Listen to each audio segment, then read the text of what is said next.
Johnny Dollar. Still there in Buffalo, huh? Yeah. Well? You, get my report on the big robbery case out here? Yes. It looks to me like you've done yourself proud again. Only if you're still there, how come your expense account included transportation back here to Hartford? I'm afraid I got a little ahead of myself, Pat. Or maybe just batted a bit before you actually spent the money, is that it? Yeah, something like that. Well, I think we can overlook it this time. After all, you recovered something over $400,000 that was stolen from that store. Well, let's say I found out where it went. Well, that's the same... What? You mean to say you didn't get that money back? Not yet. Oh, but Johnny... Now, look. Oh, no, don't come unglued, Pat. I know where the money is. At least I'm pretty sure I do. Johnny, so it's aboard old man McNair's yacht in the lee of a point off the Canadian shore of Lake Erie. Now, listen. But with the big storm that's raging up over Lake Erie, well, it's impossible to go out and get him. Who's them? An employee, an ex-employee of the Emporium, the guy who took the money, Yeah, but you and his said pal who helped him get away with it. Well, now, you wait until that storm is over, and by that time they'll be 100 miles away. I'll be hidden away in some little cove there on the Canadian shore. The what? What was that? Oh, nothing, Pat. Now, listen, I'll keep on it. You'd better. I'll bring him back here, and the money, or die in the attempts. You fail to get that money back, and I'll gladly attend your funeral. Yeah, okay, Pat. I'll stay with it. Believe me, Johnny, you'd better.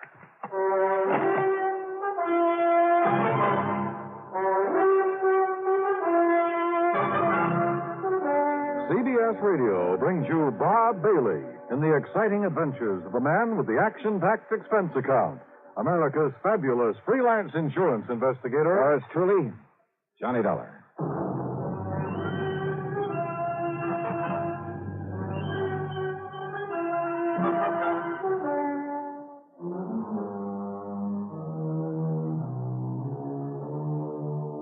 Expense account submitted by Special Investigator Johnny Dollar. To the Universal Adjustment Bureau, Hartford, Connecticut. Attention, Mr. Pat McCracken. Following is an account of expenses incurred during my investigation of the Further in Buffalo matter. What I hadn't told Pat over the phone was that the last minute the Coast Guard had stepped in, forbidden me to go after those crooks in a rented subchaser after all. And you know something? Because of that storm, I'm afraid they were right. In spite of the fact I'd already paid for that boat and could only get half of it back. I'll put that down as a credit on this expense account. After all, it's on my American Express credit card. Anyhow, all I could do was sit around my hotel room and wait for the storm to quit. Yeah, sit and wait. Come in. Well, Dollar? Oh, hi, Mr. McNair. So you couldn't go after those criminals because of this storm? Well, sir, just as soon as it lets That's up... no reason for them to get away. Not with my $400,000. $421,216. Yeah, look, Mr. McNair, Quite frankly, that amount of money doesn't mean very much to me. But to coin a phrase, it's the principle of the thing. Yeah, sure. So how can you sit idly here in this hotel and... Well, have you got in touch with the Canadian authorities? Yes, sir. And they can't do any more than we can.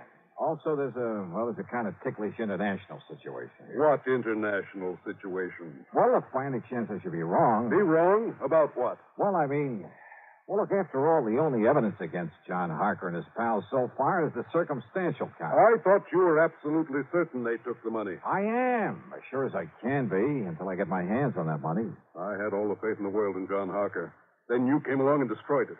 Destroyed it with your theory that he and some friend of his committed that robbery. Mr. McNair. Well, just let me tell you something, young man. You go out there to wherever he is on my yacht, and you find him. But when you do, you'd better also find proof that he stole that money. I'll do everything I can. Because if you don't, if you or anybody else finds out that he is innocent, Dollar, I'll ride you out of Buffalo on a rail.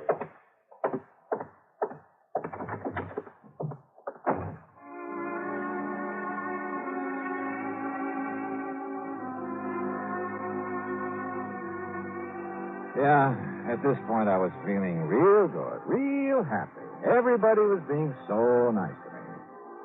I was just about to blow expense account item 7 on room service for a bottle of scotch and a couple of quarts of soda when the phone rang. Johnny Dollar. Murphy at the Coast Guard, Dollar. Yeah, Murph. Look, I'm still sorry about having had to stop your chase across the lake, but the old man would have had my scalp. It's all right, Murph. Nothing you can do about it. Anyhow, if you've been following the radio reports on that storm, well, you might have gotten yourself into a lot of trouble out there. Yeah, I guess so. And you'd never been able to board a yacht in it anyway. So, you have any ideas? Yeah, I just received a report from our meteorological station. Oh? That storm's going down just about as fast as it built up. So if you want me to arrange a boat for you to go out there, just as soon as we deem it safe. Why? What? Well, the minute the storm is over, the boys in that yacht will start moving. After all, they got $400,000 they've got to stash away somewhere. Oh, yeah, that's true. So by the time I could sail over to where they've been riding out the storm, Lord knows where they could get to. Yeah, but now, Dollar. But now, wait a minute. Yeah, Murph, I just got me a wild idea, wild enough to work. Oh? The storm is breaking up now? Yeah, it's beginning to. Then, mister, by the time that yacht is able to get underway, I'm going to be right on top of those guys. Huh? How, Dollar? Just remember what I said, right on top of them.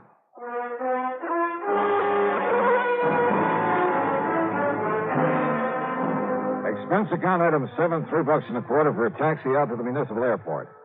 Along the way, I noticed the rain was letting up, the wind was dying down. At one side of the airport, I found exactly what I was looking for. Within a couple of minutes, was in a little office talking with Tinker Barnum, owner of the Barnum Flying Service. Sure, Dollar. Complete equipment for it. Winch, line, slings, everything. Good.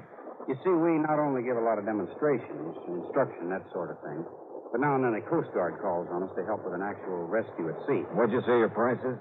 $300. That includes me at the controls. Okay, then it's a deal. Okay, we'll take off just as soon as the wind goes down a few more knots. Oh, sorry, Tink. We got to take off right away. But if the wind starts blowing up again... It won't, and I got that straight from the Coast Guard. You're sure of that? I'm sure, so let's go. Well, I don't know if the tower will give me clearance. Then forget the tower. Well, now, wait a minute. 400? But I could lose my license, Dollar, get in a lot of trouble. Well, there's nothing else taking off from the field right now. I know. But that flight that just came in had a pretty rough time of it. Tell the tower it's an emergency, a rescue operation if you have to, but please, let's get going. Now, listen. It could be very dangerous. All right, that's a chance we'll have to take. 500? 550? Keep talking. Well, after all, it's $400,000 this thing. What? $600. Take it or leave it. Okay, Dollar, let's go out and warm up the old windmill. Attaboy.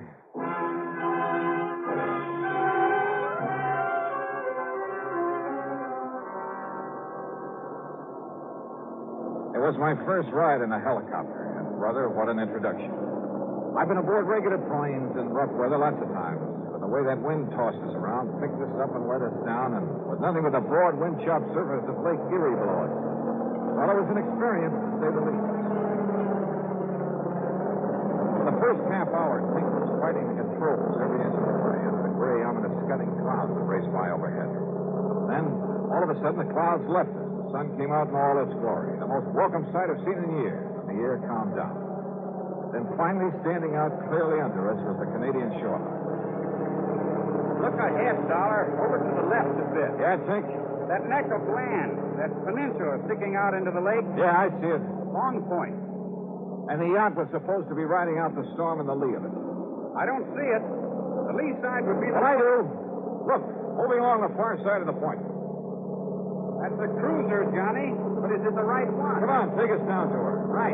Meantime, I'll get the sling ready so you can drop me down at the deck. Right.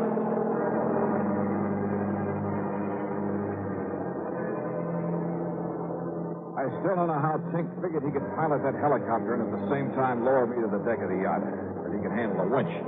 But he swore he'd done it before in rescue operations, and he could do it again.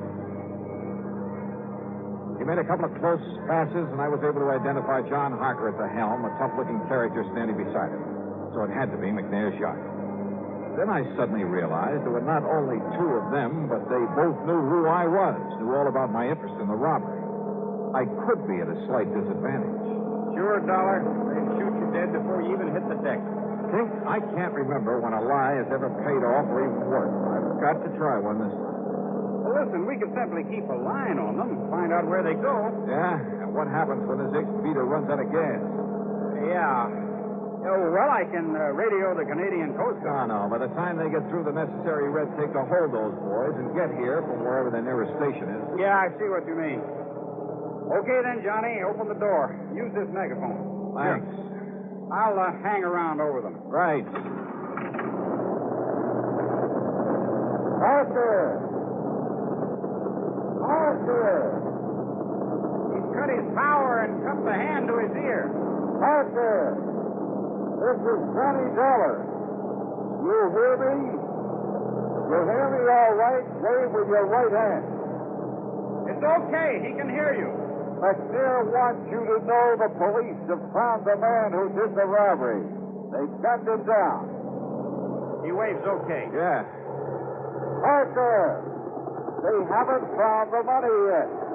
McNair says you'll have the lost on the place, and the place all about the Rapideo.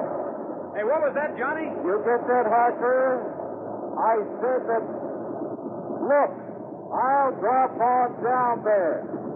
Stop your engines, and I'll drop down to your deck on a line. You get that? Emotion's okay, Johnny, to come ahead. Then set me down there, Tinker, and make it gentle, will you? You got your gun real handy? Right. I still don't like this, but down you go.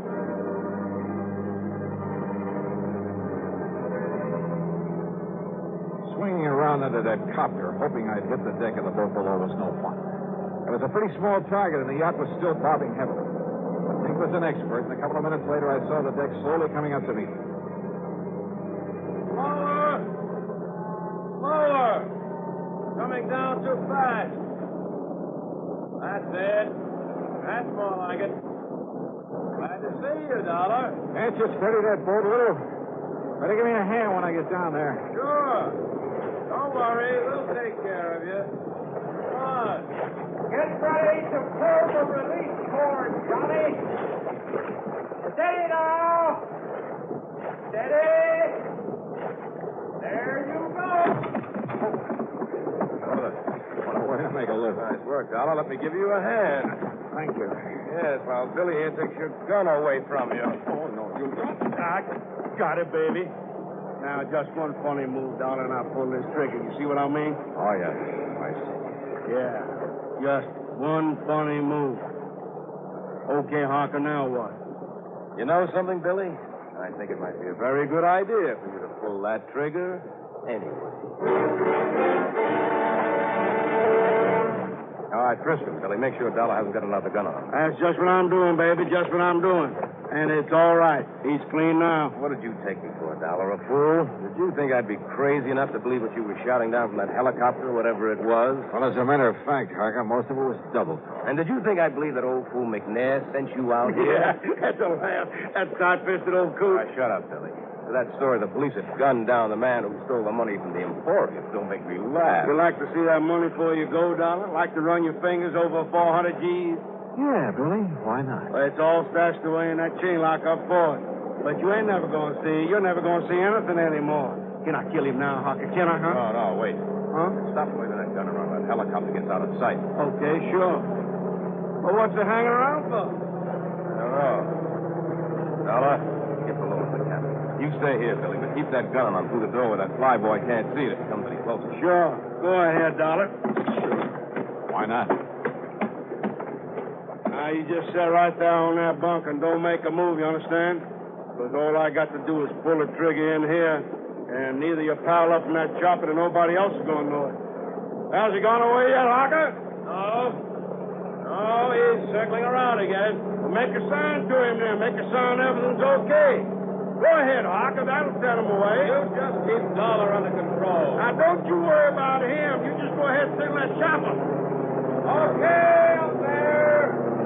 Everything's okay. Thanks a lot. Thanks a lot. Yeah. Look, you see? I told you that to get rid of him.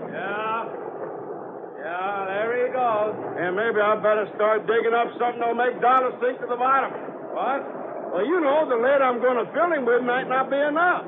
You see what I mean? Yeah, very fine. Go ahead. Only watch him. He's tricky. I can handle him, baby. Wait. Why, what's the matter? That copter's coming back again. Well, I'll shoot him down. I can hit him. Oh, no, you won't. Then get us underway. Give her the power and get us underway. Then that guy'll know everything's okay. Maybe you're right. I'll try it.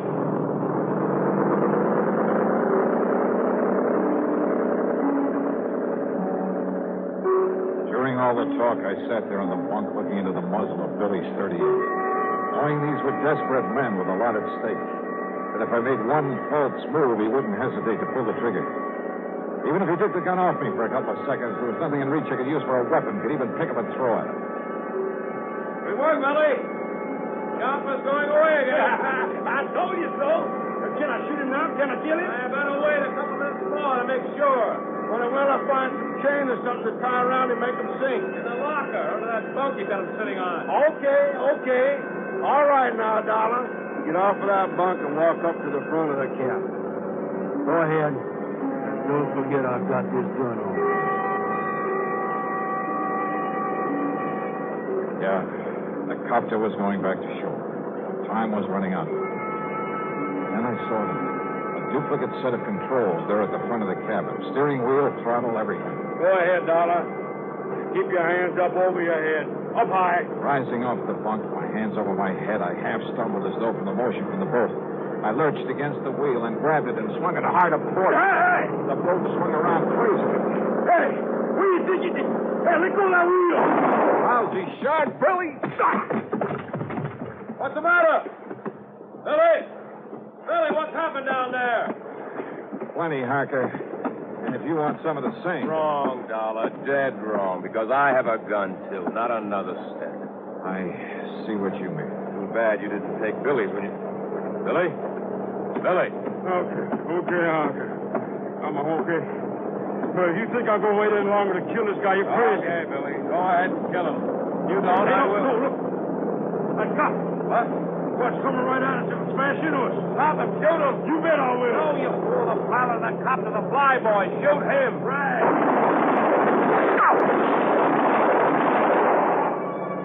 My last chance.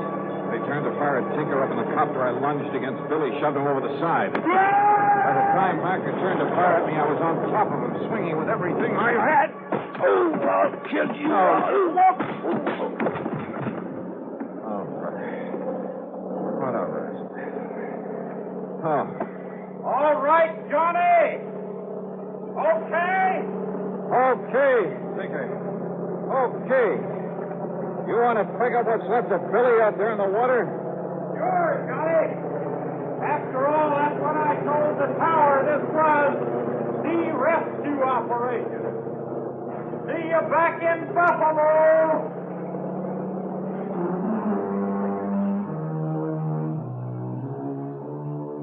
Yeah, like Billy had said, the stolen money, all of it, was stashed away in the Ford chain locker. So after tying up Harker with all the line I could find, I started the engine of that beautiful yacht. But then suddenly realized, put it this way. If Tinker and his copter hadn't stayed with me, so help me, I'd never have found my way back to Buffalo. So, expense account total, including an even $1,000 for Tinker Barnum, and please don't argue about it, plus the trip back to Hartford, plus the previous charges you haven't yet paid me for, $1,800 even. And believe me, it's a bargain. Yours truly, Johnny Dollar.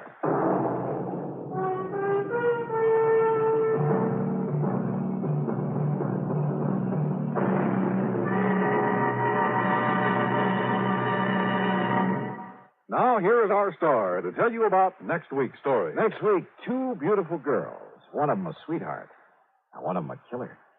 Join us, won't you? Yours truly, Johnny Dollar.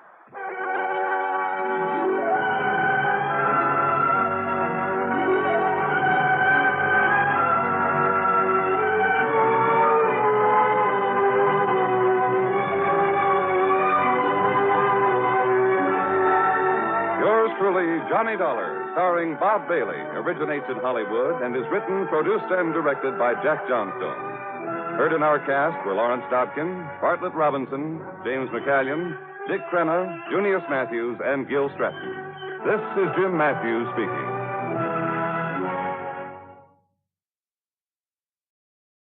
From Hollywood, it's time now for Johnny Dollar. The count's 3-2 and the bases are loaded. And Ted Williams is at bat, huh, McGraw? Oh, Johnny, how'd you know it was me? Oh, just psychic, I guess. What's on your mind, Bert? Fella named Henry Sampson. Ever hear of him? Name's familiar. Well, it should be. He owns about half the newspapers in the South. Which means he isn't exactly struggling for money, huh? Right. In fact, he collects it. Figures. Especially Confederate money. Well, anybody can. What? Yes, sir, Johnny. He has one of the largest collections of old coins in this country. Oh? And a Confederate $half he owns has disappeared. Bert, Confederate money isn't worth its weight in salt. That's where you're all wrong, Johnny. Huh? This particular $half is insured for $20,000.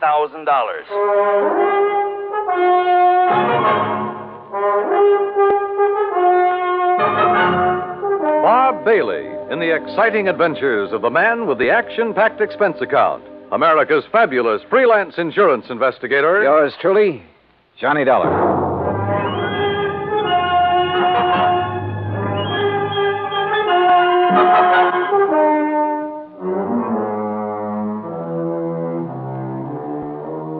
Expense account submitted by Special Investigator Johnny Dollar to the Providential Assurance Company, 393 Dewey Avenue, Hartford, Connecticut. Following is an account of expenses incurred during my investigation of the Confederate coinage matter.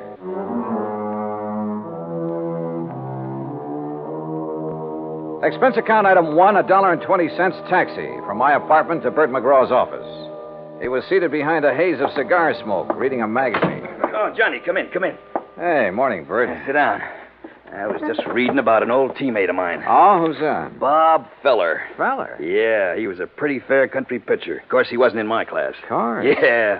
Many's the time I had to help old Bob out of a spot. Yes, sirree, Bob. That boy could get himself into more jams.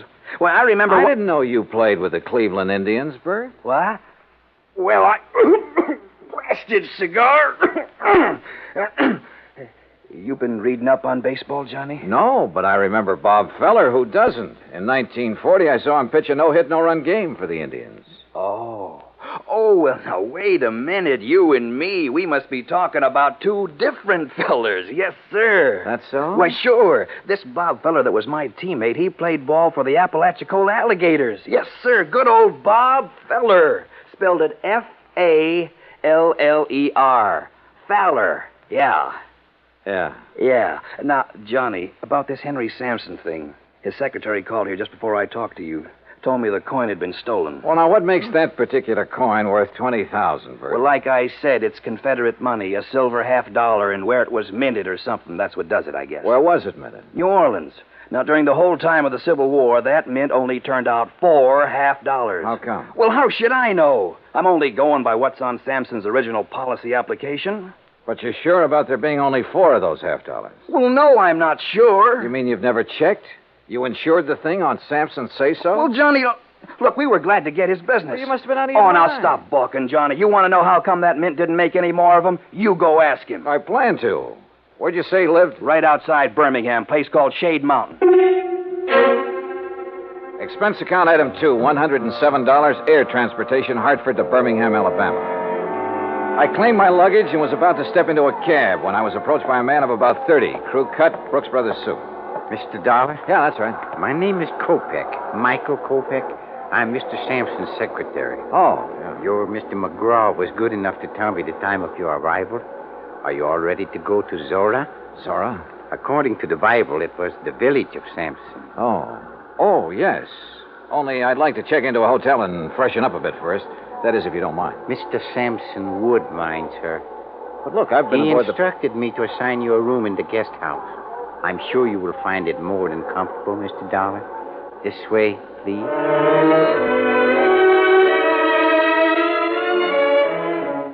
Just outside, standing in a no-parking zone, was the Sampson limousine. A uniformed chauffeur took my bag, and about 40 minutes later, we passed through the gates of Zora, Sampson's private domain. Beside the main house, there were 2 guest houses, 2 swimming pools, a private zoo, stock farm, turkey ranch, and a number of cottages for the servants and maintenance people. Inside the main house, Kopek led me down a long hall lined with statues and oil paintings and other art objects. Finally, he stopped and opened a heavy door. Henry Sampson was seated behind a large desk, and standing near him was the most beautiful woman I had ever seen. Mr. Dollar, sir. Thank you, Michael. I'll call when I need you. Yes, sir. Well, Johnny, come in. Come in, sir. You had a pleasant journey down, I hope? Yes, fine, thanks. Good. Would you like a sample of our southern hospitality, Mr. Dollar? Well, Forgive me, my dear. Johnny, this is Mrs. Sampson. Delilah, Mr. Dollar. Mrs. Sampson? In case my question confused you, Johnny, I meant, would you like a drink? No, thanks. Not just now. Let the man catch his breath, Delilah. Now, Johnny, let me get on my feet. I can't give you more than 10 minutes of my time. So, let's get right down to business. This here's a display case that was broke into. Mm-hmm. None of your other coins were taken, huh? No. Whoever did it knew what they wanted. They got the most valuable one. What about this lock? Was it tampered with? Wouldn't have done 'em no good to tamper with it. It's the biggest and strongest that Yale makes. Reckon he knew that. That's why he broke the glass. Then you think someone familiar with this room and your collection took the coin? If you want to know the truth, he suspects me. Delilah. Mr. Sampson, did anything unusual happen that evening? Did you have any visitors? None. Delilah and I ate our supper. I worked for a couple of hours, same as always. Then we played casino till 10:30. We always play casino until 10:30, John. It's the only thing that relaxes my husband. I see. There were only 4 people beside myself in the house. Mrs. Sampson, Mary, her maid, Digger, my manservant, and Michael, my secretary. Good old Michael, the trusty troubleshooter. Mr. Sampson, according to your policy application, only 4 of those Confederate $half were ever made. Is that right? Yes, 'tis. Confederate states didn't have any silver bullion to make more. Dirty Yankee blockade. Yeah. Could you give me a description of the coin, sir? Sure. Originally, it was a regular Union 1861 piece. At the New Orleans Mint, they ground off the reverse side and stamped on the shield of the glorious Confederacy and the words Confederate States of America. Hallelujah. May the South rise again. Now, that's not funny, Delilah. I think it is. Don't you, Johnny? Well, I'm just... You just give me your answer later. Right now, I'm going to have another drink. You ready? Not yet, thanks. No, you don't know what you're missing. You'll have to forgive my wife, Johnny. She isn't herself this evening. I haven't been myself in several years. Not since I married this You shut up, woman. Michael. Yes, sir?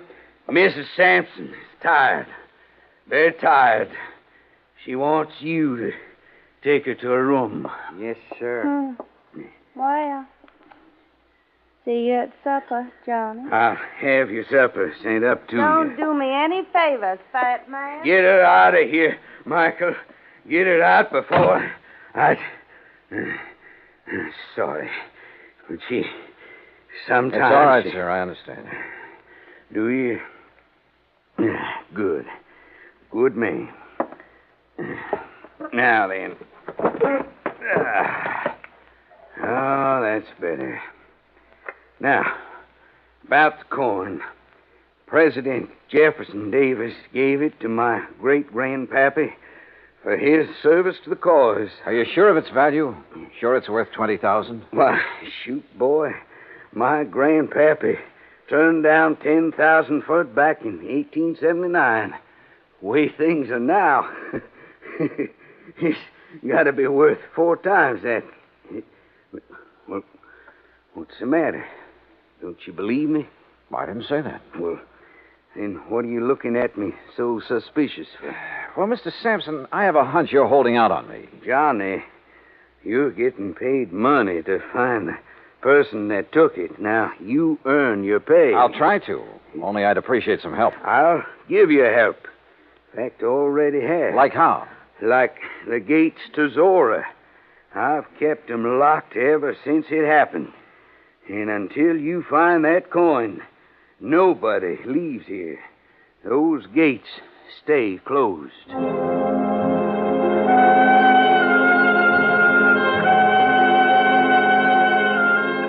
A few moments later, Kopek returned and escorted me across the magnolia-scented grounds to my rooms in one of the luxurious guest cottages.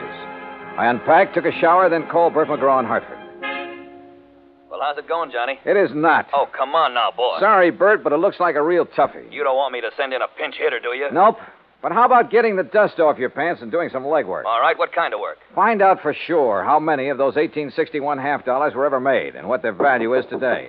Wait a minute. What'd you say, John? Not you, Bert. Somebody at the door. You check on that coin. Got it? Like the Yankees have the pennant. Good luck, boy. Okay, I'm coming.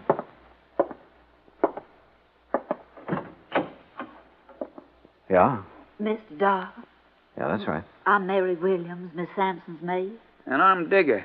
Everybody just calls me Old Digger. He's Mr. Sampson's man. We snuck off and come over here to see you.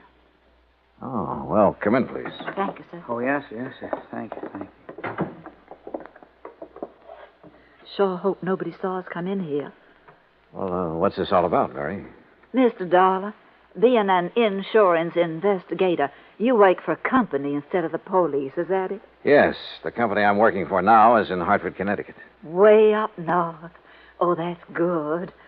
Mr. Dollar, Digger here, he's just scared to death. Scared of what? If you'd be here a while, you'd know. Gosh, you sure would. Well, can't you tell me? Mr. Sampson's got a big place here. He needs lots of folks to keep it up for him, and he gets them cheap from the prisons. What? Yes, sir. Somebody finds out who's going out on parole. The next thing a man knows, instead of being all the way free, he's here, working for Mr. Sampson. Yes, sir. And if he don't like it, Mr. Sampson has him sent back. Oh, come on now. Look, this is 1957. Things like that just don't happen anymore. Tell him, Digger. Well, Mr. Dollar, sir, I don't want to go back to that place. No, sir. I don't ever want to go back. Oh, it's all right, Digger. Mr. Dollar, we wouldn't have bothered you at all, except that Digger and me, that is, we want to get married. That's right, yes. But if he's sent back to prison, well, he's already spent 15 years there. And you're afraid that Mr. Sampson is going to send him back? Yes, sir. Mr. Sampson or somebody else around here. But why? Well, come on. One of you say something. Well, sir, I ain't going to tell you, nobody else, Mr. Dollar. No, sir. I won't tell no matter what they do to me. I won't tell unless you give me your word. Unless you promise me. Promise you what? That you won't let Mr. Sampson or nobody send me back. You give me your word on the Bible, I'll tell. Yes. Well, come on. Tell me what. Well, sir, Mr. Dollar, Digger knows who took that $half piece.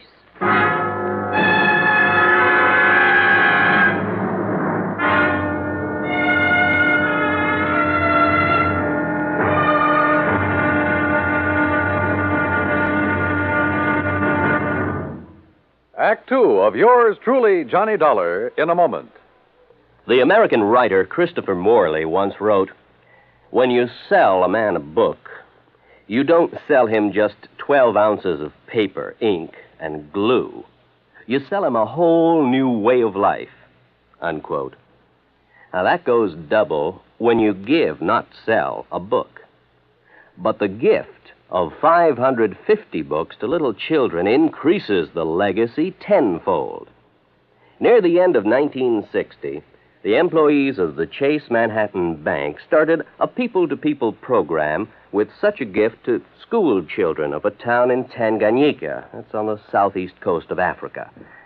And to give you an idea how the books were received by the children, let me first quote from Francis Bacon. He's an English writer of a few centuries back. He said, "Some books are to be tasted, others to be swallowed, and some few to be chewed and digested.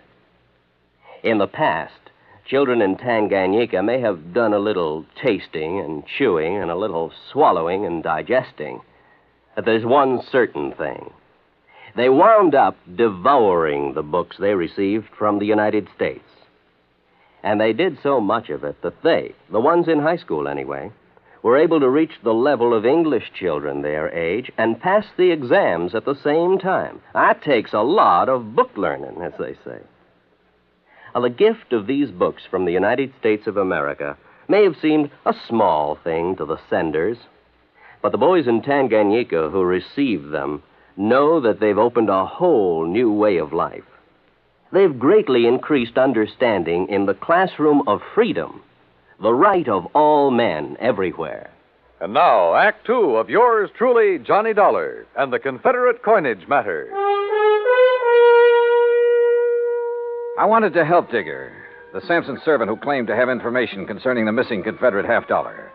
But I couldn't promise him anything without first knowing more about the part he had played, if any, in the theft of the coin. I did promise to think over his offer and let him know if I was interested by the next afternoon. Anyway, at 8 that evening, I joined Mr. Sampson and Kopek for dinner in the large dining room. After we'd finished our coffee, Sampson rose and excused himself. When you're ready, we got work to do, Michael. Yes, sir. Huh? See you in the morning, Johnny. Well, how is the investigation coming, Mr. Dollar? Have you found any valuable clues? Nope, not a thing. Oh, that's too bad. But you haven't given up. Kopek, I haven't started. Uh-huh. Well, would you care for something else? If not... No, I'm fine. Then shall we... Yeah, sure. Say, tell me something, Kopek. Anything I can. What about the servants who were in the house the night of the theft? Digger and Mary? Yeah. What do you know about them? Everything that there is to know. I have a file containing the record on every one of Mr. Sampson's employees. If you like, I shall have the information on these two sent to your rooms. I'd appreciate it. Now, if you will excuse me, Mr. Sampson is waiting in the den. You can find your way back to the guest house? Hmm? Sure. Good night. Good night, Mr. Dollar. Johnny. Oh, Delilah. Oh, where are you? Up here, on the stairs. No, don't come up. Oh. Johnny, do you like to ride? Well, sure, only it's been a long time since I've had a chance to, and I didn't bring any riding clothes. Well, that doesn't matter. Meet me at the stables before breakfast. You will, won't you, Johnny? What do you think?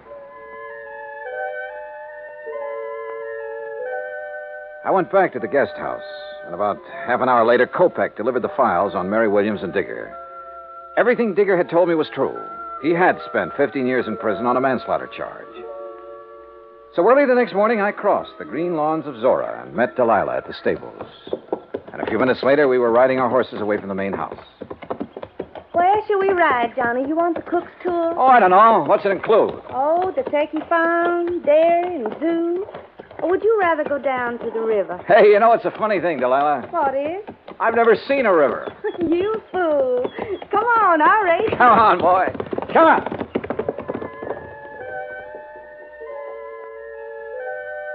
Finally, when we reached the river, we dismounted. And she just stood there for a long moment, looking down into the water. Well? I guess I'm just reaching for something I can't have. Yes. You understand, John? Why did you marry him, Delilah? His money. Only I was fooled. Or made a fool of. How do you mean? Well, he's a collector, Johnny. Of coins and paintings and people. Well, hadn't you noticed? I'm just another one of his possessions with all the rights and privileges of a statue. And you know why Sampson married me? Because my parents named me Delilah. Well, why don't you leave him? Oh, I'd need money, a lot of it. And I thought I was going to get some. But now? Maybe I'll get another chance. And when I do, Johnny, you keep in touch, huh? We rode on back, had breakfast, and I returned to my rooms in the guest cottage. Around 11 o'clock, I picked up the phone and called Bert McGraw again. Johnny, about time you called. Yeah, what'd you find out, Bert? Enough to know that I'm in trouble, and you got to get me out of it. Trouble? What kind of trouble? That Confederate $50. Do you know what it's worth? $5,000. What? But you insured it for 20. I know it, but look, Johnny, it wasn't all my fault. I mean, well, how did Sampson know about the dies? What dies? The dies a man named Scott made 500 of those $50 from back in 1879. That's what lowered the price of the original $50. You mean there are 500 of those $50 in existence instead of 4? 504. The 4 original ones made in 1861, and the rest were made later. Well, looks like you're out 20 grand, Bert. Oh, don't say that. Unless. Yeah? Unless you're willing to let me try something down here. Anything, Johnny boy, anything. Even if it costs $5 grand? Well, you know what'll happen to me if the company has to take a loss of $20,000 for something worth only $5. Johnny, please, go ahead. Thanks, pal. I'll call you later.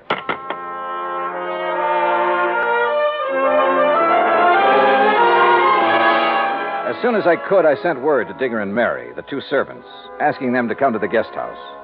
It was almost 3 o'clock before they arrived. Miss Dollar, have you decided on what you're going to do? Yes, Mary, I have. Digger. Yes, sir? I can't promise that you won't be sent back to prison. Well, then I ain't going to tell you nothing. Now, wait. Let me finish. But I can promise that I'll do everything possible to help you. Well, sir, I have to ask Miss Mary. You know, she's the one who talked me into coming to you in the first place. I did it soon as he told me what he'd done. I didn't know about it till afterward, Mr. Dahl. All right. Just what did he do, Mary? Well, it wasn't his fault. He just had to break into that case and take that $50. Yes, sir, that's right. I had to. Why? Because she said that she'd tell Mr. Sampson something real bad about me. Something that'd cause him to send me back to prison. She? Mrs. Sampson? Yes, sir. That's the truth, Mr. Dollar. I swear it. All right, Digger, go on. What happened after you took the coin?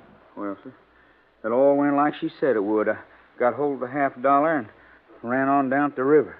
Late that night, I was on my way back to where I was supposed to meet Miss Sampson and give it to her. Well, sir, then I tripped over something and doggone if I didn't lose it. Oh, wait a minute. Come on now, Digger. You don't expect me to believe that. But it's the truth. Yes, sir. I had it in my hand, and when I fell, it flew out. And you can't find it? No, sir. No, sir. And I looked and looked. There's a good reason why he can't find it, Mr. Dahl. Oh? Yes, sir. And you come with us. We'll show you. They showed me, and I had to agree there was a good reason. I told Kopek I wanted to see Mr. Sampson. While I was waiting for him, Delilah came down the stairs from her room. Johnny, I saw Digger take your suitcase out to the car. You aren't leaving. I will be in a few minutes. Well, Johnny, have you found the coin? No, not quite. But I know where it is. And I know how it got there. You do? Why did you do it, Delilah? Why did you make him do it? You ought to know by now, Johnny. I did it for the same reason I've done everything else in my life, for money. I thought I could use the money to get away from here. What'll you do now? I don't know. It's up to him. You do have to tell him, don't you? Yes, Delilah. I'm afraid I do. There's no other way. I mean, well, couldn't you say one of the servants? No, Delilah, don't you say it either. Okay, Johnny. See you around, huh? Sure. See you around.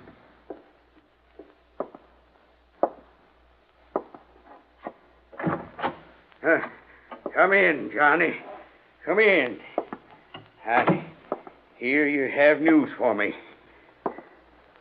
Well, boy, start in. Tell me. I told him as simply as I could. When it was over, he got to his feet and stared out the window for several minutes. When he turned back, he ordered Kopek to find Digger and take him to the place where the coin had been lost. A few minutes later, we joined him there.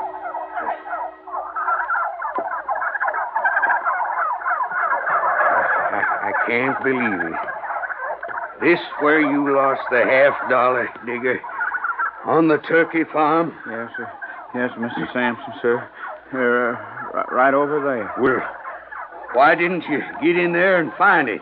Well, I told Mr. Dollar how come I couldn't, sir. Well, Dollar? He couldn't find it because when he dropped the coin, one of those turkeys swallowed it. Dollar, what do you mean, one of those turkeys swallowed it? Well, sir, just what I said. Turkeys will eat anything that glistens or shines that's dropped near them.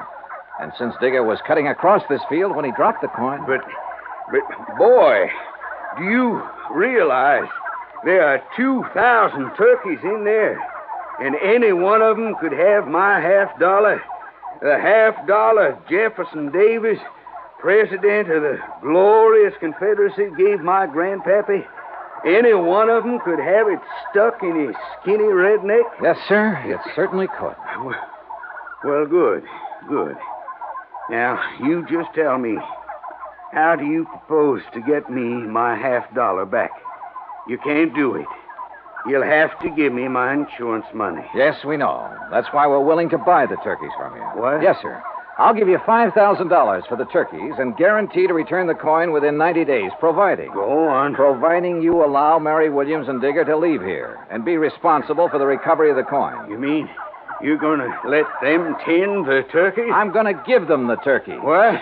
Oh, Mr. Dollar, you're a good man. Digger, you miserable... You hush up. Well, Dollar, you sly fox. Doggone, boy. You just got yourself 2,000 turkeys.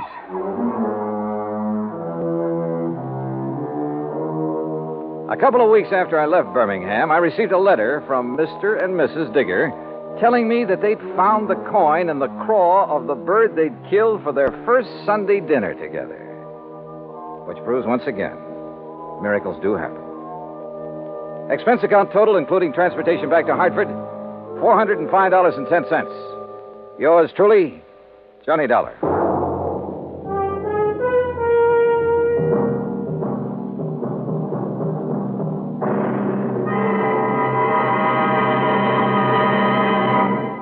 Now, here's our star to tell you about next week's story. Next week, the story of a tragedy that befell a sweet old widow, and the very surprising results. Join us, won't you? Yours truly, Johnny Dollar.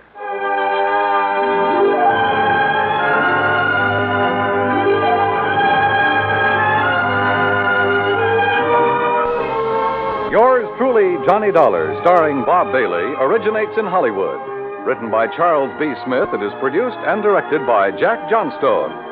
Heard in our cast were Virginia Gregg, Eleanor Audley, Herb Ellis, Herb Vigran, Horace Lewis, and Vic Perrin. Be sure to join us next week, same time and station, for another exciting story of Yours truly, Johnny Dollar. This is Dan Cubberly speaking.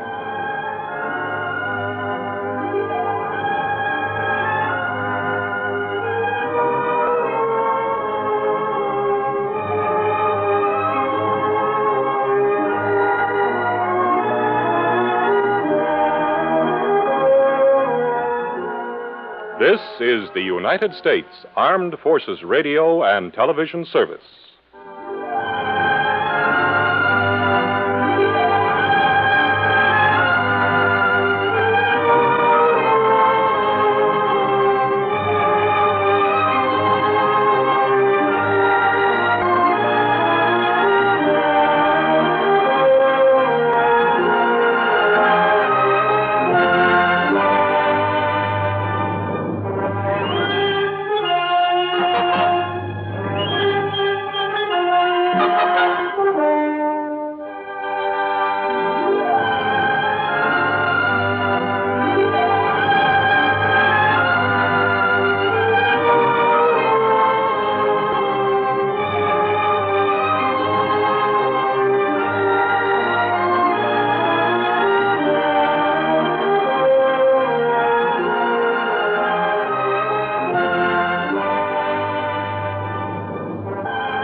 From Hollywood, it's time now for... Johnny Dollar. George Reed here. Oh, hello, Georgie. How's Floyd's of England doing these days? If payments keep on the way they started this morning, the company will go broke. What's that mean? One of our old clients, quite a character, by the way. Oh, now, wait, George. For just once, give me a case involving some nice, ordinary, normal person. No, Johnny. First, it was that old fuss-budget Jediah Gillis. Yes, but Then now... big bad Michael Meany, who thought he owned half the state of Louisiana. Well, yes, I know, but compared to them, Durango Laramie Dalhart is as normal as they come. Durango what? Except for one thing, of course. The payment of his insurance premium this morning. What was the matter with him? $4,500, Johnny, in $100 bills. They're still here on my desk. $100 bills? You call this character normal? Listen, will you? Every one of these bills is counterfeit. Oh. I'll be right over.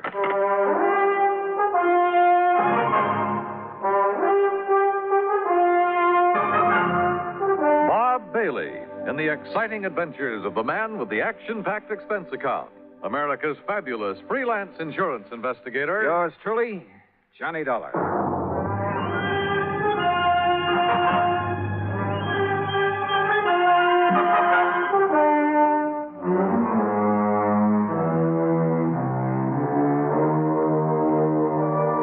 Expense account submitted by Special Investigator Johnny Dollar to Floyd's of England, North American offices, Hartford, Connecticut. Following is an account of expenses incurred during my investigation of the funny money matter. Expense account item 1, $1 even, taxi from my apartment to George Reed's office. I found him sitting, staring grimly at a pile of paper money spread around on the top of his desk. Well, there they are, Johnny. 45 $100 bills, and every one of them as phony as I've ever seen. Look at them. Yeah, I see what you mean. Whoever turned these out didn't even have sense enough to use the proper kind of ink. Yeah, it looks like he must have diluted it. Yeah. Have you ever seen such washed-out-looking money in all your life? Good tough paper, though, just like the real McCoy. Yeah, it's real crisp and new. But, Johnny, look at those colors. Even the black isn't really black. Yeah. You'd think they'd at least have tried to wrinkle them up a bit and dirty them. Yeah. This is the most obviously flagrant... What are you looking at, Johnny? Oh, this is unusual. For counterfeit, that is. What? Well, they've all been printed up with different serial numbers. See?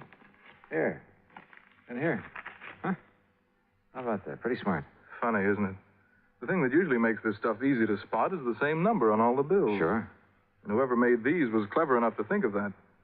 Had sense enough to use good paper, too. Uh-huh. But he certainly slipped up when it came to the color and quality of the ink. As for the press work... Well, I don't pretend to know much about phony money, George. Who needs to? And heavens knows I don't see too many $100 bills. But to me, this engraving looks just about perfect. That's just what I'm saying. Perfect plates, sense enough to change the numbers, good paper. Yet look at the result. Yeah. Has he ever tried anything like this before? What?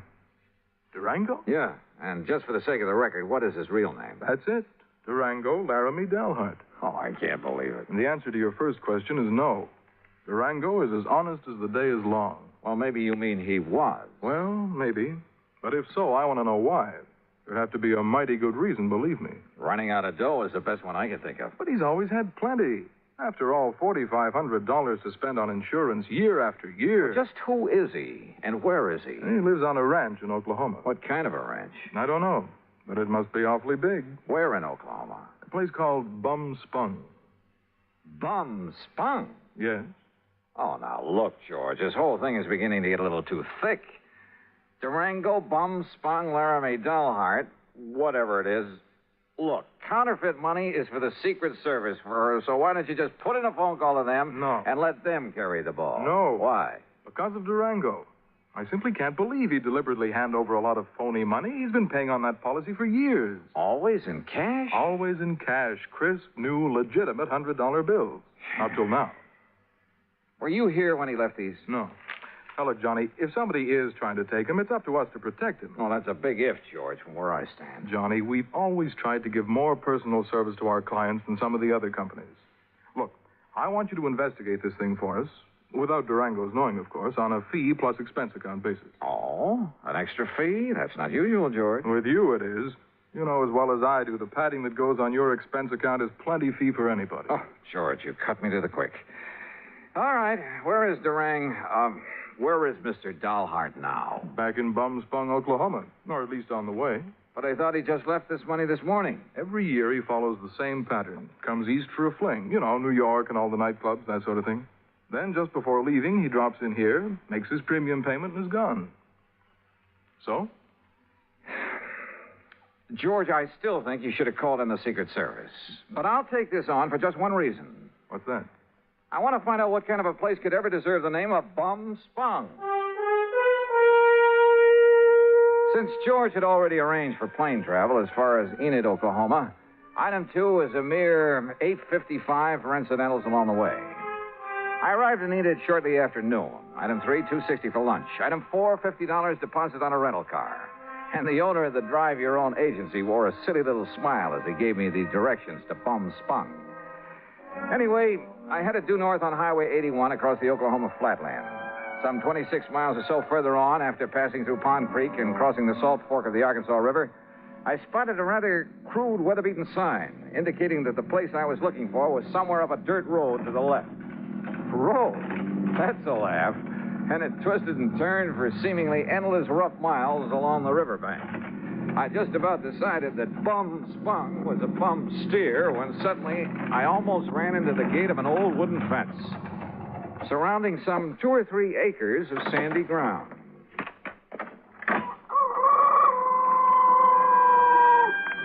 And there they were. A huge, ramshackle, unpainted building that passed for a house. An even more dilapidated affair, propped up with timbers that probably served as a barn. There were a couple of broken-down outbuildings, too. And on a small irrigated plot in the back, 2 cows. Steers? Well, anyway, 2 rather sad-looking bovines munched on the faded grass. There were some decrepit-looking chickens, a mangy old dog. There was a horse of sorts in a small corral. The windmill? Its whole tower sagged with fatigue, and the rudder on it slapped idly against the broken vanes. But right next to it, in complete contrast, stood a spanking new Cadillac convertible. And on the other side of the house, hanging some flimsy pretties on a clothesline, she was maybe 23 or 4, a brunette, and wearing a pair of well-tailored white riding breeches and a tight flowered silk blouse. She was slim, and she was pretty, and had a couple of rosebuds tucked in her hair. Hi. And about as out of place as anything I ever saw. I said hi. It was like seeing the vision of a goddess. And... Come on in. Just swing aside that post at your left. It's what Durango called the gate. Oh, yeah. Durango, did you say? Don't tell me this is Bum Spung. It sure is. Didn't you see the sign down the road?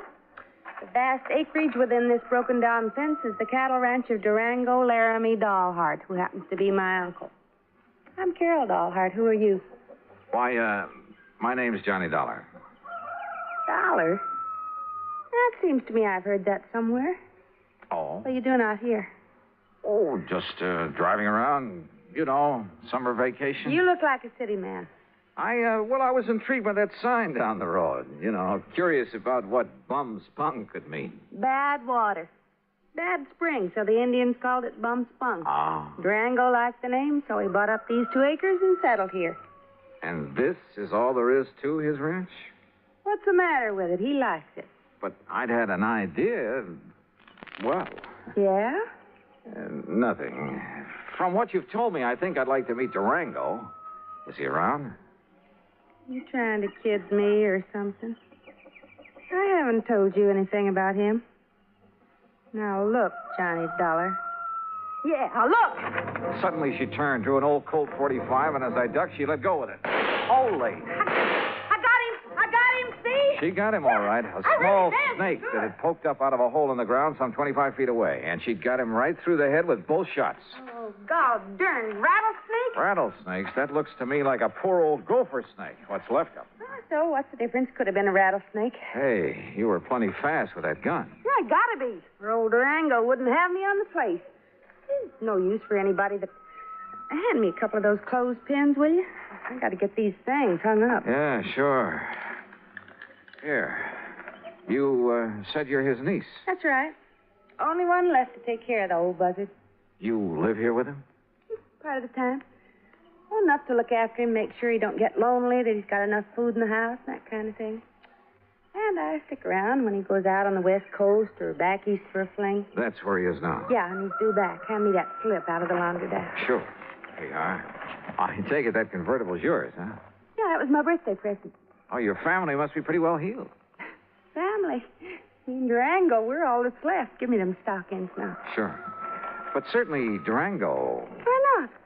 He gives me a new one every year. And this ranch is all he owns? Except for his money. Says he has a barrel of it. Well, he must have. Or else, Or else, what? nothing. Go on with what you were saying. More clothespins. Yeah, here. And when he kicks off, I get it all. And I can give up the filling station. Filling station? Well, you must have passed it, just the side of Enid. Durango says a woman's no good unless she's got a job, so I got a filling station. Let somebody else run it for me, though, and Durango don't know the difference. Or at least he don't care. The main thing is I'm around to keep him happy and give him somebody to cuss at now and then. And say, why am I shooting off my face to you this way? I don't know, but don't stop. There. Them clothes will be dry in an hour, and if you're still here, you can help me take them down again. Okay. Carry that basket for me, and I'll give you a cool drink in the house. Hey, great.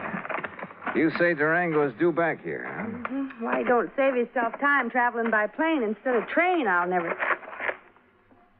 Johnny, if you're just around here on vacation, I'll eat my shirt. Why'd you come here? And don't give me any guff. All right, come on. Pour me that drink and I'll tell you. Now, I'll tell you. If you're here to pull something on... Oh! Watch it. Son of a dog blasted gopher. Oh, Easy now. Easy. Don't you easy now, me. I busted my ankle. Oh, it's just a little sprain. Here, arm over my shoulder. Okay. Dang fool that I was to kill that gopher snake back there. Oh, Johnny, it hurts. Then I'll carry you. You know. Oh, that's better. And hey, boy, you got muscles. You know. Huh? What the? Well, take me over to the sofa. What's the matter, Johnny? What stopped me was the inside of the ramshackle old house. Clean, modern, well-furnished. Even the kitchen with its gleaming porcelain, electric range, huge refrigerator and freezer. Modern in every way. Well, don't just stand there staring. Get some water, hot and cold, for this ankle. While you're at it, pour us a drink at the bar over there in the corner. I could use a good, stiff snort.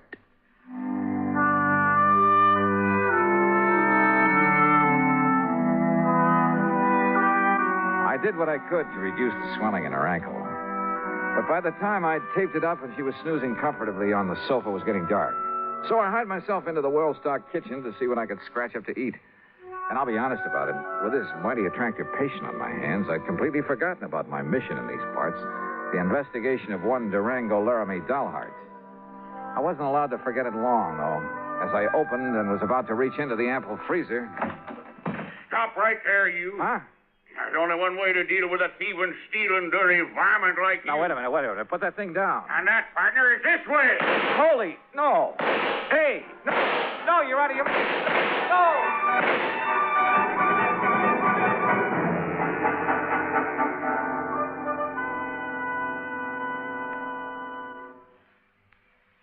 Act Two of yours truly, Johnny Dollar, in a moment.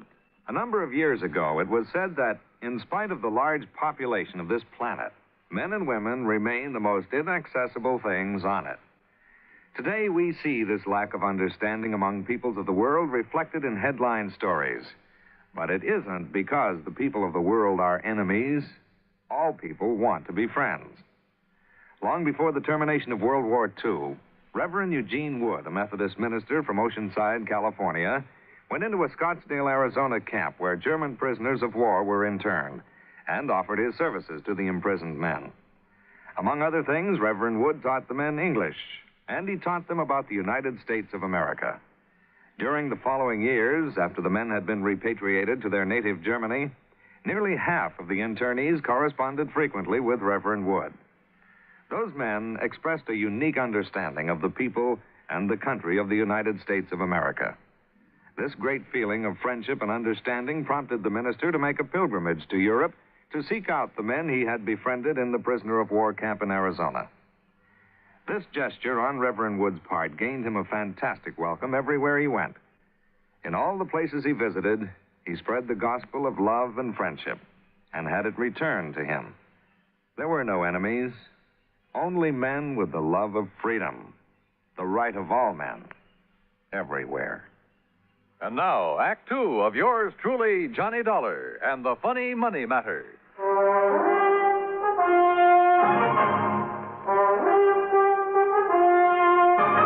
Robbing my house, here, you No. thief! Now, wait a minute. Not while old Durango's around. Durango, you old maverick! Watch it! Cut out that shooting while I'm trying to sleep. Ain't had a chance like this in years. Will you cut it out? Quit it! Cut it out, I said! Enough. Me, too. Take a swing at me, will you? Right. Holy Moses. Okay. Yeah, and here's your gun. Keep it in your pocket where it belongs. Sure. Now, what was the big idea? Well, whenever you bring one of these fancy boyfriends of yours around to my house, I got a right to have a little fun with them, ain't it? Fun? Is this your idea of fun? Crazy gall darn fun. Look what you did to the stove. You blowed it full of holes. An old wood stove would have held up. Here, buy yourself another one. There's $500 nice new dollars. Hey, wait, let me see Now, what about those. that window and the jars on the shelf? Okay, here. You should have saw him when I started throwing that lid all around him. Sure. Here, Johnny, let me wipe off some of that jam that fell on your head. Johnny? Johnny who? Johnny Dollar. And I take it you're Durango Laramie Dollheart. Nah, I sure am. Fastest shot in the country, too. My pa learned how in Durango, my ma learned how in Laramie, and I'm better than both of them was. Only thing is, I get no chance to show off no more. Durango, you crazy idiot. What's the idea of No harm, man, no harm. Yeah, take a slug of this. You forget all about it. I'll get a glass. Glass, a man drinks out of the bottle. Go ahead, Johnny. Oh, well, thanks.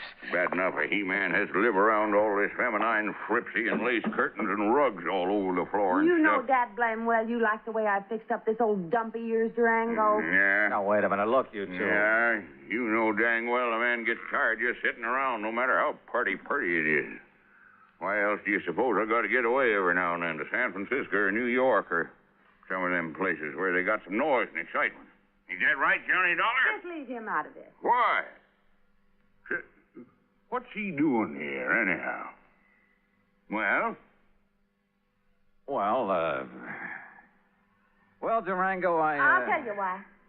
Because he's just driving around on his vacation and he happened to get to the end of the road and I made him come in. That's why. Thanks, girl. You got any objections? Now, I'll say this. He's got a lot more get-up and guts than most of the boys you bring around here.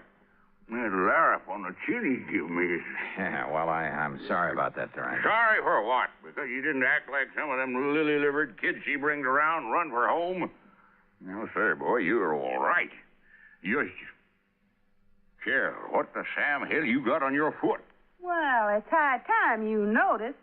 Well, what happened to it? I like to have busted my ankle and I go for a hole, and if it hadn't been for Johnny, I'd still be laying out in the yard howling with pain. Yeah. Me, I'd seen that happen. I thought she'd broke her leg. I'd liable to took her out and shot her. But Johnny, boy, you done a real good job on my little ticket. Here, honey. I have to get back on the sofa. No, now, let Johnny. He's a lot gentler. And besides, well, I kind of like him. You hear that, Johnny? You better look out when a pretty girl starts talking to you like that. You're sure fixing to get lassoed and thrown. Well, I can think of a lot worse things. Durango, you just shut up and fix us up some victuals. We're hungry. Yeah, sure. No sooner than I get back here and some woman starts giving me orders. Take it easy now, Carol. Oh, I don't need help. I'm feeling fine now. I just wanted to talk to you. Hey, you should have stayed on that sofa. What, missed all the fun? Fun? You too? You know. Oh, thanks. Hey, sit beside me, Johnny. Well, sure. Why not? Now, none of that mush stuff. That isn't what I meant. Oh, I can't say as I'd Mind it with you, Johnny. Well, now, if that isn't an invitation, Hey, you kids, some nice steaks, a couple of chops, maybe some pancakes and beans to fill you up, be all right? Just make it good and take your time. Or shall I do it? Yeah, woman, I can cook better than you any time. Oh. Well, Johnny, before you start that... What's the matter with some lights in there, you kids? It's getting dark. oh. Just mind your own affairs. And I warn you, Johnny, you better watch out for yourself. Yeah, I'll risk it, Durango. You don't, want the light, do you, Carol? You know what I want? What? I don't know why you come out here to bum-spun. Can't that wait? Dollar, unless you got somewhere else to go, and it's going to be pretty late by the time we met. Well, I might as well bunk here tonight. Got plenty of room. What do you say? Johnny? Sure, Durango. Thanks a lot. No, Carol. You haven't answered my question, John. Tomorrow. I'll tell you tomorrow when we can be alone. Aren't we alone now? Oh, not as much as I wish we were. You're a mighty cute guy, Johnny. Oh, you don't know me, Carol. I'm really just an old wolf. Oh, I don't believe that. I don't. Ooh. Just one of the roses fell out of my hair. There it is. With buds of roses in her hair and kisses on her mouth. What's that? Pretty? Just a line from an old poem. I have the roses in my hair. What about the rest? Won't you find out? You kids want to bell down on the jug while you're waiting? Oh, why don't you tend to your cooking? Johnny? That Durango, he certainly puts together a meal in a hurry. Too much of a hurry. And the meal itself, enough for an army. And to see him pack it away, you'd think he'd been out on the range for years. Yes, sir. Nothing like coming home to give you an appetite. Here, scoop yourself up some more beans, Johnny. I still hadn't made any progress in my investigation and encouraged him to talk about himself. He did, willingly.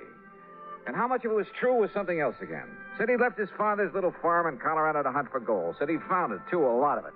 Claimed he'd used that money exploring for oil, wildcatting. That everything he touched had turned to money.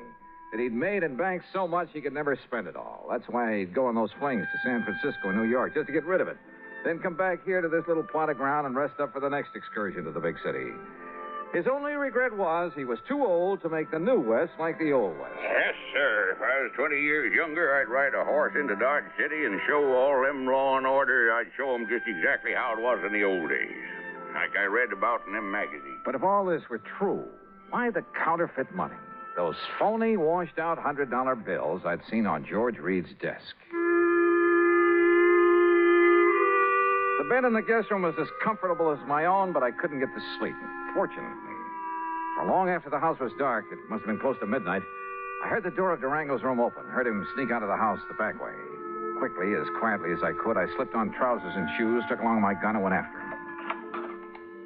From the back porch, I could see that there was a light on in one of the small outbuildings.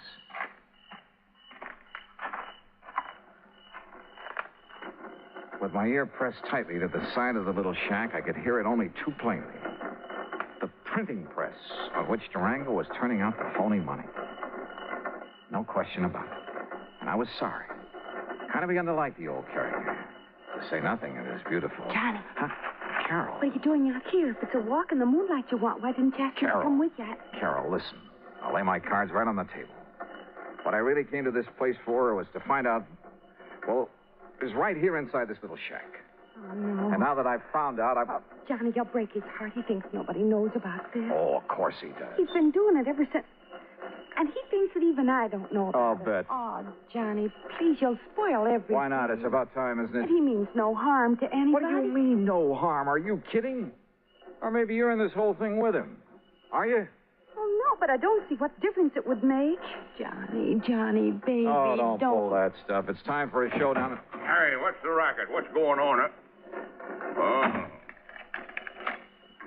snoop on, huh? Why, you ornery, low-down, sneaking coyote. All right, Durango. Just cut it and stand where you are.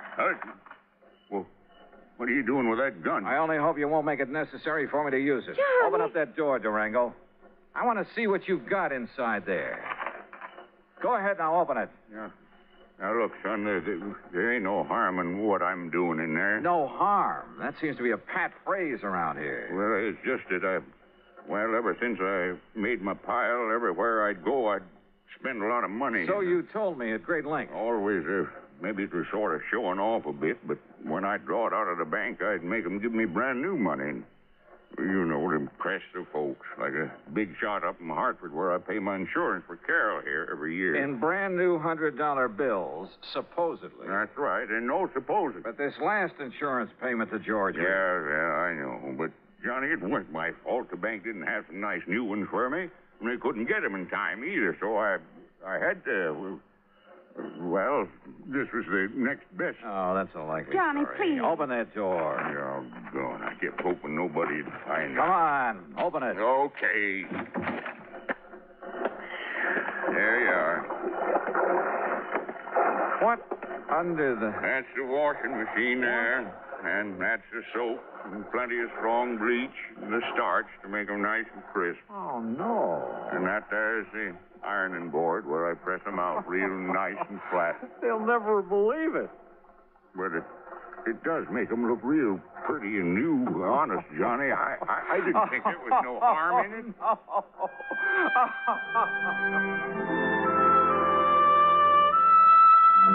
Well, there you have it, George. Full report on the funny money that turned out to be only cleaned up a bit. And the next time, call in the Secret Service, will you? No, I didn't mean that. Just don't question the charges on this account for the extra week I've spent out here. If you could see this pretty little Carol. Oh, that Carol. And if I ever get enough money, so help me, I think I'll retire to Bum-Spung, Oklahoma. Expense account total, including incidentals, and the trip back to Hartford, $171.25. Yours truly, Johnny Dollar.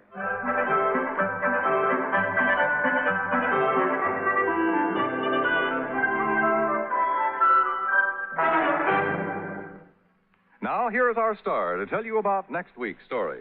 Next week, well, just remember one thing. That old saying about a cat having 9 lives. And be sure to join us, won't you? Yours truly, Johnny Dollar.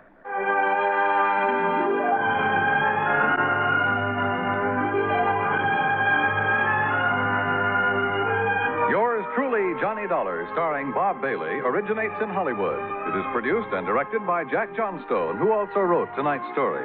Heard in our cast were Virginia Gregg, G. Stanley Jones, and John McIntyre. Be sure to join us next week, same time and station, for another exciting story of yours truly, Johnny Dollar. This is Dan Cubberly speaking.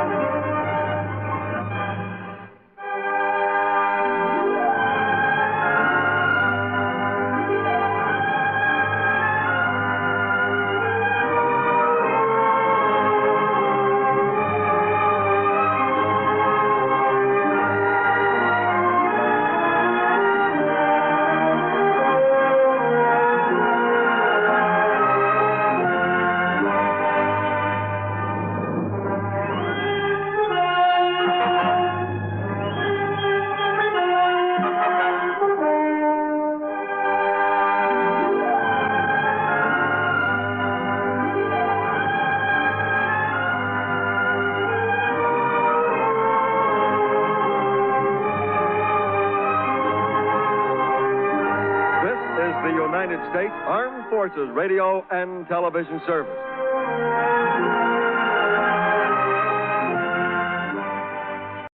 Johnny Dollar. Earl Foreman, Johnny. Oh, hi, Earl. How are things down in sunny Florida? I don't know. You what? I'm calling from Green Mountain Falls, Colorado. What under the sun are you doing out there? Fishing trip? Hardly. Because if it is, I'll join you. I want you to join me, all right, but no fishing. I got a problem, Johnny. One of my important clients has disappeared. Ah, I see. Okay, Earl, I'll grab the next plane.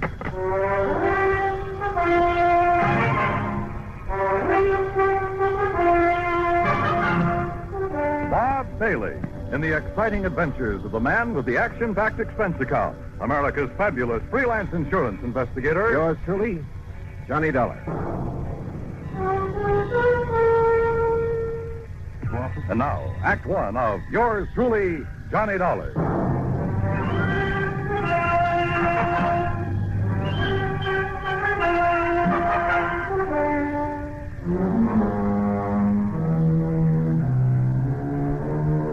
Expense account submitted by Special Investigator Johnny Dollar to the Tri-State Life and Casualty Insurance Company. Attention, Earl Foreman.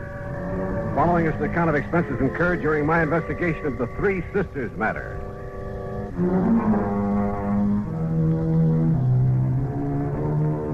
Expense account item 1, $151.80, transportation to New York, then airfare and incidentals to Colorado Springs. Earl met me at Peterson Field, the municipal airport. Oh, I'm glad to see you, Johnny. Hi. Toss in your bags and hop in. Okay, sure. And where's this Green Mountain Falls you call from? A little place about 12, 13 miles east of here. I'm staying at the Lucky Four Ranch. One of the last places Rolanov was seen. Rolanov? Misha Rolanov, the concert pianist. Oh, no. Oh, sure. Yeah, I've heard of him. He has a little place up on the mountain just back of the Lucky Four where he and his daughters live when he's not on concert. Daughters? How many? Olga, Maria, Ada. Now, here's what happened. Rolanov and the girls, well, they're really stepdaughters, by the way. Oh, where's the mother? She died some years back. Well, anyhow, they arrived up here about 10 days ago, right after his last concert swing over in Europe. Well, what does he do when he's up here? He and the girls just loaf. Oh, he has a piano in his cottage to keep him practiced, that's all. And now you say he's disappeared. You see, Johnny, he was fond of taking long walks. This is pretty good hiking country. Well, I can see that all right, if you're part mountain goat. Yeah. Well, anyhow, 3 days ago, right after breakfast, he started out on his usual morning walk. He stopped in for a second cup of coffee with Ray Schmishny and his wife. Who are they? Ray and Glee run the Lucky Four. Oh, yeah. Well, go on. Well, that's all. That was the last time Rolanov was seen. Well, has any kind of a search been made? Yes, and that's not easy terrain to search. There's been quite a bit of snow, too, enough to cover up any tracks he might have made. All right. Do you know of any reason he might have wanted to disappear? No, I don't think so. I knew him very well, Johnny. I've known him for years. Of course, he occasionally got fed up with having 3 girls around his neck all the time. Silly man. Well, that who wouldn't, but he loved them, I'm sure. Especially Ada, the youngest. She's a brilliant pianist. Hey, Earl, tell me, how did the girls feel about him? Really feel about him? Oh, now, just a minute. Well, you said yourself they aren't his own blood. Well, just wait till you meet them and decide for yourself. Yeah, Earl, I will.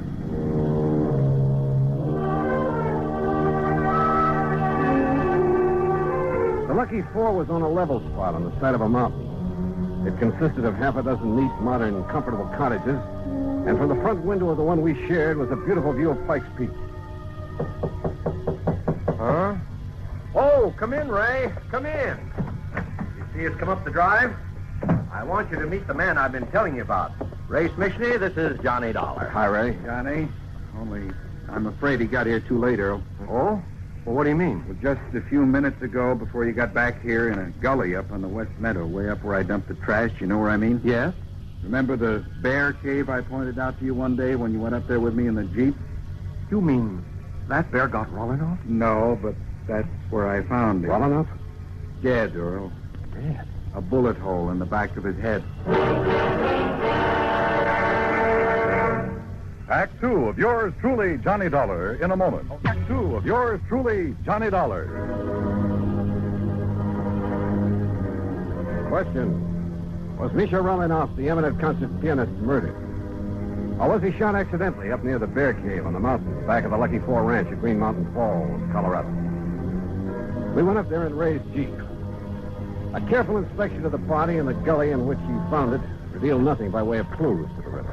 One thing, Johnny. Yeah, what's that, Ray? Well, like I told Earl here, I was planning to shoot that bear myself. Yeah.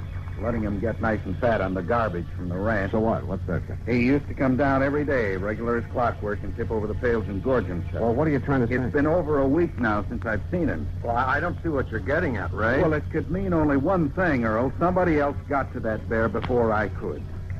And it must have been some time before Romanov disappeared. That's right.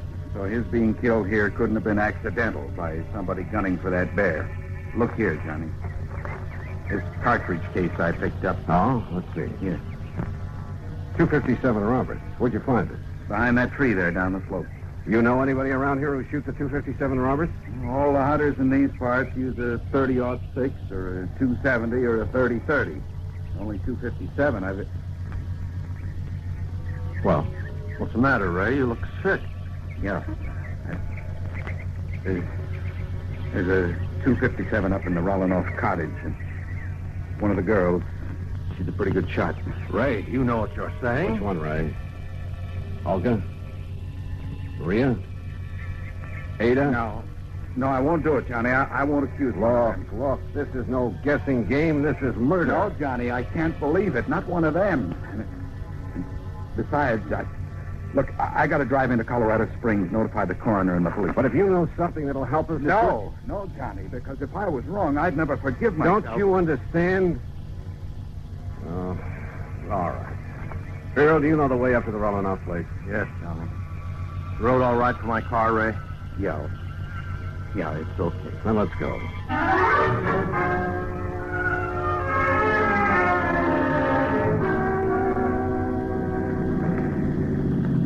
Hey, take it easy, Earl. This road isn't much wider than the car. I know it. Rollinoff Cottage is right up in that clearing, middle of that big meadow. You know those daughters, stepdaughters. You figure which one of them might have wanted to kill Rollinoff? Oh, no, Johnny, no. Well, who's the beneficiary of this policy? Well, it's a very unusual policy. Now, what do you mean, unusual? There's no beneficiary specifically named. What? The beneficiary or beneficiaries are to be the same as the heirs that are specified in Rollinoff's will. Well, who? Nobody knows. Well, where is his will? Same answer. Well, now, look here, He always made it very clear that his will would show up at the proper time. I assume, of course, that his stepdaughters will be his heirs. Oh, but if they're not...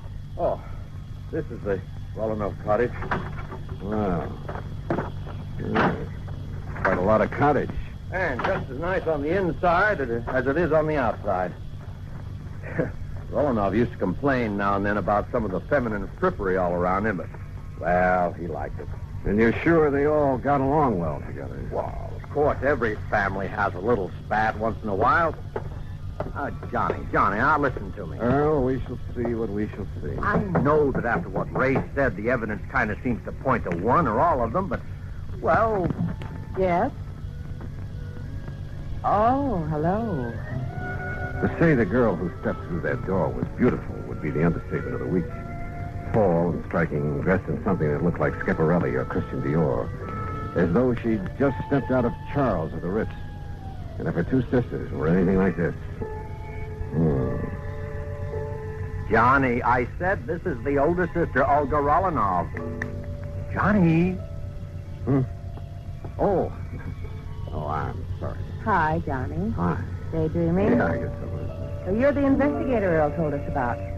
Come in, won't you? Sure, thanks. Have you found out anything about Daddy? Olga, that's what we're... No, Olga, we haven't. Oh, dear, such a terrible thing. Oh, wait a minute, Johnny. You wait. Ada, we have guests. Oh? Hello, Earl. Oh, hello, Ada. And this good-looking man is Johnny Dollar.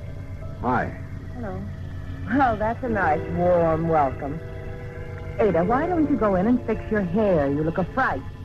That plain old house dress, really. What's that you're playing, Ada? It's the last thing Daddy wrote. He wrote it frantically the morning it was almost as though he knew something was going to happen to him. Oh, come now. And he had to write it before it did happen. Oh? Where were you, Ada, the morning he left? Right here, Johnny. Playing this for the first time. Ever since he's disappeared, I've been trying to figure if it has some special meaning. Oh, Ada, that's such a silly idea. Is it? What did you mean by that, Olga? Oh, it's really... Well, it's like a lot of other silly ideas she gets over her music. Yeah, like what? A lot of things. As though she should be the concert artist in the family instead of Daddy. Maybe now that he's gone, I will be. I'll be greater than he ever was. Oh, sure. And I'll do it in memory of him. You'll do it for your own self-glorification. I'm sorry, John. That's all right. Incidentally, where were you that morning, Olga? In Colorado Springs. I went shopping right after breakfast. Or rather, window shopping. Oh. I need some new things so badly, and... Well, you know, I have to keep up with the styles, or I'd look like our poor little artist here. Oh, yeah. So, where was your other sister, Maria? I don't know. Oh, Ada, stop that. When I left the house, she and Ada were doing the dishes. Well, you weren't helping. I told you, Johnny, I had to go into the spring. Oh, yeah. Where is she now? Oh, Maria's probably out in the hills somewhere, camping all over. Maria's right here, Olga. Hello, Earl. Well. Oh, come in, dear. This is Johnny Dollar, the investigator Earl said that you was getting. Yes. So I see. Well, investigator? I saw two. And I didn't like what I saw. Maria was dressed in khaki shirt, breeches, and hunting boots. And hanging in the crook of her arm was a high-powered hunting rifle.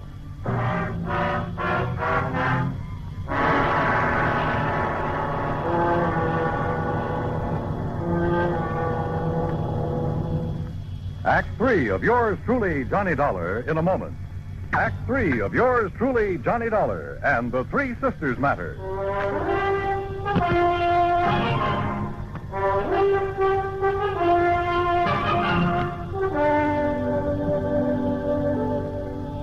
How about aiming that rifle the other way, Maria? Oh, sure. I'll set it down in the corner. It's empty, needless to say. Better let me see it, huh? Oh, I told you it's empty. Are you a hunter too, Johnny? You talk as if you were, dear. Are you, Maria? Do you do a lot of shooting? Shooting, yes. Killing. I'll Tramping around these mountains, blazing away at anything that moves just for the sake of... How about that, Maria? Oh, it gives me something to do. Kind of a relief. What else is there to do in this godforsaken place? Have you any other guns? A little 22 that I use for plinking. We all use it. Why? I want to see that one you put in the corner, Maria. Sure. And please don't start waving it around the way you did. Here you are. Why are you so interested in it? Oh, 30-06. That's right. Johnny? And your only other one is a 22. That's right. But why? That's no 22 up there over the mantel. That's Daddy's son. I don't keep 57. Oh?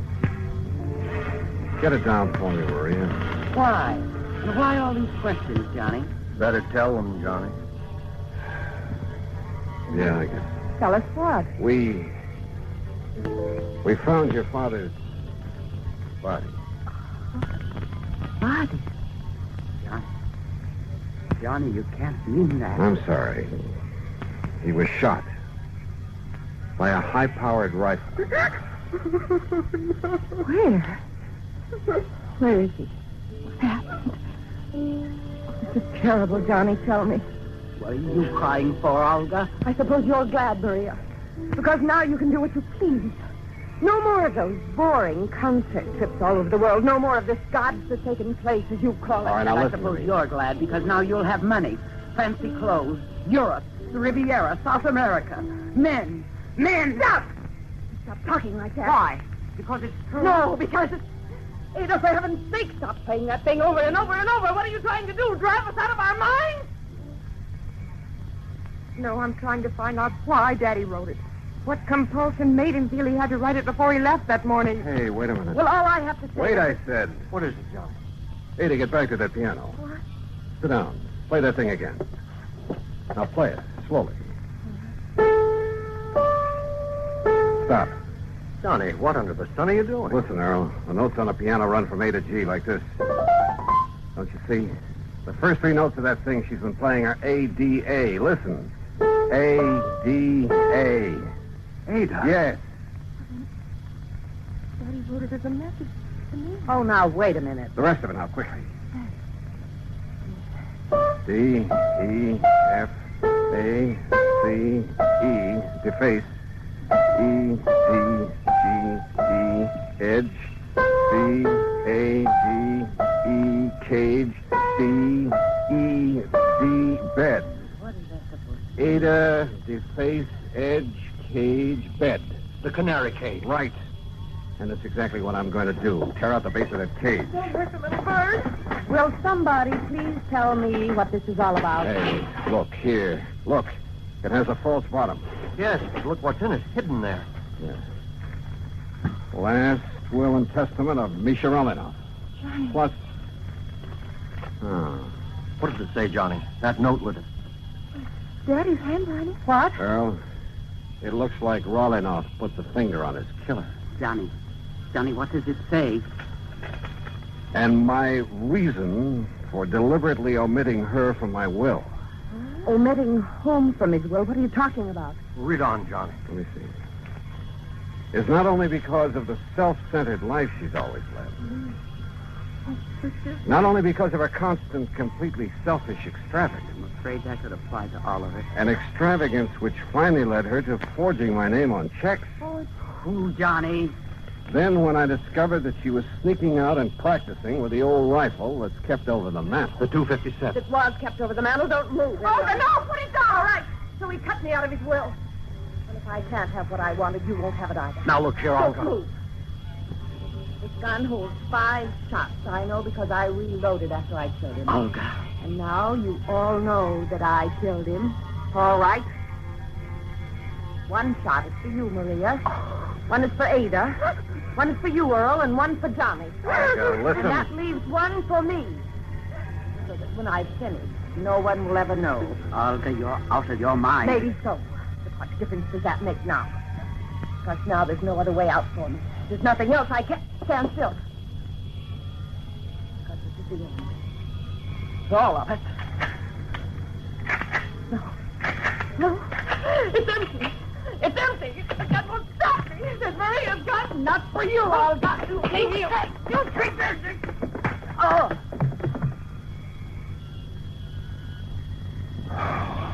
Thank God somebody emptied the bullets out of that gun. Yeah. Maria? Yes, Johnny. Ada and I, we didn't want to believe it. We tried not to, but I guess we knew that when Daddy disappeared, she must have somehow said something like this might happen. And she did kill him. Yes, she did. Oh, Johnny.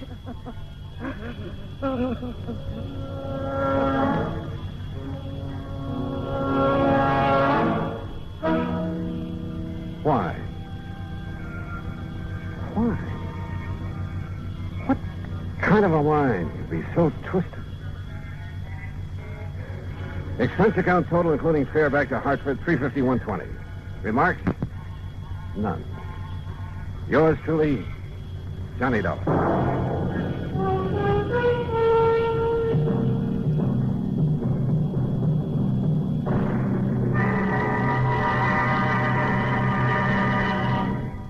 Our star will return in just a moment to tell you about next week's story. Star, to tell you about next week's story. Next week, a beautiful girl, a model, in fact. And, unfortunately, a model crime to go with her. Join us, won't you?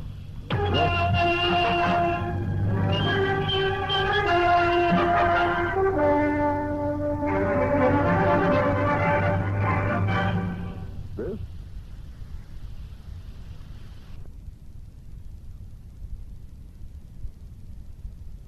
From Hollywood, it's time now for...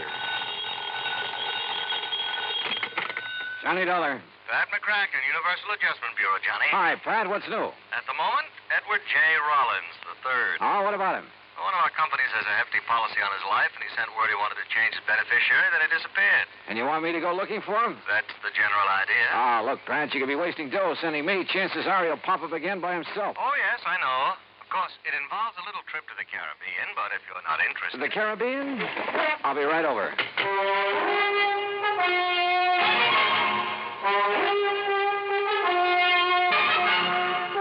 Bob Bailey in the exciting adventures of the man with the action-packed expense account.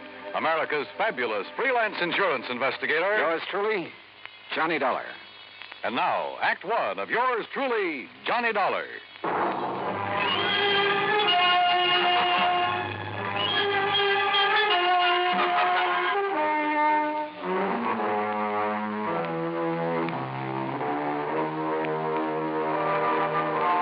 expense account submitted by Special Investigator Johnny Dollar to the Universal Adjustment Bureau, Hartford, Connecticut.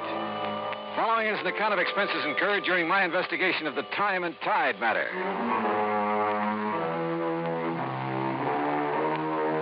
Expense account item 1, $1.20 cab fare from my apartment to the offices of Universal Adjustment Bureau and Pat McCracken. Now, the mention of the Caribbean did the trick. Sit down. Yeah, thanks. Now, what's the deal? Well, about 6 months ago, Johnny, Ed Rollins decided to marry a girl named Virginia Blake. And he took out a large policy on himself from one of our companies, naming her as beneficiary. Last week, he apparently changed his mind. Oh? Called from Nassau, said he wanted to remove Virginia Blake as beneficiary, and he was supposed to come to Miami to sign the papers. We had an agent waiting there for him. But he didn't show. What was he doing in Nassau?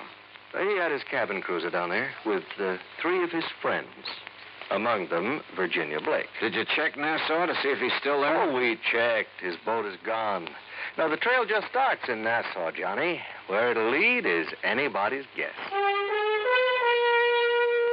Expense account item 2, $140 even, air transportation and incidentals to Nassau in the Bahamas.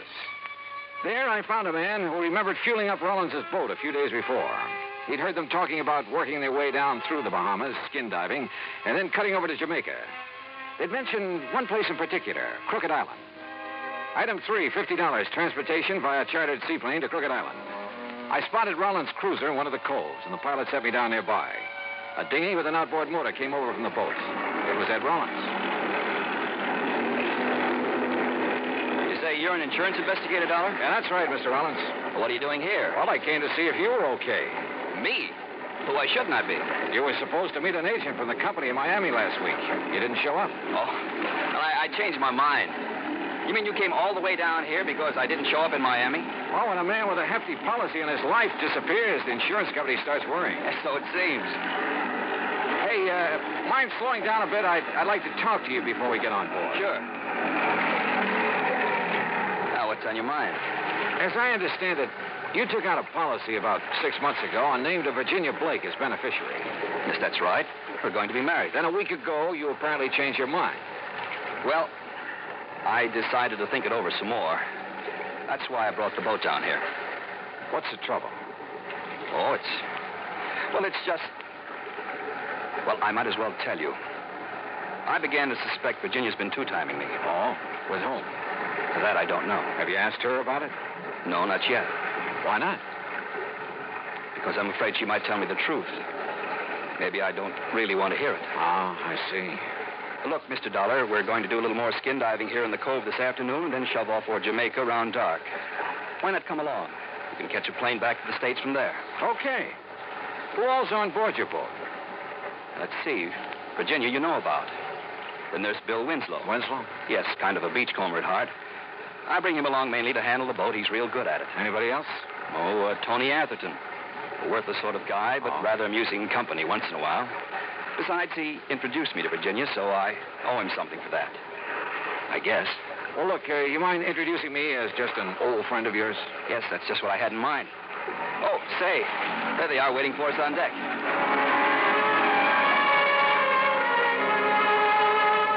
Bill Winslow was tall, lanky, blonde crew cut, deep tan. The kind who looked at home on a boat. Tony Atherton, on the other hand, was the kind who was at home nowhere. Or maybe anywhere, as long as he had a drink in his hand. And Virginia, well, one look at her and you forgot where home was. Rollins and Bill Winslow strapped on aqualongs and went over the side to do some skin diving.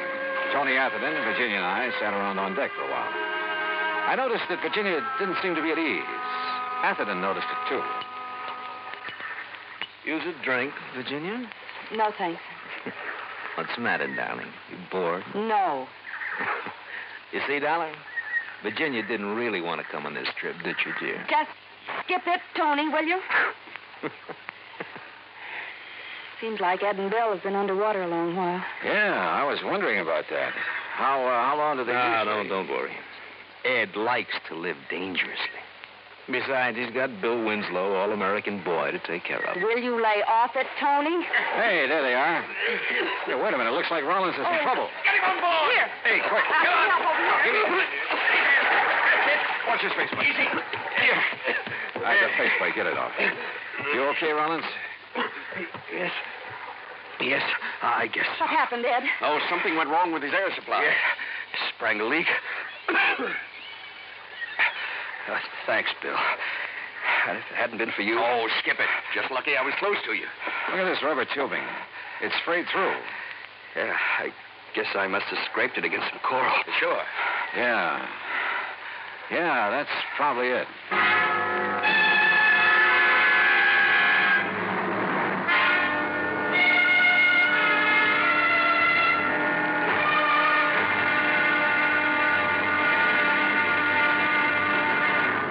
Act 2 of yours truly, Johnny Dollar, in a moment. And now for another episode in the life of Sergeant Donald Bellwether, my husband.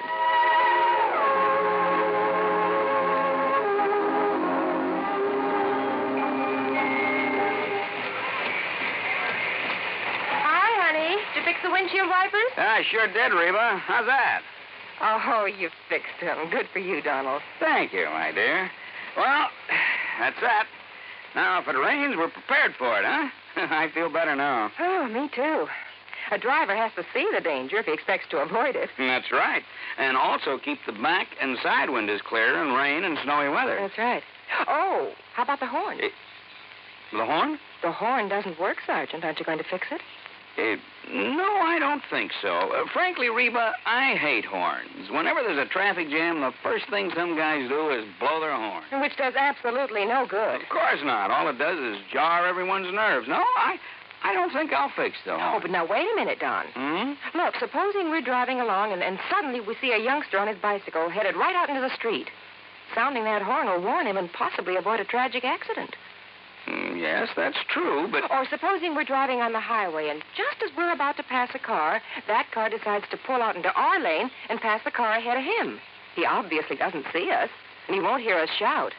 But one little beep on that horn, and he'll automatically scoot back and avoid a collision. Reba, you've convinced me. Even though it can be a nuisance, the automobile horn is a necessity. Then you'll repair it? Immediately. Oh, that's my Donald. That's my doll.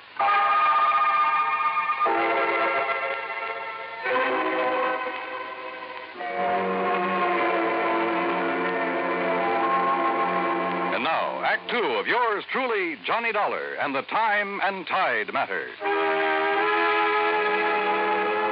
Ed Rollins seemed to regard his close shave underwater as an accident, so I decided to play it that way. But I wasn't convinced. Somebody could have tampered with his air hose. We got underway around dark and headed for Jamaica. About 10, I went up on deck for a cigarette. It was a dark night, but from the stern I could see two figures up in the cockpit. One was Virginia. The other at the wheel, I figured, was Ed Rollins. There was a long kiss. Then they lit cigarettes. In the light from the match, I could see it wasn't Ed Rollins at all. It was Bill Winslow. Dollar? That you? Ed Rollins. I guess he'd just come topside. But I didn't know if he'd seen what I'd just seen. If he had, he gave no sign of it. Johnny. You know that stuff I was telling you about? Maybe cutting Virginia out as beneficiary? Yeah, what about it, Ed? I think you better forget it. I've decided to go ahead and marry her. Well, I don't think I could get along without her. Oh, I see.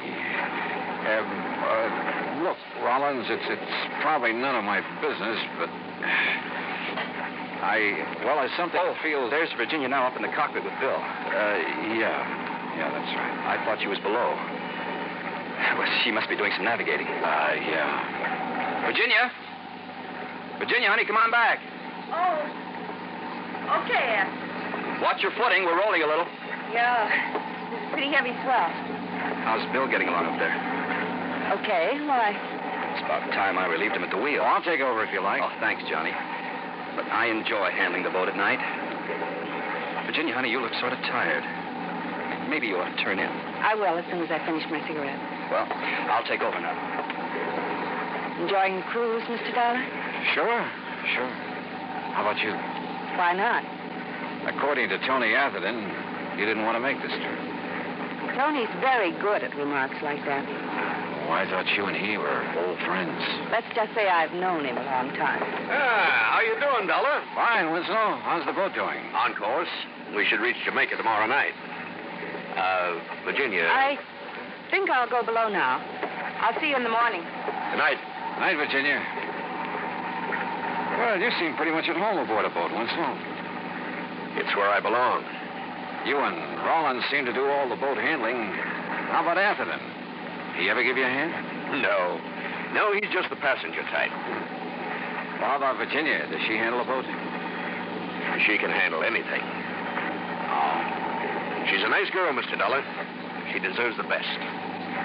Maybe that's what Rollins can give her. Maybe.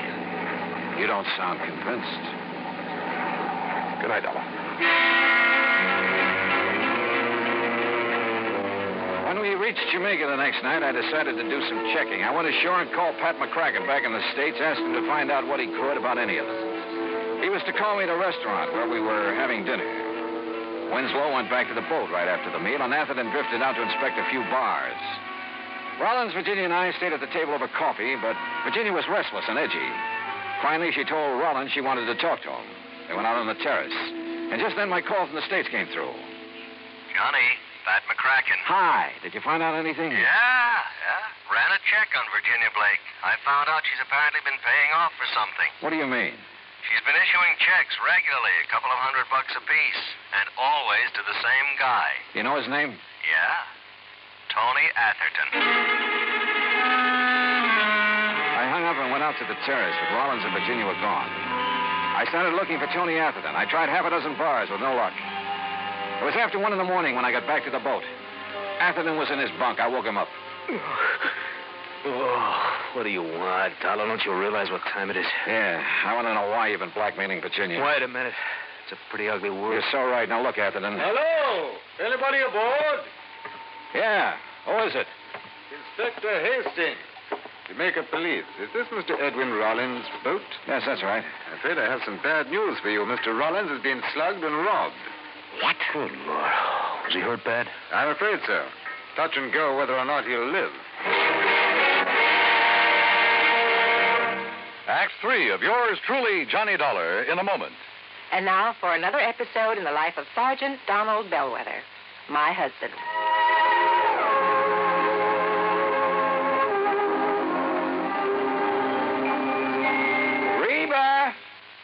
Reba! What is it, Donald? Confounded Reba, I can't find the fountain pen. I've looked all through this desk. Here it is, dear. Here it is. You must have used it as a marker when you were reading this book. Let's see, this great literary classic, Six-Gun Showdown at Powder River Gulch. All right, never mind about my reading habits. Just look at the coverage we're going to get with this new auto accident policy. Let's see. Collision. $50 deductible. Fire, theft, public liability, property damage, medical benefits. In other words, we have complete coverage. That's right. Of course, it's going to cost us money. I'm sending the company a check right now. Gee, it's too bad we don't live in Rhode Island. Rhode Island? Why? Oh, because then our rates would be lower. Rhode Island has less accidents per capita than any other state. Oh. Well, which state has the highest? Let me see. Here it is, Nevada. No, by golly, Nevada's second highest. Alaska has the most. Really? I didn't know that. Mm-hmm. You know, it's just too bad we can't eliminate traffic accidents completely. Not only would it save life and limb, but it'd be a lot less strain on the pocketbook. Yeah, that's for sure. These automobile accident policies get more expensive every year just because there's so many costly accidents. Well, I'm glad we've got some good insurance coverage, Donald, but just remember one thing. Oh, what's that, honey? Well, some auto accidents ruin a fender, and some ruin a family. Yeah, that's true. Very true. But as far as I'm concerned, I don't want any of your old insurance money. I want you here at home, safe and sound. You'll always drive carefully, won't you? Yes, I will, dear. Oh, that's my Donald. That's my doll.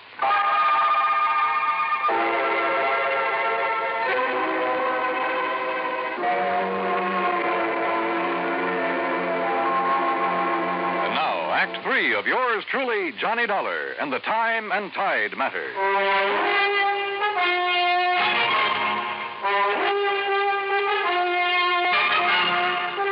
Inspector Hastings led me down the pier and around the corner of a warehouse about 100 yards from the boat. This is where one of my men discovered Rollins, Mr. Dollar. He'd been slugged, huh? With a length of pipe we found nearby. No fingerprints on it, Holmes. Rollins is in the hospital in a coma. Apparently he hasn't more than a 50-50 chance. You said something about robbery, Inspector. His wallet and valuables are gone. I'm afraid we've had quite a bit of that sort of thing around the waterfront lately. Mojave, huh? Maybe. Maybe not. I poked around the pier for a while, but didn't turn up a thing. It was about 7 in the morning when I finally got back to the boat in Atherton's stateroom. I told Virginia what happened, Dollar. She went to the hospital immediately. Okay, I can talk to her later, Atherton. I still want to know why you've been blackmailing her. Oh, look, you got proof, Dollar. Virginia's been issuing checks to you pretty regularly. Look, what's wrong with that? She and I are old friends. I've had bad luck with some of my investments. She's been kind enough to help me out. Now, look, Dollar, if you're trying to tie me in with what happened to Rollins, you're just wasting time. Am I? Of course you are. If you stop this nonsense, I can probably help you. Oh? Look, take a look out this porthole. Go on. What do you see, huh? A stretch of pier? A warehouse? Exactly. Well, what about it? Well, just as I was turning in last night, I heard footsteps on the pier. I looked out the porthole. Somebody was walking along it. As he turned the corner, I could see who he was by the warehouse light. It was Ed Rollins. Oh? A moment later, somebody stepped out of the shadows and followed him around the corner. Dollar, that was Bill Winslow. I tell you, I'm not the one who slugged Ed Rollins. But you admit taking a walk last night late. Well, sure. So what? All right, where'd you go? Oh, along the waterfront. I don't remember just where, and I don't remember what time it was. Along that pier out there, around that warehouse, maybe. Maybe. Look, I wasn't paying much attention where I was going, but I didn't see Rollins at all. What reason would I have to do a thing like that to him? I can maybe think of one. Like what? Like you and Virginia. Me and... Oh, now, just a minute. That has nothing to do with it. I think it has, Winslow. Get this straight, Dollar. I didn't slug Rollins. I kept hammering away at him, but I couldn't get anywhere. Finally, I left him and went up on deck. Virginia had just come back from the hospital. He's still unconscious, Johnny. They say they don't know whether he'll make it. Virginia, what happened last night? When I got through with my phone call at the restaurant, you and Rollins had left. Yes. We walked around town a while talking. Then Ed said he had something to take care of, so he sent me back to the boat in a cab. I came back here and went to bed. I didn't know what had happened until Tony Atherton told me this morning. Mind telling me what you and Rollins were talking about last night? He told me about the doubts he'd been having about me. That he realized he still wanted to marry me. Oh? And I told him there were a couple of things he should know about me first. Like Bill Winslow, for instance? Not that it matters now, Johnny, but that was a goodbye kiss. Oh. A couple of months ago, I became very attracted to Bill, but it was no good. You give Bill a boat or a beach, and... Well, his thinking doesn't go much beyond that. And I began to realize that what I really wanted was Ed. What was his reaction when you told him about Winslow? Well, he's a pretty wonderful guy, Johnny. That's why if anything happens that he doesn't pull through, I don't know what I'd do. And what was the other thing you told him last night? That Tony Atherton had been blackmailing me. It figured. You see, I roomed with a girl once I thought was okay, but she wasn't. Some stolen things were found in our apartment. I thought they were hers. I couldn't prove I wasn't involved. You did time for it? Yes. I wish I'd told Ed right at the start. Well, at least you did tell him last night. Johnny, who could have done this to Ed? You don't think it could have been Bill Winslow? Oh, what I think doesn't matter, Virginia. It's what I can prove that counts. And right now, that's nothing. I walked off the boat and along the waterfront. There was a swirl in the channel. The tide was going out. It was almost low. I glanced over at Rollins' boat. It was resting lower against the pier now. Suddenly, a couple of ideas started pecking away at me. I went back aboard the boat and found a tide table. According to my watch and the table, it was low tide. Then I looked up the time of the previous roll. Yeah. I headed for Tony Atherton's stateroom. All right. So Virginia was buying a little silence from me about her past. So what? When Virginia told Rollins you'd been blackmailing her, he probably didn't like it much. He told her he had some business to take care of.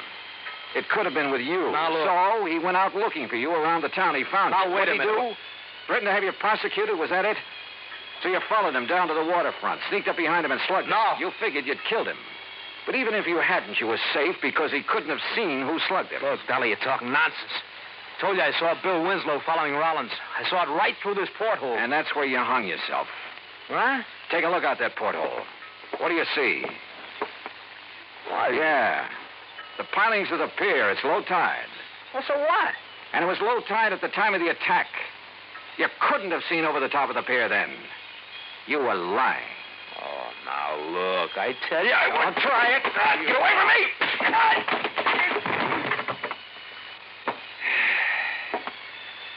You know, it's funny, Atherton. Shakespeare was more right than he knew. There is a tide in the affairs of men, which sometimes leads to fortune. In your case, brother, you missed.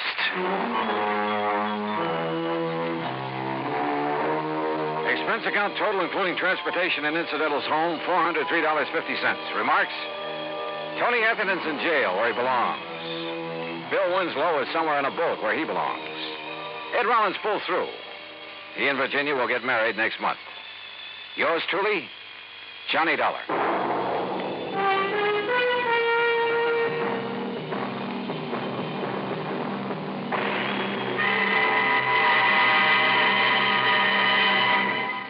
Now, here is our star to tell you about next week's story. Next week, the plot revolves around Ong's hat. And if you want to know what that means, well, join us, won't you? Yours truly, Johnny Dollar.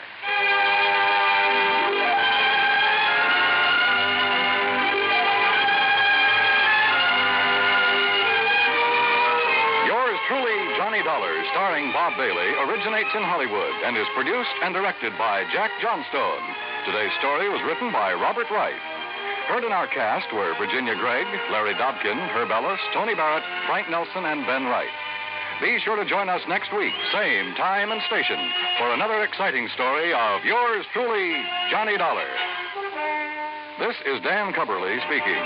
Yours truly, Johnny Dollar, has been a presentation of the United States Armed Forces Radio and Television Service.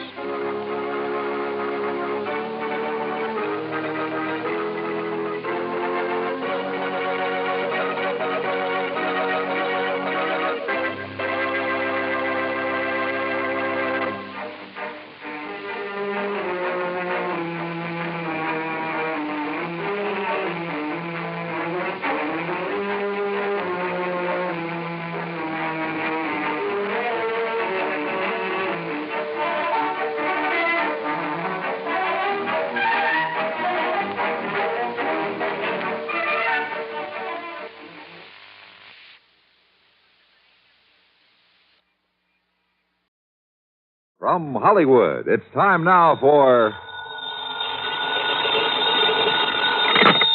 Johnny Dollar. Johnny, I've been trying to reach you for 2 days. Who's that? George Reed. Oh, well, I took off a couple of days, George. What's on your mind? A riddle. Riddle? Yeah, and a blonde photographer's model. That's better.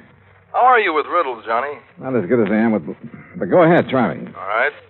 A year ago, this model married Webster Preen. Green Hat Company? Was Preen Hat Company. He sold it when he retired. Go on. Well, last week, Preen reported his wife had disappeared.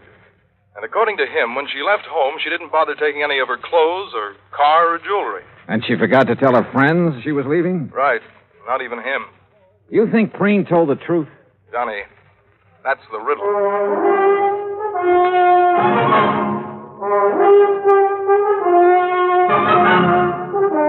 Bob Bailey in the exciting adventures of the man with the action-packed expense account, America's fabulous freelance insurance investigator. Yours truly, Johnny Dollar.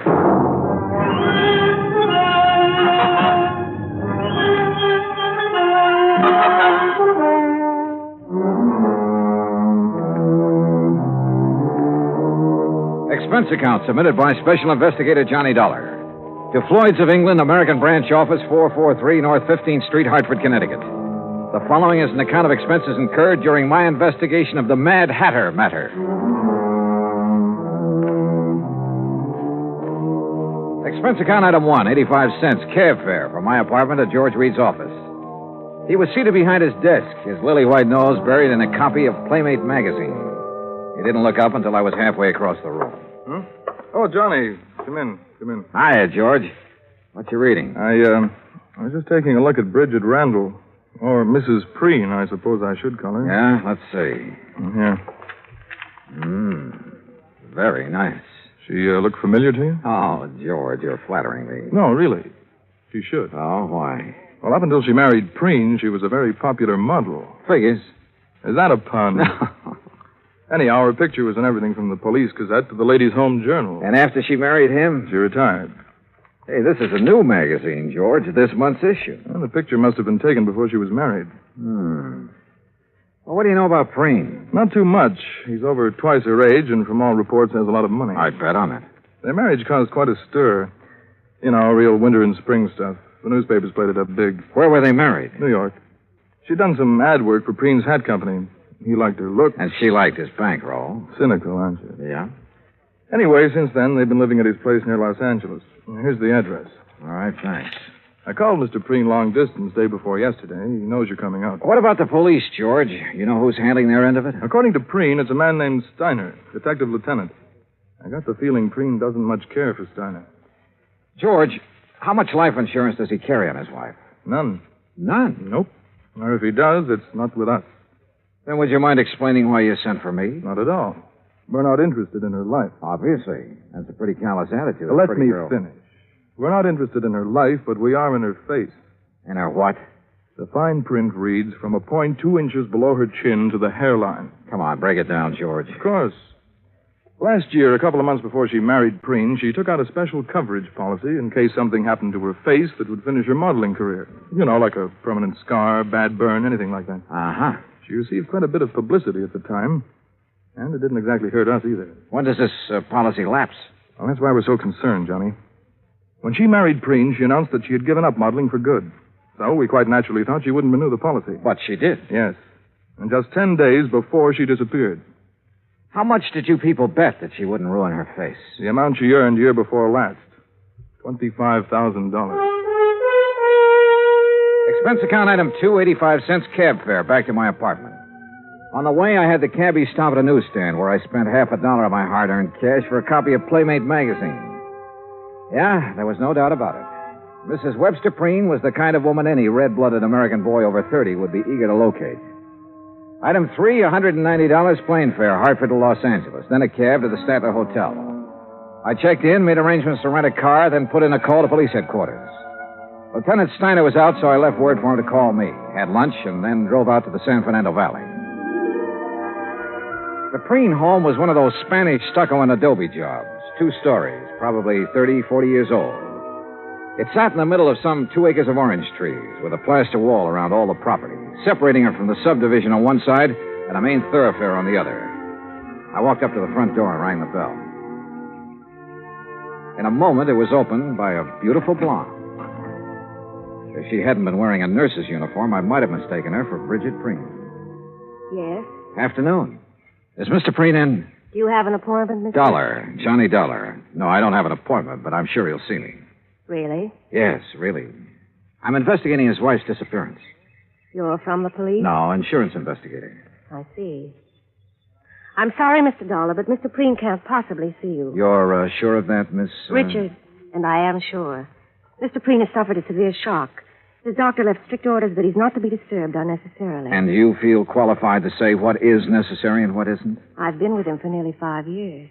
Well, answer me this, Miss Richards. Do you think Mr. Preen's health would improve if somebody happened to find his wife? What? I mean, they haven't found her, have they? You haven't answered my question. You want my honest opinion, Mr. Dollar? Helen, who is it? Who's out there with you? Excuse me. No one important. It's Johnny Dollar, Mr. Preen. Now, just a minute. Mr. Dollar, come in. Come in. Have him come to the orchid room, Helen. Yes, sir. Well, I hope you enjoy steam baths, Mr. Dollar. Steam bath? What do you mean? Follow me. You'll find out. A pretty girl, in spite of her abrupt manner. And there was a lot going on behind those clear blue eyes. She led me into the house, through a couple of large rooms, then up a winding staircase and down the hall to a door at the end of it.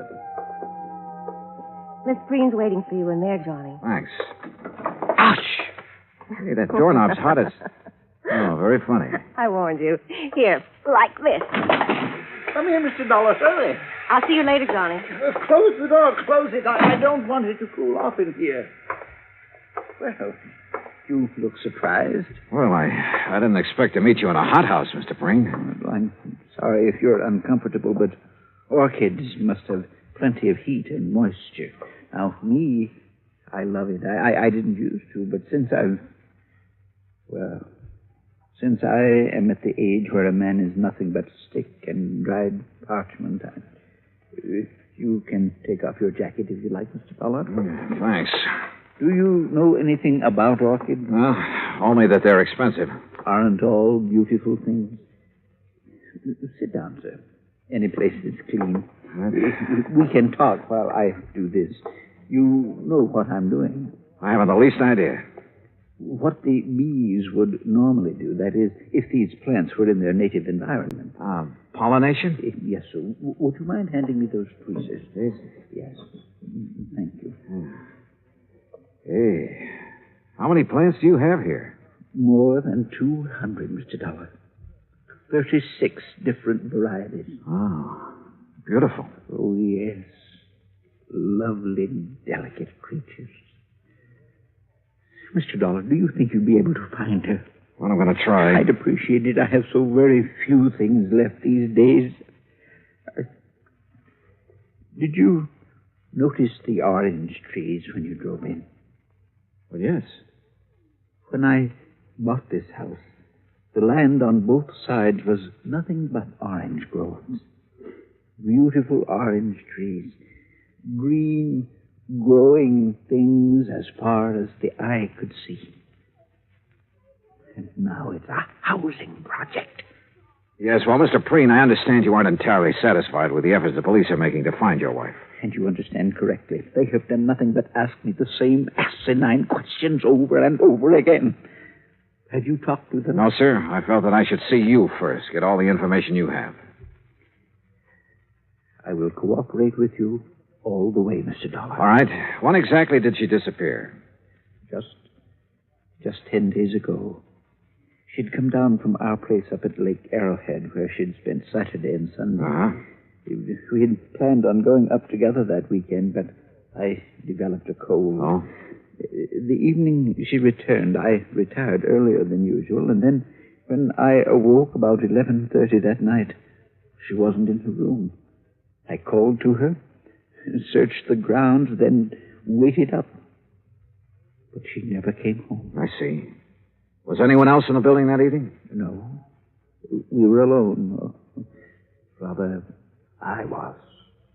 Any sign of a injury to her face, blood, anything like that? Nothing. Uh-huh. Do you remember if she made any remark earlier? Anything that had given you some indication as to whether she planned to go out? She had no plans. She was tired from the drive home, had already put cream on her face and her hair up in curlers. But... Yes? Well, she did say something about wanting to go back to Arrowhead the next day. And you're positive she didn't that night? Mr. Dollar, my wife is a very beautiful woman and an extremely vain woman. She would never leave this house with her hair in such a state. Oh? And even if it were brushed, she wouldn't leave on an overnight trip without taking along a complete wardrobe. All right. What do you think has happened to her? I don't know what to think. If I did, I wouldn't have gone to the police. A few minutes later, I left the lonely old man with his orchids and started toward the stairs. I was about halfway down when I suddenly felt as though I'd forgotten something. Only I was sure I hadn't. Still, something was wrong about this setup. I was trying to figure out what it was when Miss Richards called me. Johnny? Yeah. I'm in here. Better put your jacket on. You'll catch cold. Yeah, well, you better let me worry about that, huh, nurse? Helen, Johnny. I'm sorry I was so rude. But I thought you were just another detective who was going to upset Mr. Preen. Well, what makes you think I didn't? Because he didn't shout at you. Does he usually shout at detectives? He ripped into Lieutenant Steiner yesterday morning. Oh? You know why? Well, the police have a crazy idea that Mrs. Preen's body could be buried somewhere on the grounds or upstairs in the hothouse bed. Well, how do you know that? Well, they've been after him trying to get his permission to dig. If they were really serious about it, they wouldn't need his permission. They'd get a warrant. Johnny, you don't believe Mr. Preen killed his wife, do you? At this moment, I have no reason to. Well, everyone knows what a kind and gentle person he is. What about Mrs. Preen, Helen? Well, I hate her. Why? You, care for him? I don't like that. All right, sorry. He's a fine man, a gentleman. There aren't many left. No, I guess not. He called Mrs. Preen extremely vain. Would you go along with that description? It was made for her. Suppose something had happened to her that night. Suppose, well, something that scarred or burned her face. What do you think she'd do? If she lost her beauty, she'd kill herself. Even if she threw away $25,000 by doing it? I know about that policy, but even if it was doubled, she'd still do it. Why? Because she wouldn't have the nerve to face her friends? Friends. Bridget Preen never had any friends. But that isn't what happened to her. What did? I don't know, but I'm sure she's dead. Why? Why, Helen? Johnny, please. Tell me. Now, come on. I know you have a good reason for saying that. Now, let's have it. All right. Come over here. I put them away in this drawer. See? What are they? Caps. What? Plastic dental caps. Actresses, models wear them over their teeth to give a perfect appearance. Bridget wouldn't leave a bedroom without them. Where did you get them? I found them on the floor of the garage 2 days after she disappeared.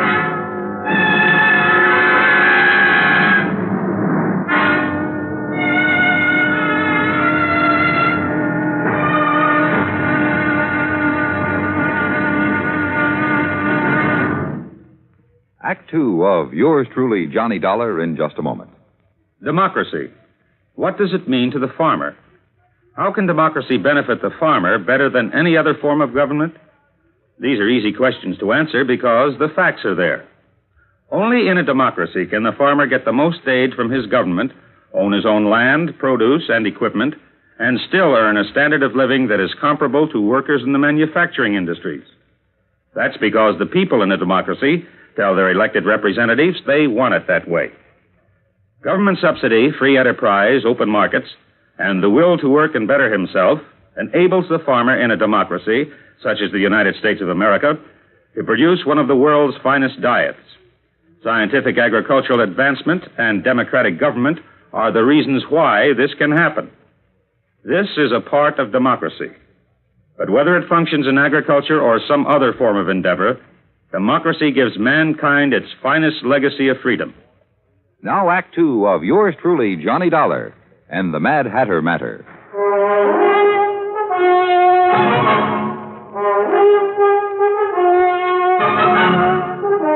Helen, Mr. Preen's nurse, gave me the set of dental caps that Bridget Preen had used to beautify her teeth. And after telling her not to mention them to anyone, I drove back to my hotel in Los Angeles. Along the way, I racked my brain about whatever it was, something that had bothered me at Preen's home. Then as I passed the newsstand in the hotel lobby, it hit me hard. I had been in almost every downstairs room of Preen's house, and not once had I seen a single picture of the beautiful and vain Bridget. In my room, I was about to call Preen and ask him why when somebody began pounding on my door.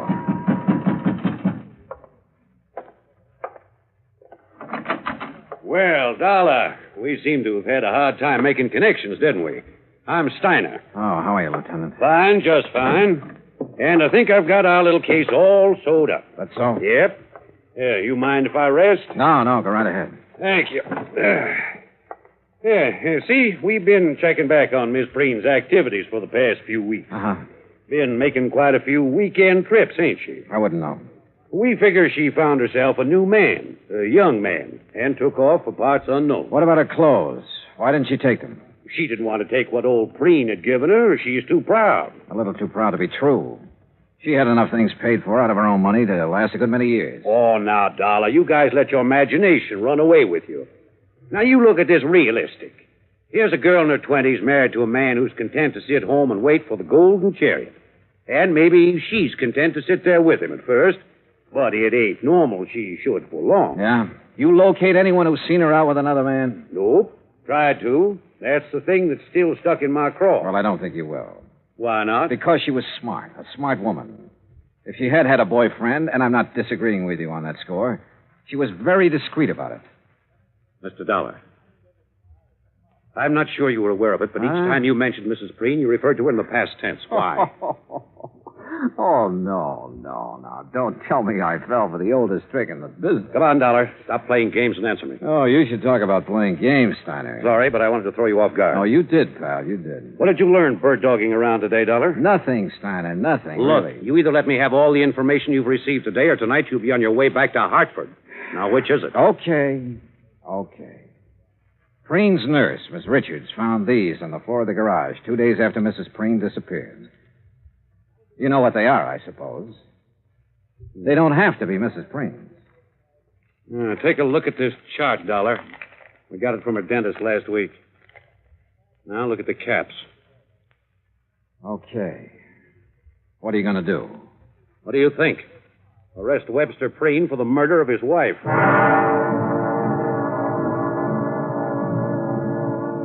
I told Steiner he could never get an indictment.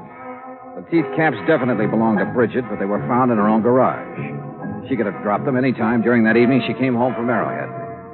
And I reminded him of Preen's position in the community, his money, how well he was liked, everything. Hoping I could still stall him long enough for me to try something that had been in the back of my mind since I left Hartford. I opened a copy of Playmate magazine to Bridget's picture.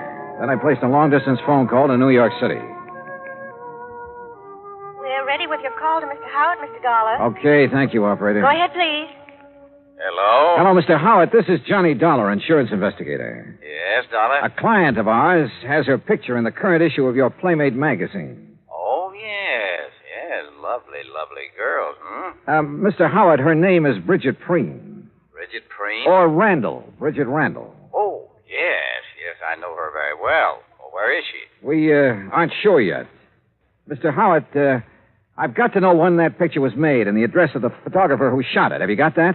Yes, you just hold on. Now, I remember now I was surprised to see Bridget after all that talk about retiring. Yeah. Yes, here it is. Photographer's a new one as far as we're concerned. What's his name? Tracy. Russell Tracy. Address? Box 17. Got it? Box 17. Lake Arrowhead, California. What? Lake Arrowhead. You ought to know where that is. Yeah. Yeah, I do. It took me a little less than 2 hours to drive up to Lake Arrowhead. When I reached the village, I stopped in at the post office. Yes, sir. What can I do for you? Well, I'm looking for an old friend of mine. He's got a place up here somewhere. What's his name? Tracy. Russell Tracy. Oh, yeah, sure. Nice little cabin on the lake, about a half a mile down toward the left. You just follow the road. Okay, thanks. The cabin just before you get to Russell's has a big mailbox out in front with the name Preen on it. Got it? Preen? Yeah, I sure have.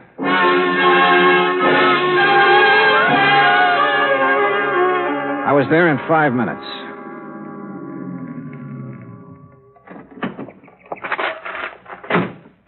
It was small, 2 rooms at the most. A dog came from the direction of Preen's cabin to bark at me, then went back into the woods again.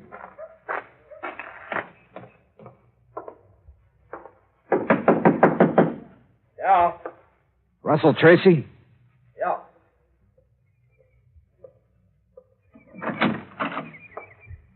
Who are you? Name's Dollar, insurance investigator. May I come in? Yeah, come on in. Thanks. Oh, Mr. Dollar, what's this all about? Bridget Preen. Oh, wait a minute. You wait, I'm friend. not... That's a very good picture of her in Playmate. You tell her you sold it? Yes, I did. When? The day you decided to submit it? Or after it was sold and too late to start publication?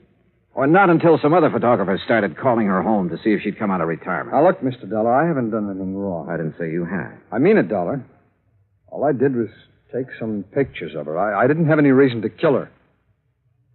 Who said she was dead?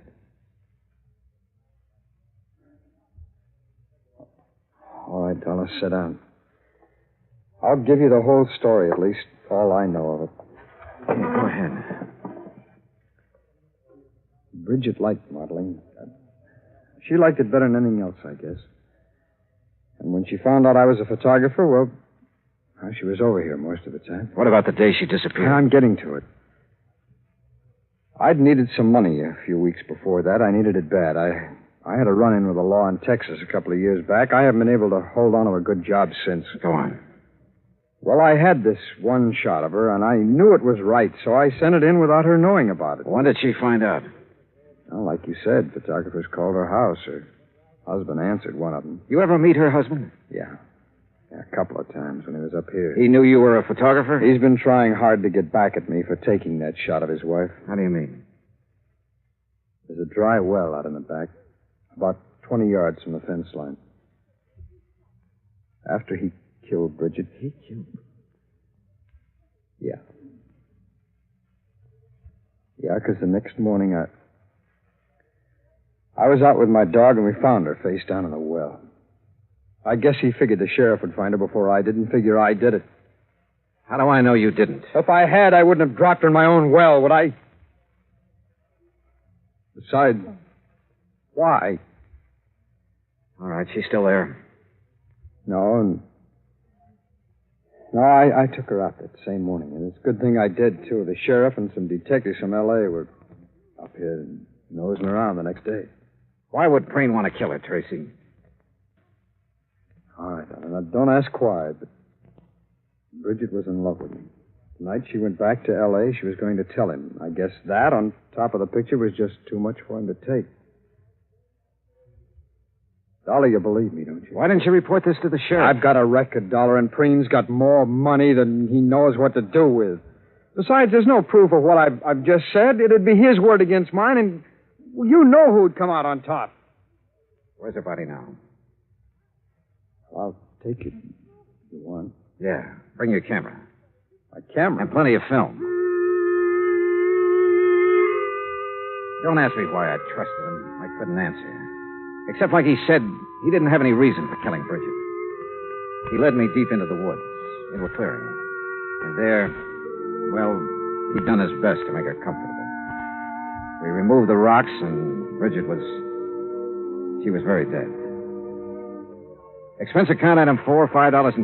Assorted phone calls, Arrowhead Springs to Los Angeles. I've been hoping you'd call. Is Mr. Preen there? Yes, right now he's up with his orchid. Have you seen Steiner? Oh, yes, he was here this afternoon. He took Mr. Preen away with him. But in about an hour, Mr. Preen came Now, look, home. Helen, you stay there, but keep out of his way. Do you understand? Oh, Johnny, really, you're talking like he's a criminal. Helen, do just as I say. I'll be there as soon as I can.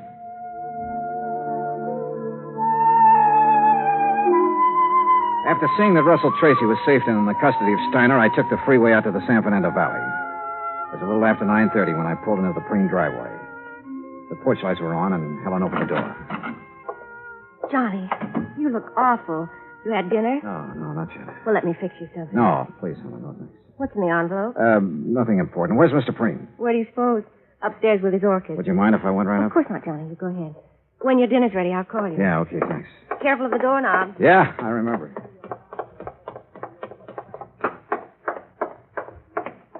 Well, Mr. Dollar, I didn't expect to see you back so soon. Hello, Mr. Preen.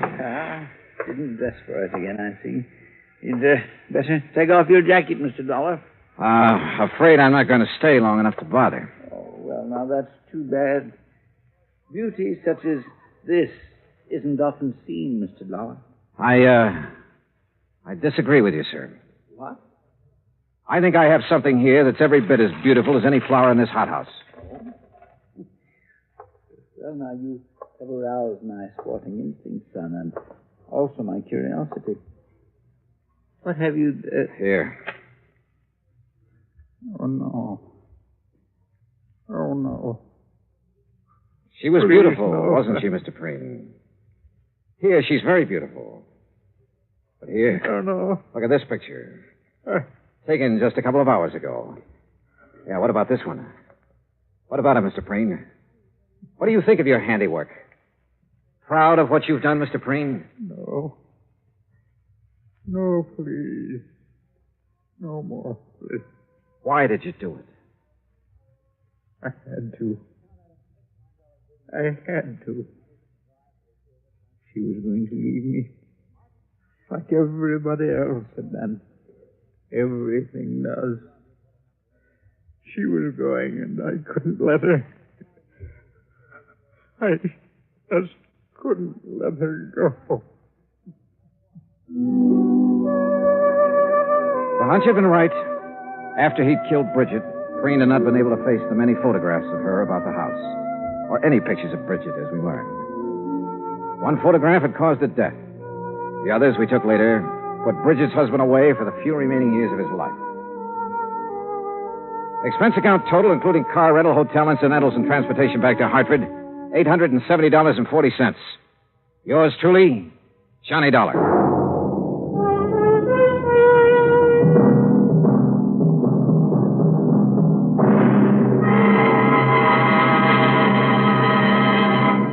Now here is our star to tell you about next week's story. Next week, a fishing trip that could be very pleasant, except that one of the fishermen is deaf. Join us, won't you? Yours truly, Johnny Dollar.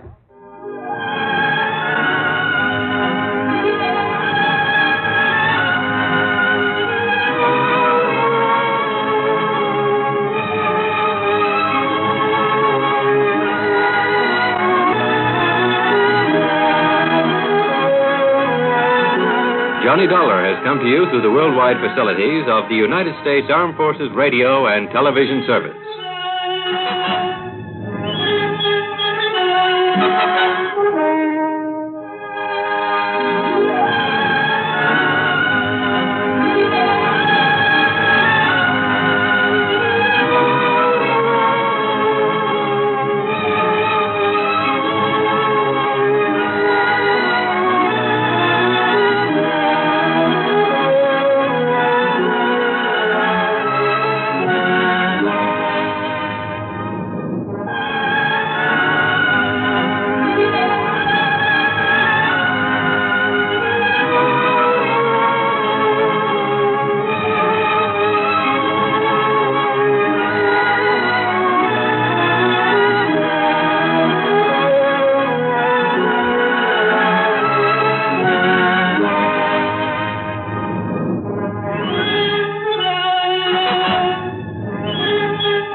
From Hollywood, it's time now for Johnny Dollar. Earl Poorman. Hi, Earl. How are things down in sunny Florida? How soon can you come down here, Johnny? You got troubles? Yes, over a $2,000 insurance claim. Oh, now wait, Earl. How can you justify my fee and expense account on a claim as small as that? Johnny. Yeah? The responsibilities of an insurance company sometimes involve far more than just collecting premiums and paying off on claims. Well, sure. Keeping your clients happy, a little good old public service now and That's then. right. Even a little attention to our national security. Sure. But on such a small policy, I still don't see how you can justify national security. Yes, Johnny. I'll grab the first plane.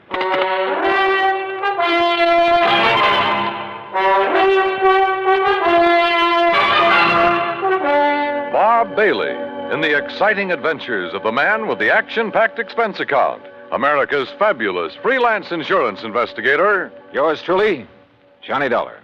And now, Act One of yours truly, Johnny Dollar.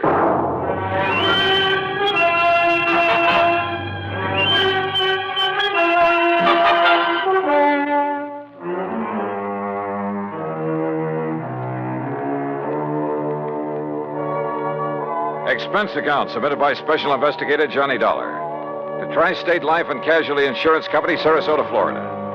Following is an account of expenses incurred during my investigation of the Wayward Moth matter.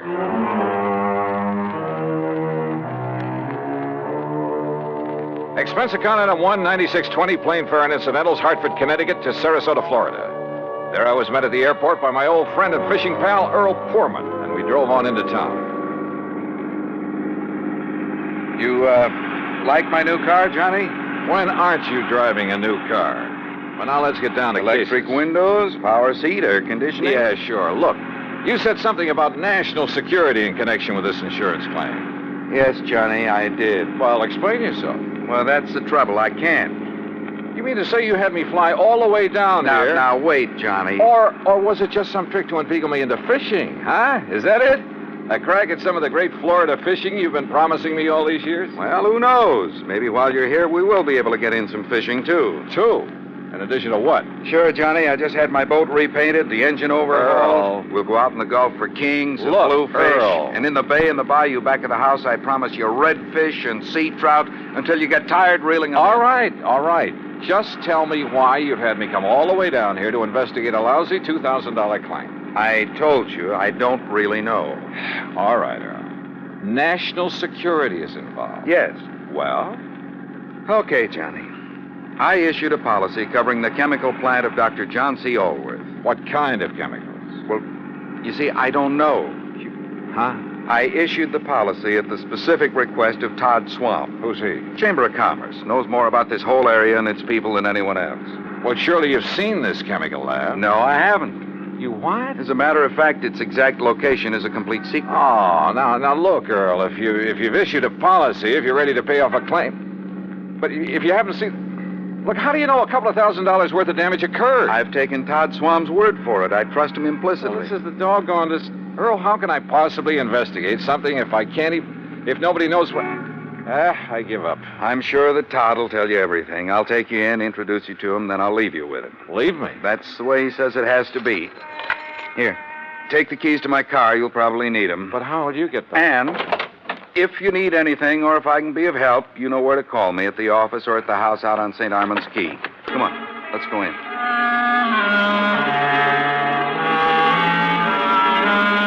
Todd Swam is a young, pleasant, aggressive sort of chap. Serious, alert, perceptive. He thanked Earl for bringing me, then led me alone into his private office.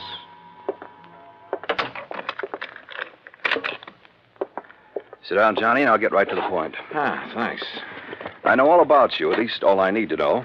Not only from Earl Poorman, but from a lot of the cases you've handled. Well, then you went up on me. I also know that on occasion you've handled security matters, worked hand in glove with the FBI and so on. So? All right.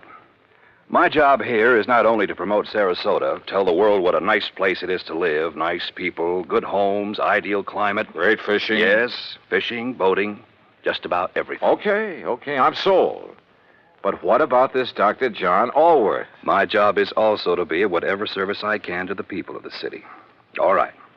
Dr. Allworth has lived here for years. Chemist, retired. Until recently, that is. Well, go on. Now, in his small laboratory, carefully hidden in the swamps of the Everglades, for security reasons, Dr. Allworth is producing an important rocket fuel ingredient. Oh? For use at one of the testing centers here in Florida. Cape Canaveral? He and his assistant work entirely alone, for obvious reasons. Look, Earl says there's been some damage at his place. That's why I asked him to have you come down. But only a couple of $1,000s worth. That is beside the point, Johnny. I think it's a case of sabotage. But if nobody's even permitted to know where the place is... And if you're ready, we'll go out there right away. Okay? Right.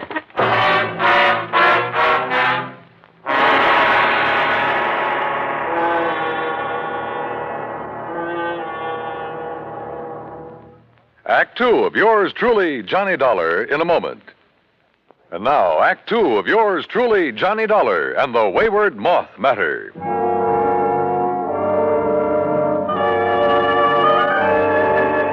Todd Swam, manager of the Sarasota Chamber of Commerce, suggested we use 2 cars, so I got behind the wheel of the one Earl Poorman had left for me and followed him. We drove south on Highway 41 through Fort Myers, then swung left on Route 82 into the Everglades, and finally into the Big Cypress Swamp Country. A few miles further south, I'm not permitted to say how many, we left the main road for a pair of wagon tracks leading into the swampy jungle. We stopped in a little clearing. From a small shack on the edge of a bayou, a tall, husky Indian emerged. He lowered his high-powered rifle as he recognized Todd Swam and walked over to where we'd parked. You bring a man, Mr. Todd. Ben Osceola, this is Mr. Johnny Dollar. Hi, Ben. How do you do, Mr. Johnny? Ben, he's to be let through here anytime he wants. Very well, Mr. Todd. Have you the airboat ready for us? All ready. Back of my house. Good. Come on, Johnny.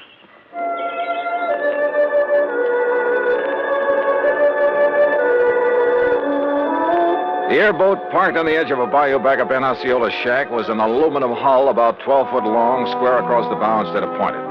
2 high seats were built up on it. At the back was a powerful motor with a propeller of the airplane type. Todd Swam and I climbed onto the precarious little seats, and we took off. brother, took off. What a ride. The airboat half planed, half skipped over the shallow water of the bayou. Perched up over the hull itself, I kept waiting for us to flip.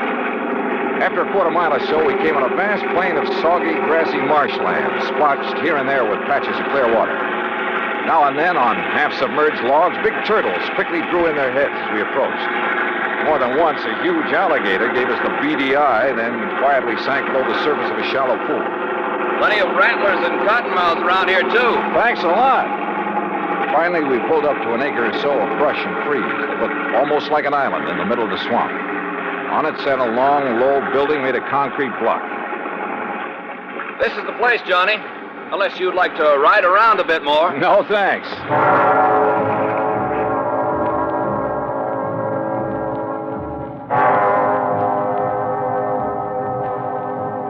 Todd Swam got the introductions over in a hurry. Dr. Allworth, a short, wiry old man with sharp features and a shock of white hair, led us into the laboratory building.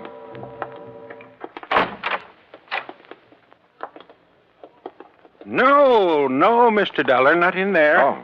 No one is permitted in the laboratory except myself and my assistant. Oh, I'm sorry, Doctor. You lead the way. About your assistant, Dr. Allworth. It was in the vault that the accident occurred. It was an accident. Of course it was. Who would possibly want to... Plenty of people, Doctor, and you know it. May sound corny, but this whole country has enough enemy agents. You speak as though we were at war, Todd. Well, we're certainly in a Cold War. And speaking of agents... A moment, please, gentlemen, while I work the combination of this lock. This vault looks big enough for a bank.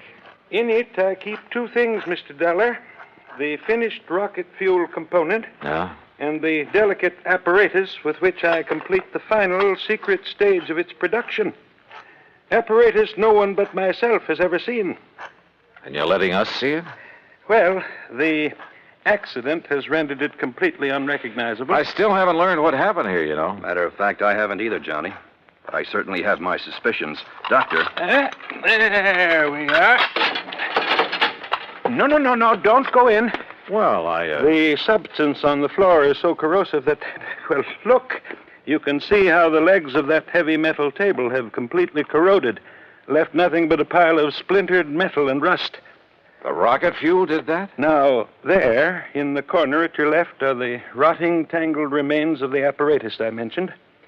The apparatus the insurance money will replace so I can make up for valuable time lost. Doctor, I tell you, it was no accident. What happened, Mr. Dollar, is that the heavy glass flagon containing the finished rocket fuel additive... Glass, Doctor? A very special glass, over an inch thick. The flagon containing about 5 liters of it was on that marble slab there in the middle of the floor, ready to be crated and shipped to its destination. I see. I had completed processing it night before last. Early yesterday morning, for some reason I have not been able to determine, the flagon exploded. Well, I'll bet I can find a reason. Where's that assistant of yours? Leon? Yes, Leon Salkoff. Salkoff? Yes, Johnny. A man doing secret work for the rocket missile project hires an assistant with a name like that. No, Todd. Leon Salkoff. Doctor, there was a famous, well, I should say infamous character by the name of Salkoff during the last war, a young chemist. Yes, Mr. Dollar. Mixed up in a couple of industrial bomb plots. And if this is the same man... It is the same man. Well, then, good heavens. Exactly what I think. No. You're both wrong. This man was cleared in the war trials. Well, what difference does that make? I say a leopard can't change his spots. But don't you see that not even he knows the combination to this vault? Some other way to get in? Those little windows up there? 8 inches square and 2 inches thick. And you're sure there's nothing in your process that would cause the bottle to explode? Oh, I have checked and rechecked it. Where was Leon Salkoff when it happened, and where is he now? Well, he went to Fort Myers for supplies early this morning. He should be back. My guess is that he kept right on going. Yeah, Todd, I'm inclined to agree with you. Because, Doctor, if what you've told us is true, well, somehow, someone must have got to this stuff. How high are those little windows above the ground outside? Oh, about 5 feet. Then a gun, perhaps, aimed in through a window. But they are all in place and unbroken. Well, any reason why one of them couldn't be removed from the outside, then replaced? Well, I don't know. I'm going to see. I'll be right back.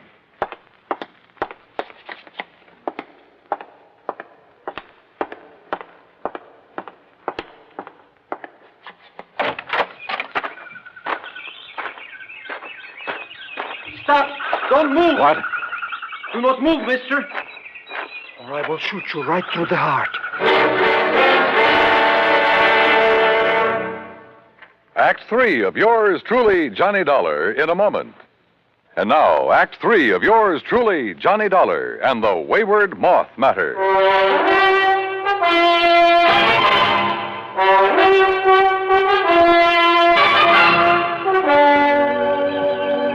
Put your hands above your head, mister. Now, wait.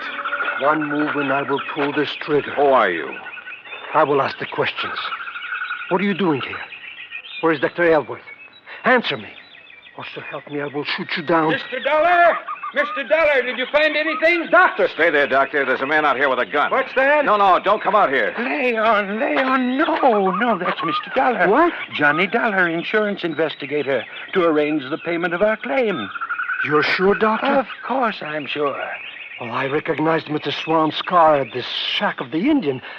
But when I saw the other car, well, I was worried about you. No, it's all right. He's here to help us. Salko. So you finally decided to come back. Mr. Swan. What took you so long, Leon?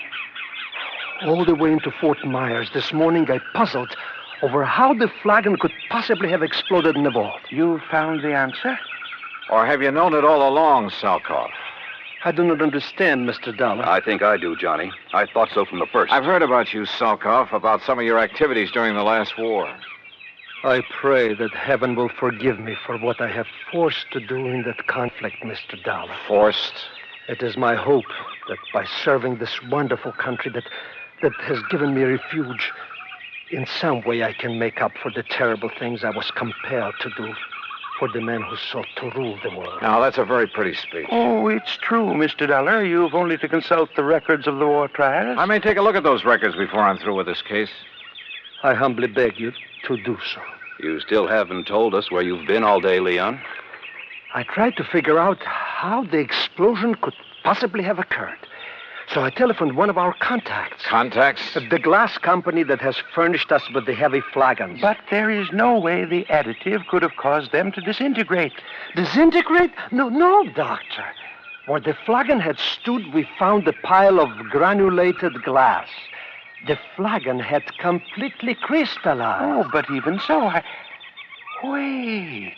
Of course. Of course. By some means, a critical... Exactly. A critical... The formula for the glass that I obtained from the glassworks indicated the possibility. Would you gentlemen mind telling us what this is all about? Mr. Dollar, I believe Leon has found the answer. Well, if he has, I'll take back a lot of the things I've said and thought about him.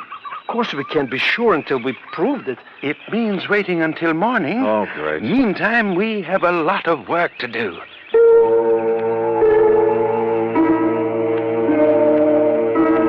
We spent most of the night working like dogs, swabbing out the vault with a powerful neutralizing solution.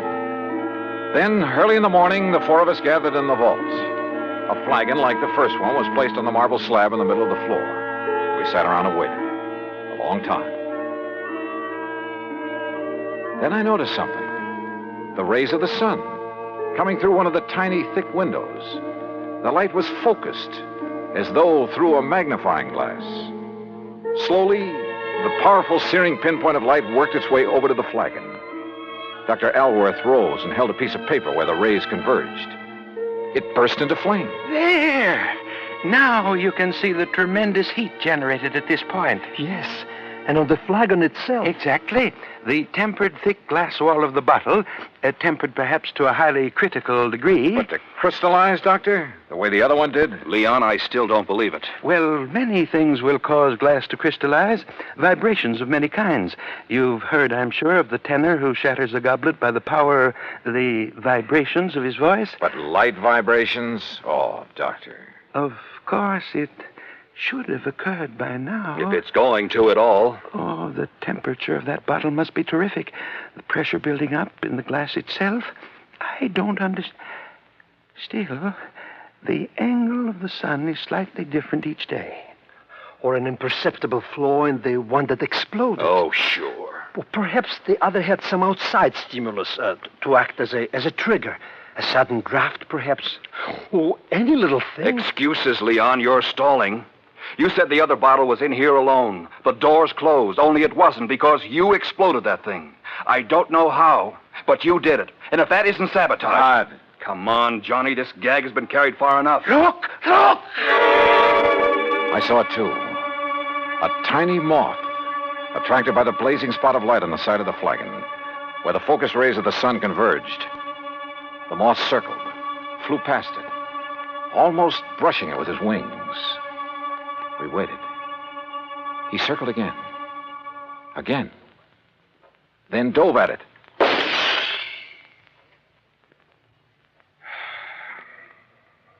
Well, Todd. Yes. Leon, I apologize.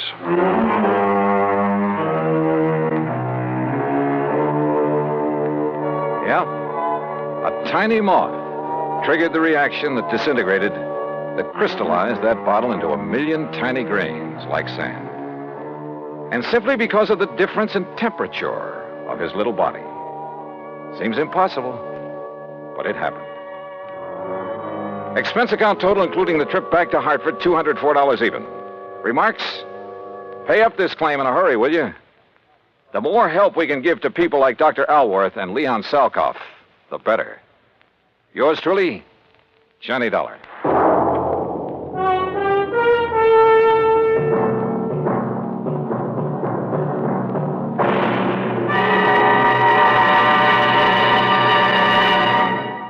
Our star will return in just a moment. Now, here is our star to tell you about next week's story. Next week? Well, I thought my job in Florida was all done. Far from it. It had just begun. Join us, won't you? Yours truly, Johnny Dollar.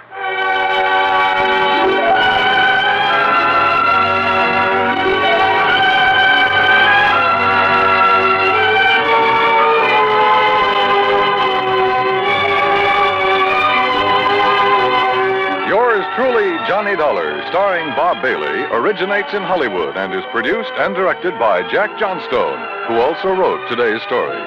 Heard in our cast were Vic Perrin, Herb Ellis, Paul Richards, Lou Merrill, and Leon Velasco. Be sure to join us next week, same time and station, for another exciting story of yours truly, Johnny Dollar.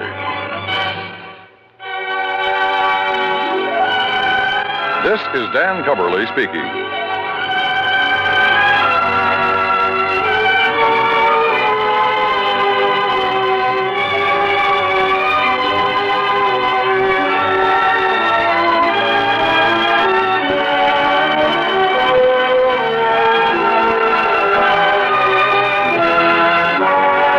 This is the United States Armed Forces Radio and Television Service.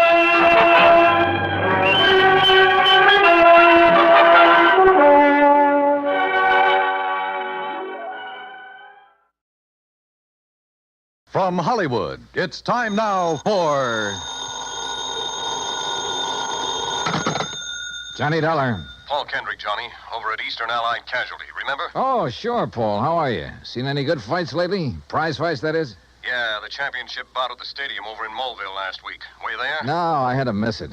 But it didn't miss me. Huh? The minute Georgie hit the canvas in that fourth round, it cost me $50. Johnny, do you remember Al Coronado? Are you kidding? I've watched that boy come up from the Golden Gloves. Well, he fought in one of the preliminary bouts. I know. I lost on him, too. $20. Come on over, will you? And I'll tell you why the company may lose $50,000 on it.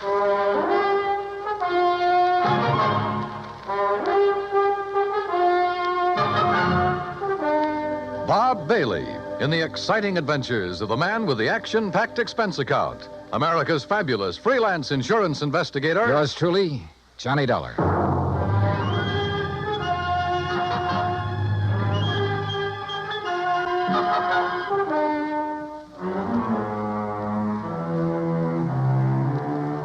Expense account submitted by Special Investigator Johnny Dollar to Eastern Allied Casualty Insurance Company, 422 Spidal Building, Hartford, Connecticut. Following is an account of expenses incurred during my investigation of the squared circle matter. Expense account item 1, $1.10. Cab from my apartment to the offices of Eastern Allied. When I got upstairs into his personal cubicle, I found Paul Kendrick pacing the floor. Sit down, Johnny. Have a drink if you want one. No, thanks. Hey, looks like you're the one who could use a drink. What are you worried about? Don't tell me you've been hitting the company till for big money to bet on the fights. Johnny, I'm worried about murder. Listen. I'm all ears. How long since you've seen Al Coronado fight? Oh, 6 months, a year, maybe. But before that, when he was working all the local arenas, you and I were present every time he put on the gloves. So? We knew him when he had reflexes quick enough to... Well, do you remember how he'd show off by picking a fly or mosquito out of the air, grabbing it between his fingers without even hurting it? Yeah, sure.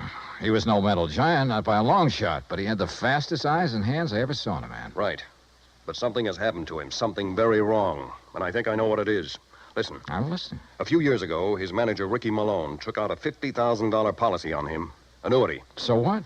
A lot of managers take out policies on their boys. And then get him killed? Look, Al is fighting again tomorrow night in a small town outside of Joplin. Joplin? Missouri? A little place just across the state line. Johnny, I want you to be there.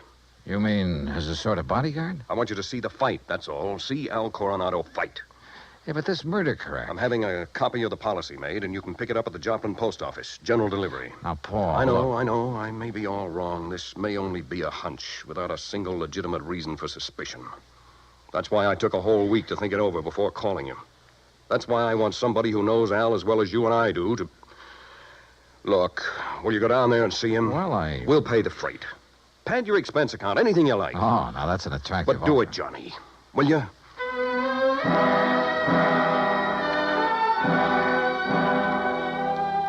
Item 2, another $1.10 back to my apartment to pack.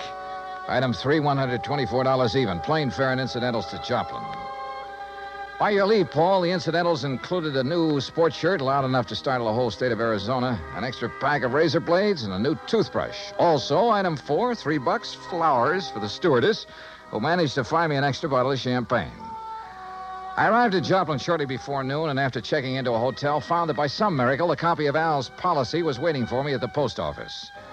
A quick glance at it brings up item 5, $4.25 phone call. What do you mean, holding out on you? I thought you said Ricky Malone took out the policy. He did, and pays all the premiums. But the beneficiary named is Frankie Fortina. Now, who's he? I don't know yet.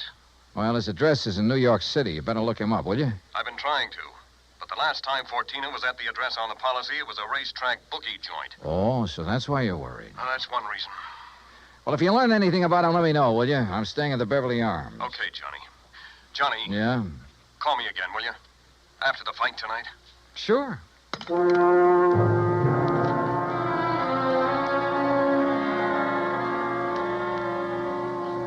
I was tired, so I had a big lunch. That's item 6. Went up to my room and slept. I overslept. It was nearly 9 o'clock when I woke up, so I grabbed a cab. That's item 7, and went out to the arena in the nearby town of Mount Elba. For $5, item 8, I managed to get a seat at ringside in time to catch the end of the last preliminary. The winner in 1 minute, 10 The program seconds told me of the Al third was round, scheduled the for the boy main from event Toledo, Ray against some local boy named Rafe Cummings. I never heard of him, and I doubt if anybody outside of Tucson ever had. I understood why when he stepped into the ring. This kid looked like the rankest kind of amateur.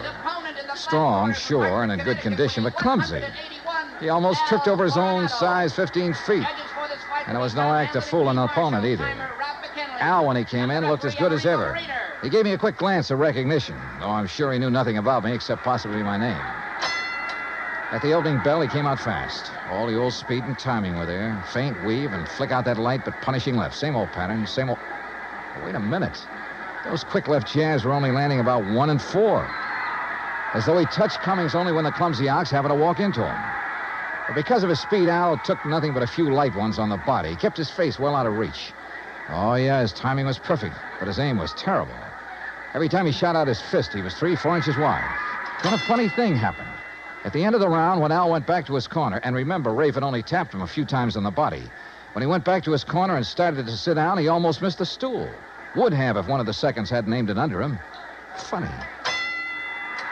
The second round got underway the same as the first. Al was all speed, dodging, weaving, keeping his face out of the way. But again, he wasn't hitting his mark. And then it happened. He missed Cummings wide, then practically ran into his glove, catching it hard in the cheek, and down he went. Why, there wasn't enough steam behind Cummings' glove to hurt her. But Al took the count. He'd been hurt by that tap on the face. Then another thing. The second he was counted out, his handlers practically hauled him out of the ring and back to his dressing room. And believe me, Al looked terrible. His eyes had a strange, almost faraway look, as though that little smack had knocked his brains loose. My seat was on the far side of the ring, but I elbowed my way through the crowd and back to the row of dressing rooms in a hallway built onto one end of the building. Al Coronado. I told you on the way up the aisle, Doc. Huh? We don't need you. The boy's all right. Go on, Doc. Beat it. You hear me, Doc? Listen, this is Johnny Dollar. Huh? Old fan of Al's from Hartford. I want to see him. Some other time. No, now, right away. Come on, open up. I said some other time. Don't you understand? We're pulling out of this, Berg, and we ain't got time to stand around and talk. Now, look, buddy. Malone's the name. I'm Al's manager, see? And when I say get out, I mean vamoose. Al, are you okay, boy? This is Johnny Dollar. Oh, no, you don't. Brother, that's where you're wrong. Hey, Al. Al. Good Lord, Al, what's the matter with you? Hello, Johnny. Hey, Al, look at me. No, I mean straight at me. Here. Al. I'm all right, Johnny. You're in bad shape. You should never have fought tonight. Oh, that's all right. Where are your seconds, your trainer? Ricky, he don't let nobody in after fight. Look, Al, can you get up off that table, stand up and walk? Oh, sure, Johnny. Then come on, I'm taking you out of here to no, a doctor. Johnny. Easy, Al. No, look behind Al, you, Rick. please, He's up, he's got it. You bet I am, Dollar.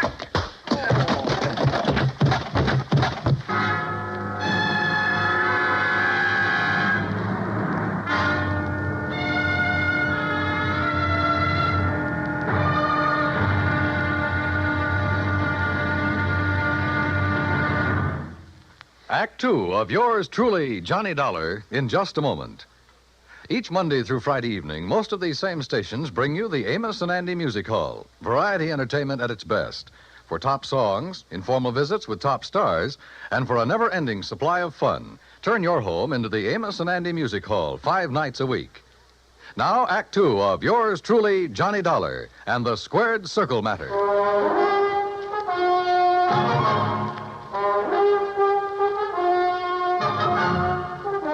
When I came to, the dressing room was dark and quiet. After carefully falling off the table where they'd left me, I groped my way to the light switch, stumbling incidentally over the remains of the chair Ricky Malone had used on me. It was well after midnight, so I left by the dressing room window. The second I reached my hotel room, I put through a long-distance call, hoping Paul Kendrick would be in bed. He was. Yeah, hello? Johnny Dollar. And, Paul, you're right. It'll be murder unless I can stop it. Hey, you awake? Oh, you mean Al Coronado. What's happened, Johnny? Plenty. And listen, that boy is more than punch-drunk. He's had a brain injury of some kind. I'll bet on it. That's what I was afraid of. The tap on the face that knocked him out tonight wasn't enough to hurt a kitten. But a good solid blow would probably kill him. That's why he kept protecting his face. But Ricky Malone is making him keep on? Who else? I just met the gentleman, by the way. Well, what'd he say? Did you question him? Before I could, he cracked me over the head with a chair. Where's he now? Oh, I don't know. What are you going to do? See if the police can track them down. Malone said something about leaving town right away. We'll keep after him. Did you read that policy carefully? You kidding? I haven't had time. It's an annuity. That much I saw. Beginning in 3 or 4 years, it'll pay Al a nice little income for the rest of his life, if he survives. But the beneficiary named. Yes, Frankie Fortina, who gets the full face value of the policy if Al dies. Johnny. Yeah? I got a rundown on Fortina. You said he was a bookie at one time. That was the least of his crimes. He has a record as long as your arm. As I see it, he owns Al Coronado. Then you're probably thinking what I am. But Al hasn't been doing so well lately. He's taken a big drop in class. Isn't making the purses he used to. You know that? Yes. The ANBA keeps a complete record. So with this injury to his brain, the only way Fortina can clean up on him is by seeing him dead. That's right.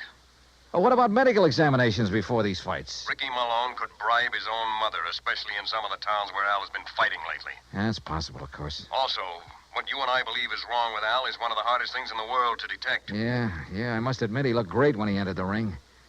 Okay, Paul, one thing's in our favor. Neither Al nor Ricky Malone knows who I am, outside of being a fight fan. Just so Fortina doesn't learn different. Where is Fortina, by the way? I don't know. So, Johnny, whatever you do, be careful.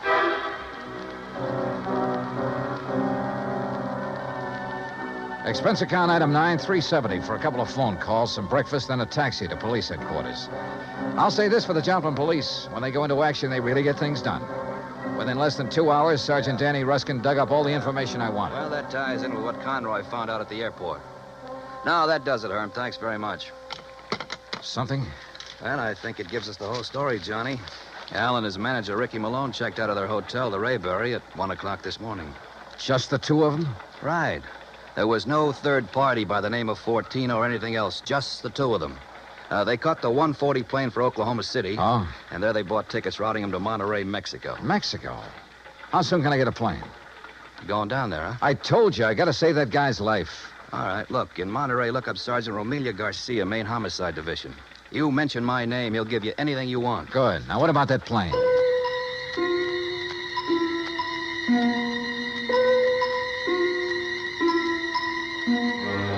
The deal on plane connections turned out to be bad.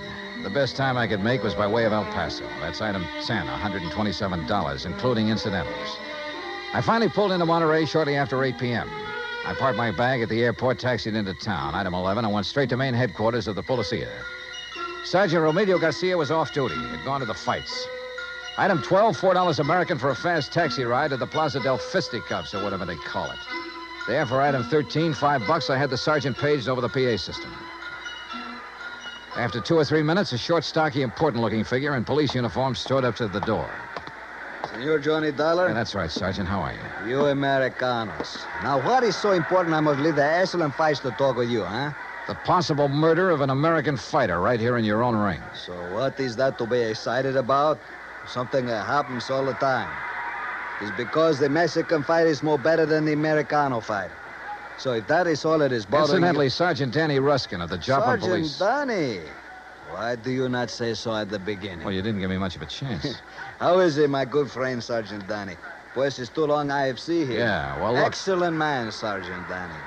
When I have trouble with one of our Mexican nationals who escape across the border and go all the way to Missouri, Joplin, it's Sergeant Danny who... But you have a problem, huh? Yeah. A fighter named Al Coronado. Coronado. Oh, but of course, tomorrow night he is fighting here, and he will lose. Why do you say that? Come, look. Here on the, what you call, a billboard, a picture of the man he is to fight. So, El Toro Negro. That sounds more like the name of a bull than a... Holy... See, big man, is he not? Is this picture real? 240 pounds, senor. But Al Coronado only weighs in at 181. See? El Toro, big man.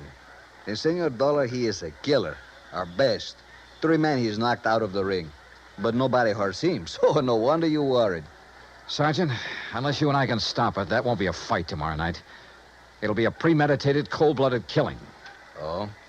How so?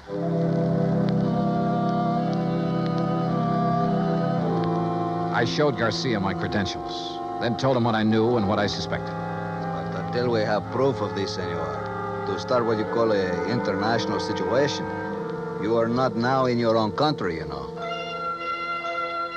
Still, he agreed to cooperate. First thing, of course, was to locate Al and his manager. In this city of nearly 200,000, that could be pretty rough. But he said he'd try. He drove me by the airport to pick up my bag, then to a hotel. And there, as the bellhop unlocked the door of my room, I got a real break. The next door down the hall opened. Hey, kid, how'd you like to bring me up a glass of warm milk, huh? Al Coronado. Huh? Oh, hi. Here, boy. Just put in my bags inside and leave the door open. Gracias, senor. Hey, Al, are you alone? Oh, sure. Hey, you're Johnny, ain't you? Yeah, that's right, Johnny, and I want to talk to you. I used to see your rig side all the time up in Hartford, huh? You saw me in Joplin, too. Only you don't remember. Where's Ricky Malone, your manager? Oh, he said he had to go meet somebody. He's always going out.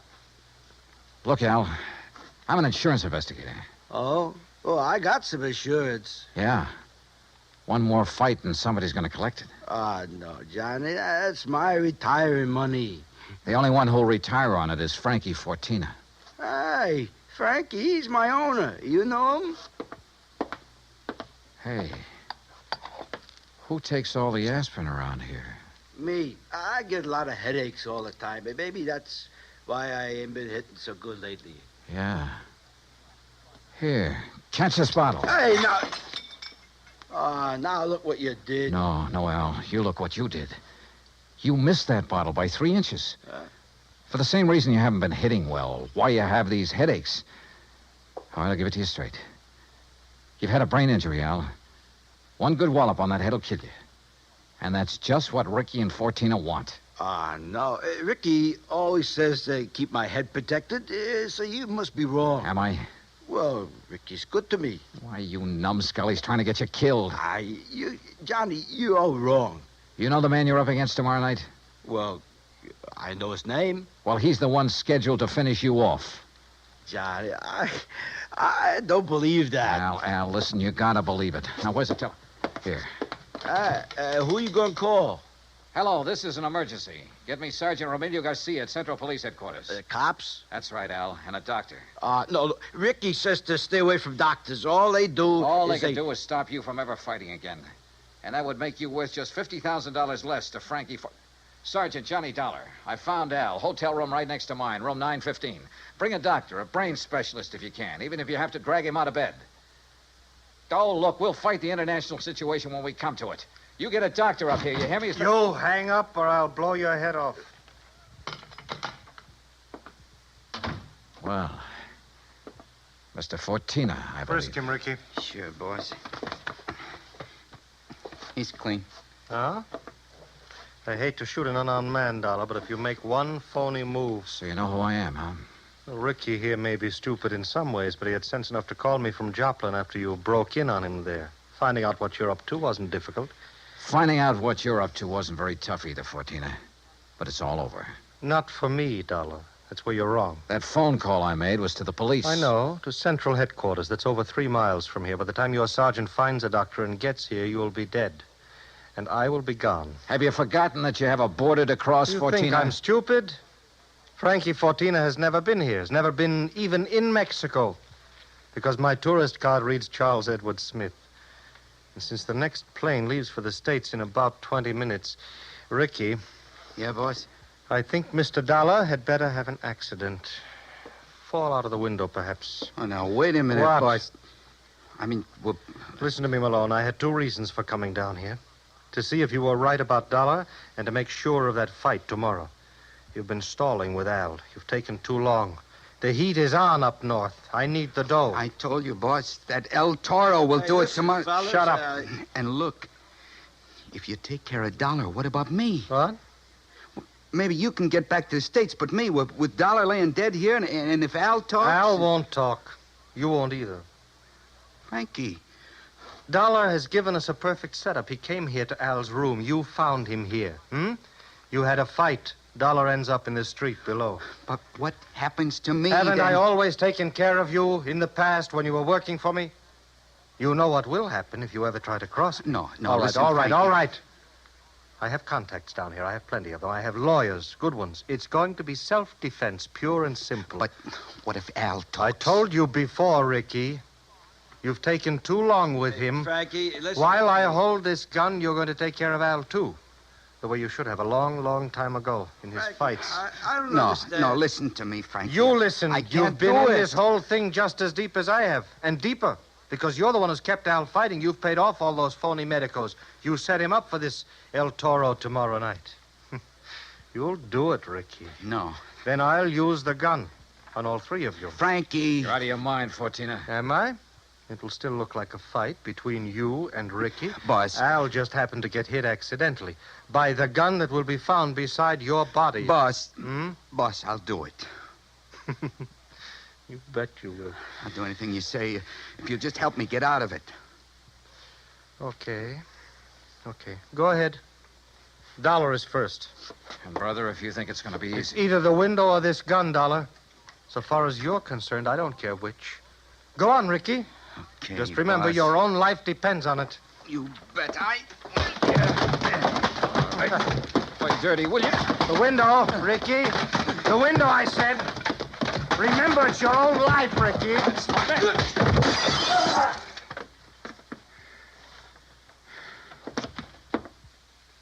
All right, Fortina.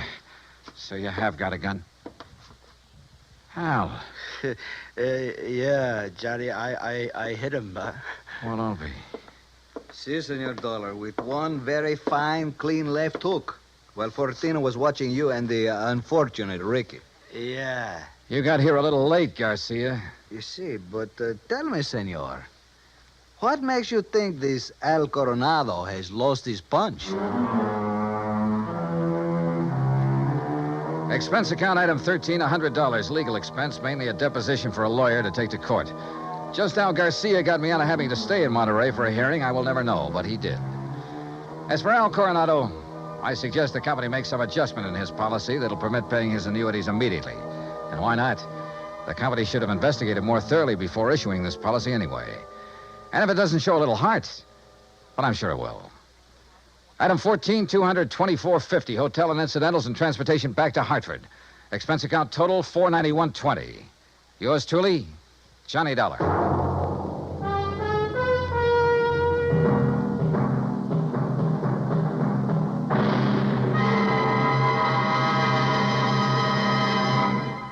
Now, here is our star to tell you about next week's story. Next week, a fast trip to the West Coast to an impossible case involving an impossible man. Join us, won't you? Yours truly, Johnny Dollar. Yours truly, Johnny Dollar, starring Bob Bailey, originates in Hollywood. It is produced and directed by Jack Johnstone, who also wrote tonight's story. Heard in our cast were Harry Bartell, Herb Ellis, Victor Perrin, Jack Crucian, Les Tremaine, and Lawrence Dobkin. Musical supervision is by Amerigo Marino.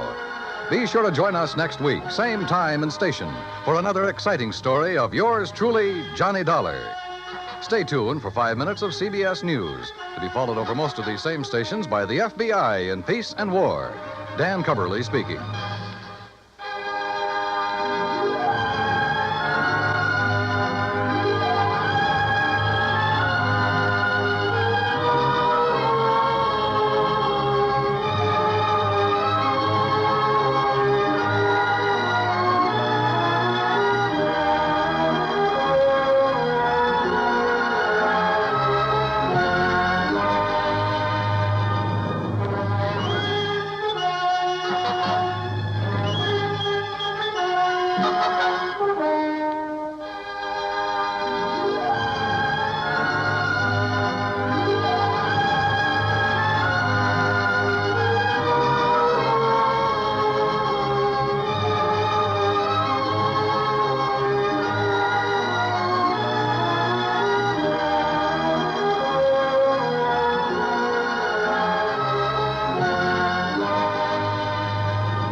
CBS Radio brings you Bob Bailey in the exciting adventures of the man with the action-packed expense account, America's fabulous freelance insurance investigator. Yours truly, Johnny Dollar.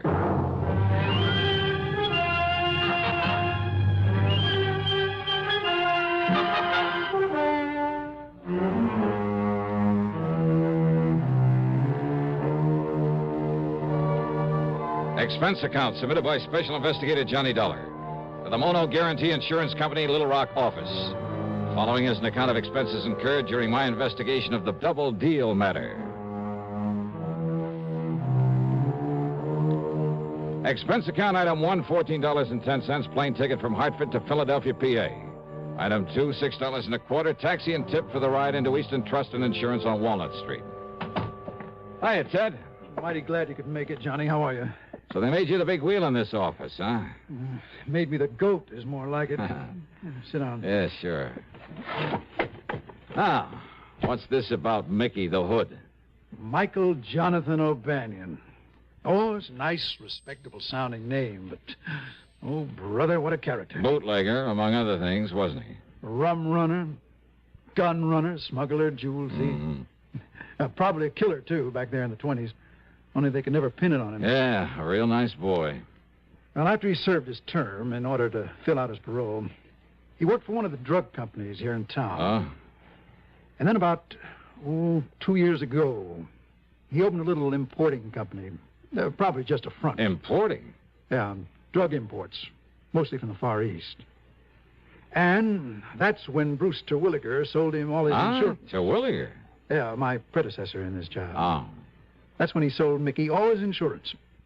Nearly $500,000 coverage on his business. I'm sure it's not worth a tenth of that. And over $250,000 on his life. Sounds as though he's still in the rackets. Sure.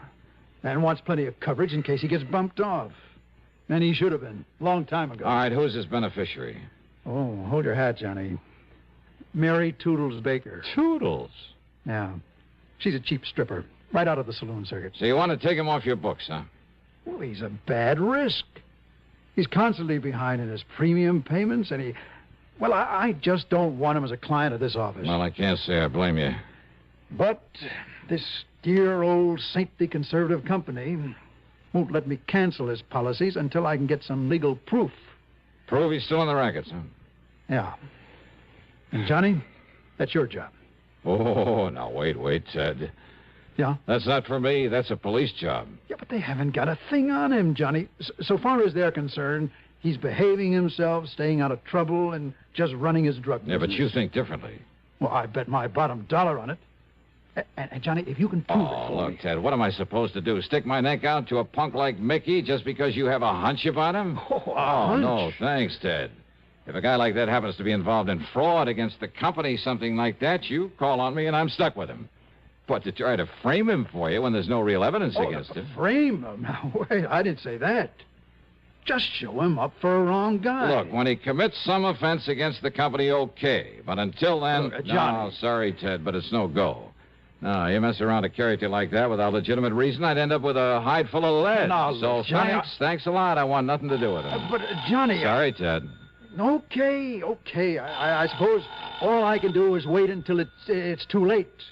And we have to pay him a lot of money on some fraudulent claim or on his rotten carcass. Afraid so. Oh, Johnny, if you'd only... Oh, excuse me. Ted Cleaner. Well, if that's all you wanted me for. Dollar? Hmm? Why, yeah. What did you... Look, talk a little slower, will you? Well, yeah, he's right here. What's that? Here, look, you talk to him. Here, Johnny, it's for you. For me? Oh, some crazy... He said he traced you here through your call service back in Hartford. Okay, let me have it. Asked me the guy's off his rocker. $20. Hello? Evan only knows what might happen. Hello? Well? John Dollar? Yeah, that's right. John, you must come to see me at once. Who's that? The most terrible thing has happened. Oh, yes. Yes, what? This is Harry Branson at Philadelphia Mutual Liability and Casualty. Oh, I might have known. What? Nothing. What seems to be the trouble, Harry? Disaster, John, disaster. Can you see me at once? What about? The famous Canary Diamonds. Listen, Oh, John. now, wait, Harry. I brought those things back from France some months ago. I know, but now they've been stolen again. They what? Yes. John? Okay, Harry, I'll be right over. Now, who the devil was he? Well, now that insurance man wants to hand me a case that I can really do something with. Oh? And he'll pay me a pile of dough if I can solve this theft for him. Theft? Yeah. Hey, wouldn't it be nice if I could sort of tie Mickey the Hood in on it? Johnny, are you serious? You really think you could? Ted. Yeah, Johnny. Fat chance.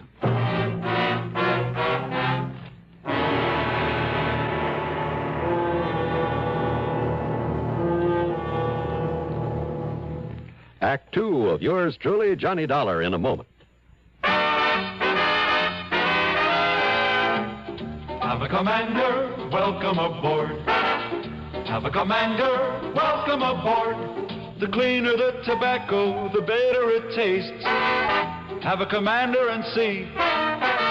The cleaner the tobacco, the better it tastes. And in Commander, the tobacco is vacuum cleaned. Have a commander, welcome aboard. Treat yourself to a pack of new king-size Philip Morris Commanders, made on a new machine, the Mark 8, that takes rich, full-flavored Philip Morris tobacco and gently vacuum cleans it. And the cleaner the tobacco, the better it tastes. Yes, the cleaner the tobacco, the better it tastes. Noticeably better. Have a commander, Welcome aboard. And now, Act Two of yours truly, Johnny Dollar, and the Double Deal Matter.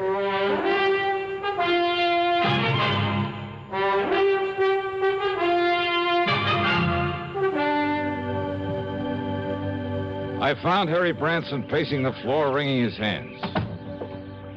John, thank heaven. So the Canary diamonds have been stolen again. Terrible, terrible. But I thought they were insured by you. They got so much publicity when you recovered them from that smuggler over in France that one of our important clients, Mrs. Arthur Pierpont Galloway, just had to have them. So she bought them and then insured them with us. How much, Harry? $515,000. Wowee. She received a phone call that one of the national magazines wanted pictures of them there at her home. The call was a phony? She thought her chauffeur and butler would be protection enough, but when the man came, well, he tricked her into being alone with him, and, well, he just walked off with the diamonds. Well, they must have a description of him. Of course they have, but a rather confusing one. They were all so excited. So, what about the police? Oh, dear, the police have showed Mrs. Galloway and the chauffeur and the butler so many pictures of criminals, they just don't know which is which. Oh, fine. But the police seem to think if they have some ideas about who this terrible thief might be. What about fingerprints, that sort of thing? Oh, he was far too clever for anything like that. I suppose so. Yeah, I wonder if the chauffeur or the butler could be in cahoots with this man. Absolutely not. Well, you sound pretty sure of that. I know both of them myself, have known them for years, ever since they went with Mrs. Galloway, and I'm certain they are absolutely honest. After all, John, I am an excellent judge of character. Oh, yeah, I'm sure of that. Now, who's in charge of this case at headquarters? At Central Headquarters, Lieutenant Bernard Barry. Bernie Barry? Sure, I know him well. Now, here, I'll give you Mrs. Galloway's address. Don't bother, Harry, not yet. Oh? John, you mean you might have some idea who might have done this? Not the least. But unless you see and talk with her... But as long as the police have some ideas, why don't I see them first? Oh. Yeah, I'll give it a fling, Harry. Give it a fling? Sure, as long as I'm already here in Philly. John, how can... Don't you... $515,000. Yeah, that's a lot of dough. Then how can you be so casual? You don't even seem to be really interested. John, think of what your commission will be if you effect a recovery. Do you think I'm thinking of anything else?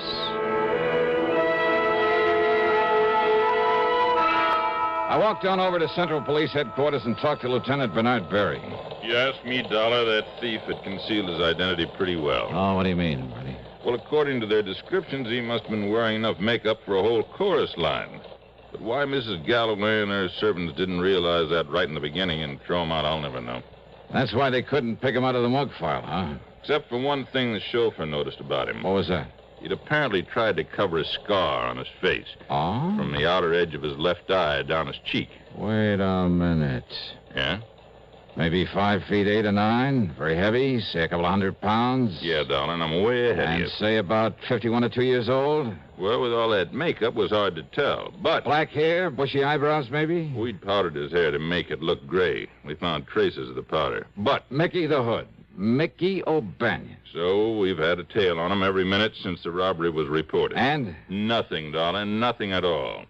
And, of course, he had an airtight alibi. Oh, sure he would have. And, of course, so would any other crook smart enough to pull a job like that. Just the same, Bernie. But until we can trip him up, or, more important, find out how he'll try to dispose of those stones... I know how to get him out of the country. Hey, but wait, his drug importing business. Yeah, importing, Dollar, not exporting. But he must ship stuff around in this country. And any shipments he makes will be gone over with a fine-tooth comb. Unknown to him, of course. Yeah? What do you mean by that? Well, if he did take these stones, he'll know everything you're doing. Maybe. You're thinking, of course, about how they were gotten out of the country before, in those cases of canned goods you found in Paris. Yes. I'm also thinking how impossible it would be to dispose of them here in the U.S. Even broken down? Taken out of the settings? Oh, look, Bernie, the distinctive color of the Canary diamonds, all of them perfectly matched. That color's so unique that, well, he'd have to get them abroad. But where and how? Dollar, all we can do is keep an eye on him. Of course, keep an eye open for anyone else who might have stolen them. Well, Bernie, I'll concentrate on him. Well, what'll you do? I mean, that we're not already doing. Well? Bernie, I haven't the least idea. Oh, sure. Maybe someone else had taken those stones. But I've played my hunches before, and somehow they've usually paid off. And sure, if Mickey did steal them, why, maybe he was smart enough to simply sit tight for a while until things cooled down. I looked up the address in the phone book, then spent item 3, $1 even for a cab to a small building on South 23rd Street marked O'Banion Drug Imports. It was a small kind of store building with a combination office and sales room in the front. Much to my surprise, there was only one person there. That's right, Michael J. O'Banion. Well, sir, my name is Russell. Peter Russell. Mr. Russell? Yes, sir, I own a small chain of drugstores in the South, and we get a lot of calls for anything unusual down there. Our customers seem to go for unusual, exotic-type drugs and medicines. Oh, so I understand. So when I saw your ad in the Yellow Pages, I thought I might take a look at your stock. Oh, fine. Everything we catalog is right here on these display shelves. All right, sir. Yeah, pick out whatever items you like. I'll be glad to ship them to you. Everything from dried seahorses and kelp, the Oriental people go over those things, to rare items like oil of rhodium, lovage, musk, Yes, sir. I see y'all import a lot of things from China, Japan. Well, I have contacts in Hong Kong and Kowloon that furnish me with many unusual items. Excuse me, Mr. O'Banion. Yes, I'll be with you in a moment, madam. Mrs. Peterson. Yes, that's Is that right. Yeah, we met at the travel office, and you promised me some Yes, of the... of course, Mrs. Peterson. I have the bottle of nerve pills I promised you right here. Oh, I'm so glad. And how much do I owe you for them? Oh, not a thing. Not a cent. Well, Glad to have been able to make them up for you. well, Here you are. aren't you nice? Such a big bottle, too. Oh, it's my pleasure, Mrs. Peterson. Well, have a nice trip. I hope I can swallow such big pills. Yeah, well, you just chew them like candy. Well, they don't taste bad. Just like sugar pills. Well, how nice. And remember, keep them in this bottle with its special seal and take only one each day. Goodbye. My goodness, there's so many of them. Yes, I'm sure they'll... And you're so nice to have gotten them for me. Yes, that's perfectly Well, all right, I'm just Mrs. sure I'll have no nerves at all on this Yes, tour. well, that's good. Now, if you'll just excuse... I'll tell you. I'll send you a postcard when we get to Hong Kong and let you know Well, how that's they not work. necessary at all. And goodbye, Mrs. Peterson. Well, I certainly thank you. Well, it's my pleasure. Goodbye. Well, now we can get back to business. Are you always so nice to your customers, O'Banion? Just a minute. Yeah? Forgot your phony accent, didn't you? My, That phony... voice. I'd know that voice anywhere from the radio. The radio? Johnny Dollar. So? I should have known it when you talked about a non-existent ad in the Yellow Page. So I pulled a boo-boo. Listen, Dollar. If the police sent you around here, if you think I had anything to do with those Canary diamonds... Well... Neither you nor anybody else can prove it. So, Dollar, if you know what's good for you... Oh, now that's a corny line. If you want to stay alive, just leave me alone. Make this Thanksgiving something special. How? By taking lots and lots of pictures. Just think of all the wonderful moments you can capture forever. Mom in the kitchen making dressing. That big moment when Dad starts slicing the turkey. The look on the kids' faces when they select their pie. Dad snoozing in his favorite chair after dinner. Yes, pictures are the best way to make those moments last forever. But only with flash can you capture all the fun and color of those moments at their best. Anytime, anywhere. That's why now, today, you should pick up a pack of Sylvania Blue Dot flash bulbs, the world's largest selling brand. Sylvania Blue Dots work with any film, with any camera, and you can always be sure they'll work. Simply look at the little blue dot. Sylvania puts it there as your assurance that it will fire. If by some rare chance it has turned pink, then return the bulb to your dealer. He'll make good on it. But hurry, Thanksgiving is this Thursday. Get your Sylvania Blue Dot flash bulbs today. And now, Act 3 of yours truly, Johnny Dollar. There in Mickey O'Banion's phony import office, things began to add up. Before he recognized me, he'd said something about contacts in Hong Kong and Kowloon. Great smuggling country. And the little old lady, Mrs. Peterson, to whom he'd given the nerve pills. She said she'd met him in a travel office. Was he making arrangements for a trip out of the country? Yeah, another thing. That bottle of pills. He'd made them up, he said. Big pills. Remember that. Take only one of them a day, he told her. Well, by the time she got to Hong Kong, she could only use a few of them off the top of that bottle that must have held a couple of hundred of them. And once in Hong Kong, one of his contacts? Or would he himself be there by then? Yeah, but I needed proof. And I certainly couldn't trick an old hand like Mickey into a confession. Far from it. You think I don't know the cops are watching me every minute, going through every package I try to ship out of here? All right, now listen, Mickey. Do you think I'd be fool enough to touch those stones in the first place? Fool enough or smart enough? Oh, I'm smart enough, darling. Don't you forget it. And until you can show some kind of proof I know anything about it. Okay. Well, now go on, get out of here. And you stay away from me before I... Before you what? All right, go on, get out. Sure. Why not?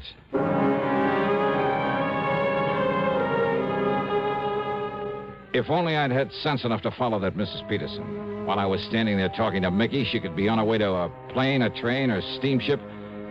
Item 4, $1.30 in a phone booth, calling every travel agency, airline, steamship, company, railroad I could find listed until I got the one who'd arranged her round-the-world tour. That was due to leave in a few hours. Better still, they told me she'd been staying at the Bellevue, Stratford. Item 5 is $1.25 taxi fare to the Bellevue. Just a minute, bellboy. Well, Mrs. Just a minute. All packed now, bellboy, and you... Oh. Mrs. Peterson. Why, you're the young man I saw a little while ago. I want that bottle of pills you got from Mr. O'Banion. Now, look here. Where are they? I'm a very nervous woman. All right, my name is Dollar, special investigator. Investigator? That's right. That's like a detective. That's right. Now, please, those nerve pills. I haven't done anything wrong. You will if I don't stop you. What? No, you're a robber, a burglar or something. Oh, look, and listen to I'm me, will you so please? Nervous. Then why don't you take one of those pills? Yeah, go ahead. Yes. Yes, I will. While I dig out some credentials to prove I'm telling you the truth. Here. Now, here they are. All right, here are my credentials. And let me have this bottle. What? Johnny Dollar, freelance. But you're selling them. Now, they can't all be loaded with. Let me have one of those pills so I can... Here, now... All right, that one you took. Maybe from the bottom of the bottle. Because of the way they fell on the table when I spilled them out. What possible difference could... Oh. Oh, my dear, I've broken a tooth. No, you haven't. All right, spit it out into my hand. I certainly will. Come on. All right. Here. Broken tooth, huh? What? Ever see a more perfect yellow diamond than this? Diamond? Over a carat, I'd say. No wonder he had to make the pill so big. But I don't... Oh, and what a beautiful stunt. Who'd ever think to question a bottle of nerve pills carried to Hong Kong by such a sweet, pretty little old lady? Well, but... And once there, either Mickey or one of his pals would take them away from him. Mr. Dollar? But instead, we'll just dissolve the sugar coating off the rest of these and... Mrs. Peterson. Well, yes, Mr. Dollar? How would you like some extra spending money on this trip? Say, a couple of $1,000? A couple of $1,000? And all you have to do is come along with me and tell the police where you got this bottle of pills. But I'm afraid I still... Well? Well, of course.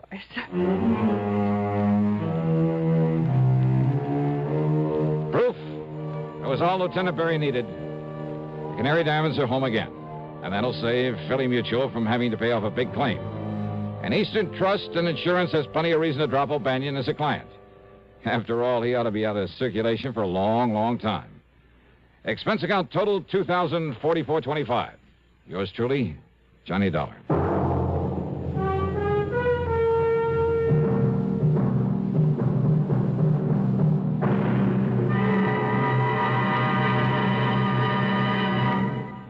Our star will return in just a moment.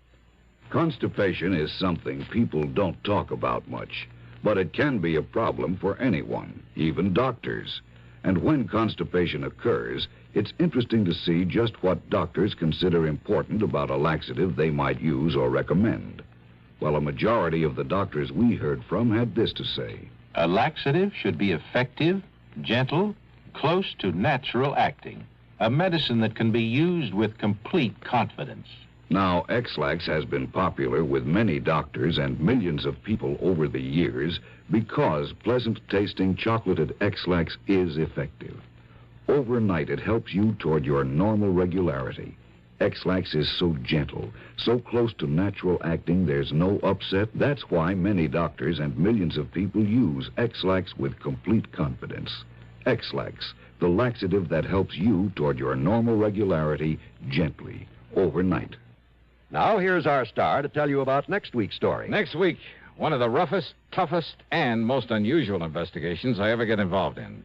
Join us, won't you? Yours truly, Johnny Dollar.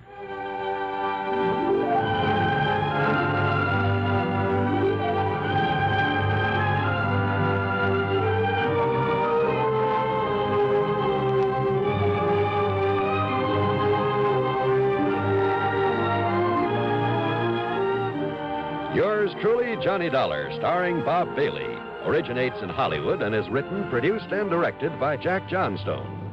Heard in our cast were Virginia Gregg, Chet Stratton, Harry Bartell, Barney Phillips, and Paul Frees. Be sure to join us next week, same time and station, for another exciting story of yours truly, Johnny Dollar.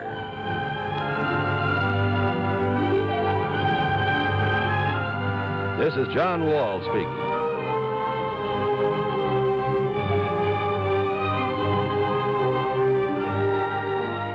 Stay tuned now for another tale well calculated to keep you in suspense. This is the CBS Radio Network. You're tuned to Radio 590 WROW in Albany, New York.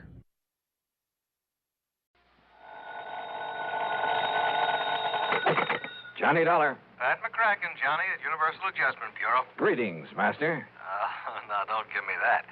Johnny, I believe you spent a couple of weekends down in Sarasota, Florida early this month. Pat, you know darn well I did. Have a chance to get in some fishing? You know darn well I didn't. That's why I've been sitting here dreaming about those lunker bass at the Lake Mojave Resort out in Arizona. Oh, what's the matter with Lake Mead? Huh? You know, the huge man-made lake that's backed up by Hoover Dam? Yeah, I know. A few miles this side of Las Vegas, Nevada. A lot of big ones in that water, I understand. Okay, Pat, you got me all excited. Now, what's it all about? I told you, fishing. Yeah, and? That's all. Except... Yeah, except what? Slight case of murder.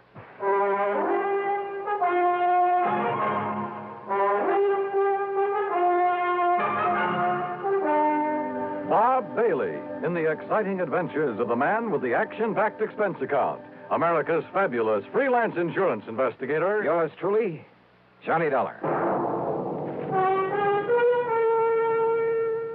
Here's actress Joan Bennett. It's terrible to try to act with a dreadful cold. To feel better quickly, I take 4-way cold tablets, the fast way to relieve nasty cold distress. Yes, tests of 4 leading cold tablets proved 4-way fastest acting of all. Amazing 4-way starts in minutes to relieve aches, pains, headache, reduce fever, calm upset stomach, also overcomes irregularity. When you catch cold, try my way. Take 4-way cold tablets, the fast way to relieve cold distress. 4-way, 29 and 59 cents. Now, a word about another fine product of Grove Laboratories. Had dandruff for years? Now get rid of it in 3 minutes with Fitch Dandruff Remover Shampoo. 3 minutes with Fitch regularly is guaranteed to keep unsightly dandruff away forever. Apply Fitch before wetting hair, rub in 1 minute. Add water, lather 1 minute. Then rinse 1 minute. Every trace of dandruff goes down the drain. 3 minutes with Fitch, embarrassing dandruff's gone. Fitch can also leave hair up to 35% brighter. Get Fitch Dandruff Remover Shampoo today. And now, Act 1 of yours truly, Johnny Dollar.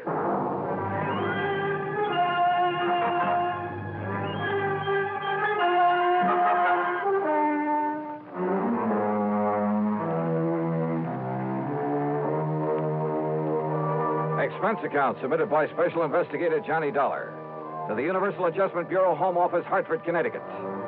Following is an account of expenses incurred during my investigation of the Lake Mead mystery matter. All right, now, Johnny, your contact will be Mr. Roscoe Trimmer. He's head of the local office of Greater Southwest Insurance and Liability right there in Las Vegas. You said murder. Can you give me any details? No, you'll have to get everything from Trimmer. All I know is there's a $20,000 policy involved and double indemnity. So the sooner you get out there, the better. Okay, Pat, I'll grab the first plane I can. Expense account item 1, $2 even for a fast taxi to the airport. Item 2, $6.70 plane fare to New York. Item 3, $145.05, another plane ticket, and I barely made the 12 o'clock noon mainliner, which promptly took off and headed west to Las Vegas, Nevada.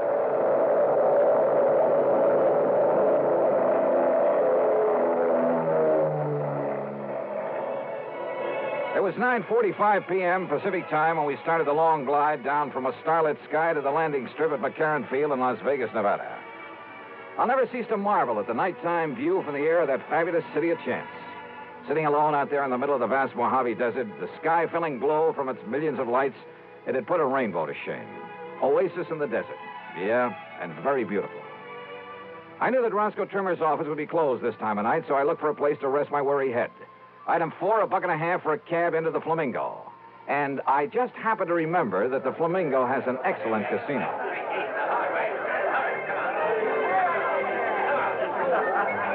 Now, I'm really not a gambling man in the usual sense of the word, but who can resist the lure of the dice and roulette tables, the blackjack, even the slot machines in a setting like this? Sure, the house always wins, and the sucker who forks out his hard-earned money doesn't stand a chance. But you know something? After a few hours of play, I came out so far ahead that I won't even bother to list my food and hotel room on this expense account. I really cleaned up. How much? Well, if I told you, you'd probably want me to absorb the whole thing, so I won't. Then, early the next morning, I met Roscoe Trimmer at the office of Greater Southwest Insurance and Liability. Dollar, I'm glad you could make it. I don't like this one at all. Howard. Hiya, Rosk. Sit down, will you? Yeah, But sure. not for long. Huh? I've arranged a drive-it-yourself car for you. And the sooner you can get over to Lake Mead, the better. Well, just where, Roscoe? That's a pretty big lake. Overton. A little town 50, 60 miles north and east of here. At the upper end of the lake. So what's happened up there? Johnny, a client of mine, Thomas Mayfield Thomas, came out here from Chicago last year. Retired here. I don't know much about him except that our Chicago office sent me his file when he came and asked me to look out for him. Uh-huh. Go on. About a week ago, Thomas and a friend went fishing together out of Overton Landing. They went out with Hob Fulton on his charter boat. Incidentally, if you ask me, Hob's the best guide on the whole lake. Good. I'll remember that. Only you're here on a case, remember? Oh, sure. But go on. Well, the fishing must have been pretty good because they stayed on at the Overton Motel. Then the next morning, they went down to the landing, rented a little Arkansas Traveler and a 10-horse Johnson, and went out fishing on their own. Rosk, I may try that very thing myself. But about the middle of the afternoon, a big east wind came up. You know what that means? I know that when a big Easter hits one of those desert lakes, there's only one thing you do. Get off it quick. Well, they didn't, Johnny. At least not quick enough. The following morning, when the blow had died down, Hob Fulton went out to look for him. And? He found the boat, all right. Beached on a point down near Goat Island. And Mr. Thomas's friend. What about Thomas? His friend says that Thomas went overboard when the squall hit him. Well, it's certainly possible. Yes, it is. Possible. The chomp on a lake like that can build up waves 8 and 10 feet high, enough to throw a man off any kind of a boat. Yes, I know. But you don't think that's the way it happened? I didn't say that, Johnny. It's just that... Well... Okay, Rosk. What was his fishing pal's name? Charlie Wentworth. Does that mean anything to you? No. Well, I'm afraid I don't know very much about him either. Except that he, too, came here from Chicago. Arrived in town about 2 weeks ago. I take it that's where he knew Thomas, back in Chicago. Yeah, apparently. Well, what about him? What does this Charlie Wentworth do? Apparently nothing. But hang around the gambling joints. Oh, he does a little dealing and shilling for some of them now and then. There's talk he's been making illegal book on the races, though nobody's pinned it on him. So, in your book, he's an undesirable character. That's right. But is that reason to suspect he took Mr. Thomas out on that lake and murdered him? Now, Johnny, there's been a lot of worry around this town about some of the people who've come out here recently from Chicago. You know, ever since those investigations began back east. So what? Does that mean everybody who comes from there is a killer? No, of course not. But a man who doesn't really work for a living, you know, just spends all his time around the gambling tables, has no visible, regular means of support. Thomas was retired. Maybe Charlie Wentworth is, too. Oh, Johnny. Besides, who knows? Maybe Thomas will show up. Maybe he swam to shore and is plotting his way back through the desert. Oh, now, you know the odds against a city man surviving out there. Well, does anybody really look for him? Everybody.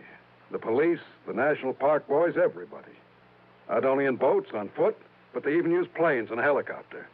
They found no trace. Well, that still doesn't prove anything. Tell me this. Are the police holding Charlie Wentworth? No, they're not. Which means they don't feel they have any reason to. But you still think I ought to investigate? Yes, I do. Roscoe? So do I.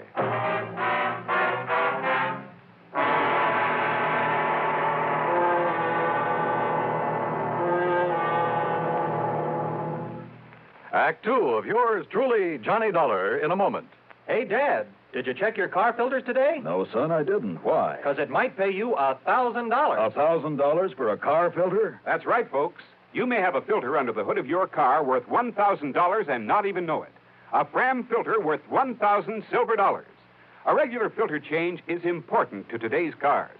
So important that Fram Corporation is paying $60,000 to get you to check your filters now. Last year, in preparation for Fram's silver anniversary, 10,000 secretly numbered Fram filter cartridges were distributed all over the United States and installed in cars during regular servicing. These filters are worth from $1 to $1,000. You may have one in your car right now and not even know it. Check your oil filter and air filter now. If there's a specially numbered Fram filter in your car, you will win up to 1,000 silver dollars, and your dealer will win the same amount. Get in on Fram's big silver treasure hunt. Check your car filters now. And now, Act two of yours truly, Johnny Dollar, and the Lake Mead Mystery Matter.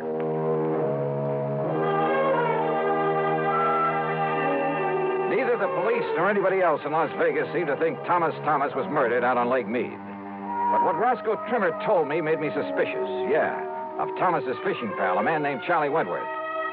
Expense account item 5640. I telephoned to my old friend Ken Bugby, reporter on the Chicago Citizen News. Thomas? Yeah, that's right, Ken. What can you tell me about him? Well, not everybody knew it, Johnny, but he was a mouthpiece for the old Moretti mob. That was some years ago. Oh? When they started the big cleanup, well, either Thomas couldn't or just plain wouldn't get them off the hook. Let them all go to jail. Then he settled down and retired in his home out in Elmhurst. Well, he's certainly not there now, Ken. No, about a year ago, he suddenly sold his place, packed up, and moved out west somewhere. Why? Do you know? Change of climate, I guess. What about him, Johnny? Ever hear of Charlie Wentworth? You kidding. He was one of Moretti's trigger men.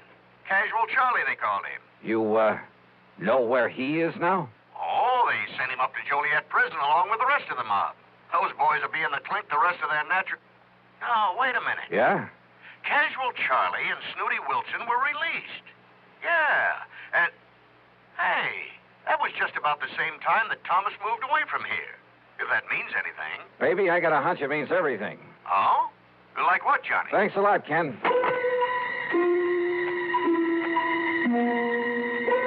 Next stop was the public library, the old newspaper files. Getting some info on the almost forgotten Moretti mob was a lead pipe cinch, especially about the time when the gang was broken up. And apparently, when Lawyer Thomas saw the jig was up for his boys, having made his pile, and to keep himself out of trouble, he left them flat. He'd let them get sent to the pen without raising a finger in their defense. So don't tell me that a mobster wouldn't want to get even with the guy who'd let him down. Sure, Charlie had killed Thomas. I was sure of it without even seeing him. But to prove it without the corpus delicti, I spent item $632 even on some equipment at a sporting goods store. Then I drove north on Highway 91 to the quiet little town of Overton. There I learned that for once, Hob Fulton, the fishing guide, had a free day on his hands, that he was down at the lake some 12 miles east of the town. I met him at the dock, and within a few minutes, we were on board as Higgins went about and heading south. Lake Mead is a tremendous thing, something like a 550-mile shoreline, the biggest man-made body of water in the world, I believe. Just thinking about the record-breaking largemouth bass that have come out of that lake fairly made my mouth water. I carefully checked out the equipment I'd brought along. So you spent a lot of good money renting that stuff from Shelby's Sporting Goods down in Vegas, huh? Yep. Well, where's the spear? Bob, I don't think I'm going to need a spear. I don't think you're going to need any of that stuff. You ask me, Dollar, if you want to catch fish, borrow one of those rigs I brought along. Bob, I just want you to take me to the same spot you took Mr. Thomas and Charlie Wentworth. Too bad about that, Mr. Thomas. I got him a lot of nice bass, though. You know, fishing only the real deep holes. That's where they are this time of year. That's what I figured. If only they'd had sense enough to come back in that next day when the wind started to blow. Did they seem to get along all right, Hob? I told the police about that, Mr. Dollar, but I guess it didn't mean anything. Told them about what? Well, you ask me. Mr. Thomas wasn't any too happy fishing with Charlie Wentworth. But Charlie kept saying, let bygones be bygones, and let's enjoy the fishing, so... When you found Charlie in the boat the next morning, was their tackle still in it? Have you ever ever seen this lake when there's a big blow from the east, Mr. Dollar? I've seen Lake Mojave when it's been that way, but you haven't answered my question. No, sir. Your tackle boxes got thrown overboard along with everything else. Even that big one of Charlie's. Dollar, he had enough stuff in that thing to sink the Queen Mary. He did, huh? Like what, Hob? Well, I didn't poke around in it. When I heisted on board. Oh, look. There's the glory hole. First place to stop for him. So if that's what you want, that's where we'll start. How deep is it? Oh, I'd say about a 3 1/2. A 3 1/2? Well, you know how high a fair-sized tree is. Glory hole's about a 3 1/2. Oh, I see. Johnny, if you're going to use that rig you brought along... I'll just pull up to the same spot you showed them where to fish.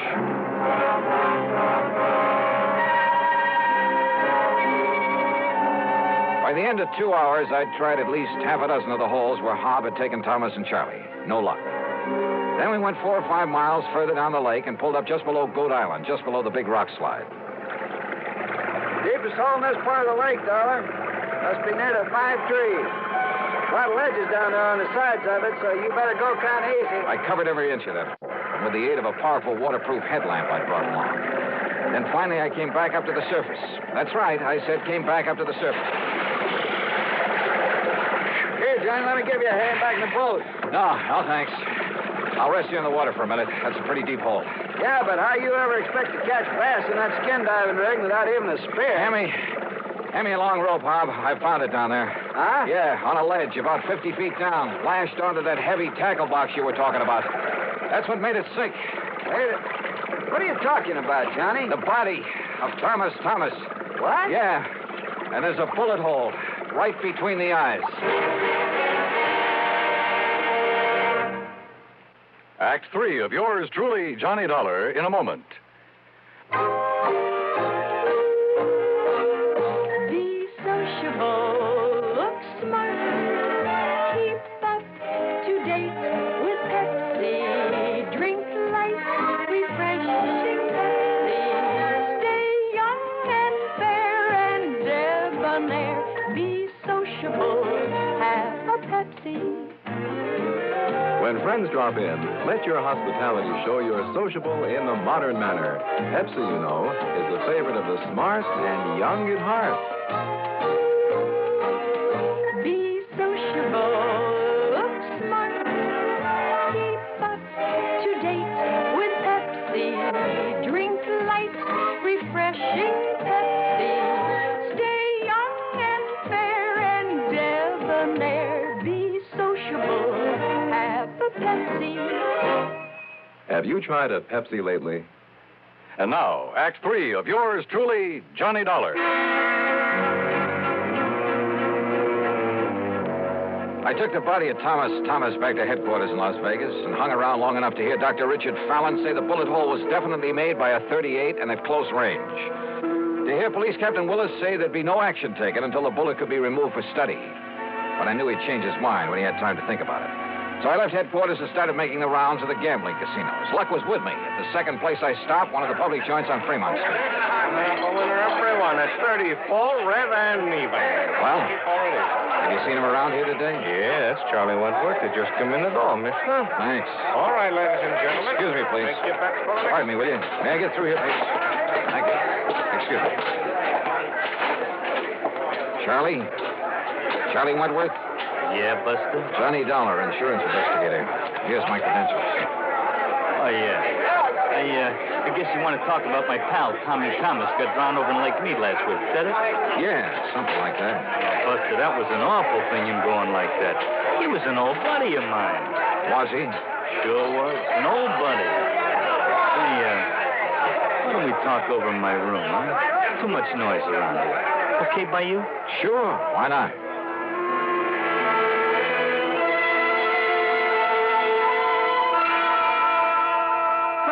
Are you kidding? I'm not kidding. No. Listen, Dollar, I haven't packed a rod since the old days of the Moretti mob back in Chi. I'll bet. That's a fact. It's a truth. You think I want to get in trouble again? Well, you're wrong, see? Maybe. Look, I did my stretch, and it learned me a lesson. I'm all through with that kind of stuff. I'm all through with it. Oh, sure. It's a fact. It's the truth. I'm strictly legit now. You understand?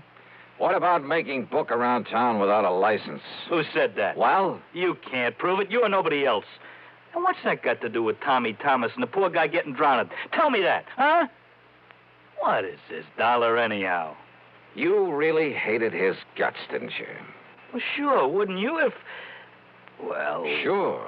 Because when the chips were down, he didn't give you a hand. He let you and the rest of the mob take the rap. Kept his own skirts clean at your expense. Listen, what are you trying to do? Get me excited? Say something I shouldn't say? I don't mean... Keep talking, Charlie. Sure I hated him. I could have killed him. At first, that is. Only at first. Anybody would have felt that way. But, you know, after a few years in the clink, you learn better. What good's it do you? Those things don't matter. You've learned your lesson. I know I did. Oh, you became a paragon of virtue, I suppose. I don't know what you're talking about, but that's all over. You hear me? When I just happened to find him living here in Vegas, that was all over. Let bygones be bygones. I mean it. We was pals. Charlie, there's about as much truth in that. That's a fact. That's the truth. Then why did you kill him? That's a lie. You can't prove it. That's where you're wrong. Huh? I have absolute proof. Oh, yeah? Yeah. I found it on his body. His body? I fished it out of Lake Mead this morning. Now, listen. You had Hob Fulton show you all the deepest holes when you went out fishing with him. Then the next day, you took Thomas out there alone. You killed him, tied that weighted tackle box to his body, and let him sink down in the deepest hole of all, down below the rock slide. That windstorm. Yeah. Gave you the greatest excuse in the world for coming back alone, didn't it? You couldn't have had it better if you'd planned that storm yourself. But it didn't excuse the bullet hole in Tommy Thomas's head from your gun. From my gun? Yeah. No longer packing a rod, huh? Dollar. Maybe I sort of, kind of... Well, maybe I forgot about this one.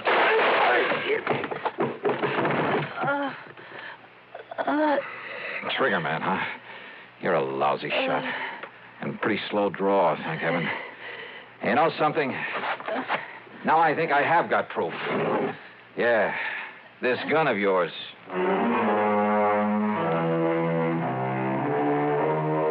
Down at headquarters, the ballistics team took less than an hour. Yep.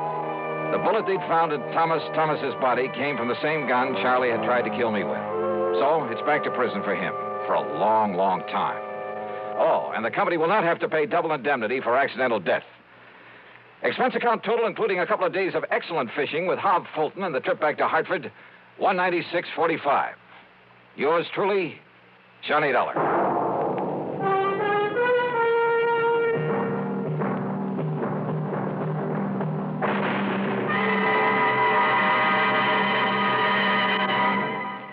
Our star will return in just a moment. I've used to medium-priced cars, but most of them raise prices way up for $59. Now what do I do? Come test our best, the Ambassador V8 by Rambler, the luxury car that did not raise prices. I've always bought medium-priced cars, but now they're just too long to handle, too hard to park, too big for my garage. Come test our best, the luxurious Ambassador. So compact, it outturns, outhandles, and out-economizes other medium-priced cars. Just what is the Ambassador? It's the compact luxury car, finest product of American Motors. Ambassador has generous shoulder room, hat room, and leg room, and no awkward hump in the middle of the floor. Ambassador offers personalized luxury, individual front seats that adjust to each person's exact leg room, adjustable headrests, 270 V8 horsepower, best power-to-weight ratio in the medium-priced field, air coil ride. It's the finest car ever priced so close to the lowest. Come test our best, the luxurious Ambassador V8 at Rambler dealers. Now, here's our star to tell you about next week's story. Next week, a little boy in a small New England town leads me to tangle with a killer. Join us, won't you? Yours truly, Johnny Dollar.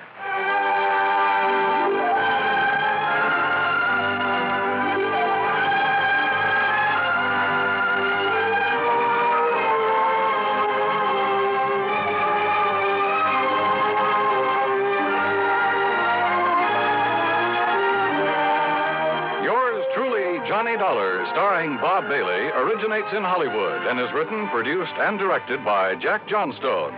Heard in our cast were Larry Dobkin, Bartlett Robinson, Frank Nelson, Harry Bartell, and Gil Stratton, Jr. Be sure to join us next week, same time and station, for another exciting story of yours truly, Johnny Dollar.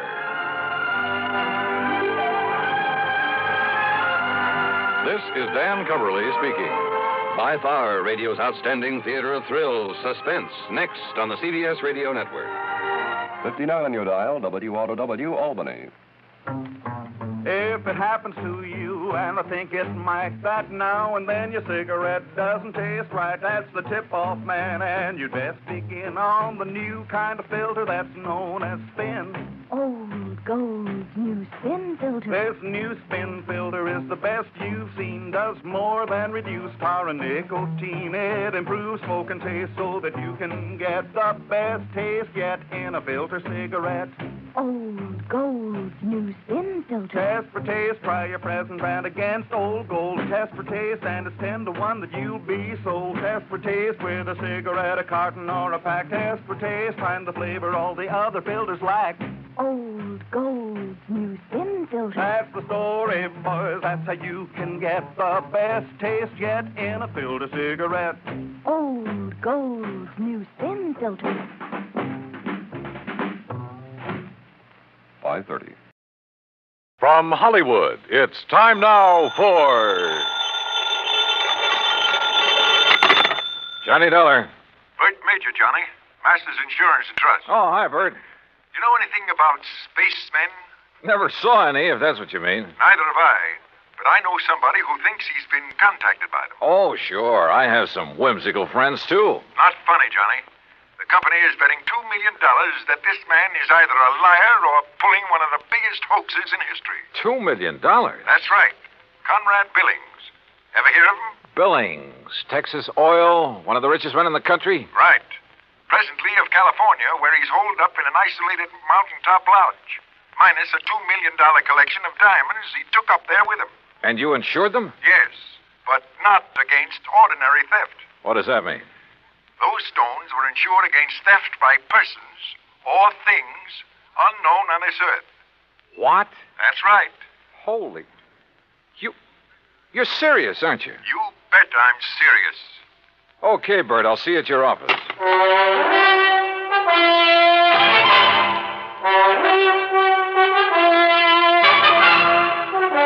Bob Bailey in the exciting adventures of the man with the action-packed expense account, America's fabulous freelance insurance investigator. Yours truly, Johnny Dollar. And now, Act One of yours truly, Johnny Dollar.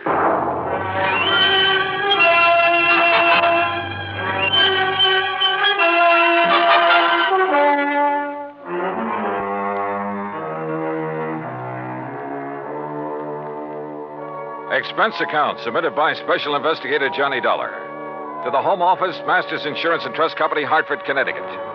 Following is an account of expenses incurred during my investigation of the Diamond Dilemma matter.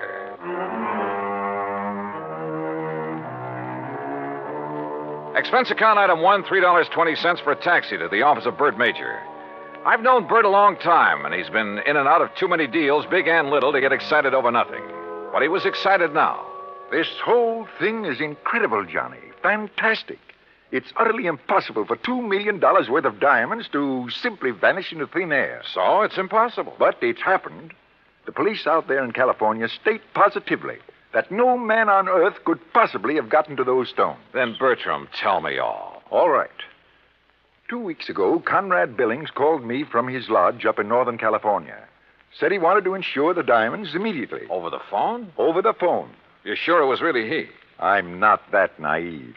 I had the call traced. How come he called you? We've done some business with a wealthy friend of his in Dallas. Recommended. Uh-huh. And he had the stones with him there at the lodge? Yes. And, Johnny, it's one of the most isolated spots on Earth. You're sure he had them there? He loves diamonds, Johnny. Almost to the point of obsession. He plays with them like a kid plays with marbles. Lord knows he can afford to. So you insured $2 million worth of diamond marbles over the phone? I did. And you say you weren't naive? Oh, look, a remote lodge, an eccentric old man, some expensive baubles. A rank amateur could get at him. You haven't listened to me, Johnny. You've missed the point entirely. I wouldn't care if he left the diamonds lying out on his front doorstep. I insured those diamonds solely against theft by persons or things unknown on this earth. That's the exact wording of the policy. And now they're gone. Yes. So, someone took them. Prove it. What? Someone, and not something. Now, why would anybody in his right mind want to insure against theft by other than people? I asked myself that question. My answer was that a billionaire in active command of his business empire must be of sound mind. And if he wants to satisfy a whim and is willing to pay for it, why should my company refuse his money?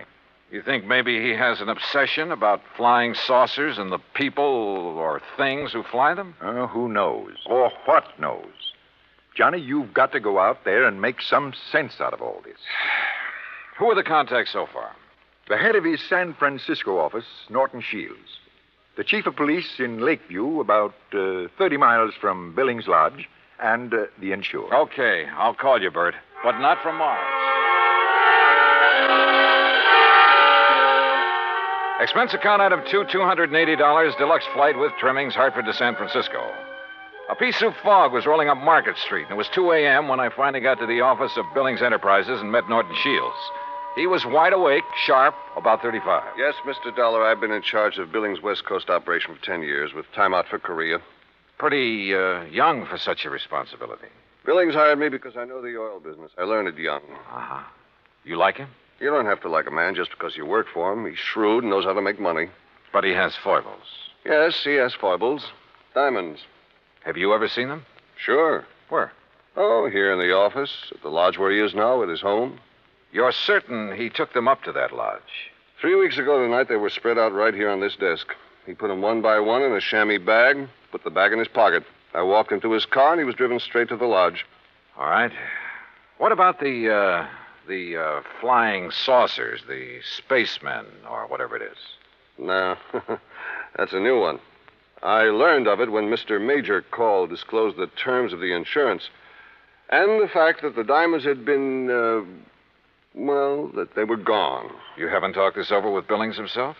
No, I haven't. Don't you think you should? Why? If he wants me, he'll call me. How do I get to this lodge? I have a company plane and pilot ready to fly you to Clear Lake in the morning. You'll be met there by a car and driver. Anything else you want, call me. Why all the cooperation when you're not even supposed to know what's going on? A good lieutenant knows when to follow orders before they're issued. You're registered at the Mark Hopkins. You better get some sleep. Yeah, I may need it.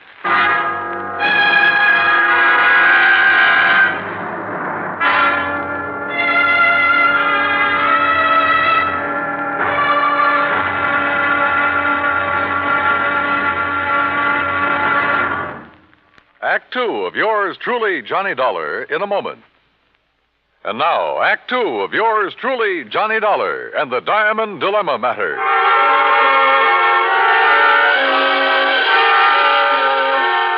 The company plane turned out to be a plush two-engine amphibian waiting for me at a private dock near the Golden Gate Bridge. The pilot introduced himself, and we headed due north up San Pablo Bay and then northwest past the Valley of the Moon. Then, a few minutes later, we glided in for a landing on Clear Lake, the largest body of water in the state of California. There, I was met by a car and a driver as promised.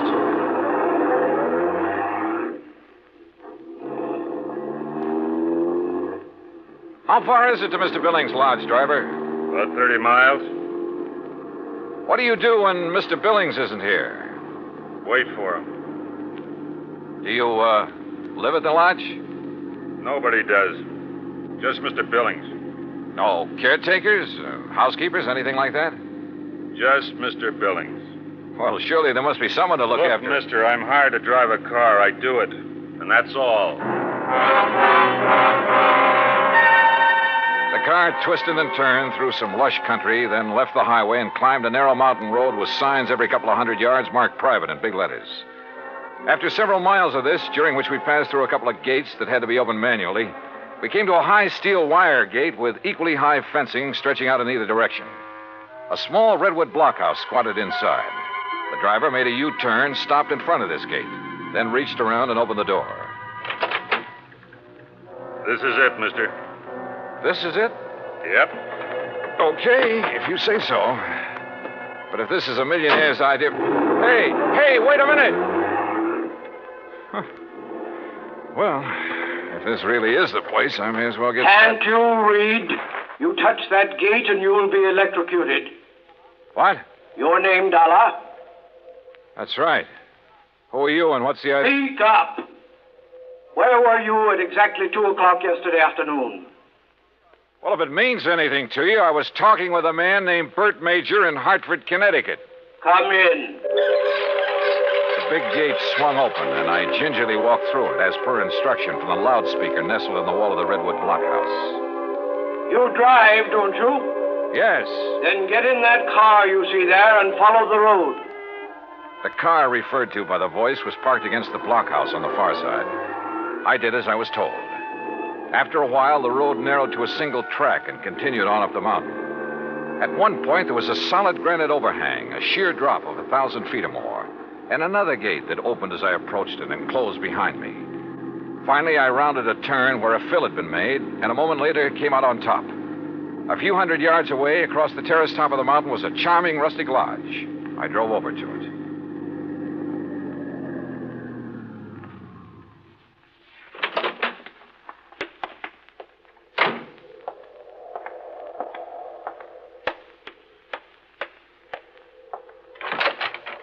Good morning, Mr. Dollar. Mr. Billings? Come in, come in. Hearing about this man was strange enough. Seeing him was even more of a shock. About 5'2", flashing gray eyes, bullet bald. He was wearing a baggy old jacket that hung nearly to his knees. This way. I want you to see my view of the lakes below. Well? Beautiful. What was that? I said beautiful. Yes, it is. Now, Mr. Major has informed you of the insurance on my diamonds, which disappeared 2 nights ago. Yes, sir. He told me that... Speak up! He told me you insured $2 million worth of diamonds against theft by persons or things unknown on this earth. Exactly. And I wish to collect from your company on that basis. Well, Tell me, where did you keep them? Right here on this table in front of the window, right here. You mean to say you didn't lock up such valuable property? Mr. Dollar, let me show you something. Look here, on my control panel. Do you recall the series of gates you passed through after leaving the main road? Yeah, very well. Well, by means of my electronic devices, I followed your progress every inch of the way. Well, I'll be darned. I watched your arrival at the main gate on this video screen. Ingenious, eh? That's putting it mildly. What did you say? I say that's putting it mildly. Yes. As I'm sure you noticed, this mountaintop is completely encircled by a 12-foot electrified fence. Between it and the inner fence is a maze of photoelectric cells. This panel controls floodlights with which I can cover every inch of ground between the 2 fences. These viewers are geared to the floodlights. All of this equipment is automatically activated on contact.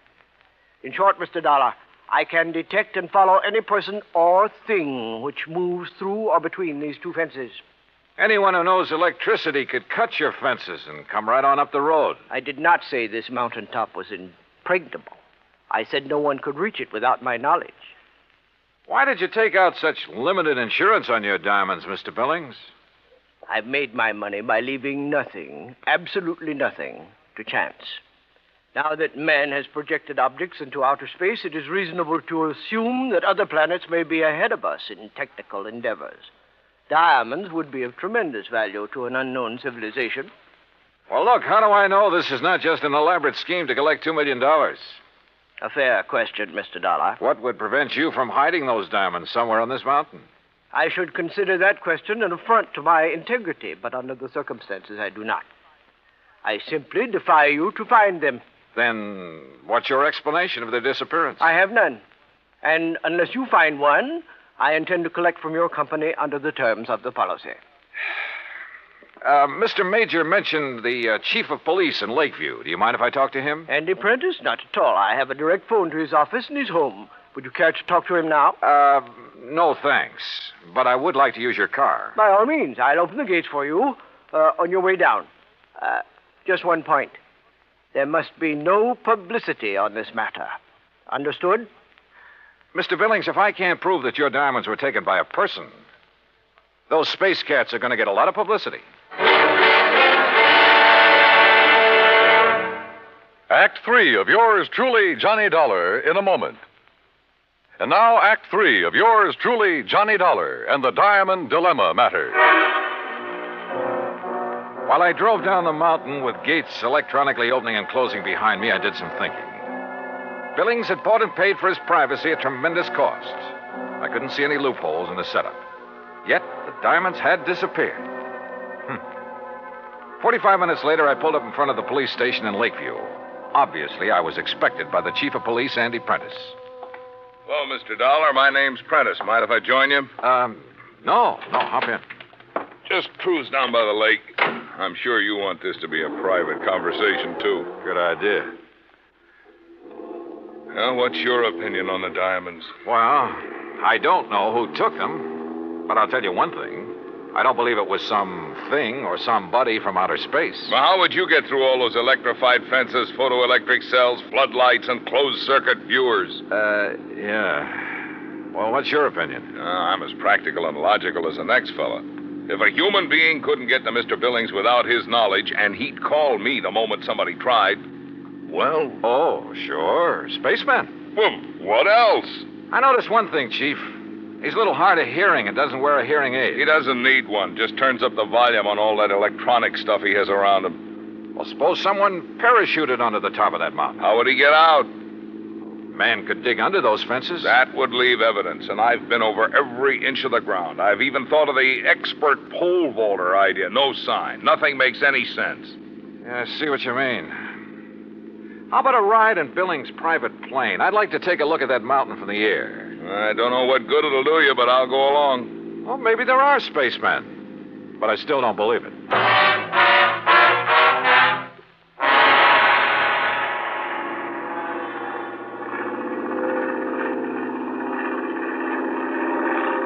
We're coming to it now. See the road winding up? And there's the lodge. Yeah. I asked the pilot to circle around the top as close as the air pockets will permit. Good. Chief, have the pilot drop down just below the top and steer a course between the two fences all the way around. Whatever you say. Oh, pilot! For the next few minutes, I studied the top of that mountain from all possible angles. The road leading up to it, the terraces, the lodge itself. Suddenly, an idea hit me. And a few minutes later, I left a somewhat puzzled chief of police at the landing dock on Clear Lake.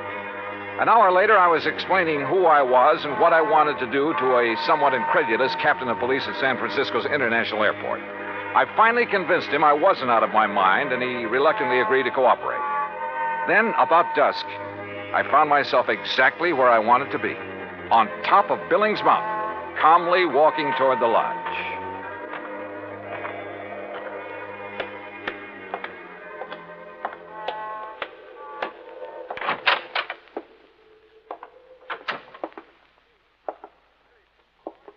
Good evening, Mr. Billings.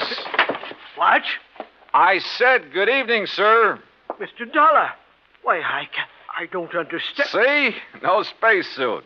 Why, I can't believe it. How did you do it? How did you get here? The same way as the man who stole your diamonds. But this is impossible. Impossible. My electric system gave me no warning. That's because you have it located in the wrong place. What? It's in the two fences and between them halfway down the mountain.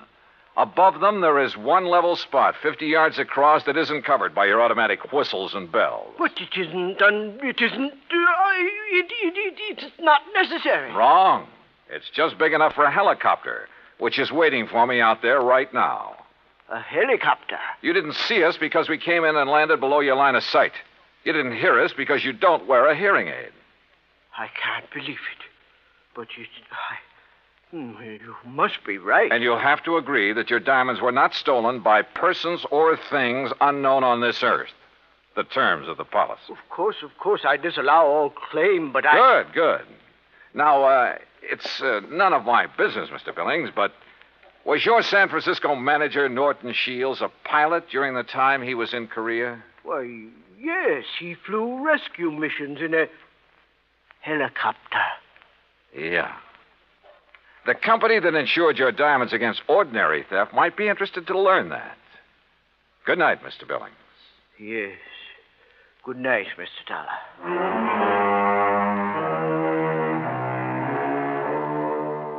You know, in some ways, I felt sorry for him. He'd spent millions of dollars to insure his diamonds and his privacy. Came a real showdown, and it turned out he had neither. Oh, he'll get his diamonds back, sure, and probably buy some more. But privacy, with or without money, is a pretty hard thing to come by. At least in this man's world. Expense account total, including incidentals and transportation back to Hartford, $284.30. Yours truly, Johnny Dollar.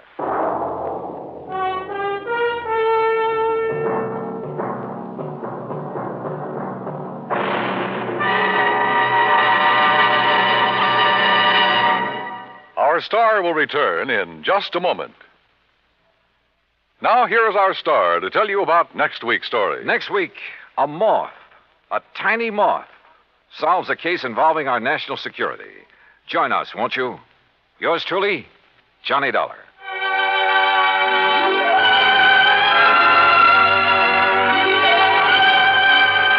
Yours truly, Johnny Dollar, starring Bob Bailey, originates in Hollywood and is produced and directed by Jack Johnstone. Today's story was written by Alan Botsey. Heard in our cast were Edwin Jerome, Paul Dubois, Frank Gerstle, Junius Matthews, and Marvin Miller. Be sure to join us next week, same time and station, for another exciting story of yours truly, Johnny Dollar. This is Dan Cubberly speaking.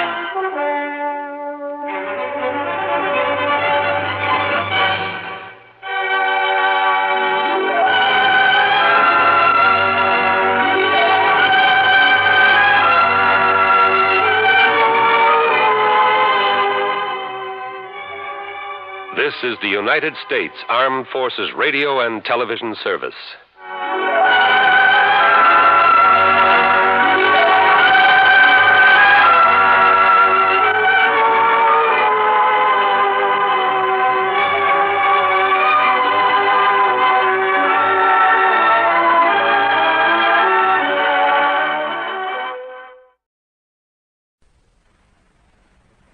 It's time now for Johnny Dollar. Hi. Well, hiya, George. I've been wondering when you were going to come up with another wild one for me. That is not the case this time, John. John? Tell me, how is your, well, have you had a security clearance lately? Well, sure, in connection with that rocket fuel case I handled. Good. But, now, what's this all about? Well, I can hardly discuss it with you over the phone. Oh, top secret, huh? Top secret, and of tremendous importance. Okay, George. I'll run over and see you.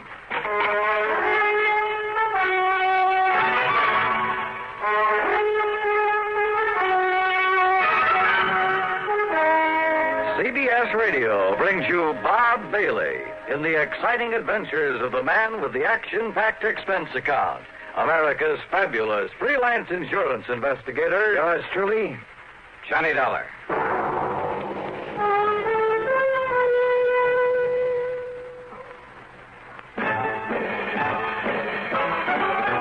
Are you smoking more now, but enjoying it less? Have a real cigarette, have a Camel. Are you missing the smoke? The nation likes that. Have a real cigarette, have a Camel. Are you looking for flavor and mildness? Have a real cigarette, have a Camel.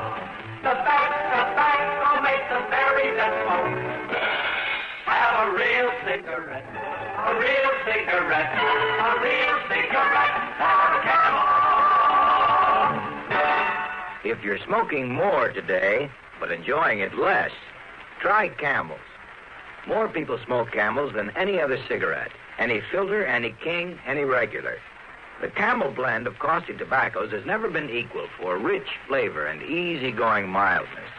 The best tobacco makes the best smoke. Have a real cigarette, a real cigarette, a real cigarette, have a Camel.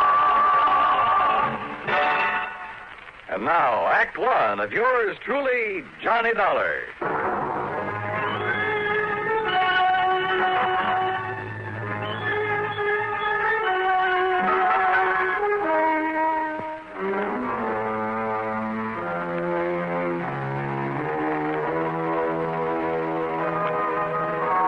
expense account submitted by Special Investigator Johnny Dollar to Floyd's of England, North American Office, Hartford, Connecticut. Following is an account of expenses incurred during my investigation of the missing missile matter.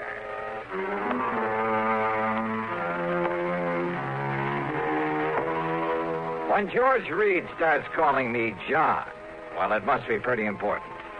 So expense account item 1, $1.25 for a taxi over to the square on the office of Floyd's of England. We'll use this rather isolated office in the back so as not to be disturbed. Yeah, okay. Or overheard. Now, if I seem to be somewhat vague about this whole thing, I assure you it's only because of my own rather limited knowledge of... Well, sit down, Joe. Oh, yeah, sure. Well, you can hardly expect me to investigate something unless I know what it's all about. Well, John, out on the West Coast... Oh, come off this John stuff, will you? I'm sorry, Johnny.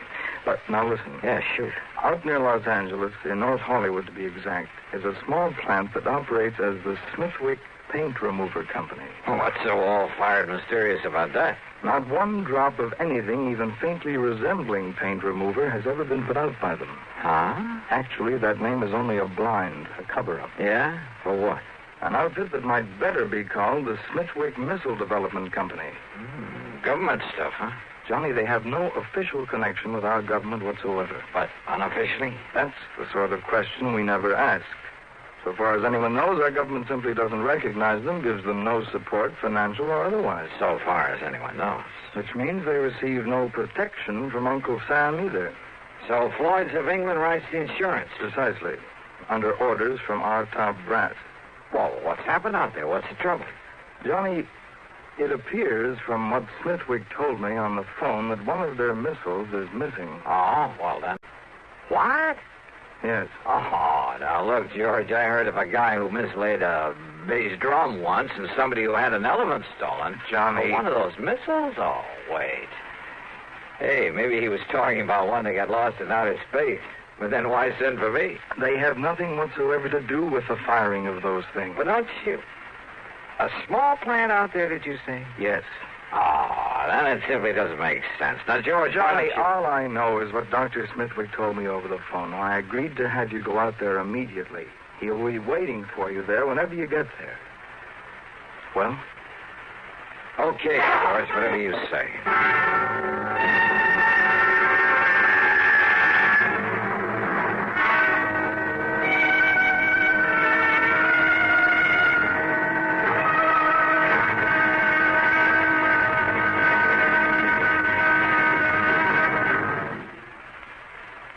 Amigo, you want to know about stereo phonographs? Listen to my last bullfight on ordinary stereo.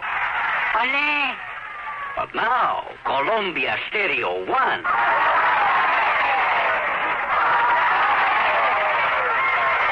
Ah, there is a corrida de toros. Real lifelike, magnifica. There is such a big difference in stereo phonographs. With most, all you get is a couple of speakers shooting in different directions. But with Columbia, hombre, you get fantastic stereo projection. What it does is to send circles of sound sweeping through every inch of a room. You are surrounded with live sound, live feeling, live passion. Ole! Ole! How they cheered me. Ask your Columbia phonograph dealer to demonstrate Stereo 1 by Columbia. Prices start as low as $39.95 for portables, $129.95 for consoles. El picador! Who let that bull out? And now, Act 2 of yours truly, Johnny Dollar and the Missing Missile Matter. Expense account item 2, $8 for a plane to New York. Item 3, $176.25 for a 707 to Los Angeles. I arrived about 6 p.m. Pacific time. Item 4, $50 deposit on a rental car, and I drove to North Hollywood, to the so-called Smithwick Paint Remover Company. As I walked into the reception room at the front, a good-looking blonde hurriedly closed the door in back of her that led to a huge room full of desks and drawing boards, but no people. Yes, sir. Oh, my name is Dollar, Johnny Dollar, and I'm here. Johnny Dollar, the insurance investigator. Gee. My name's Gloria, Johnny. Gloria Snowden. Snowden? Will you just call me Gloria, huh? Why not? But look, I've come to see Dr. Smithwick. Oh, that's too bad, Johnny. He isn't here. Is what? Well, he left very suddenly late this morning for Washington or someplace, I guess. Oh, now that's funny. After asking He for me to asked be me to sent. be sure and stay here until you came, and... Gee, I didn't think it was really going to be you, Johnny. He just said Mr. Dollar would be arriving. But anyhow, when he makes these sudden trips, he's always back here first thing in the morning, and I'm sure he wants to see you. So my. Funny, though. What? What, Johnny? Well, I suppose I'd better get something to eat and find myself a place to sleep. Oh, gee, I'm hungry, too. And it's all your fault, Johnny, because I had to wait around for you. Well, then the least I can do is take you out to dinner, okay? Oh, gee, yeah. And I'm free all evening, too, Johnny. Great. We'll do the town. Now, is there a hotel or a motel around here where I can hang my hat? Oh, gee, I don't... Well, there's the Paradise Motel over on North Sherman Way. It's kind of a smallish place. On North Sherman Way. 1131. Then just let me drop off my luggage, shower and shave, and I'll pick you up. Where do you live, Gloria? Oh, I'll just wait here for you. I have a couple of things I ought to do before I leave. Okay, whatever you say. And you don't mind taking me to dinner, I mean? Are you kidding?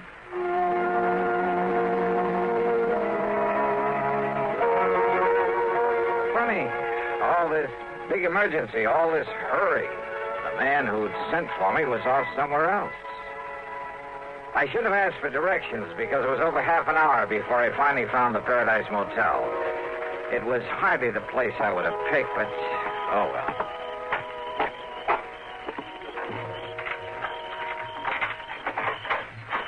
Yeah, there you are, Mr. Dollar. Number 7. Okay. This be satisfactory? Yeah, sure. Because if it ain't, I got other vacancies. No, this'll be all right. Uh-huh. Anything you want, I'll be in the office. Well, I could sure use a few ice cubes. Oh, brought your own jug, huh? Have them for you in a jiffy. Good. Now, let's see. Shirts will go in here, I guess. Huh? That's about the fastest service I ever heard of. Mister, you certainly don't waste any... Hello? Somebody out here looking for...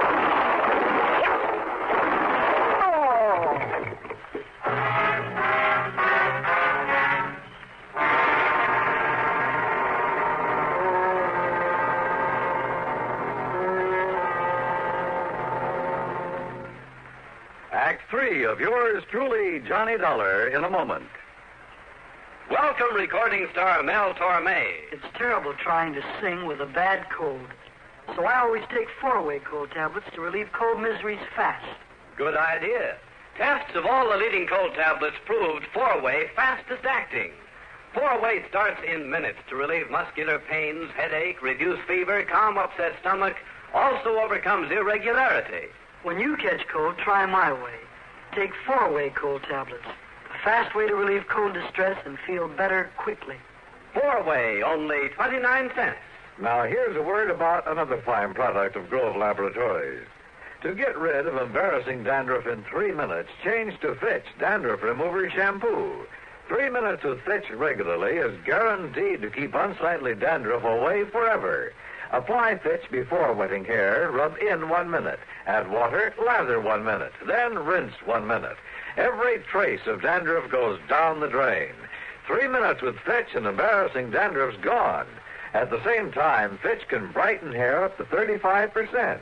Get Fitch Dandruff Remover Shampoo today. And now, Act 3 of yours truly, Johnny Dollar.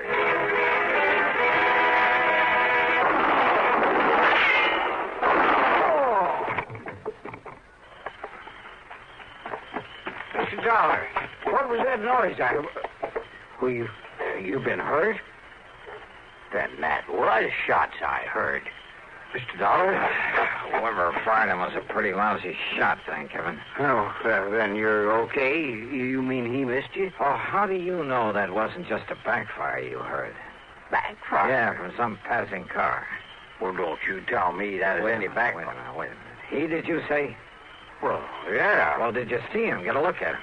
Oh, no. I was in back at the ice machine. So he could have gone into the office to look up my room number. I heard the noise and that car pulling away, and I just come running. Yeah, that car must have been waiting around the other side of this motel. Now, look, mister, what'd you say your name is? Barnwell. Jed Barnwell. And, Mr. Dollar, I'm going to call the police. No, don't. Huh? Well, now, I realize you're a special investigator, some kind of... That's right. And I don't want you to call the police in on this, not yet. But now, look... That's an order. You got the authority? Not only that, but, look, I want to rent another room from you. Oh, you mean you'll pay for both of them? That's right. You have another vacancy?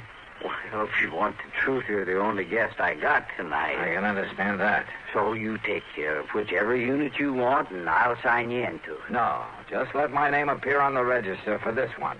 Then you toddle off to bed and forget about me. Well, and here. Here's a 5-spot for getting me the key to the one next door, number 8. Oh, yes, sir. Yes, sir. Whatever you say, Mr. Dollar. And you still want them ice cubes? Brother, I sure do. I left one handbag and its contents in number 7. Then I sat quietly in the darkness of my own room and waited. But I suddenly remembered my dinner date with Gloria Snowden, so I jumped into my car and drove back to the missile development plant. The place was dark. I drove to a corner drugstore to a phone booth and looked for Gloria's name in the directory. It wasn't. So, back to the motel. In number 7, the room registered to my name. The door was still locked. I went back to number 8 and sat there trying to think this thing out. I doused the light, pulled my gun out of the holster, and sneaked quietly to one side of the doorframe. Mr. Dollar? Mr. Dollar, I saw your lights go out. I hate to disturb you at this time of night. Yeah? Who is it? My name's Bob McKinney. McKinney? That's right. Sounds familiar. Well, I used to work for CBS Radio, and, I used to handle that program dramatizing your insurance case. Oh. I want to talk to you. It's important. All right, come in, Bob. Hey, what's in that box? It's a tape recorder, kind of a special one. When old Jed Barnwell, he's a kind of a gabby old guy. Yeah, he sure is. Well, when he told me you were staying here, well, Johnny, I figured I'd better get to you and tell you about... About what, Bob? About some code signals I have here on tape. I picked them up about an hour ago. Morse code signals? Yeah, international codes. It's like this, Johnny. I have my own amateur license, W6VFG, and I fool around with a lot of high-frequency experiments. So? Well, I got a couple of wires crossed on my receiver. It took me to a frequency that isn't even supposed to be on the air anywhere. Yeah? I started hearing what I thought was a high whistle. It was so high it was barely audible, like an oscillator note, a continuous squeal. Only it broke off now and then. Well, now, Bob, in spite of pounding a key myself a long time ago, I'm afraid this is a little outside Wait, Johnny. I've also been experimenting with this tape recorder, running the tape and recording at about 5 feet a second instead of 7.5 inches a second. Yeah, well, excuse me, but listen, please. Okay, I'm listening. I recorded that squeak, running the tape real fast, and then I played it back slowly. You know what it was, Johnny? All right. It was ultra-high-speed transmission, code transmission. Oh? And when I played it back as slowly as I could, so I could read it, will you listen to it? I've got a variable speed on this. Can you read international code? Go ahead, Bob. Turn it on. Yeah.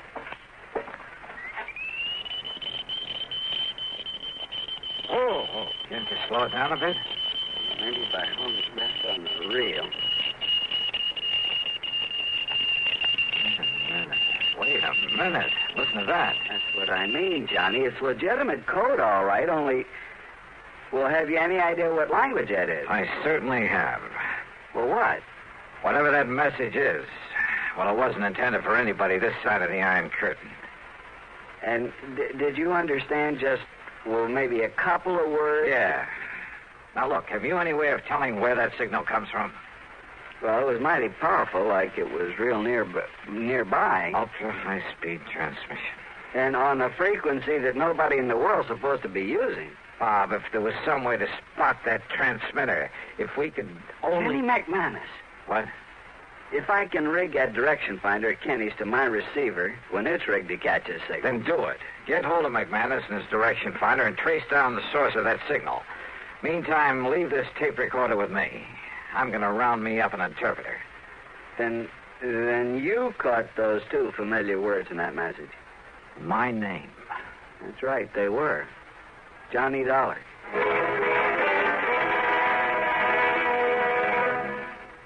Act 4 of yours truly, Johnny Dollar, in a moment. And now here's a message from the watchmakers of Switzerland. Swiss vacation. Swiss vacation. Win a fabulous vacation for two in beautiful Switzerland. Enter the Swiss Vacation Contest. It's easy. Nothing to buy. Pick up a free entry blank at a jewelry store or other store that sells quality watches. Then in 25 words or less, complete this statement. A quality watch is the best value because there are 1,000 prizes. First prize, a 21-day vacation for two in Switzerland. You fly deluxe Swiss Air both ways. Visit many colorful places. All expenses paid for two people, plus $500 extra spending money. Second, third, and fourth prizes. 15-day Swiss vacations for two. Also, 4 mink stoles, 8 Bolex movie cameras and projectors, 12 Hermes typewriters, 160 $100 watches, 812 gala assortments of Tobler Swiss chocolates. Enter the Swiss Vacation Contest today. Free entry blanks at your jewelry store. And now, Act 4 of yours truly, Johnny Dollar.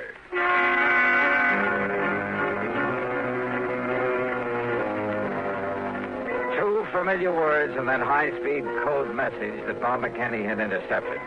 So high-speed it sounded like a continuous squeal until we played back the recording slowly and recognized it for what it really was. A secret message in that foreign language. Those two words were my own name, Johnny Dollar. My one good police contact there on the West Coast was Lieutenant Harry Golden of the Homicide Squad. Sure, it was out of his line. It was the middle of the night. But he rounded up Alan Orloff, an interpreter, sent him over to see me. It was nearly 8 a.m. by the time I transcribed the code message. And then when Orloff finished translating it... Mr. Dollar, do you see what this means? I certainly do, Orloff. But not only the threat against you, sir, because you are working on this very case. I know. But the sender of this message has somehow got hold of secret plans for a missile, a space rocket. Orloff. Has copied those plans, is holding them for an agent of this other government to pick them up later on today. Which means that somehow I've got to locate the sender of that message. But how? And it must be done immediately before the contact with this other agent. I know. Then don't you see, Mr. Dollar? Wait. Yeah? Who is it? Bob McKinney. Oh, Bob. What'd you find out? Johnny, that secret transmitter's right here in North Hollywood. It's been working ever since I talked with you, up until just about an hour ago. Here's the address and the name of the person who owns the house. Good. Only the antenna must be set up in the attic or something. What do you mean? There's no outside antenna to show there's a transmitter working there. And, of course, using that frequency that nobody would ordinarily be able to pick up. If it hadn't been for my dumb luck in receiving an ultra-high-speed transmission. Did you record any further messages? I got them right here on tape, on this recorder. Good. Then while you transcribe them so Mr. Orloff can translate them, I'm going to the address you have on this... Huh? Kind of figured the name of that sender might surprise you. Surprise, huh? That is the understatement of the week. I'm going over to that missile development outfit. And I hope and pray Dr. Smithwick is there now.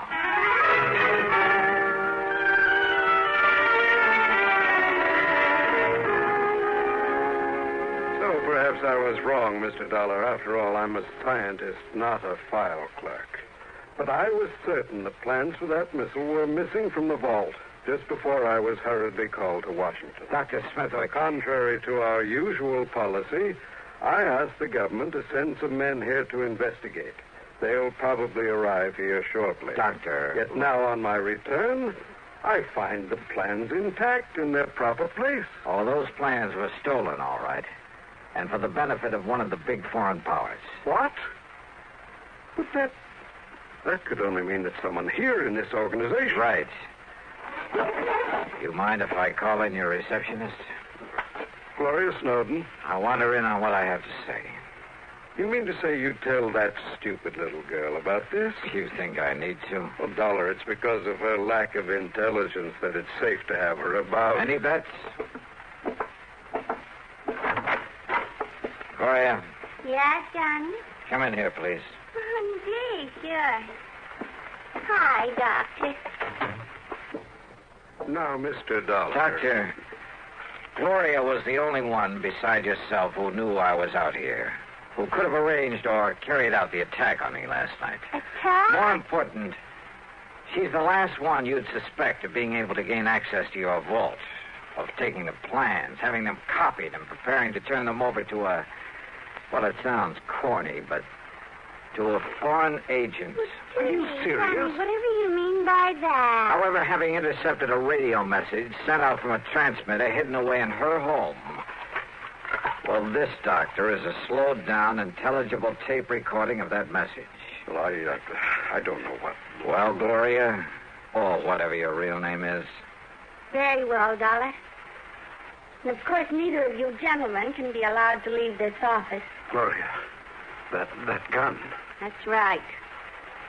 Any famous last words, Dollar? You know, Gloria, this tape recording is the only real evidence I have against you. What? So what? So here. Maybe you'd like to have it. Oh, no, you...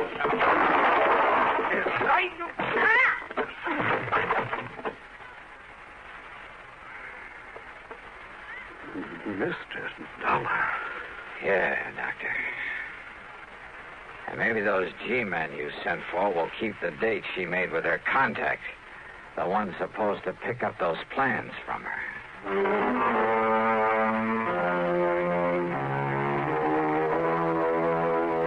The government boys were more than glad to take over, and I hope they can find some way to reward Bob McKinney, who really solved this case.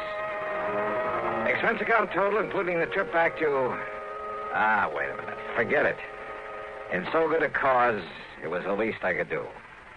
Yours truly, Johnny Dollar.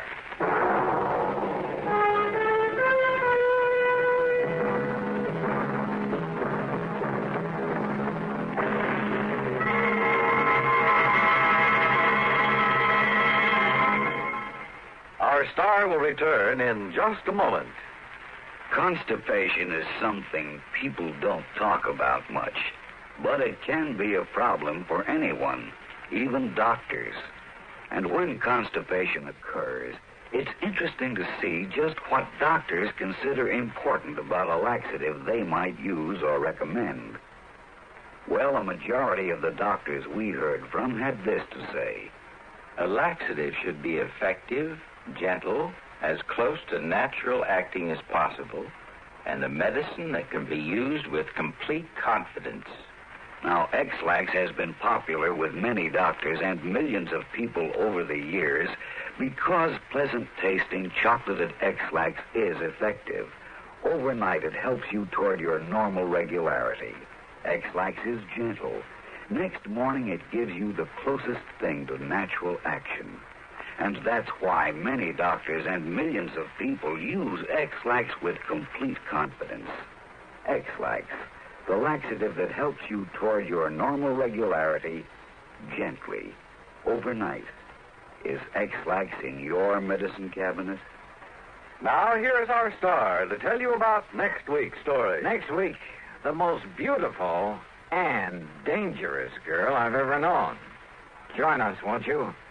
Yours truly, Johnny Dollar.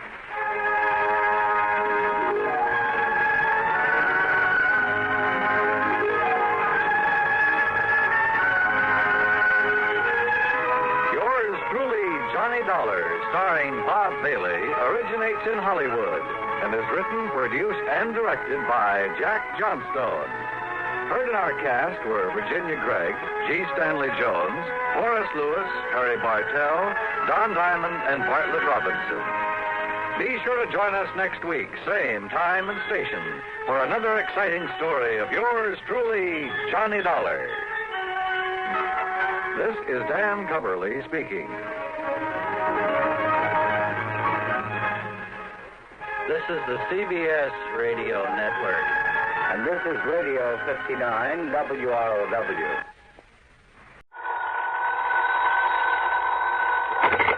Johnny Dollar. George Reed here. Well, George, how's Floyd's of London? And how are you holding up in this hot weather? Johnny, all I can say is I wish I could make a trip to France at somebody else's expense. Now, what's that supposed to mean? I just received a transatlantic telephone call, collect, by the way, from that underworld friend of yours in Paris. De Marsac.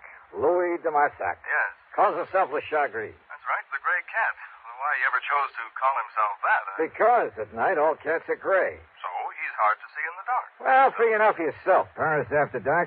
De Marsac knows more about the dark alleys and sewers and back streets. But what did he call you about, George? He wants to talk to you about the Olney diamond. The what? $750,000 worth of diamonds, a necklace that was stolen from the Earl of Olney during a recent visit to the United States. Le Chagris has a lead on him? He wouldn't say, but if he has, he can get them back. Believe me, we shan't quibble over your expense account. Including whatever may be necessary to grease the palm of de Marsac? His information usually comes pretty high, you know. I understand that. And a bit of an allowance, shall we say, for my own entertainment while I'm there? Well, now, don't go overboard, Johnny. George, I'll be in touch.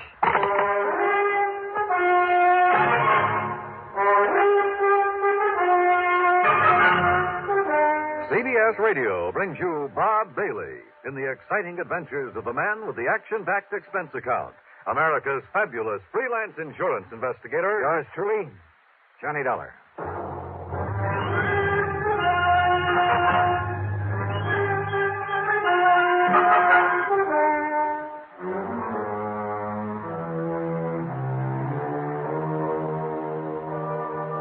Expense account submitted by Special Investigator Johnny Dollar.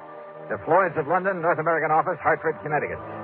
Following is an account of expenses incurred during my investigation of the night in Paris matter.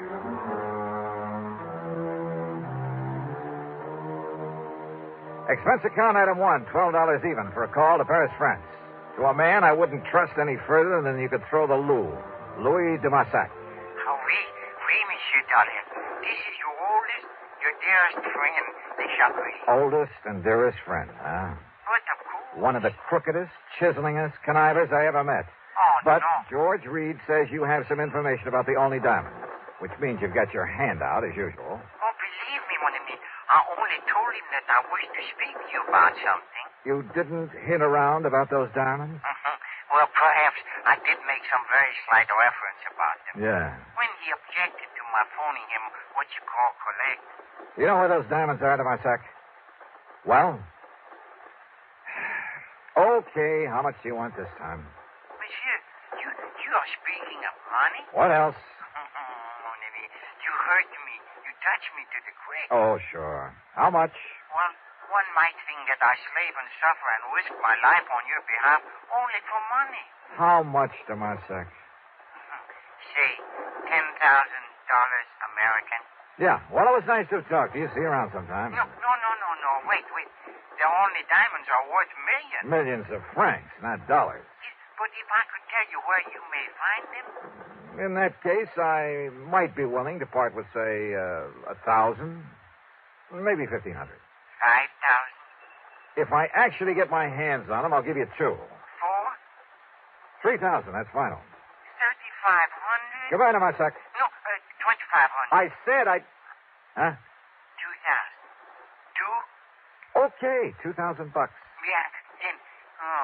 then I think what you say crossed myself up. Yeah, I'm sure you did. But do not worry, mon ami. Do not worry. I will do the same for you. Yeah, I'm sure you will. Now, listen, if I take a plane out of New York a little after 9 tonight, I should get there tomorrow at 5:45 p.m. Paris time. Maybe. I'll hang my hat at the Hotel of Y. You know where that is?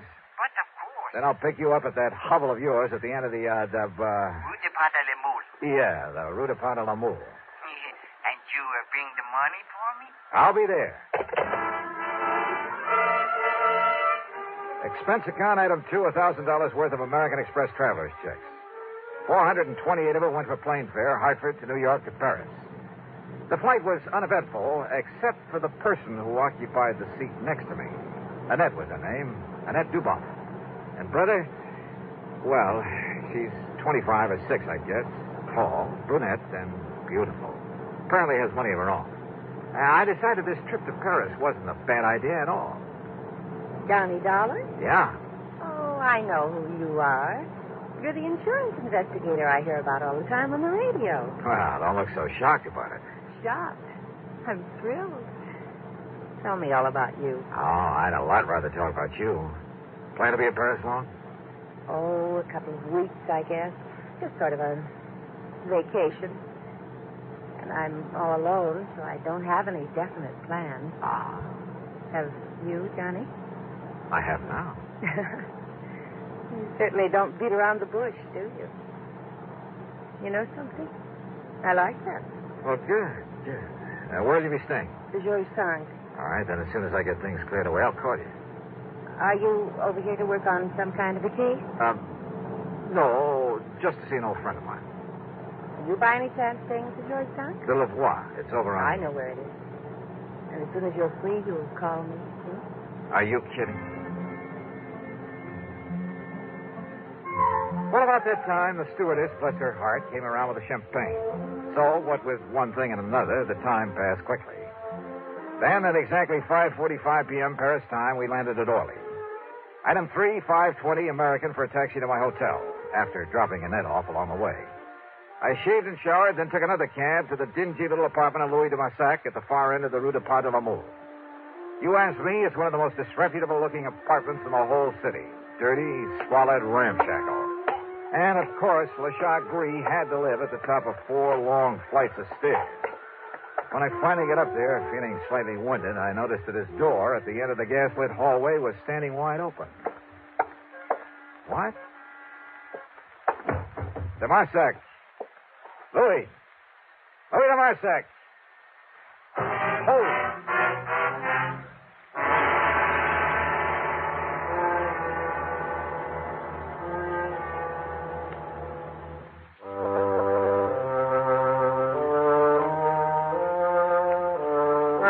The dingy, dark apartment of Louis de Massac looked like a tornado had struck it. It was a shambles, as though somebody had come in and simply done as much damage as possible, and yet at the same time was looking for something or someone. As for de Massac, there was no sign of him anywhere. I stood there for a moment, wondering what to do next. Huh?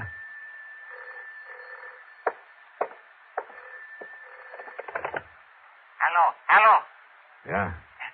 Monsieur Dollar? Who are you? Your faithful friend, Le Chagris. Now listen. Oh, do you mind telling me what under the sun happened to this joint of yours? Listen, please.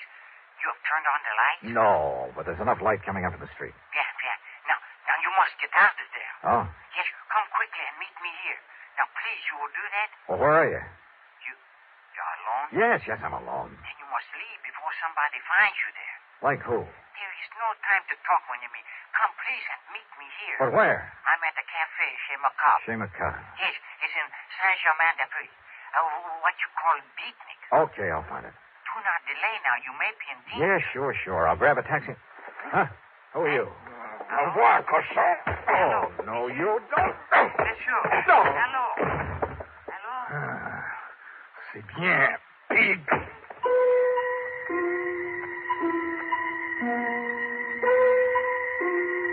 When I came to, I found myself propped up in the remains of a chair. A bottle of cognac and a glass had been placed on a table beside me. I helped myself. And next to it, a piece of paper. Scribbled on it were the words, Je regrette. I'm sorry. So believe me, if I ever catch up with him, he's going to be a lot sorrier. Another snort of cognac, and I felt able to navigate. I went downstairs, grabbed a taxi, that's item 4, a couple of bucks, and had him take me to the place Demasac had mentioned over the phone, the Chez Macabre. And what a joint. I've seen a few beatnik pads that were pretty crazy back in the States, but nothing to compare with this. It was a smoky, dark, and dirty place. The beatniks packed into it were dirty, too. Characters who made a business of being characters, including a gaunt chick chanting some poetry in a corner. Then a wormy little man sidled up to my table out of the shadows and proceeded to help himself to my drink. Yeah, it was Demasac, the Chagrin. Do not seem to know me at first, mon ami. Even when you come over and help yourself to my cognac? In this place, it is the custom. But what happened to you when you hang up the telephone on me? Well, somebody sneaked in and worked me over, Demasac. Any idea who it might have been? No. I hope he did not hurt you too badly. No, he did all right. But why? Now, why the crazy note he left saying he was sorry? But of course, monsieur. But of course what? Well, he must have thought you were me. Oh? Oui. Because of a little deal on the statue that I made a week ago. In my business with some of the terrible people I have to deal with, this sort of thing happens all the time. I'll bet. But then, when this man, he discovered he had made a mistake, that you were not me... Oh, sure. What can you, the American, know of the art, the poetry of today? Huh? Now, what brought that on? Yeah, I will translate for you then my lovely, my beautiful ode to nothing. Ode to nothing? Listen to my every magnificent word. Oh, now, wait a minute. Nothing. Huh? Nothing. Oh, now, look, for... Demasac, come on down to earth. Wait. It is all right now. Huh? All right, what do you mean? It was for the benefit of the man who came by the table, who looked at us. Oh, yeah, I noticed him. He was very curious about us, like a spy. A spy? Yes, of course. He may have been from my dear friend, Monsieur Francois Dubesson. Wait a minute. Francois Dubesson. Isn't he the fence who got hold of that painting that was stolen from Vincent Price a while back? That I helped you to recover for a slight fee. And it was through him that you located the Blue Madonna that was taken from the gallery in Philadelphia. Oui, the same. And now it is Dubesson who has the only diamond. You're sure of that? I am sure. Also, it was Dubesson who arranged to have them stolen back in your United States. Your good friend, huh? But of course. But you're perfectly willing to double-cross him. Why? Because you will pay me so well.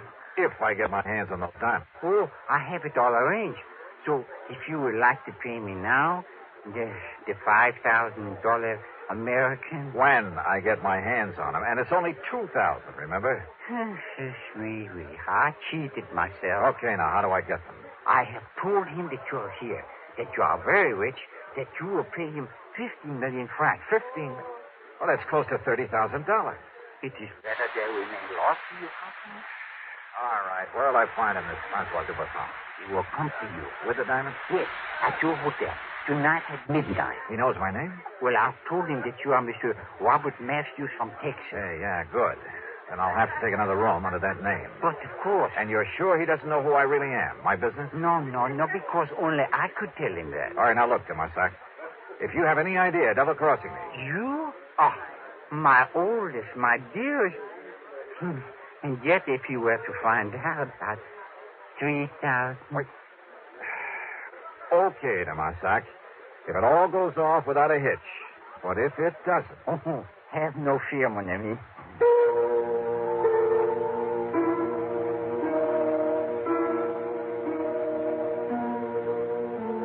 Sure, it was a kind of shady deal to have to make.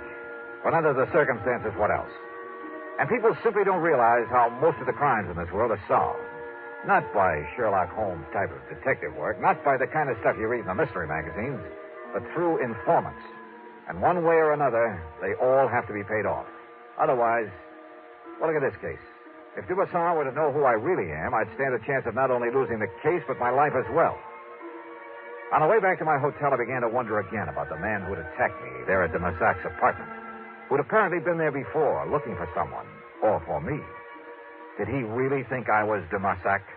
Or was it all just a warning to leave this case alone? There was only one way to find out.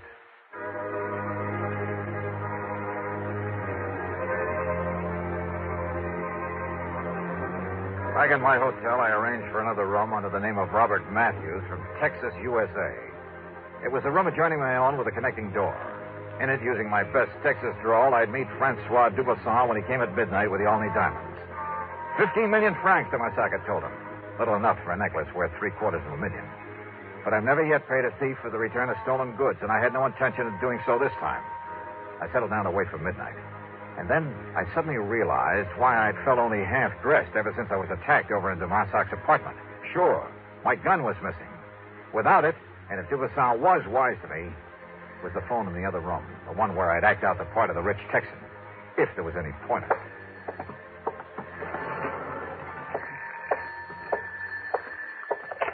Hello. Monsieur Matthews? Yep.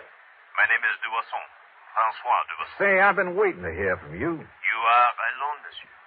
Don't think I'd let anybody else in on our little deal, do you? I hope not.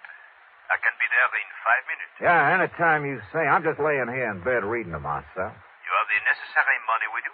In cash? Just finished taking it out of the hotel safe. Monsieur Matthews, if we are able to make what you call a deal... Sure we can, man. Oui, but I must inform you I will come to your room prepared for any, shall we say, exigency. Huh? Now, what's that?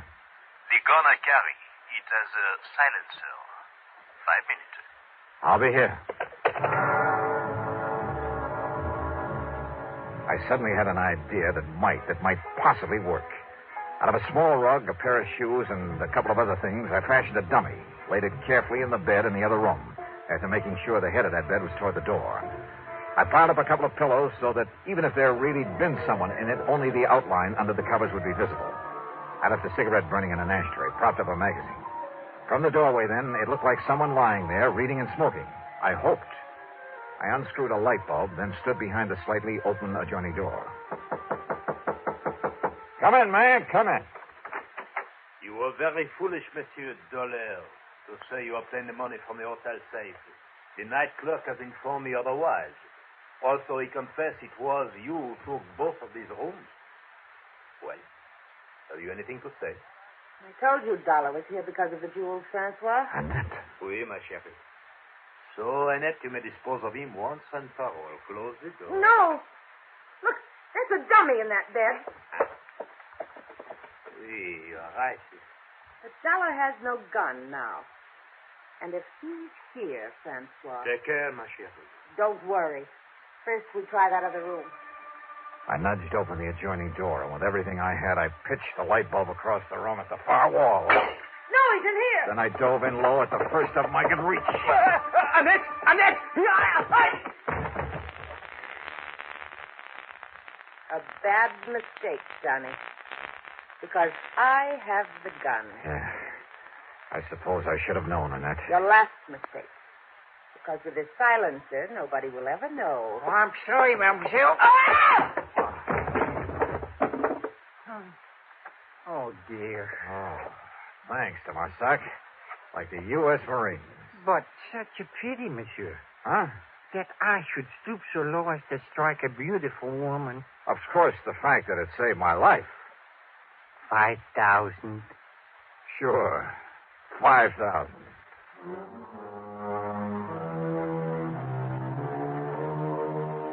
Of course, there'll be some fancy international legal procedure necessary, but I'm sure the company can arrange for return of the necklace to the United States. As for Dubuisson and the lovely but treacherous Annette, well, the Paris police are making the arrangements for them, and I'm sure they won't be very pleasant ones. Expense account total, including a couple of nights on the town, $5,000 for Demarsac and deluxe transportation back home, $5,878 even. Wow. Oh, incidentally, I met a luscious little blonde on that return trip who, well, she... Now, let's not go into that. Yours truly, Johnny Dollar.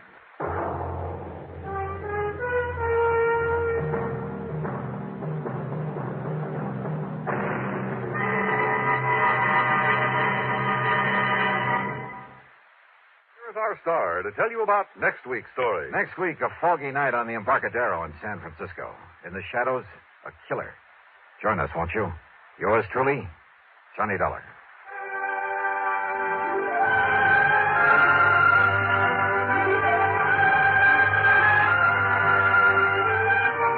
Yours truly, Johnny Dollar, starring Bob Bailey, originates in Hollywood and is written, produced, and directed by Jack Johnstone. Heard in our cast were Virginia Gregg, Forrest Lewis, G. Stanley Jones, Tony Barrett, Bill James, and Gus Bays. Be sure to join us next week, same time and station, for another exciting story of yours truly, Johnny Dollar.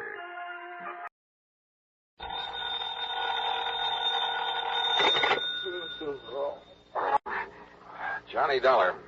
This is Carol Carson, Mr. Dollar. Oh? You don't know me, and I'm sorry to be calling so late. What time is it anyway? About 1 a.m.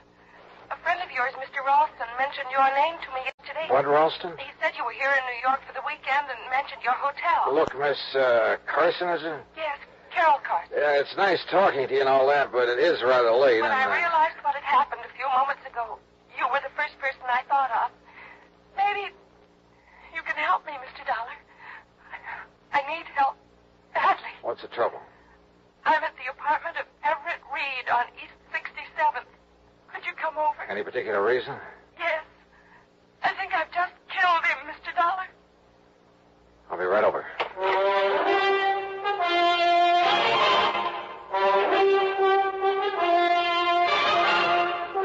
Bob Bailey in the exciting adventures of the man with the action-packed expense account. America's fabulous freelance insurance investigator. Yours truly, And now, Act One of yours truly, Johnny Dollar.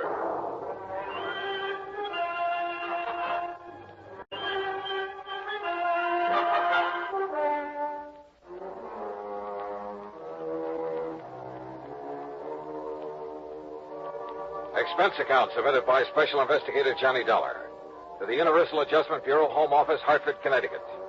Following is an account of expenses incurred during my investigation of the deadly doubt matter.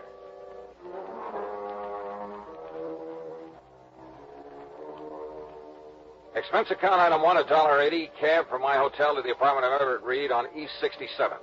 Carol Carson was waiting for me at the door. She looked sort of dazed as she pointed to a body on the floor. He's dead, Mr. Dollar. Everett Reed, let's see. Yes. This is his apartment. You said over the phone you thought you'd kill him. Well, he's dead, all right. That's not what I meant. I meant I thought I was the one who killed him. I'm not sure. Oh? I don't know. Doesn't seem to matter. He's dead. I guess that's all that matters. He's dead. Come on, now, get hold of yourself, Carol. I'm sorry. I guess I'm not making much sense. I feel sort of funny, lightheaded. All right, yeah. Better sit down. Thanks. Now, why don't you start at the beginning? All right. I came to see Everett tonight about 11 o'clock, I guess. He was a friend of yours? No. He sent for me, and I had to come. Mind telling me why? He insisted that I have a drink with him. Then I started to feel funny. How so? Dizzy. I had to get some air. You think there was something in the drink? There must have been. He didn't want me to leave, but I had to. What time was that? Around 11:30, I think, a little before, maybe. Go on. I wandered around the streets. I was in kind of a daze. How long were you wandering around? It seemed like a long time. Then what? I came back here to the apartment. I had a terrible headache. I remember walking in the door and... Well, that's all. That's all? What do you mean, that's all? That's all I remember. I must have passed out. When I came to, I was lying on the floor, and that gun was near my hand. In front of me was... That's when I called you. That's all you can tell me? I'm afraid so. It isn't much, is it? Sure isn't. Mr. Dollar, I can't believe I killed him. I couldn't have... Now, look, Carol. You say you left this apartment a little before 11:30. The police medical examiner will be able to tell the approximate time of death. If you weren't here at that time... But that's just it, Mr. Dollar. I don't know how long I was on the streets. It seemed like a long time, but... Oh, my head was spinning, and everything was pretty hazy. Well, you gotta remember where you went. Try to think. Oh, it's no good. Wait. Coffee. A cup of coffee. You stopped somewhere for a cup of coffee? I think so. Where? I remember a neon sign on 3rd Avenue. Oh, you gotta do better than that. That's all I remember. Did you talk to anyone while you were walking around? I don't... Yes. Yes. Somebody was following me, I think. A man. He was following me for quite a while. He told me his name. Ted? No, Tom. Yes, it was Tom. What did he look like? Curly hair, I remember that. Dark eyes. Oh, look, that description fits thousands of guys in New York. I know, Mr. Dollar. The whole story, well, it doesn't sound very convincing, does it? I called Detective Lieutenant Mike Tovich of Homicide, and he was there 10 minutes later. He was still questioning her when I left. Item 2, $1 drinks for me while I thought about the whole deal. Of all the guys in New York, why did she have to pick on me? But yeah, I'd do what I could to help her. Because that story of hers, it sounded so phony. It just might be true. Act 2 of yours truly, Johnny Dollar, in a moment. Act 2 of yours truly, Johnny Dollar, and the deadly doubt matter. Item 3, $2.20, a telephone call to Pat McCracken at Universal Adjustment Bureau. Yeah, Everett Reed had been insured by one of Universal's member companies, so I got myself officially assigned to the case. Then I went to work, checking out Carol Carson's story, what there was of it, and it wasn't much. All she'd remembered was wandering around the streets, getting a cup of coffee somewhere on 3rd Avenue, and being followed by a guy named Tom. I started checking every joint on 3rd Avenue from 60th to 70th Streets. An hour and a half later, I hit pay dirt at Eddie's Bar and Grill. Yeah, I think I remember all right. Carson. Carol Carson. Her name don't mean nothing, but from the description you give me, yeah, sure, I remember now. I remember thinking she looked kind of funny when she walked in, like she was in a daze or something. All right. Now, what time was it when she came in here? I don't know, 2 or 3 hours ago. That's not good enough. Was it 11? 11:30? Midnight? Well, what? Well, maybe around midnight, maybe. Well, sure. Yeah. You sure about that? Well, as far as I can remember, I kind of remember somebody in the doorway after she come in, but I didn't know if it was somebody with her or not. All right, what happened then? So she asked for a cup of coffee, so I poured it and set it down in front of her, so she left. She what? Yeah, got up and left, still acting sort of funny. I see. How much of her time can you account for then? Huh? I mean, how long was she here in your place? No more than about 1 minute, Mac. Oh, great. Item 4, $1.80, cab fare to police headquarters and Lieutenant Mike Tovich in Homicide. Look, Johnny, you're not trying to tell me I should buy an alibi like Carol Carson's, are you? So it is pretty vague, Mike. Vague enough to be true. At least she was telling the truth about going into that joint on 3rd Avenue for a cup of coffee. So she's covered for 1 minute out of 2 hours. 2 hours? She said she went to Reed's apartment about 11 o'clock. Right. The medical examiner says time of Reed's death was between 11:30 and 12:30. She called you at 1 o'clock. But if she can prove she was out of that apartment for that hour... She's only proved she was out of it for a minute plus the time it took to get to 3rd Avenue and back. Say, 5 minutes each way. That'd still give her plenty of time to kill him. But if we could find this guy named Tom, she says that was following her around, maybe he could prove she was out of the apartment during the time of the murder. Oh, sure. That was a real helpful description she gave us. Curly hair and dark eyes. Yeah. Look, Johnny, so you're taking a liking to her. That's too bad, but don't let it make a fool out of you. Mike, did Carol tell you why she went to Reed's apartment? No, she wouldn't talk about it. She also wouldn't explain a lump she has on the side of her head. Lump she has? Yeah, we think she got it fighting with Reed. What do you know about him? Bad boy. A big gambler. And the way we heard, he'd been winning pretty big lately. Maybe somebody he won from couldn't pay off, except with a bullet. Yeah, maybe anything, Johnny. Prove it, and I'll listen.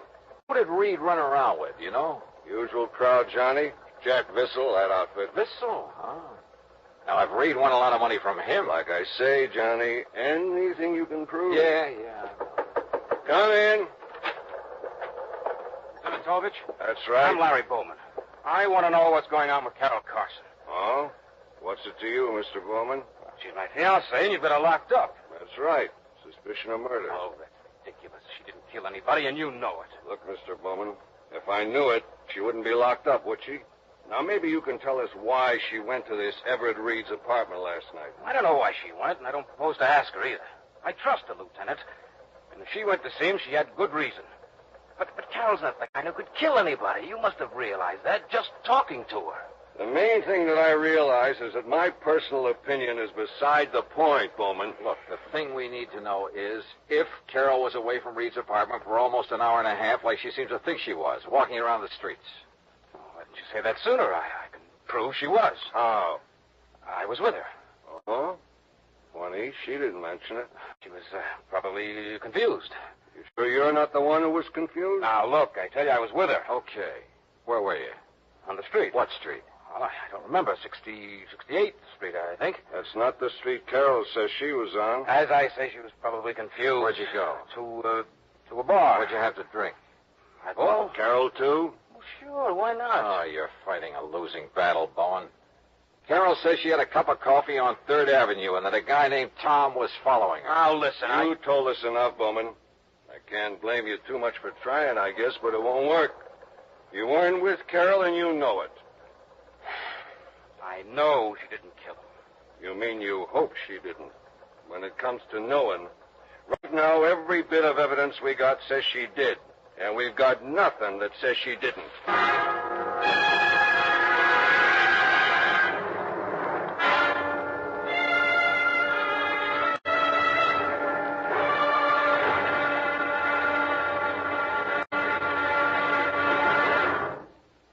Act 3 of yours truly, Johnny Dollar, in a moment. Yours truly, Johnny Dollar, and the Deadly Doubt Matter.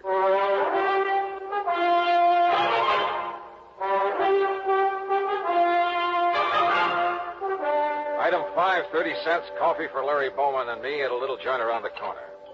Lieutenant Tovich can talk about evidence until he's blue in the face, Dollar. Carol's not a killer. You prove that, and Tovich will be the first to listen. But cooking up phony alibis for Carol's not going to help any. Okay, so it was a stupid thing to do. But I can't just stand by and do nothing. Don't you have any other leads you can follow up? One, maybe. Well, what is it? Reed was a gambler. Could be somebody was losing big to him. Carol's my fiancée. I know she doesn't have that kind of money. Anyway, she doesn't gamble. I wasn't thinking about Carol. Who then? Jack Vissel, for instance. We found out Reed's been seen with Vissel several times lately. Well, you gonna question him about it? I may as well. After all, at this point, we got nothing to lose.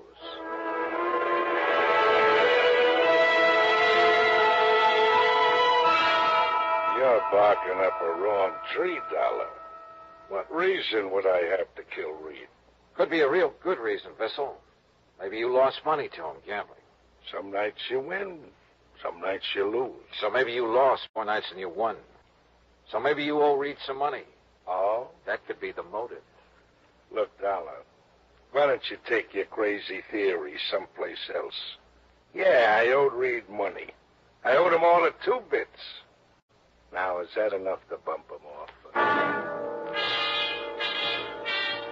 So, I started making the rounds along 3rd Avenue again. But I got nowhere. Nobody remembered seeing her, and nobody remembered the guy named Tom, the one she told me had been following her. 2 hours later, I gave up. I was beat. I went back to my room and flopped on the bed. Yeah?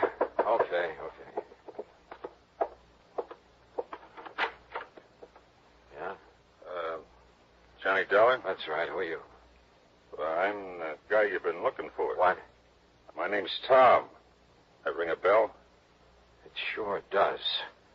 Are you the one who was walking around the streets with Carol Carson? That's right. I'm her alibi. So I bust my neck trying to find you, and it ends up with you finding me. Well, I read in the papers it looked bad for Carol unless they found the guy who was with her. You didn't show up any too soon, believe me, brother. How long were you with her? Oh, I figure at least an hour. I kept following her, and once in a while she'd stop and talk, but she seemed kind of dazed. Apparently Reed put something in her drink. Anyway, I finally gave up. I Figured if it was that tough to get acquainted, what's the use? But you're willing to swear you were with her for an hour. Why, at least. From around 11:30 to after 12:30. That clears her. Come on. Item 6, $1.80 cab fare to headquarters. Tom repeated his statement, and Carol identified Tom as the man who'd been following her. So, it looked like it was all over. I guess I'll never be able to thank you enough, Johnny. Well, if it hadn't been for you... Well, let's just say I'm the stubborn type, Carol. Once I believed your story, I had to follow through on it. Oh, it's hard to realize I'm free. It's been like a bad dream. Yeah. I'll bet Larry Bowman's glad it's over, too. Have you called him yet? No, I'll call him from my apartment. Johnny, all I can say is thanks again.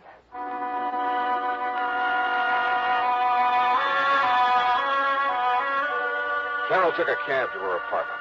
I started back into the building, and then, out of the corner of my eye, I spotted another cab pulling away from the curb, following Carol's. And it was Tom. I figured I'd better join that procession. I tagged along to Carol's apartment. Inside, I could hear voices. The door was unlocked. Carol was in the process of handing over some money to Tom. Johnny! Yeah. Looks like I got here just in time to witness the payoff. So you bought yourself an alibi, Carol. No. Now, look, Dollar. You better stay out of it. Carol, I gotta hand it to you. You really had me fooled. Well, you don't understand, Johnny. Don't be a sucker, Dollar. Cut yourself in on the pie. I'm willing to have a partner. What are you talking about? Well, last night when I followed Carol back to Reed's apartment, just as I was leaving, I spotted somebody coming down the fire escape. I followed him, found who he was and where he lived. Then when the story came out in the papers, I realized I knew who the killer was. So I figured I could make some dough out of it. But not as long as Carol was in jail. Johnny, just now when he wanted money to keep him from telling the police, I didn't know what to do.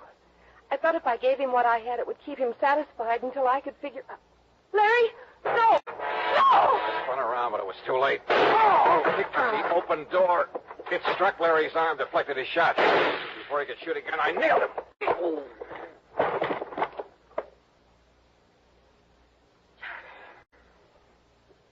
Johnny, are you all right? Yeah. Larry Bowman's the killer.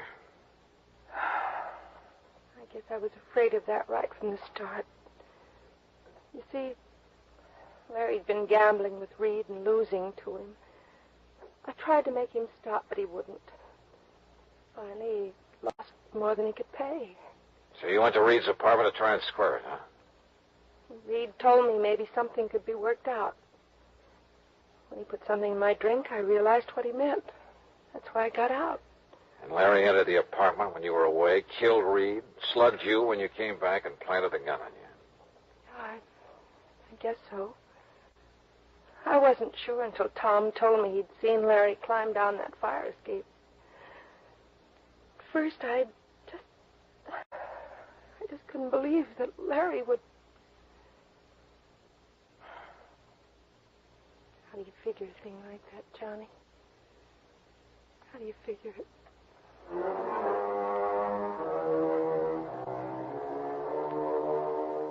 I didn't try to answer that one because I didn't have an answer. I guess there just isn't any. Item 8, $13.40, incidentals and transportation back to Hartford. Expense account total, $41 even. Yeah, Larry Bowman's gambling was a big, fat mistake. First with Everett Reed, then in trying to frame Carol. I guess that's the trouble with gambling. You push your luck too far, and sooner or later you're bound to lose. Yours truly, Johnny Doubtful.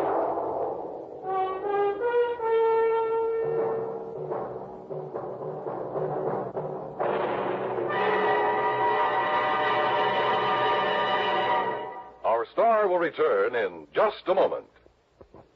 Now, here is our star to tell you about next week's story. Next week, a doting dowager who sets me out on the wildest case I ever handled.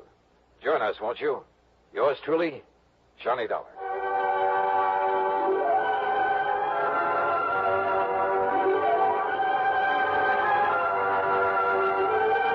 Yours truly, Johnny Dollar, salutes station KRMG in Tulsa, Oklahoma. KRMG is our newest affiliate station and serves nearly 1 million families in the Southwest. Yours truly, Johnny Dollar, starring Bob Bailey, is produced and directed by Jack Johnstone. Today's story was written by Robert Stanley.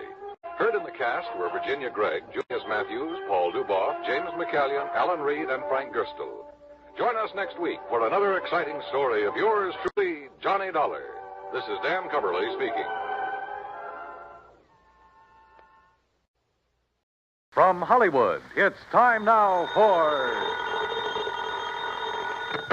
Johnny Dollar. This is Peter Hardy at Tri-Western Property and Casualty Insurance. Hi, how are things in the Golden West? You still in Reno? Sure am. Good boy. What goes, Pete? A little trouble with a big dairy farm out here, Johnny. Armenian Dairies. Okay, Pete, tell me all. A year and a half ago in a fire, Armenian lost one of his silos. You know, one of those big towers where they store and cure a lot of chopped up corn and stuff. Yeah, I know. Cost us $21,000. $21,000 for a silo? This time it's a compound silo, and the claim is for $56,000. Oh. But I don't want to pay it. I don't blame you. Sure, because, Johnny, I think it was arson.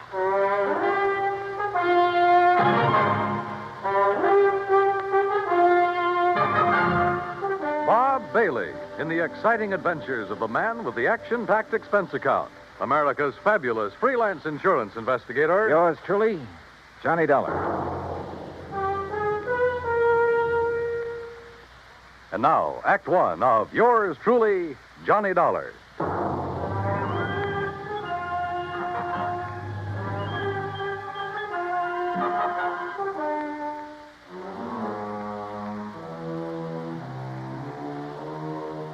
Expense account submitted by Special Investigator Johnny Dollar to the Tri-Western Property and Casualty Insurance Company, Reno, Nevada office. Following is an account of expenses incurred during my investigation of the Doubtful dairy matter.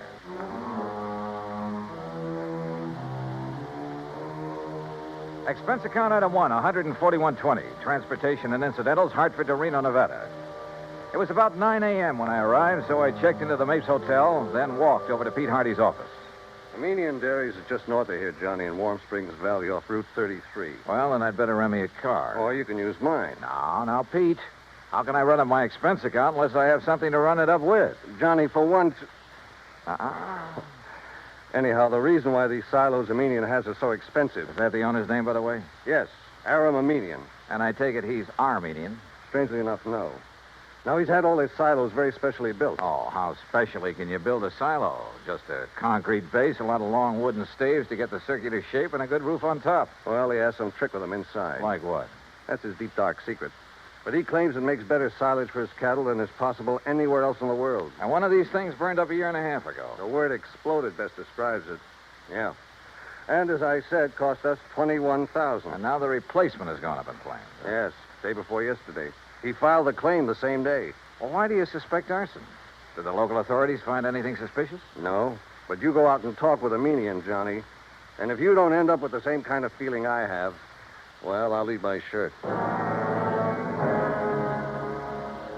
Expense account item 2, $50. Deposit on a drive-your-own car. Finding the Armenian Dairy and Ranch some 20 miles north of the city was easy. It was spread out all over the countryside.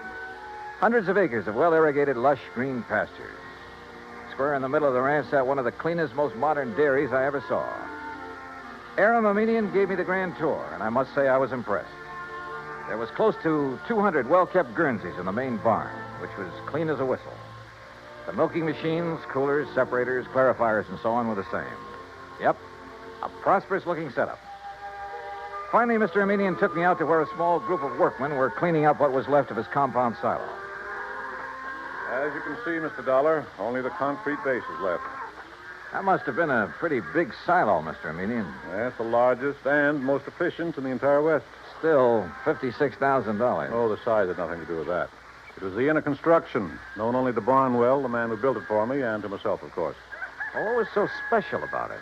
Principally a method of venting. Venting? Yes. It increases the phosphorus and lactic acid content. Well, I thought the point in the silo was to keep it pretty well sealed up. Venting within, Mr. Dollar. But that's all I'll tell you about it. It cost me $56,000 to have Barnwell build it.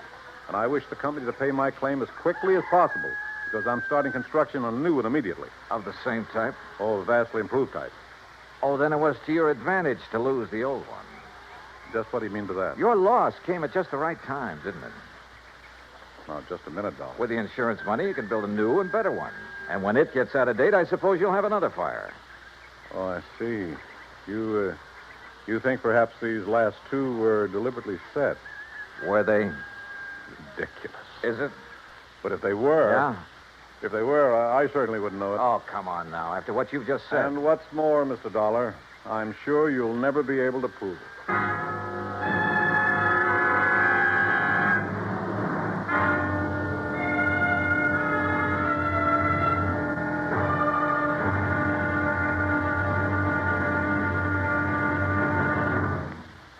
Act two of yours truly, Johnny Dollar, in a moment. We sometimes wonder, what is the life of a human being really worth? Not too much? Or maybe a great deal? Does it depend on whose life it is? Whatever the answer, one thing is certain. Fred Hargesheimer, since World War II, has felt that his life is worth quite a lot of gratitude. During the war in the Pacific, about June of 1943, Lieutenant Hargesheimer had his P-38 fighter plane shot out of the sky. Badly wounded, he bailed out over a tiny island, New Britain. It looked pretty small from where he hit the silk, but he found it much bigger when he hit the ground. It was bigger, and in complete control of the enemy. But Hargesheimer was lucky. After a month of lonely hiding, he was found by a group of friendly natives from the village of Nantambu. They cared for him and successfully hid him from enemy patrols for the next 4 months at the risk of their own lives. Then Hargesheimer was able to make it back to civilization. For the next 17 years, Fred Hargesheimer thought about those wonderful people of Nantambu.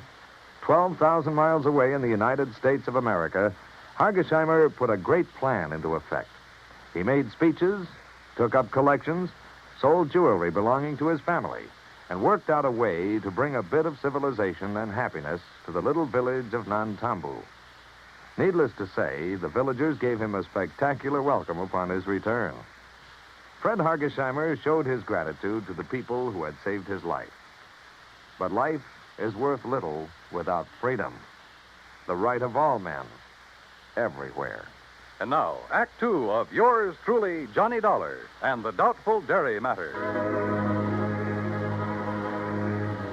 Why, what he said and the way he said it. Aram Aminian was practically challenging me to find out how Arson was involved in the destruction of his $56,000 secretly constructed compound silo.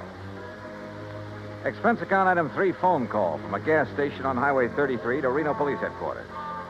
But Lieutenant Brady of the Arson Squad assured me he'd failed to find anything indicating the fire was set. So dead end. Until I remembered a little trick that had worked for me before and might work again. Item 4, 27 cents for a loaf of white bread at a grocery store along the highway. Then I drove back to the Aminian Ranch. If I'd known you were hungry, Mr. Dollar, I should have had something provided for you at the ranch house, in spite of your rather nasty attitude about this loss of mine. Food is the last thing I'm thinking of, Mr. Aminian. Well, then why this loaf of bread, if you're not... Whoop. Now, let's see. Oh, now, surely you're not going to eat the piece that dropped in the ashes. No. For now. Well, then get it out of your mouth, man. Well, mm-hmm. Whatever in the world are you doing, Mr. Dollar? Yeah, I knew it. You knew what? A sure test for kerosene, Mr. Aminian. What? Yeah, fresh bread dropped in the ashes of a fire even days after the fire is out. I don't understand. I can still taste the kerosene. And, mister, it makes things look pretty bad for you. Me? Oh, good heavens, man, you can't... Dollar, I resent this completely unfounded accusation. Go right ahead and resent. Or better still, let me get hold of a stenographer and you can dictate a confession. Get out of here. Want to do it the hard way, huh? Get off this ranch, Dollar. Now leave. Immediately. Sure. I warn you, don't come back. Because if you do... Better be careful, Mr. Aminian. The kind of a threat you're about to make wouldn't sound very good in court. Get out. Get out. Out on the highway, I stopped at the mobile gas station again and made another phone call. Item 5, another 20 cents. It was to my old friend Herb Carlbert, cashier of Reno's Farm Trade National Bank. It was past closing time, but he promised to leave a door open for me. So I grabbed a sandwich and a Coke along the way. That's item 6, 80 cents, including tip. Then at the bank, Herb led me back to his private office. Well, sit down, Johnny. Tell me all about yourself. Yeah, later, Herb. We'll go out on the town and talk our heads off. Right now, I need some information. I hope you can tell me where to get it. Oh? Information about what? The Armenian Dairy. Or better still, Armenian himself. You know him? Oh, I certainly do. We're his bank. His happens to be one of the best accounts we have, especially in our investment department. You mean it's big? Plenty big. Like how much? Well, now, Johnny, I'll tell you this. If I had a quarter of his net worth, I'd have retired long ago. No big outstanding debts on his place? Anything like that? Not a penny. Aram's financial condition is as... Now, wait a minute. Yeah? That fire and explosion of his compound silo? Yeah, that's right. Herb, I found evidence indicating arson. Well, certainly aren't accusing him. Who else? Oh, no, you're wrong. Oh, now look, Herb, he filed that claim so fast. It's the most natural thing in the world for him.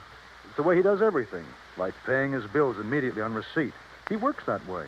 He expects everybody else to. Well, he gave me the impression he wanted to collect quickly in order to have money for rebuilding. Of course. Rather than cash in some of his blue chip investments. Herb, somebody fired that silo. Well, it certainly wouldn't be Aaron. You sound like you're in cahoots with him.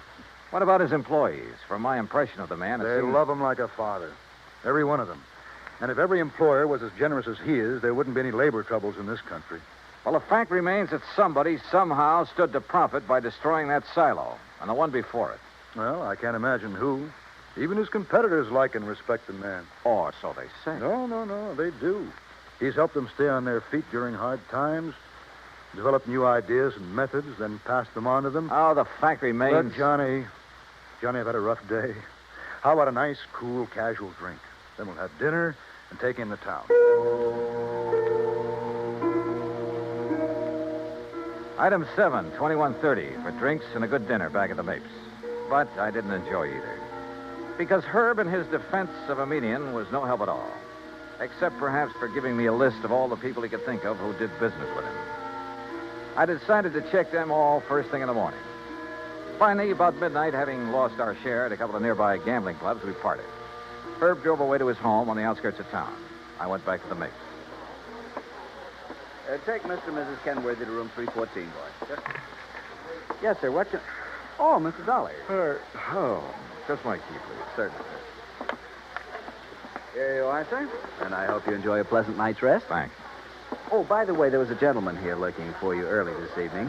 Hung around quite a while. Said he'd be back. Well, who was he? He didn't give his name, sir, nor did he wish to leave a message. Mr. Armenian? Mr. Armenian the dairyman? Oh, no, sir. I'm quite sure. Okay, thanks. Yes, sir. Good night. Good night, sir. Oh, Mr. Dollar. Yeah?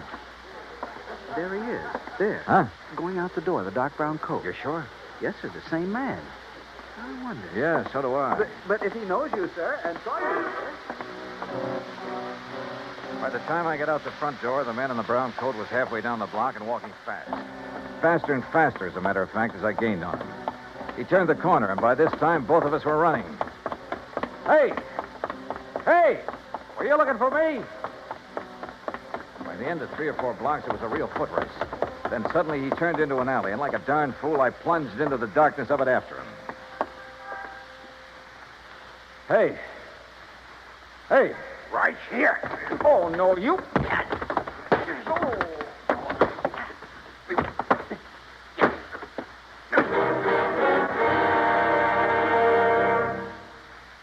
Act 3 of yours truly, Johnny Dollar, in a moment.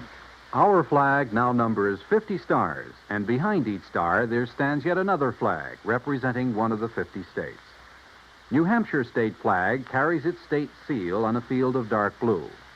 The seal is surrounded by a wreath of laurel leaves, the symbol of peace, interspersed with 9 stars because New Hampshire was the 9th state to join the Union. The heart of the state seal is a representation of the frigate Raleigh, recalling the glory of the early days of sail. New Hampshire state flag, the flag of the 9th state to enter the Union, was adopted on April 29, 1931. And now, Act 3 of yours truly, Johnny Dollar, and the Doubtful Dairy Matters.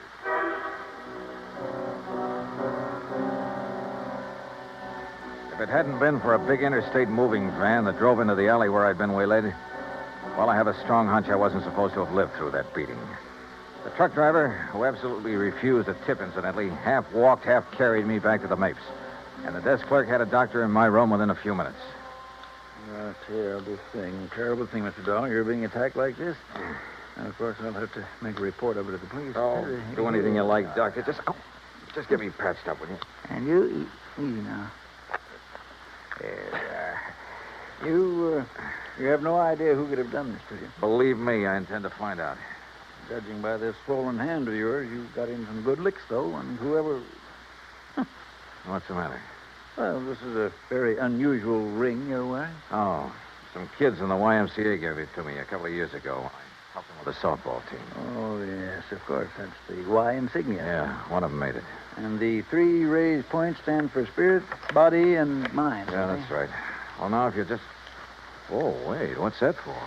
To make sure you get plenty of rest. Oh, no, now, wait, Doc. I'm the doctor. Roll up your sleeve, please. Here, I'll do it. Look, if this shot leaves me groggy in the morning... You'll wake up feeling fine. There you are. Incidentally, that ring... Listen, before you notify the police...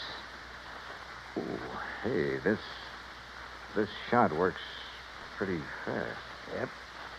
As I started to say, if that ring of yours didn't leave a mark on whomever you defended yourself against out there in the alley, I'm very much surprised. In a few seconds, I was out like a light. But then a whole set of weird dreams began to plague my somewhat battered mind.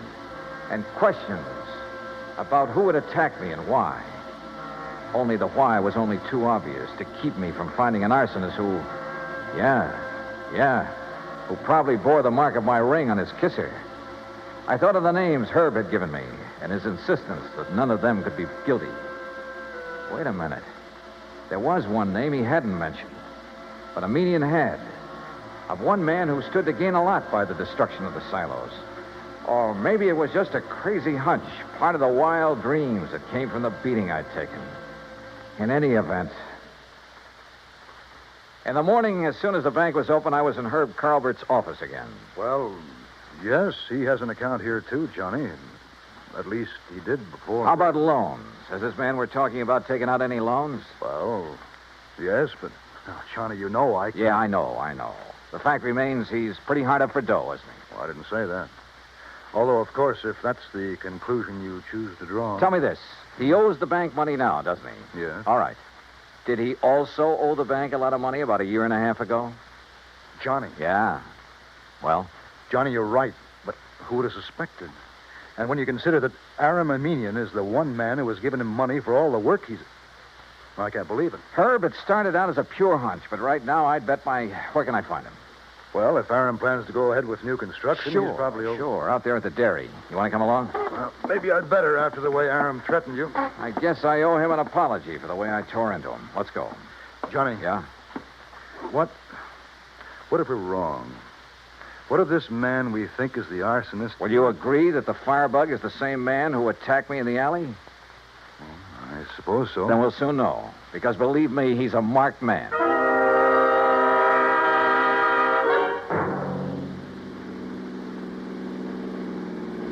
We made the Armenian dairy in 30 minutes flat, and we're told at the gate that Aram Armenian was in the pasteurizing plant.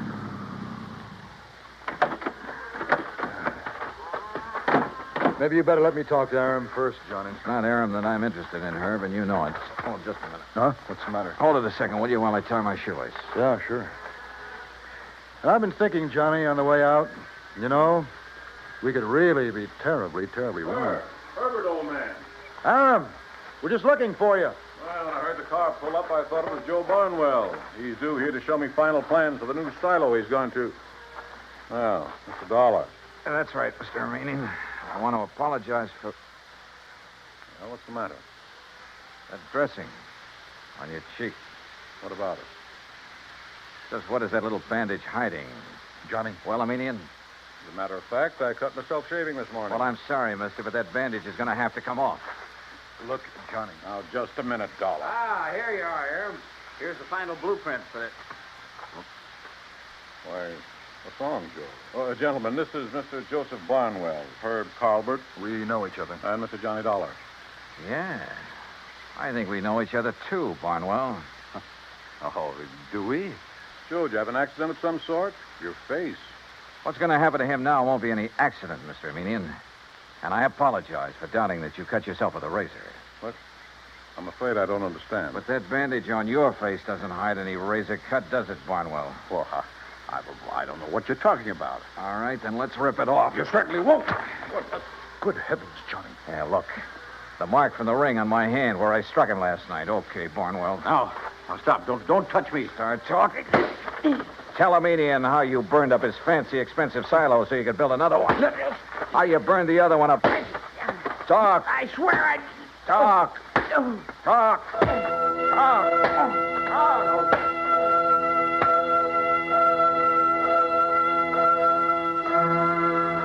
Yeah, he talked all right, plenty. About a racket so old I hadn't heard of it in years. The crooked builder who burned out his own clients to get himself more work. And in this case, a natural, because he was the only one who shared Aram's secret construction plans. And by the time I was through with him, he blabbed about some of the other clients he'd taken the same way. Expense account total, including incidentals and the trip back to Hartford, $418 even. Yours truly, Johnny Dollar.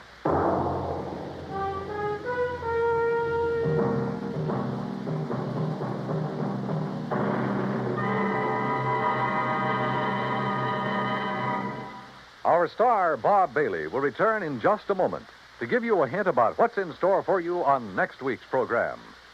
Meantime, listen carefully. There is a biblical verse which promises life is going to be better for everybody in the world when mercy and truth are met together and righteousness and peace have kissed each other. When the people of the United States of America express that thought, it is not in idleness, but in deeds. Today, it is common knowledge that when the gigantic earthquakes and tidal waves struck the Republic of Chile in South America not too long ago, thousands of lives were lost and tens of thousands were left homeless, hungry, and suffering. Immediate aid in the form of food, medicine, clothing, supplies, and professional and technical help were flown to Chile by the United States Air Force in a Mercy airlift. When the work was done and the suffering people made happier and more comfortable, American servicemen received such grateful thanks from the people of Chile that they felt increased pride in being able to wear the uniform of the United States of America. This same pride has come to other Americans in uniform when mercy and truth have come together to follow the wake of disaster in other parts of the world. After the earthquake in Agadir, Morocco, after 2 devastating cyclones swept across the Bay of Bengal into East Pakistan, after a typhoon rocked and battered Japan. As mercy and truth got together, so did peace and righteousness to form a pact for freedom, the right of all men everywhere.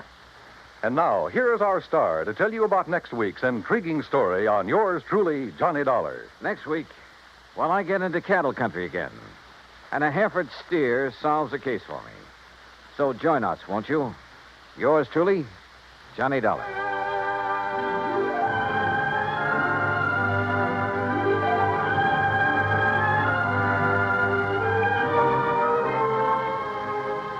Yours truly, Johnny Dollar, starring Bob Bailey, originates in Hollywood. It is produced and directed by Jack Johnstone, who also wrote tonight's story.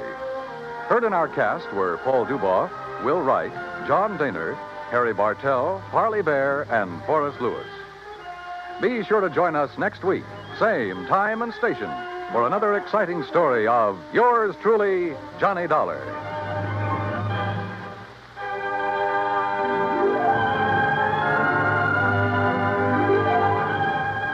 This is Dan Cubberly speaking.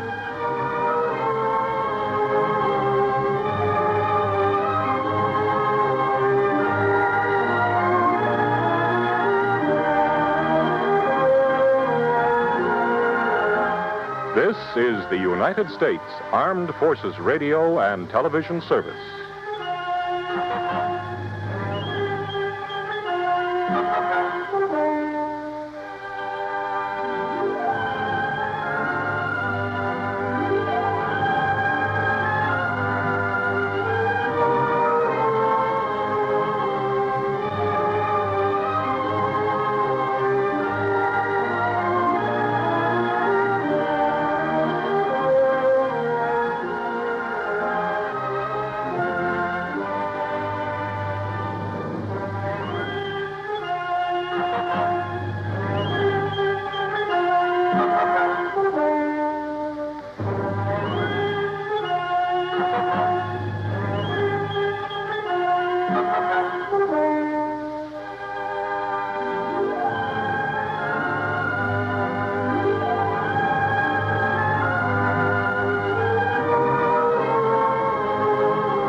From Hollywood, it's time now for...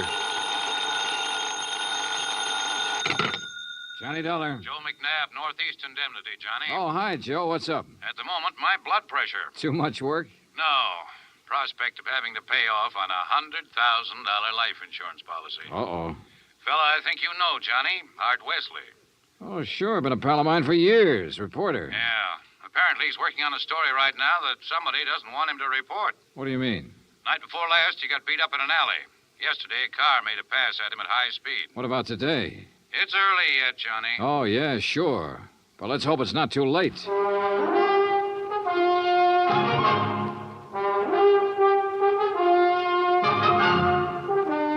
Bob Bailey in the exciting adventures of the man with the action-packed expense account. America's fabulous freelance insurance investigator. Yours truly, Johnny Dollar.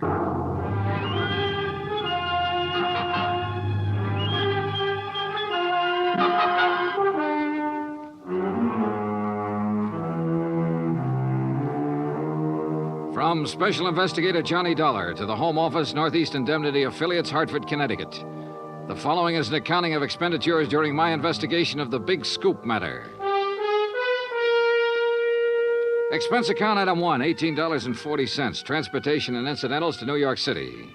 I called Art Wesley's paper. He wasn't in, and nobody seemed to know where he was. Then I remembered a small bar called Tony's over on 3rd Avenue. I took a cab, that's item 2, $1.25, and found him in a corner booth. Sorry, Johnny, no bodyguard. The informants I'm working with will take off fast if they spotted one. No informants, no story. That insurance policy your paper took out on you, who's the beneficiary? A dear departed wife, Joan. Departed? I thought... We split up a couple of months ago. Oh, I'm sorry to hear that, Art. We were living in 2 different worlds. I wanted a home and family. She wanted a trip to the moon every night. Where is she now? Who knows? On her way to the moon, I guess. Hey, look, this story you're working on, Art. It's hot, Johnny. And big, real big. A national gambling syndicate, and run by a guy right here in New York. Who? I'm getting close, but I'm not sure yet. When I am, then out come my articles. What's this guy gonna do when you push him into a corner? Look, I'm worried about you. Look, Johnny, I'm not as foolish as you think. I've got his name written down and put in a safe deposit box with what evidence I got. That's my real insurance. Oh, Art, look, we've been friends a long time. I'm not gonna let you do this alone. Sorry, Johnny. I gotta go it alone.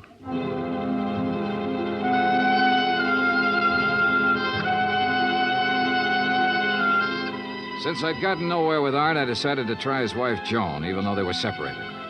I found her in an apartment on East 68th, but she was hardly what you'd call cooperative. Look, Mr. Dollar, so you're a friend of Art's. At the moment, I'm not. Mrs. Wesley, your marriage with Art is none of my business. But that insurance policy his paper took out on him is. And incidentally, you're still the beneficiary. So? So he could be in danger, those articles he's writing. Why doesn't he drop it? Oh, look, you know Art better than that. Then what am I supposed to do about it? That story is his business. How I feel about things is my business. And come to think of it, I can't see that either of those things is your business. Item 3, $1.80 cab fare to police headquarters in the office of my old friend, Detective Lieutenant Rostelli. Sure. I know about those attempts on Art's life. So I talked to him and got nowhere. He told me the stories about a national gambling syndicate. It's more than he told me. Supposedly the big boss is here in New York. Now, what are you going to do about it? Look, the minute Art quits thinking he's got to hit the jackpot all by himself and lets us in on it, we'll give him all the protection he... Lieutenant Rostelli. Yeah, just a minute. It's for you, Johnny. Oh, thanks. Hello? Art Wesley, Johnny. They told me at your hotel where to reach you. Anything new, Art? I'm leaving town for a few hours. This could be it, Johnny. Tonight could be the jackpot. Well, listen, let me go with you. Sorry, I gotta go alone. It's part of the deal. Art, it could be a trap. I can take care of myself. Call you when I get back. Wish me luck. Well, look, wait. Art! Art!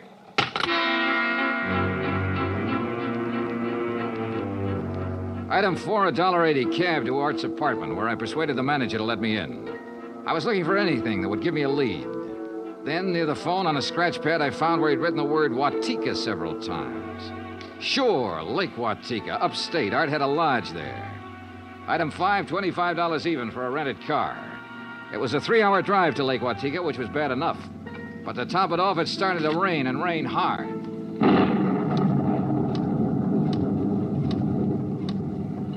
When I finally got to the highway turnoff, the side road to the lake was a mass of mud. Then I got 2 quick breaks.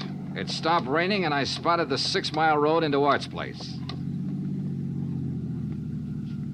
Half an hour further on, I saw a light.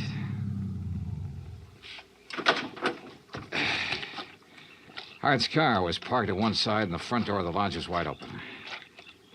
When I got to it, I saw why. Art was lying in the doorway.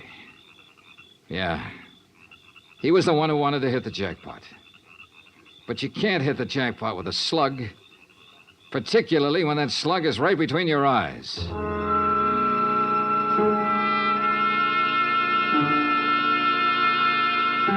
I drove to the sheriff's office and reported it. Sheriff Tompkins and his boys took over. But in the darkness and the mud, they could only make a routine check. He asked me to meet him at the lodge the next morning, so I did. Buddy was right here in the doorway, huh, son? Yeah, Sheriff, I didn't move it. And Wesley probably got shot when he answered the door by somebody standing out there on the ground. Because of that bullet hole in the roof? Yeah. Right over that shelf that's stocked with canned goods, sugar, salt, and the like. Apparently, he used this place regular. Yeah, he used to do some of his writing here. Were you able to determine time of death? Coroner says between 10:30 and 11 last night. What time did you arrive? About half an hour after the rain stopped. I'd say 11:45. Means it was still raining a good half hour after the killing. No wonder we found no tracks. Hey, look, Sheriff. Art was working on a hot story about a national gambling syndicate. Could be that he found out who the boss was last night, the hard way. Oh? Then you think the killer was from out of town? Maybe New York? Yeah. Now, where would he stay? Is there a hotel around here? Lake Watika Inn, just outside the village, about 6 miles from here. Sheriff, I'll check it out. Guests here at the inn, Mr. Dollar? Well, we have only 2 who checked in yesterday. It's the off-season, of course. Yeah, clerk, who are they? Well, Mr. Cooper yesterday afternoon and Mr. Buckley around dark. Uh-huh. They still here? Mr. Cooper is sitting right out there on the terrace, but Mr. Buckley paid in advance and left quite early this morning. I see. Did Buckley give any reason for stopping here? He said he was a traveling man and didn't like to drive in the rain. Okay. I'd like you to write down a description of him. I'll pick it up on the way out. Oh, I'll be glad to, sir.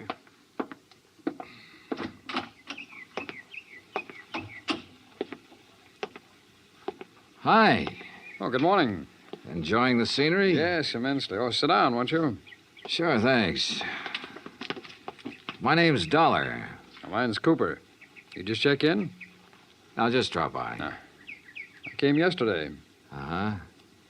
Pretty up here this time of year. Yes, certainly is. I really enjoy places like this in the off-season. It's a nice change. Too bad the weather hasn't been better, huh? Well, the rainstorm last night? Oh, I enjoyed that, too. You were out in it? Oh, no. No, I enjoyed it the way a storm should be enjoyed. In front of the fireplace in my cottage with a drink and a good book. No, Mr. Dollar, I stayed in last night. And that was that. I picked up the description of the other guest, Buckley, from the clerk and gave it to Sheriff Tompkins, who got out a bulletin on him. Then I drove back to New York City, turned in my rented car, and took a cab. That's item 6, $1.70, to Joan Wesley's apartment. Yes. They notified me this morning about Art's death. I don't know what to say. What is there to say? Good question, Mrs. Wesley. If only he hadn't been so stubborn. If only he'd given up that story about the gambling syndicate or whatever it was. Yeah. You figure somebody in the syndicate killed him? Why, of course. Mrs. Wesley, did you know Art had gone on up to the lodge at Lake Watika? No. Mr. Dollar, I'm rather tired. One more thing. Did you go out last night? No. It was raining. I stayed here in the apartment. All evening?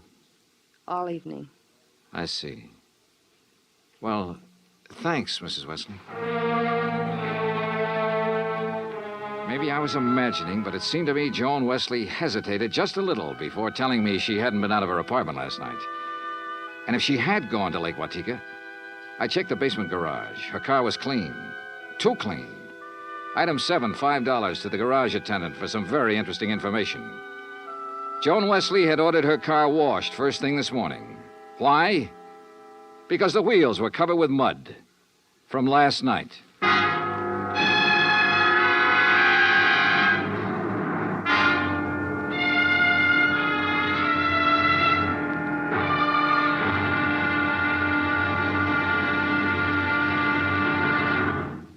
Act Two of yours truly, Johnny Dollar, in just a moment.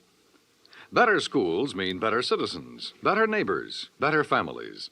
But we can't expect our children to respond, to learn and grow, if we ourselves are indifferent to their school environment.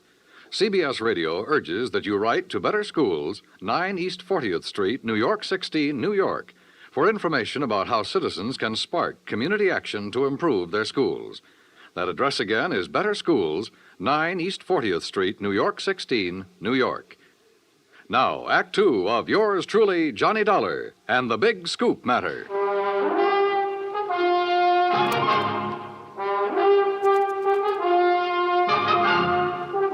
I tell you, I didn't leave this apartment last night. Your car says differently, Joan. Car? You had it washed today because it was all muddy. And the reason it was muddy was because you had it out in the rain last night. Look, Another thing. You told me you didn't know Art had gone to the lodge. You hadn't heard from him. But the switchboard operator told me you had a call from him yesterday. Now, why else would he call you except to tell you where he was going? Well, how about it, Joan? All right. Art did call me yesterday and told me he was going to Lake Watika. And how about last night?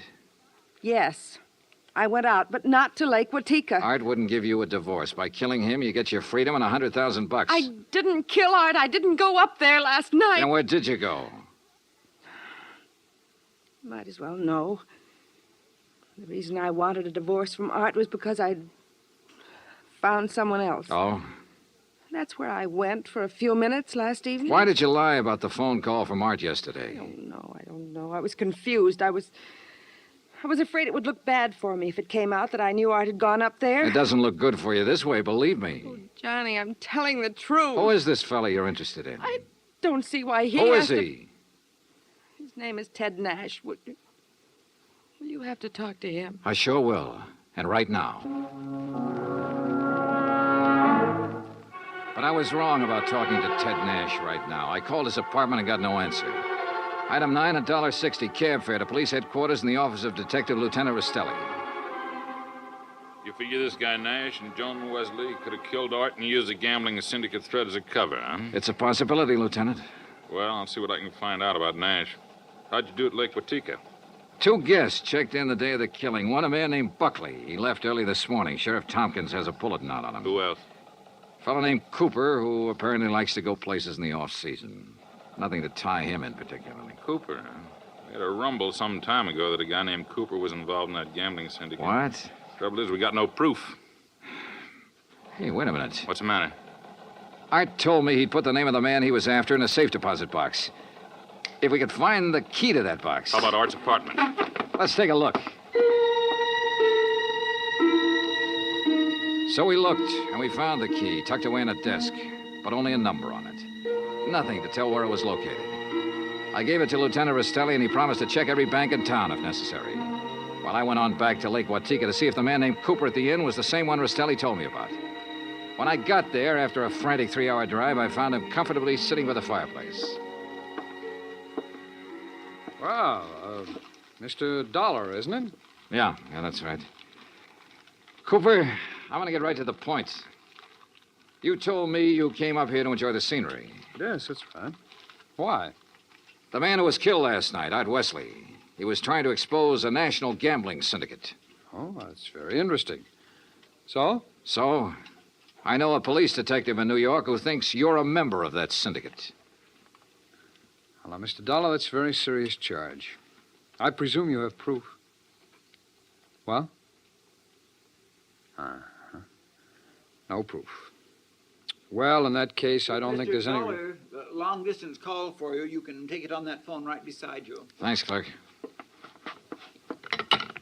Johnny Dollar. Rastelli in New York, Johnny. Hi, Lieutenant. You locate that? Yeah, the safe deposit box, and in it we found the name of the man Art Wesley was closing in on. It's Cooper. Thanks all very right, much. So you... Well, Cooper, You wanted proof? We've got it. Evidence that ties you in with the syndicate. Clerk. Well, now, this is ridiculous, Is it? Dollar. Let me tell you the facts about this thing. Is something the matter, Mr. Dollar? Get Sheriff Tompkins on the phone, clerk. Tell him I've got Art Wesley's killer here. You mean Mr. Cooper? Oh, now, wait a minute. Now, look, Dollar. If you'd get your facts straight, you'd drop this silly notion of yours. What kind of facts, Cooper? What time was Wesley killed? Between 10:30 and 11 last night. But, Mr. Dollar, Mr. Wesley's place is some 6 miles from here. That's right. Why? Well, then Mr. Cooper couldn't have killed him. What do you mean? Last night, I took a drink to Mr. Cooper's cottage here at the inn. What time? Around 20 to 11, and I chatted with him for at least 15 minutes. Are you sure about that? Oh, quite sure. Well, Mr. Dollar, I'll buy you a drink sometime. Cooper strolled back to the bar with a satisfied smirk on his face. So the one man who had to be Art's killer couldn't have killed him. I collared the clerk again and had him repeat his story in detail. If you recall, it rained heavily last night, Mr. Dollar. Yes, I drove through it on my way up here. Well, I was making the rounds of the inn, checking windows, things like that, when the house phone rang. It was Mr. Cooper calling from his cottage. He wanted a drink. You say that was at 20 to 11? Yes, I always jot down the time when I am called away from the desk. All right, go on. Well, when I got to Mr. Cooper's cottage, he was sitting in the living room in front of the fire with a book. Yeah. We chatted a while, and then when I returned here to the desk, I jotted down the time again. 10:55. Well, that does it. What do you mean? Oh, it's a good 20-minute drive from here to Art Wesley's lodge. If he was killed between 10:30 and 11 and Cooper was here at that time, he couldn't have done it. Well, I'm sorry, but facts are facts. And... Oh, excuse me. Lake Watika Inn. Yes, just a moment. Sheriff Tompkins, Mr. Dollar. Oh, thanks. Hi, Sheriff. Thought you ought to know, son. Remember that man Buckley we were looking for? Yeah, sure, the other guest at the inn. Yeah, we picked him up. I've been questioning him for an hour. Any luck? No, sir. He's just a traveling salesman who stayed at the inn because he didn't want to drive in the rain. You sure? Buckley swears he doesn't even know Cooper. Just between you and me, Johnny, I think we got the wrong fella. No place again. I decided to start all over. Got into my car and drove to Art Wesley's place. Nothing was changed. I remember the trip I'd made the night he was killed, how it rained heavily until about half an hour before I arrived. How I'd found him lying in the open doorway, a bullet hole in his head. Yeah, and the hole in the ceiling over the shelf of provisions, marking the path of the bullet. It was there. So were the provisions. Canned food, mustard, sugar, a package of crackers. There was some... Wait a minute. Sugar. The sugar bowl. I stared at it for a moment. I remembered a couple of things the room clerk at the inn had told me. And suddenly the whole deal slid neatly and quietly into place. I drove back to the inn fast. Cooper's cottage was empty, so I went inside to the bedroom and took a look around. Then I spotted one of the pictures on the wall, a little out of place. I looked behind it. Yeah, just what I expected. Outside, I found Cooper sitting on the terrace in front of the main building. I slid into a chair across from him. Well, Mr. Dollar, what fantastic crime are you going to accuse me of today? Cooper, I got a one-track mind, and it's still stuck on murder. Oh, now look, Dollar. We've been over this before, and personally, I find it quite boring. So much so that it's interfering with my vacation here. That's too bad. Yes, it is. So I'm leaving this evening. I don't think so, Cooper. Oh, come now. Art Wesley was trying to expose a figure in a gambling syndicate. You. Well, that's a matter of conjecture. You had to stop him for keeps. Oh, now look, Dollar. The time of Art Wesley's death has been established as between 10:30 and 11 last night. That's right, between 10:30 and 11 last night. And I'm sure you remember the room clerk telling you he was with me in my cottage living room from 10:40 to 10:55. I sure do. So that I certainly couldn't have killed your friend Wesley 6 miles from here during that time. Except that Art Wesley wasn't killed at his lodge. What are you talking about? You see, I remembered something else the clerk had told me. The night of the killing, it stopped raining a little after 11. All right, what difference does that make? All the difference in the world, believe me. Here's what really happened, Cooper. You killed Art Wesley in the bedroom of your cottage here at the inn. Oh, don't be ridiculous. You immediately called the room clerk over and chatted with him in your living room for about 15 minutes. He didn't know there was a corpse in the next room. Oh, really? After he left, you took Wesley's body the 6 miles to his place and planted it in the doorway. Oh, now look, Dollar... Your problem was to make it look like he'd been killed there. Then you remembered. The slug that had killed him hit the wall in your bedroom. That gave you an idea. You figured out the right angle at the lodge and fired a shot upwards from the outside the door. It went through the ceiling at the back. All right, Dollar, I've had enough of your half-baked theories with no proof whatsoever to back them up. Correction, Cooper. This time I've got proof. There was a shelf of food under the bullet hole and a bowl of sugar directly under it. A bowl of... So what? When sugar gets wet, it gets crusty, and it stays that way. But the sugar in that bowl was dry. Now, if the killing was between 10:30 and 11, and it rained heavily until after 11, then some rain would have dropped through the bullet hole into the sugar. I see. But, Cooper, the sugar was dry. So the bullet hole was made after the time of the murder, when you planted Wesley's body there. Just a little detail, Cooper, but it nails you. That, and of course, the fact I found the slug that really killed Wesley just a couple of minutes ago. Oh? Buried in the wall of your bedroom behind a picture you'd moved slightly to cover it. Well, Dollar, I may as well tell you that I saw you come out of my cottage a few minutes ago. I figured you knew. So ever since you sat down here, I've been holding a gun on you under the table. You know, Cooper, I may as well tell you. Ever since I sat down here, I've been holding a gun on you, too. Well, you... Let's have it. Well, you didn't have any gun. A big-time gambler bluffed right out of the game. Cooper, you're slipping.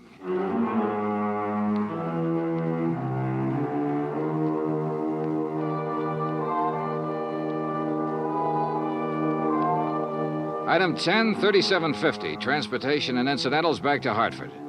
Expense account total, $187.40. Remarks? Cooper's awaiting trial. About Art Wesley? Well, I guess that sugar bowl was a dead man's revenge. And come to think of it, that revenge was pretty sweet. Yours truly, Johnny Dollar.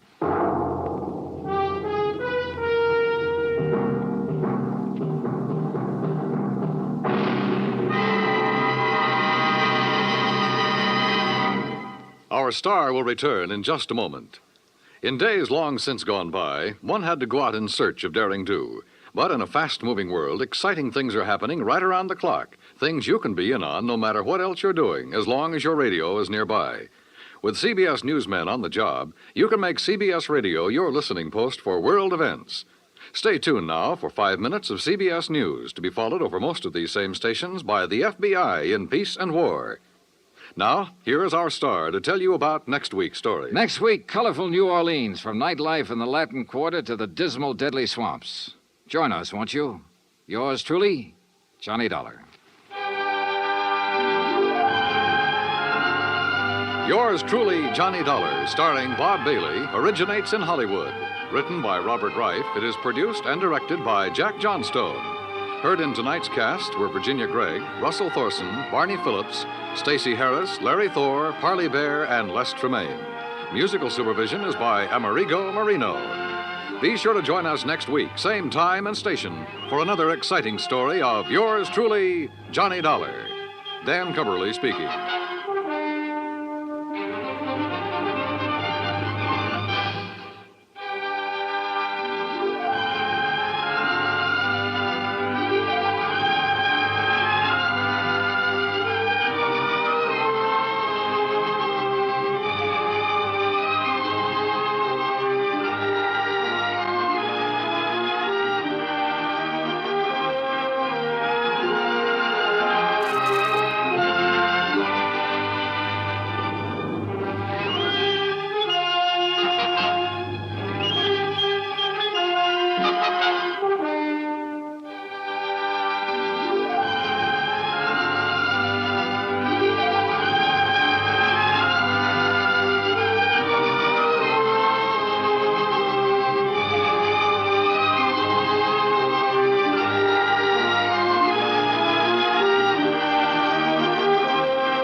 From Hollywood, it's time now for...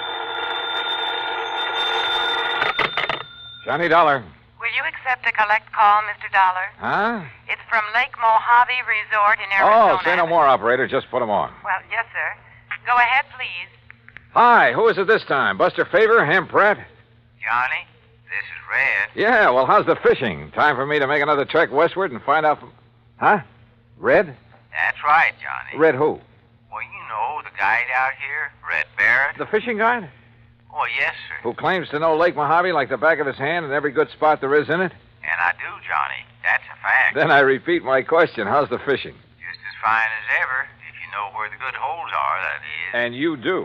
Yes, I do. So you think it's high time I fly on out there and wet a line, is that it? No, sir, that's not what I'm calling you about, Johnny. Well, what is it? I don't rightly think I ought to tell you over the phone, Johnny.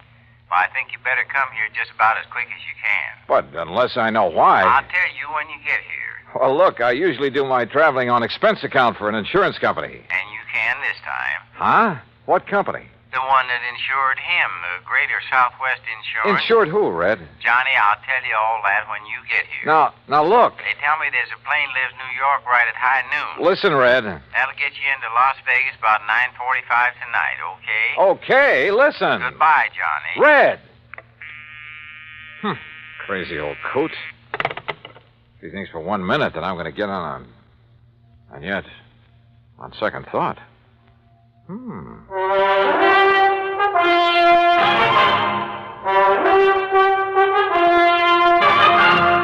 Bob Bailey in the exciting adventures of the man with the action-packed expense account, America's fabulous freelance insurance investigator. Yours truly, Johnny Dollar.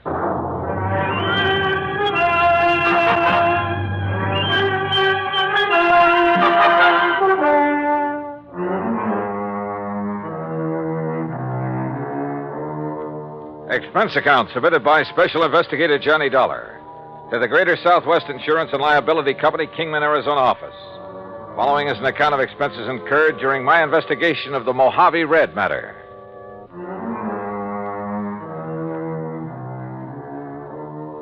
Expense account item 1420, phone call to the Kingman, Arizona office of Greater Southwest Insurance and Liability. On the theory it might be well to check with their agent, Jake Kessler, before going off half-cocked. Hi, Johnny.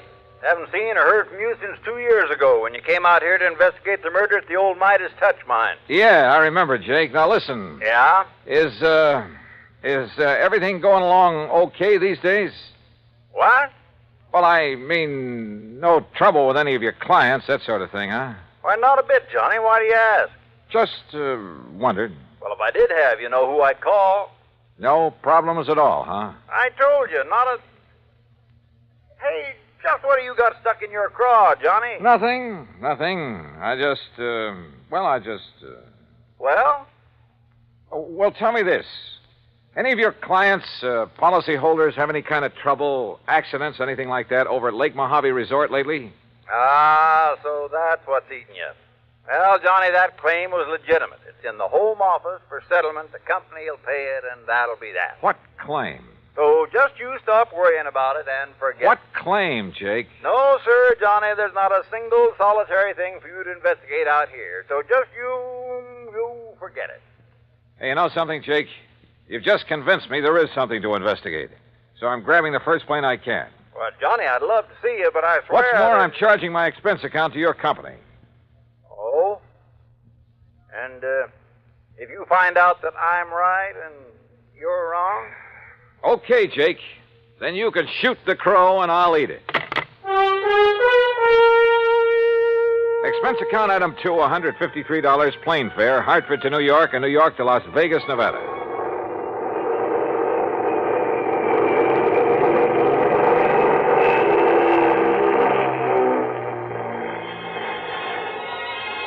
It was 9:45 on the dot as the big mainliner slowly circled down out of the clear starlit sky. Unless you've seen the millions of stars that twinkle brightly through the clean, dry air over the Mojave Desert, you've really missed something.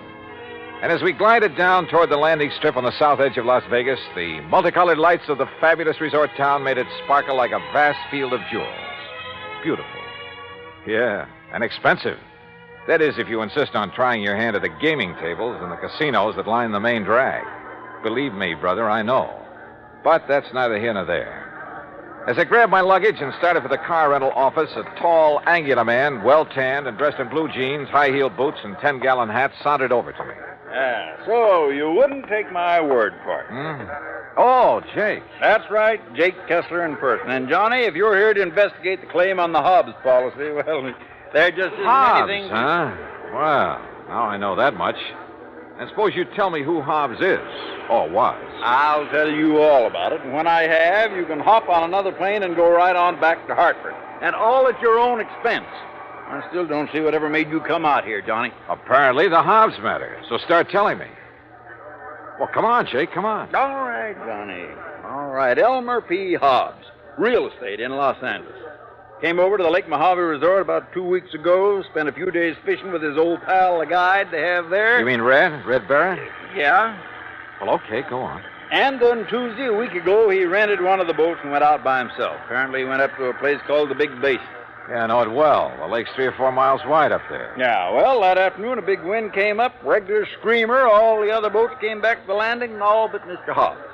Oh? The next morning, when the wind died down, they found his body washed up on the shore on the Nevada side. That's all? That's all. You say a claim has been filed? That's right, by one of his 2 beneficiaries. Who? His business partner back in L.A., Mr. Stuart Manley. I've passed the claim, and the company will pay it. No investigation of any kind? Oh, of course there was, Johnny. The Kingman Police, the Sheriff's Office, and the County Coroner. Accidental death due to drowning. So that's it, Johnny. Now you just make your reservation back to Hartford at that window right over there, and you are paying the freight. Oh, not so fast, Jake. I'm sticking Well, around. now you can see for yourself there's no reason for you to be here, much less at company expense. Well, after all, now that I am here, it'd be kind of silly not to run down to the lake. Well, you mean just to do some fishing on your own time. You want to drive me down there? Johnny. Yeah? Johnny, do you know something about the Hobbs case that I don't? And the police and the sheriff. Jake, I don't know a thing about it. Okay, Johnny. How do you want me to fix that crow you're going to eat?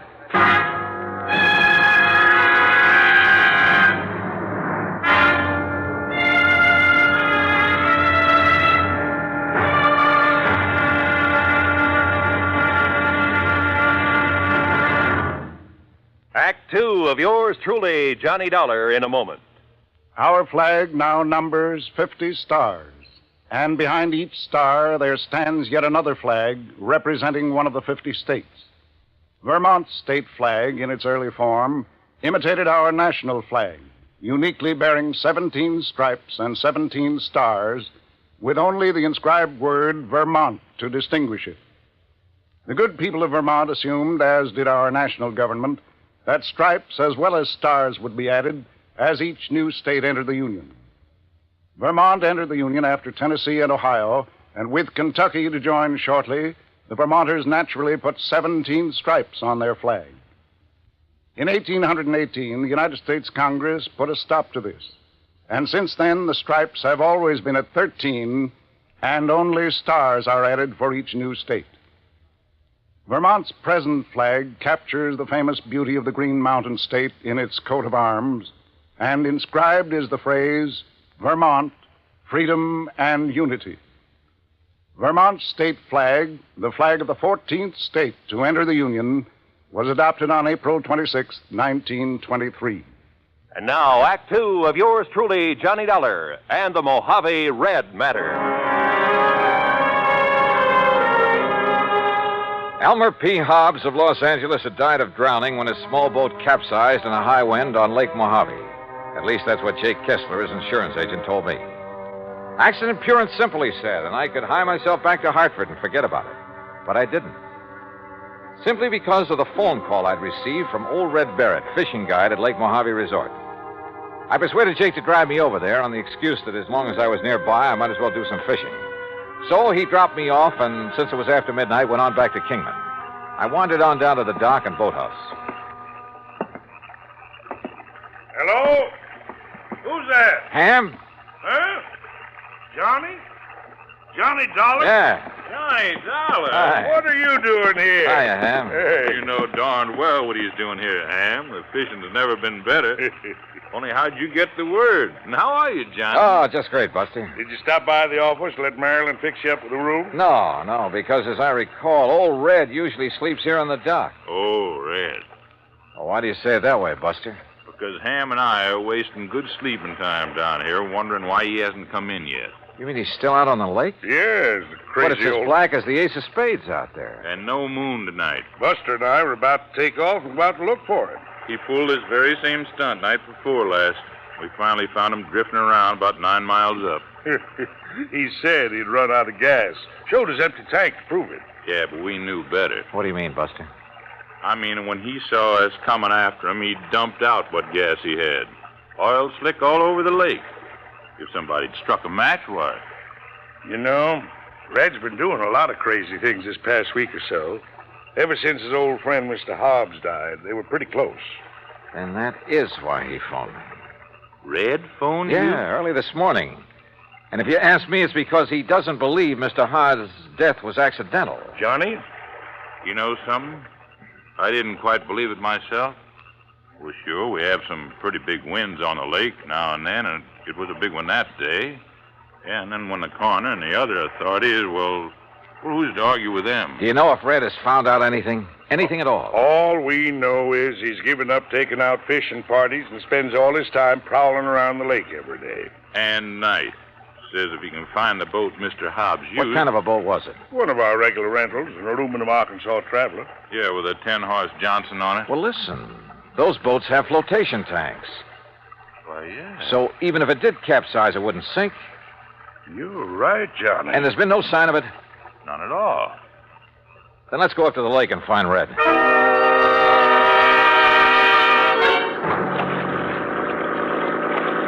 Except for the stars far overhead, the night was black as ink. And the 50-horse outboard skimmed us along at better than 30 miles an hour. Believe me, it was a strange feeling, almost like flying through space. How Buster found his way around the islands, rocky points, and reefs, I'll never know, but he did. Throw your flashlight over to the left, Ham. You ought to be about even with Sculpture Rock. Yep, there it is. And we're coming into the big basin. Would you please tell me how you ever expect to find Red in all this darkness? Oh, don't worry about him. He hears us coming. He'll signal by striking a match or something. Sure, Johnny, no matter how crazy you are, you never let somebody wander around in the dark looking for you out here. Red knows that because he's had to come out and hunt for too many people at night himself. Ham, look. Yeah? On the east shore. I'm swinging over there. Hey, you're right. There's a fire on the beach. Yeah, it must be Red. What's he doing out here? We'll soon find out. Hang on.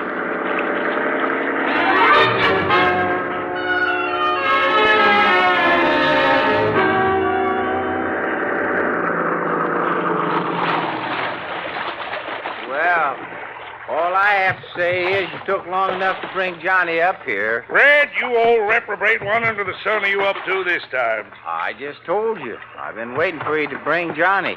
Now you can leave us and go on back to the dock. And I thank you very much. Red, we're not leaving until we find out what this is all about.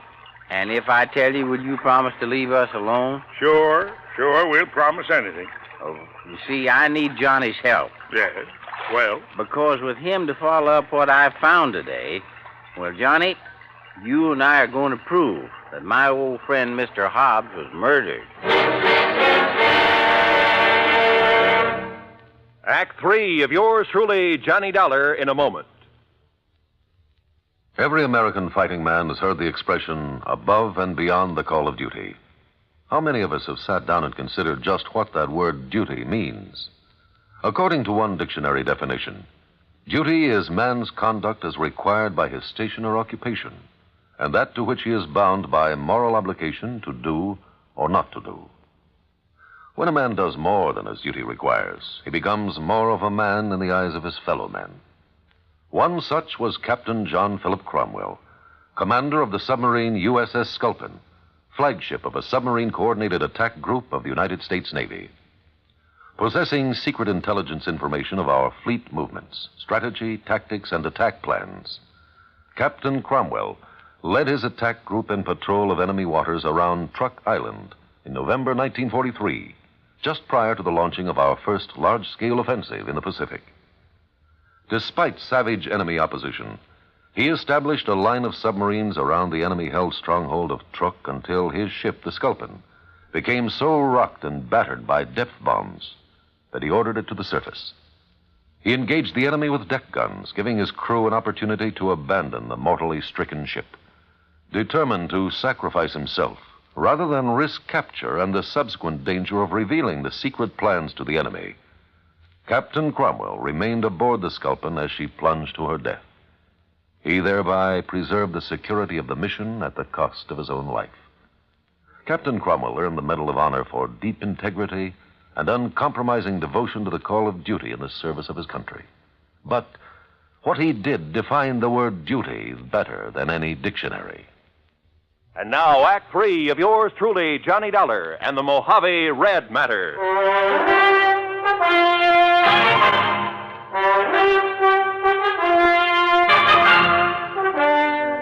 I'll tell you this, Johnny. Red here's one of the wildest, most irresponsible old characters I know when he wants to be. But he's okay nonetheless. And if he thinks you and he can find proof that Mr. Hobbs was murdered, well, he must have a good reason for it. Well, Red?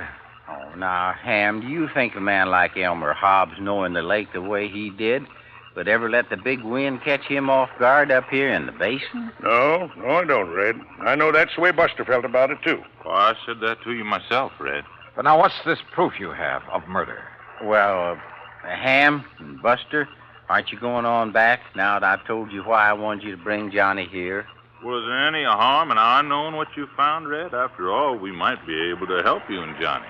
Yeah, I thought about that, but you see, I might just possibly be wrong about...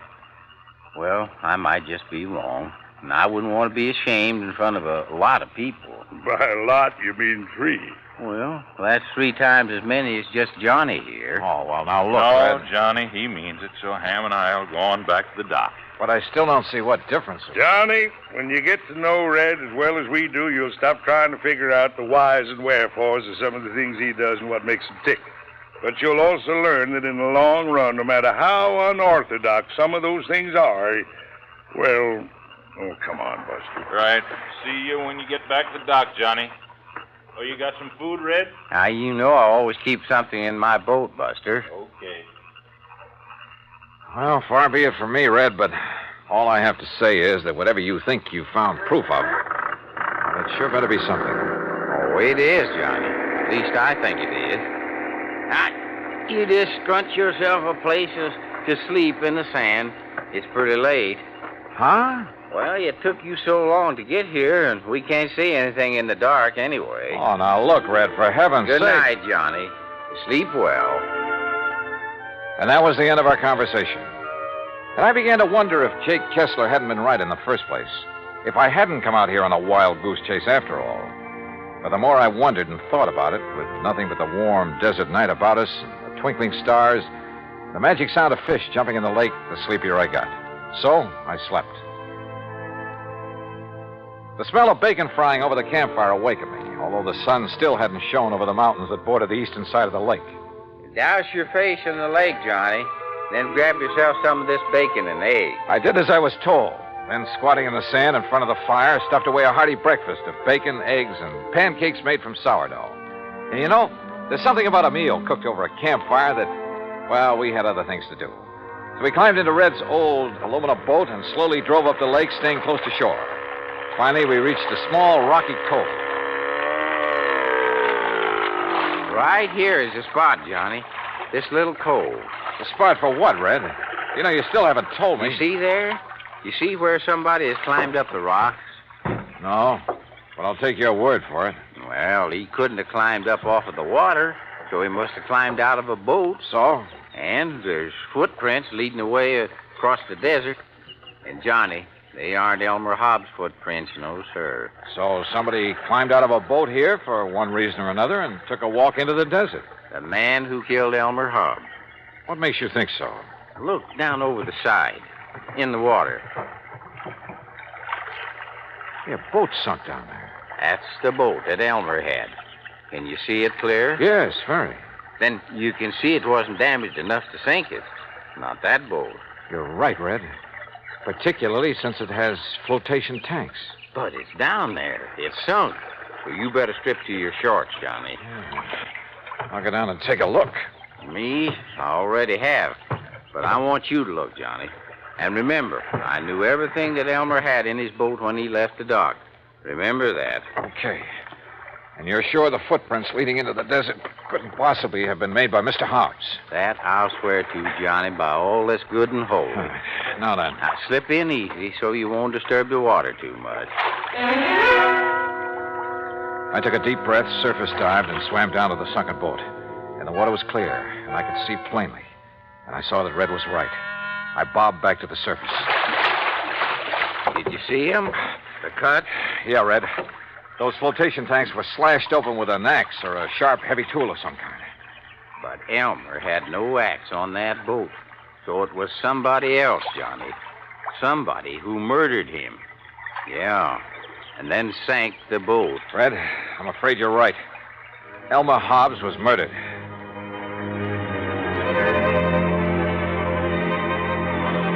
So there you have it, Jake. And if I were you, I'd call off payment on that claim immediately. Granted, the case isn't over yet. I still have the job of finding out who killed Elmer Hobbs. But you know something? You're going to have to wait for my next report.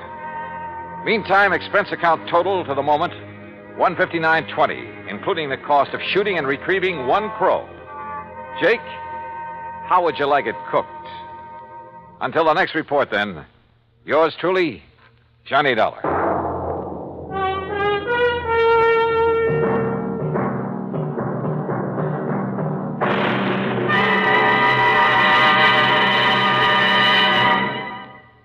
Our star will return in just a moment. Our flag now numbers 50 stars, and behind each star there stands yet another flag representing one of the 50 states. Oklahoma's state flag depicts an Osage warrior's circular buckskin shield from which hang 7 eagle feathers. Across the shield is the Indian's calumet, or pipe of peace, crossed with the white man's peace symbol, the olive branch. On the shield are small crosses, the Indian's graphic sign for stars, indicating lofty ideals or a purpose for high endeavor. The background of the flag is a field of blue, the blue of the Oklahoma sky, signifying loyalty and devotion. The important symbols, however, are the calumet and the olive branch. These override the shield, the symbol of war, and bespeak a predominant love of peace by a united people. Oklahoma's state flag, the flag of the 46th state to enter the Union, was adopted on April 2nd, 1925. Now, here's our star to tell you about next week's story. Next week? Well, after all, the case isn't really closed. But it will be next week, believe me. Join us, won't you? Yours truly, Johnny Dollar.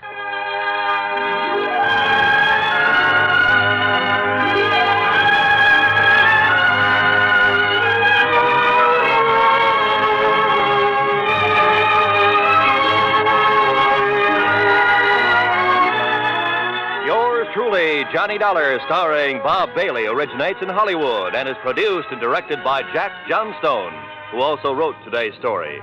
Heard in our cast were Lucille Meredith, Forrest Lewis, Parley Bear, Alan Reed, and Barney Phillips. Be sure to join us next week, same time and station, for the conclusion of this exciting story of yours truly, Johnny Dollar. This is Roy Rowan speaking.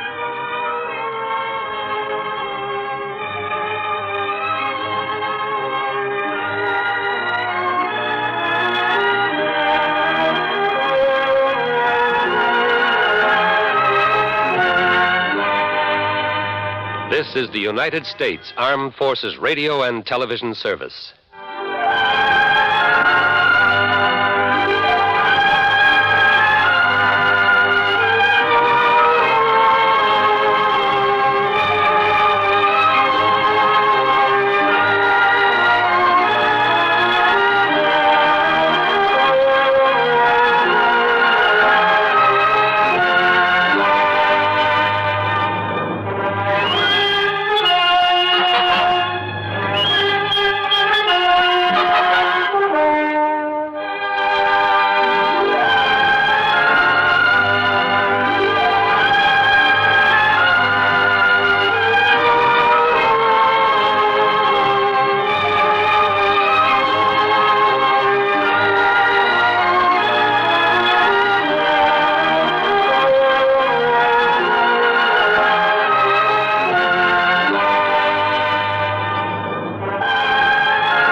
It's time now for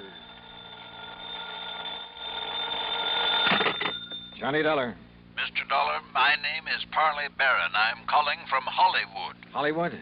What insurance company, Mr. Barron? None. You handle all investigations for Eastern Liability and Trust. Yeah, I guess I do. Well, I am sure that they'll be calling you in shortly. What about, sir? A little matter of embezzlement. Oh? Nearly $10,000 that's been stolen from the Berkeley Furniture Manufacturing Company there in Hartford. You're connected with Berkeley Furniture? No, actually I am not. Then what's your connection with this embezzlement? I suggest you check with Berkeley and, of course, the insurance company. Of course. When you have learned the facts from them, I am sure you will find it of the utmost importance to contact me. You sent in Hollywood? Yes. Goodbye, Mr. Dollar. Yeah, but where in Holly... Hello? Hello? Oh, he's a lot of help.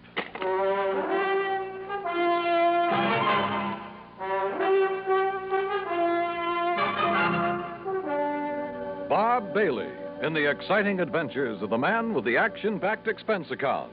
America's fabulous freelance insurance investigator. Yours truly, Johnny Dollar.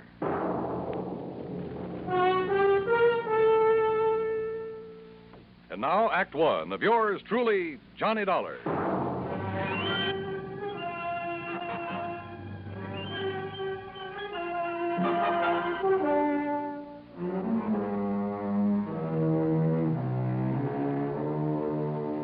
Expense account submitted by Special Investigator Johnny Dollar to the Eastern Liability and Trust Company Home Office, Hartford, Connecticut.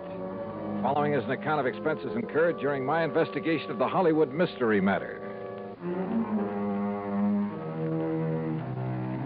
Expense account item 1, 10 cents for a phone call to Hal Speidel, who's my regular contact at Eastern Liability and Trust. Well, hi, Johnny. Nice to talk to you again. Yeah, nice to talk to you, Hal. Listen, have you received a report of loss from the Berkeley Furniture Manufacturing Company? Well, they're a client of ours, but no. What makes you ask a thing like that? A phone call I just got. They called you direct? Well, somebody did. A man by the name of Parley. Wait a second.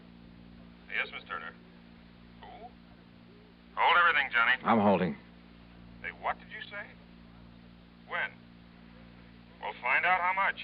Johnny. Yeah? You've got an assignment, boy, and it's Berkeley Furniture Manufacturing Company. Embezzlement? Yes. 10,000? But how you found out about it? Listen, they just found out about it themselves, so get on over there and see what goes, will you? Hal, will do.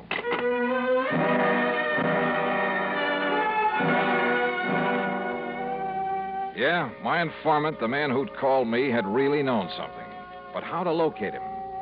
Item 2, $1.45 taxi to the Berkeley plant on the northwest edge of town. It's a small company, but an old one. When I flashed my credentials to the receptionist, I was immediately shown into the office of the high and mighty himself. Well, I must say your insurance company acts very promptly, Mr. Dollar.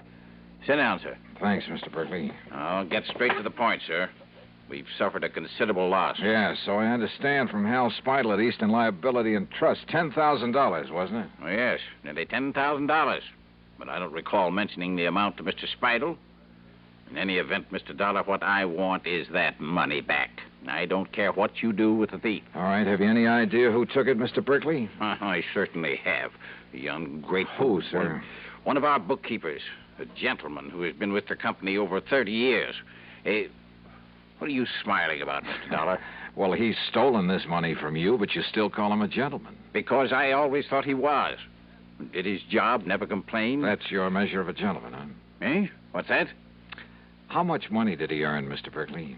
$65 a week.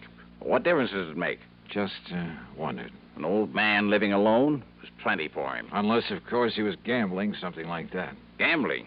Him? Of course not. He never had enough money. Trouble at home, maybe? Is he married? No. He'd never be able to support a wife. After 30 years with your company? I paid him as much as I thought he was worth. Yeah? Or as little as you thought you could get away with? That is really no concern of yours. Return of the money is. All right. Where does he live, Mr. Berkeley? In a small apartment on the north side of town. And when did you last see him? Yesterday morning. Said he had to see his doctor in the afternoon. Yes, it's against my usual practice, but I let him off. Mm-hmm. But, of course, you decided to dock his pay. Naturally. I have to keep discipline in a place like this. Oh, sure. And this morning, when I opened the safe, I discovered that the money was missing. $9,984.75. The cash that we had on hand for emergencies. I also discovered that he hadn't come to the office. So I phoned his apartment. And? I learned that our respected gentleman bookkeeper left town yesterday afternoon, bag and baggage. That doesn't necessarily mean that he took the money. I'd like to know why not. Well, was he the only one who had access to the safe? Of course not. All of the bookkeepers have. How many of them? Others, I mean. 3. But you think for 1 minute they'd dare take that money and then come back here and face me? Maybe you got a point there. What? Have you notified the police of this loss? No. I prefer that the whole thing be kept as quiet as possible for the sake of my company's reputation. Please, remember that, sir. Whatever you say, Mr. Berkeley. That's why I have no desire to prosecute him, why I'll refuse to even file charges, as long as I get the money back. Yeah. Now, what's his address? 11231 North Maple Street. 11231. But as I told you, he isn't there. He's left town. Yeah, you told me. How old a man is he? In his 60s. But what difference does that make? Oh, and, Mr. Dollar. Yeah? Just how did you happen to know about this so soon? I mean the amount that was stolen. From somebody who called me on the phone. Oh? Somebody who apparently knew a good deal about it. If I can locate him, get in touch with him, he can probably be a lot of help in running down this Come to think of it, you haven't told me what his name is. The bookkeeper? The embezzler? Yeah. Barron, sir. What? Yes. Parley Barron.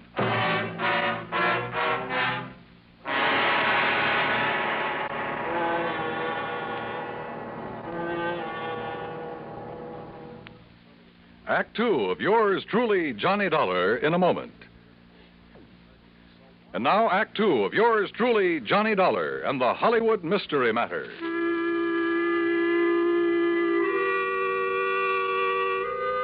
So the embezzler of the $10,000 was Parley Barron, the same man who'd called me on the phone. Apparently called me before the company even knew the money was missing. And he'd had the audacity to inform me that I should contact him. Yeah, somewhere in Hollywood. Which is like saying the needle is somewhere in the haystack. Item 3, $250 for a taxi to the little apartment house on North Maple Street. I paid off the driver, then walked into the open foyer and looked for the usual bank of mailboxes to find out which apartment was Parley Barron's. Hey, you want me to wait for you, mister? No, it's all right, driver. You go ahead if you want to. Okay, let me see. Now, let's see. Nelson, Davis, Parrots. Oops. Oh, excuse me, sir. That's all right. Spaulding, Pierce, Robeson. Taxi, wait a minute. Oh, here we are. Barron, apartment 103. Just a minute, young man. Are you a salesman? Oh, no. I was just looking up the apartment number of Mr. Parley Barron. Well, he ain't here, mister. You're sure? No, sir. He left here bag and baggage yesterday afternoon. Any idea where he went? No. Who are you? Cops or something? Here. My credentials. Johnny Dollar Insurance. Yeah, that's right. Now, look, I want you to let me into his apartment. Well, yes, sir. Right this way. Something wrong, Mr. Dollar? No, just a routine investigation. No. Well, I was sure he'd done nothing wrong. Oh, why do you say that? Why, nice, quiet old man like him, why should he? Only excitement he ever has is when his niece comes to visit with him. His niece? Yes, sir. Name's Virginia. Jenny Lockhart. Wonderful girl. Sort of drops in here to look after him once in a while, cook him a good meal. Now, here we are.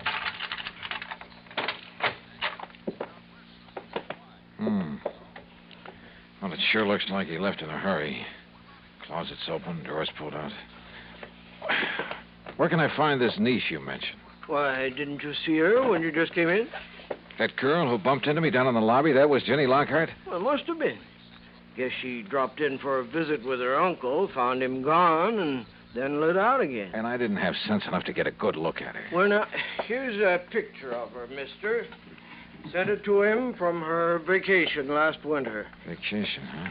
Blue sky and palm trees. Down in Hollywood, I understand. Is that where she's headed for now? Well, now you got me there. Wait a minute. Yes? What's that you picked up, mister? Well, it's a note, I guess. Yeah, it's addressed to her. Ginny, my dear. The doctor you had me see has finally told me the truth. Is this his handwriting? Yeah, that is all right. He's finally told me the truth.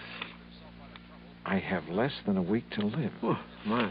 And so for the first time in my life, except for some happy moments with you, I'm going to really live. Make up for some of the things I've had to miss all these years. Well, say now. Yes. You may have some idea where I've gone, but please, dear, don't try to follow me. Your loving Hollywood. Yeah, like I said, that's what... And she ran off with the taxi I had. Oh, you want me to call you a taxi, mister? I sure do, brother, and fast.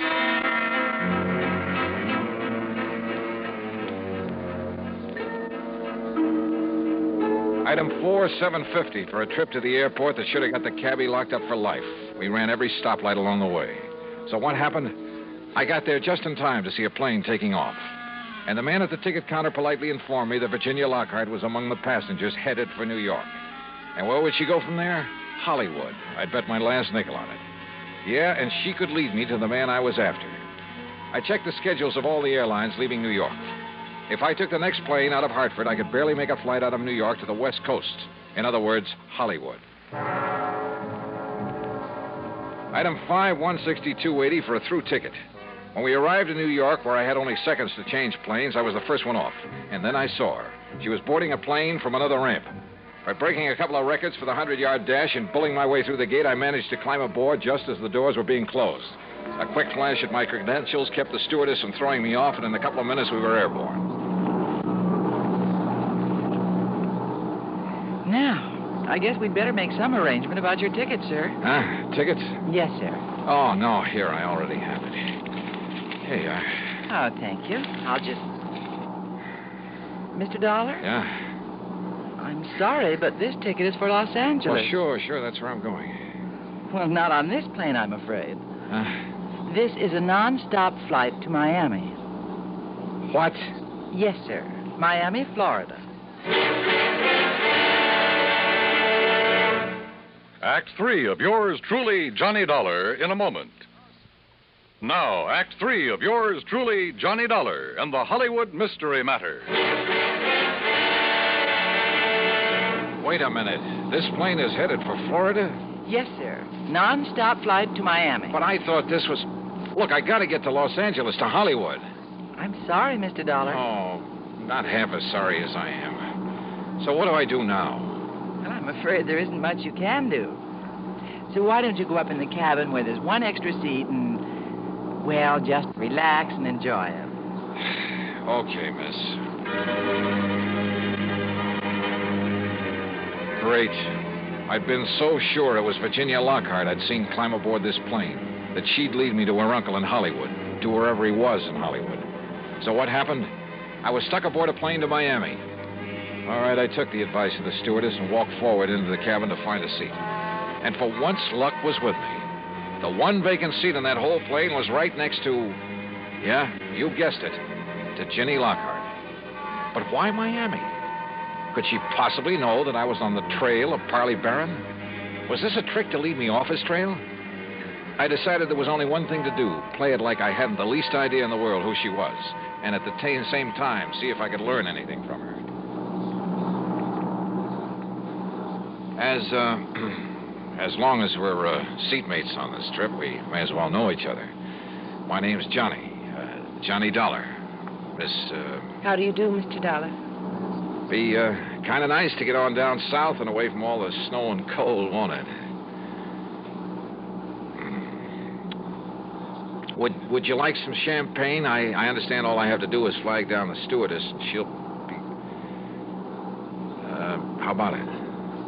No, thank you. Well, excuse me for saying so, but you look worried about something. I'm sure it wouldn't interest you. No, maybe not. But, you know, sometimes it does a lot of good to cry on somebody's shoulder, and since we'll probably never see each other again after this trip, and, well, I have a good broad shoulder. Thank you, but it's not necessary. Oh, sorry, I didn't mean to.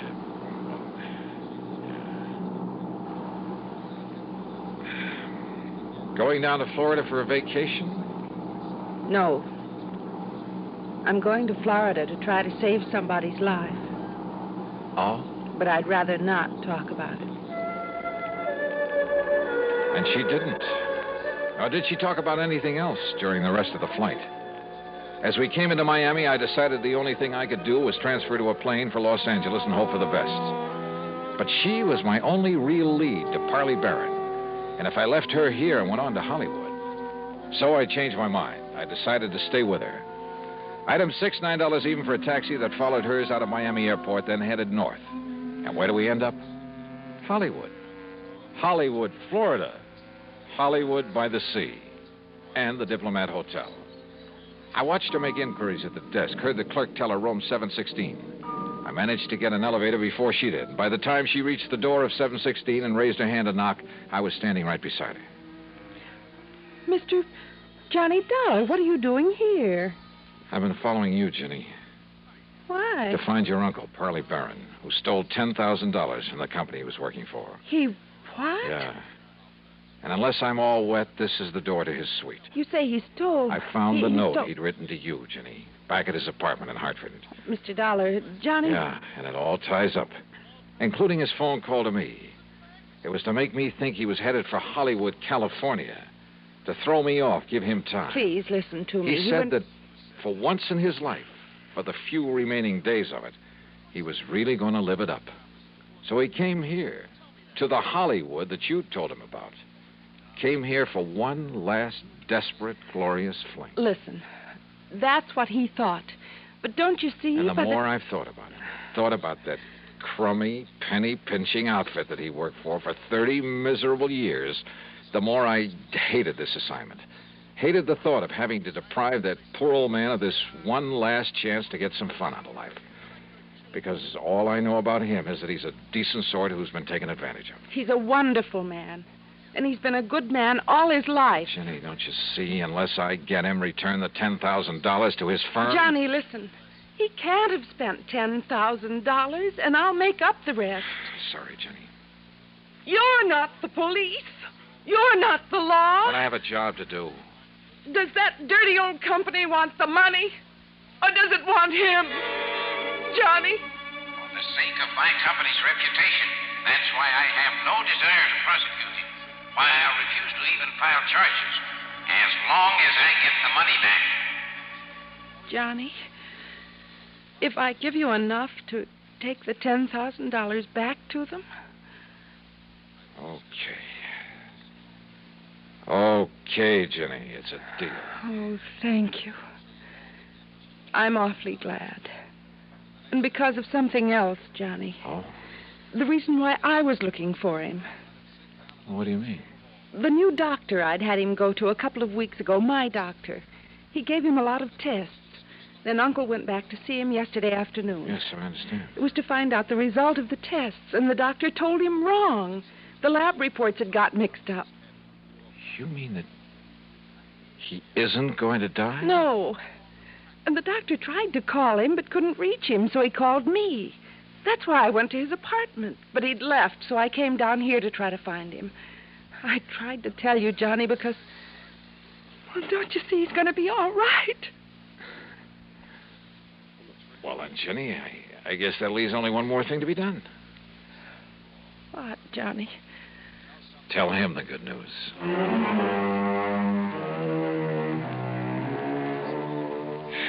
Oh, I don't know. Maybe I'm just a sucker for a good-looking girl.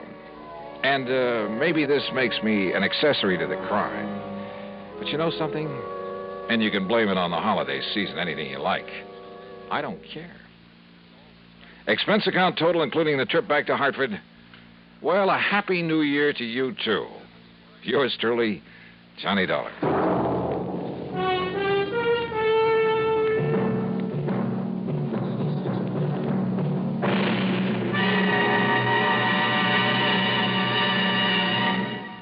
Our star will return in just a moment. Because of another adventure in Hollywood, Florida. But that one you'll have to read about in the February issue of Harper's Bazaar. It's just out, so grab a copy, will you? Yours truly, Johnny Dollar.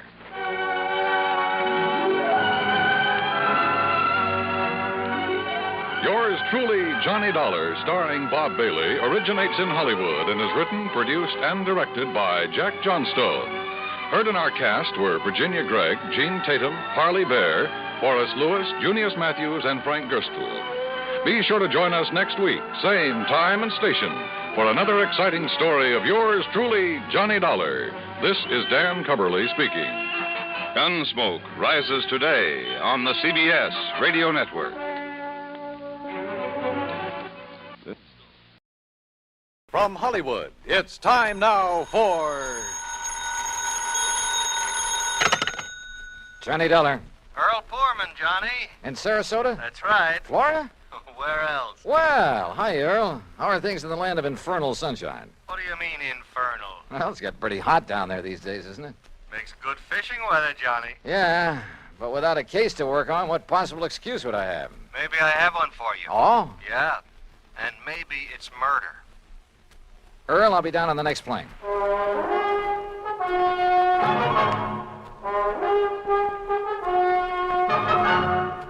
Bob Bailey in the exciting adventures of the man with the action-packed expense account, America's fabulous freelance insurance investigator. Yours truly, Johnny Dollar.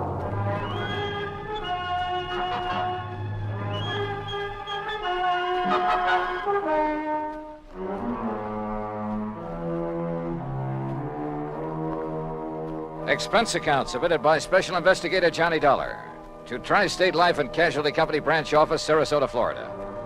Following is an account of expenses incurred during my investigation of the Parley Barron matter.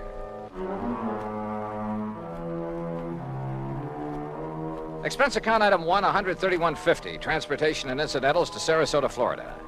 Knowing Earl Poorman, I didn't bother checking into a hotel, but instead took a cab to his office in the Conroy building. Tall, lanky, easygoing, he welcomed me like a long-lost brother. Oh, Johnny, you're looking great.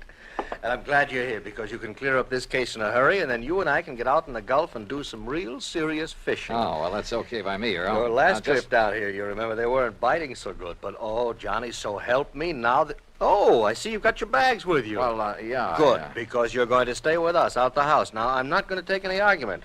I told that old battle axe I'm married to hang out an extra towel for you. How is Mike? Oh, she's great, just great.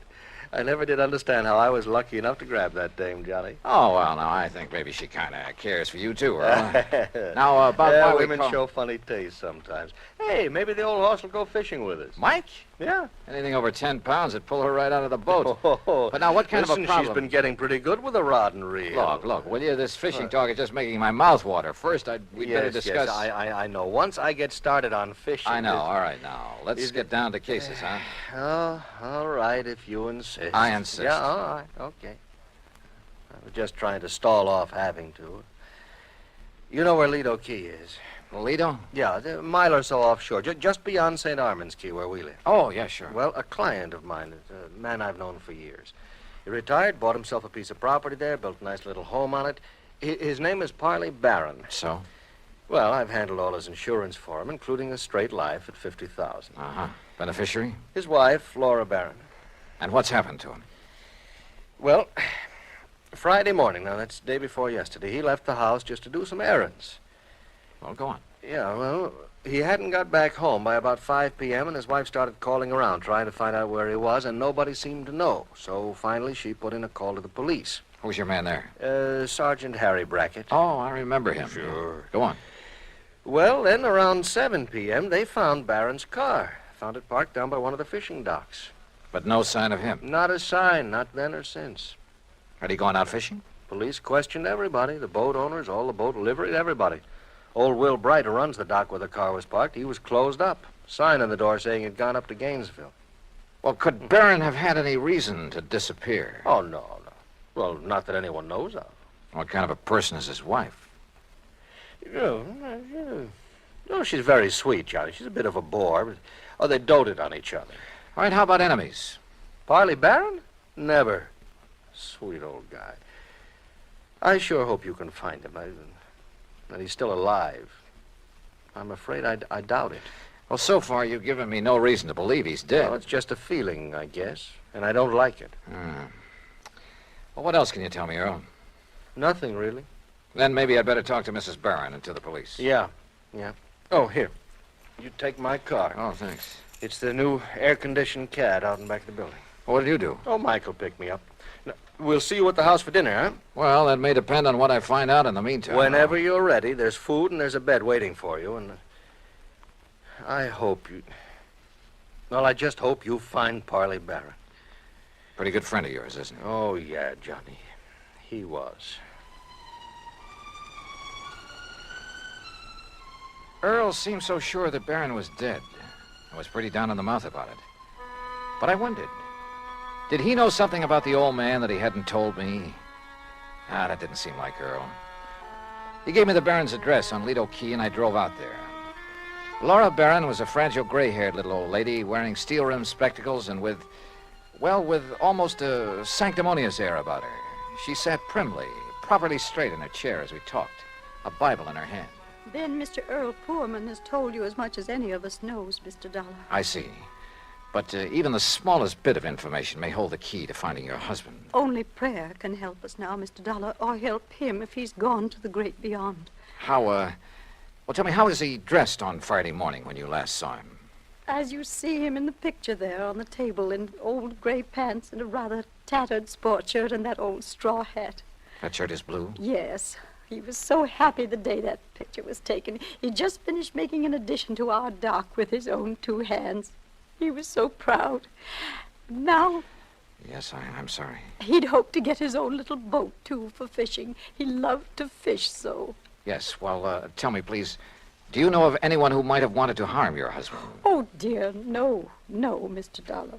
And you'd had no argument or disagreement with him before he left here that morning, huh? We had no disagreement even about little things in 41 years of blessed marriage. Not even about his work. I see. What did he do before he retired, Mrs. Barron? Oh, I had hoped you wouldn't ask that because I've always felt that the good Lord wouldn't approve. Of his work? I'm a very religious woman, Mr. Dollar, and as I say, in 41 years we never questioned one another's thoughts or actions. But... What was your husband's work? I won't say that it was sinful, because he wasn't a sinful man. Parley was a good man, and many times he made it plain that his work helped to save lives, too. And I accepted it because he felt he was doing right. Yeah, well, you still haven't told me, Mrs. Barron. Always deep in my heart. Mr. Dollar. Yes? Have you thought that perhaps it may have been the intercession of divine providence that has taken Parley from us? No. But you must consider it, mustn't you? Because the workings of the power that guides our destinies, our birth and our death... Mrs. Barron... They are sometimes too mysterious for us mortals fully to comprehend, much less question. Well... And so, if my beloved Parley has been taken from us for some divine purpose or for something he might have done unknowing that was not in accord with the supreme will... Mrs. Barron, I'm sorry, but I would like to know what your husband's work was. I know, and perhaps it was my humble mission on earth, the cross I had to bear to guide him away from it, to... chemicals. He was a chemist, Mr. Dollar. Explosives. Explosives? Yes, heaven please forgive me for not having led him into some other Where field. did he work? Tampa, Dufresne Chemical Corporation. Dufresne. Oh, yes, I've heard of it. Explosive things to kill in defiance of the Almighty's purpose, that we love one another. Yeah, but now how long ago was this? He retired in 1951. And since then? Here in Sarasota. And to keep himself occupied? Oh, this lovely home of ours and his fishing. Though he never caught anything. Oh, I see. Never caught anything, Mr. Dollar. Do you suppose that was some retribution for the work he had done so long, for some error in his living or thinking? Well, well, who knows, of course. Yes, who knows? But we should consider it, shouldn't we? Where did he do his fishing? He never told me, but he left here almost every day to try his skill. And always he came home empty-handed. Yeah. Well, thanks, Mrs. Barron. I'm sorry to have had to ask you so many questions. It's all right, Mr. Dollar. My faith will sustain me through this ordeal. I'm sure it will. Thanks again. Here, you must take some of these pamphlets with them. Read them. yeah. Any aid to piety of the mind is good for all of us. Yes, well, thanks. The inspired word may help us all. Oh, sure. Thanks. Thanks very much.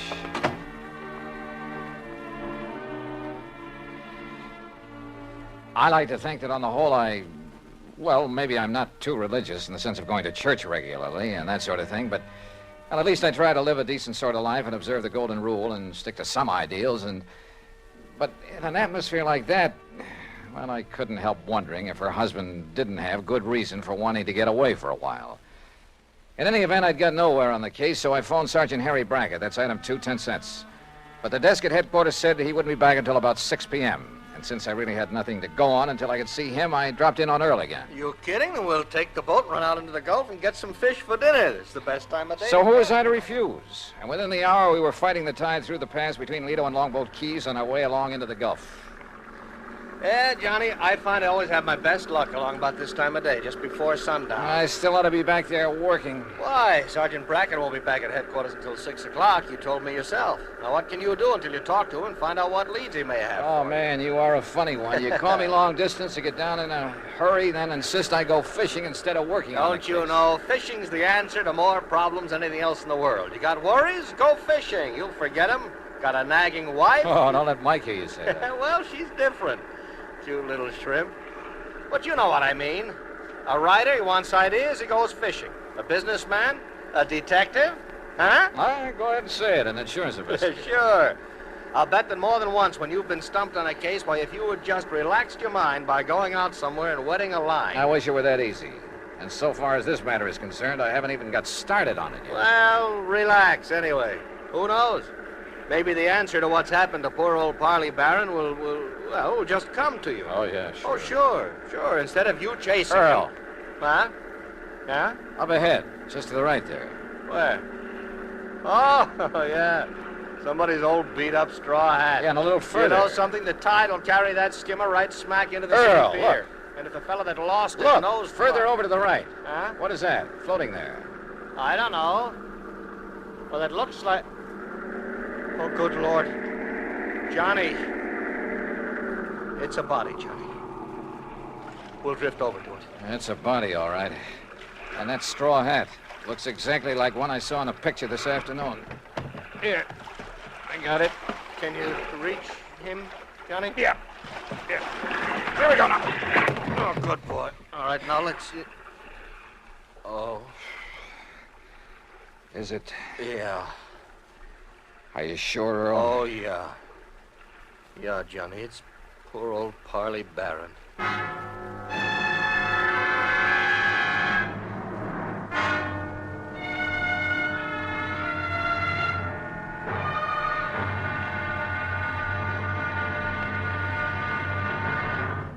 Act 2 of yours truly, Johnny Dollar, in a moment.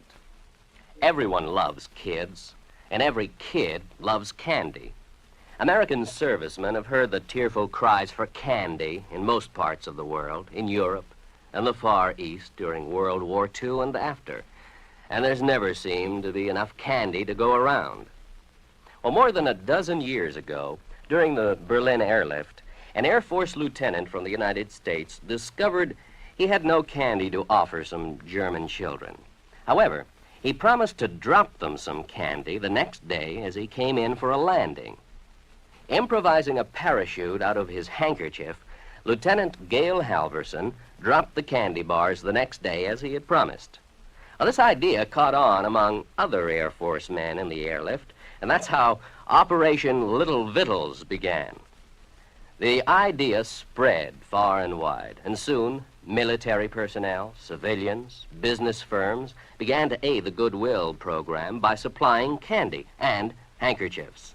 Time after time, as the sleek cargo planes of the United States Air Force swooped low over the landing field, a shower of little bundles of sweets dotted the sky as their tiny parachutes carried them safely to the ground. And the hungry German children gathered up these bundles of mercy, which the communists try to keep from them. The men of the United States Air Force did a great job satisfying a lot of appetites, but they did more. By a wonderful sense of understanding They nourished the cause of freedom, the right of all men and children everywhere. And now, Act Two of yours truly, Johnny Dollar, and the Parley Barron matter.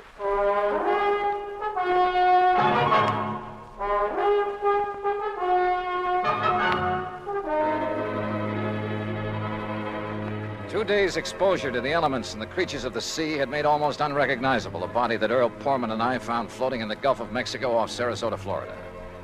But Earl was certain it was the remains of old Parley Barron, who had disappeared 2 days before. The men on duty at police headquarters confirmed the identification and placed the body in the morgue to await the autopsy surgeon. On a hunch, I asked Earl to drive me over to Will Bright's boat dock, where Barron's car had been left parked. It's like I just finished telling the police over the telephone. I wasn't here when poor old Barron come for his boat on Friday. Oh, what a shame, such a nice old man. Where were you, Mr. Bright? I was up to Gainesville picking up some fishing tackle from a wholesaler. Well, then Mr. Barron must have got a boat from someone else that morning. Oh, no, sir. No? Mr. Poorman, no, sir. Why not, Mr. Bright? Oh, he never took out a boat from anybody else but me. His own boat. At least it was the one I kept set aside for him. And that's what kind of puzzles me, Mr. Dollar, is it? That's right. Well, you see, when I come back here Saturday night, his boat was right here at the dock. But it weren't tied up in its usual spot where I always tie it up. Somebody had moved it. Must have. And it weren't my helper, Pete. You know, Johnny, that means he may have taken it out, but whoever did him in returned it. Oh, possibly. Mr. Bright, which one is his boat? Oh, right here. I'll show you. I always give him the same one. Never let nobody else use it. That's why he kept his fishing tackle just laying in it, always ready to use. Here. Yeah, I see. I've heard he wasn't a very good fisherman. No, he never brought in a thing. Of course, maybe he was so soft-hearted he put back everything he caught. Or maybe his daily excursions were just to get away from his wife, Mr. Bright. Now, don't you say nothing against her, mister. Maybe she is a little touched on religion. Sure, she tries a different kind every couple of months. But she's a fine woman, just like he was a fine man. And everybody knows it. Yeah. The whole town is mourning him. Excuse me. What are you looking for, Johnny? Earl, I just noticed something about this tackle lying in the boat. Mm-hmm. Well? Come on. Thanks a lot, Mr. Bright. Like me to tell you what I think might have happened? Yeah, maybe later, thanks. Well, what did you find there, Johnny? Earl, did Parley Barron ever go fishing with you? You were good friends. No, he always wanted to go out alone. Yeah, but not to fish. Huh? That tackle box hasn't been moved in months. The paint is still dark under it. What? And that reel, I could hardly turn it. Well, then what? I don't know what. But Barron was using that boat every day for something besides fishing. Any ideas? You know him pretty well, have you? No. Let's get over to headquarters.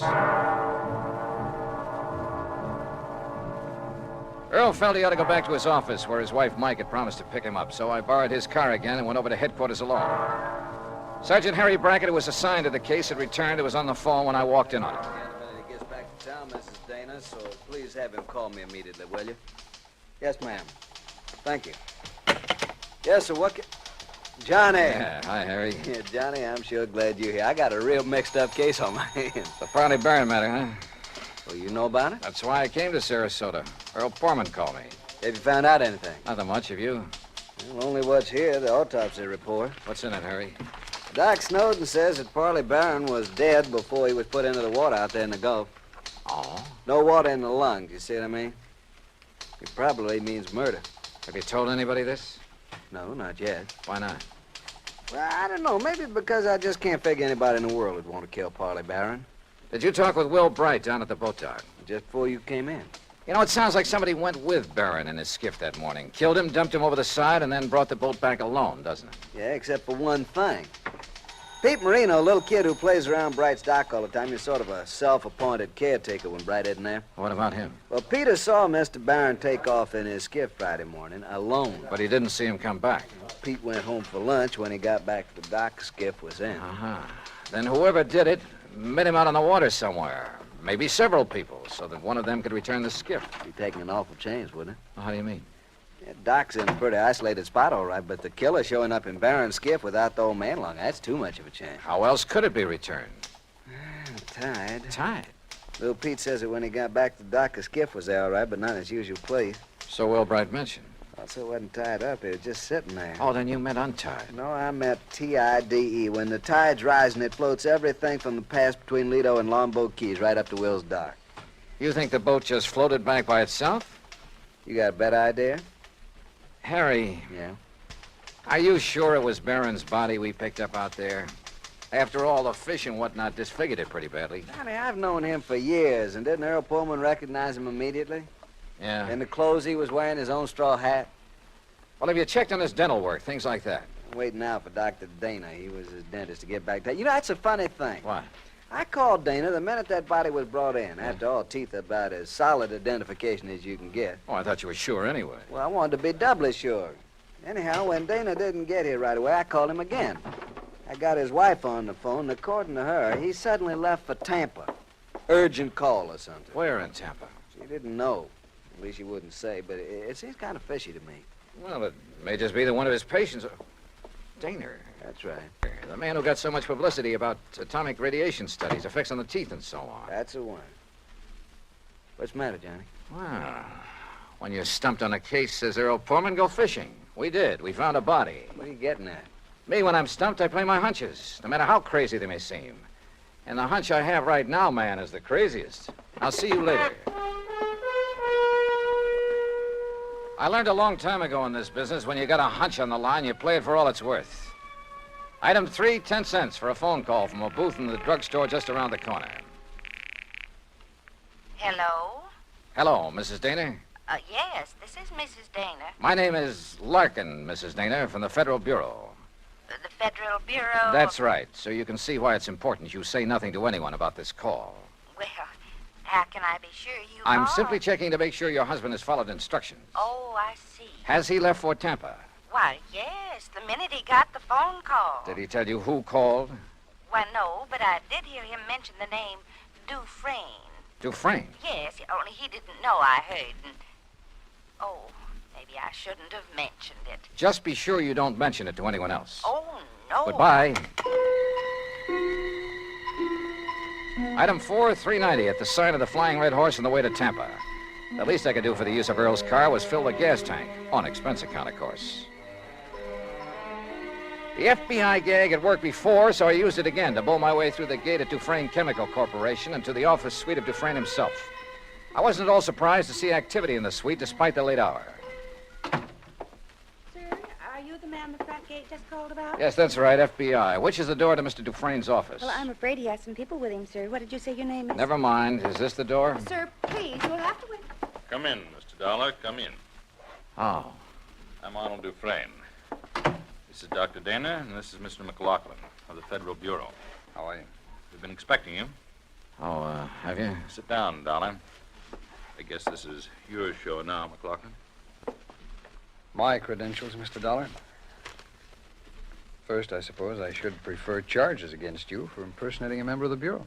Yeah, well, I can hardly say that I blame you, though, under the circumstances. Incidentally, our man in Sarasota's had quite a time keeping track of you. You mean there was a tail on me? From the moment you arrived. No kidding. Well, we didn't dare take the chance that you might upset things for us. After all, you've a reputation for being pretty sharp. We should have anticipated that you might be called in on the case, but though we planned things very carefully, we, shall we say, overlooked you. Even as we almost slipped up with Dr. Dana here, who would identify that body. Look, will you please tell me what this is all about? A man named Poorman called you in Hartford and asked that you come here to investigate the disappearance of his old friend and client, Parley Barron, right? Yeah, that's right. Now, where is he? What happened to Barron? Do you know? We do. And we were afraid you might find out and let the, shall we say, cat out of the bag. That is why we were all ready to send for you to come here, but, well, as it turned out, you came all by yourself. Mr. McLeod. Parley Barron, by the way, Mr. Dollar, is all right, alive, healthy, and happy. Then that body we picked up? Dressed in his clothes? During the last war, Mr. Barron, as a research chemist, made vitally important contributions to our, or shall we say, national security. Oh. He was too valuable a man to lose, even though his wife objected to his work for religious reasons. Yeah, I gathered that from talking to her. Or perhaps you even thought she might somehow be implicated in his disappearance. The thought certainly entered my mind. Well, in any event, so that he could continue to have a happy home and at the same time carry on his tremendously important work, we arranged for the little deception that has been going on for some years now. His so-called daily fishing trips. That's right.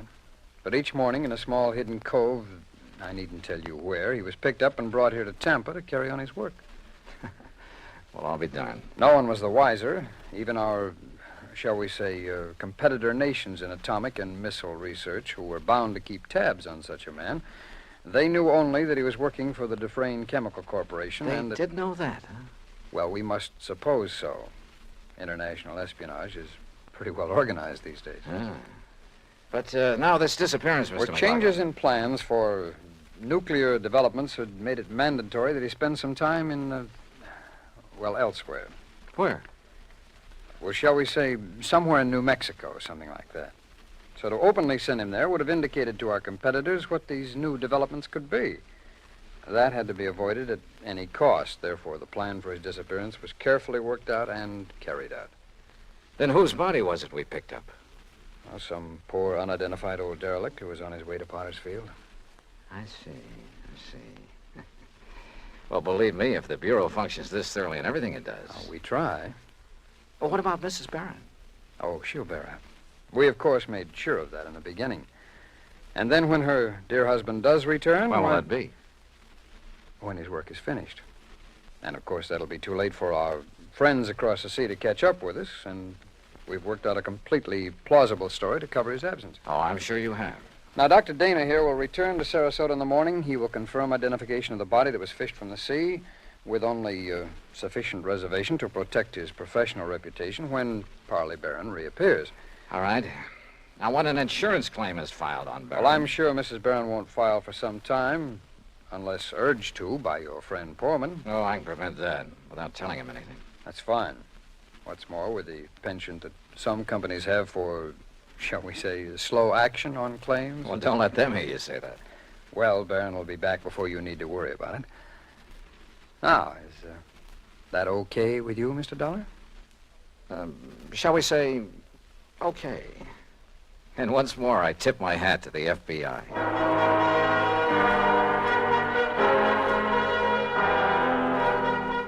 Expense account total, including plane fare and incidentals back to Hartford, $421.50. Remarks? For obvious reasons, I have used fictitious names throughout this report, and of course delayed filing it until obtaining official clearance. Yours truly, Johnny Dollar.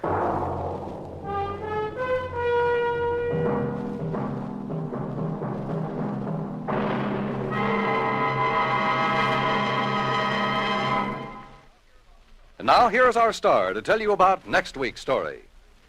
Next week, a strange old character, the most beautiful girl I've ever met, and money all over the place. Counterfeit. Join us, won't you? Yours truly, Johnny Dollar.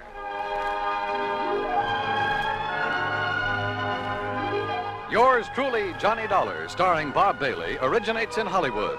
It is produced and directed by Jack Johnstone, who also wrote tonight's story. Heard in our cast were Virginia Gregg, Jeanette Nolan, Will Wright, Barney Phillips, Lawrence Dobkin, Stacey Harris, and Harry Bartell. Musical supervision is by Amerigo Marino. Be sure to join us next week, same time and station, for another exciting story of yours truly, Johnny Dollar. This is Dan Cubberly speaking.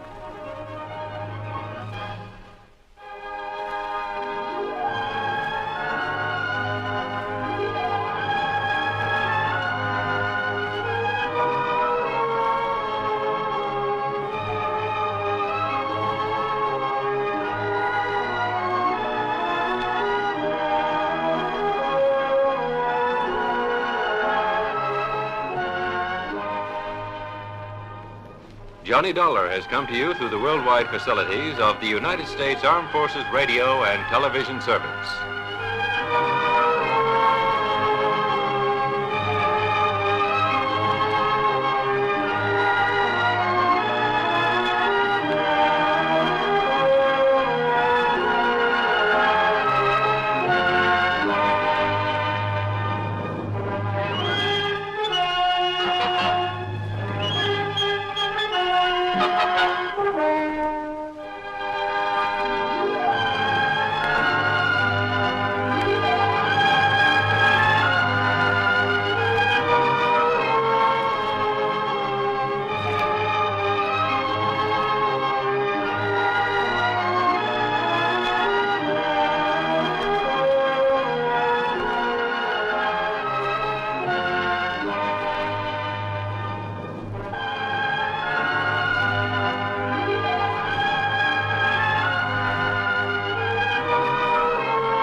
From Hollywood, it's time now for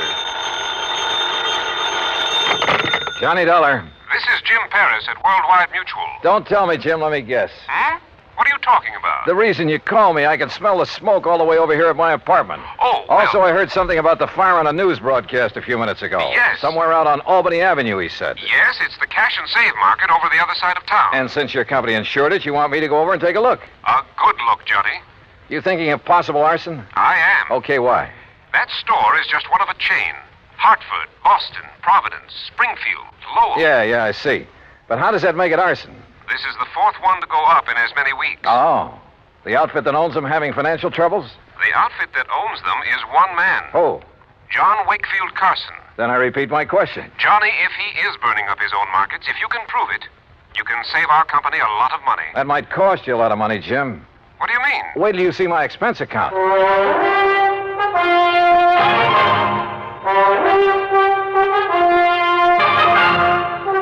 Bob Bailey in the exciting adventures of the man with the action-packed expense account. America's fabulous freelance insurance investigator. Yours truly, Johnny Dollar.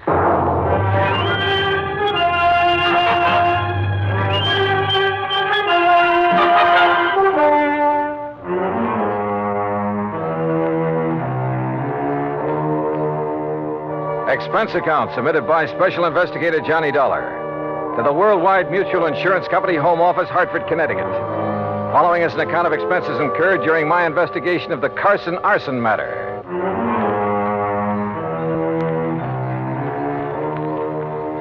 Expense account item 1, $1.25 for a taxi from my apartment to the offices of Worldwide, where I hoped Jim Paris could give me a little more to go on. He did.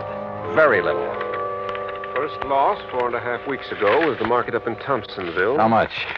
Loss in Thompsonville, $41,204. That was the smallest one in the chain. Uh-huh. The following week, the one over in Fall River burned to the ground. And the claim on that? Some $58,000 odd. Nothing odd about that much dough. And the loss in Lowell was a bit over $64,000. How much the claim will be on this one here in Hartford remains to be seen. How much coverage does he have on it? Around $100,000, I believe. Yes, $106,000. Well, then that's probably what he's going to claim. Look, you can still see the smoke out there. Yes, and the telephone report I just got says it looks like a total loss. Will you go over and take a look at it? John Wakefield Carson. That's right. His office is up in Boston. That's where his newest, biggest market is. Oh, how much insurance on that one? Nearly $500,000. It's one of the largest, most modern supermarkets. Then I'd better get over and see him in a hurry. You want me to get there before that one goes up, don't you?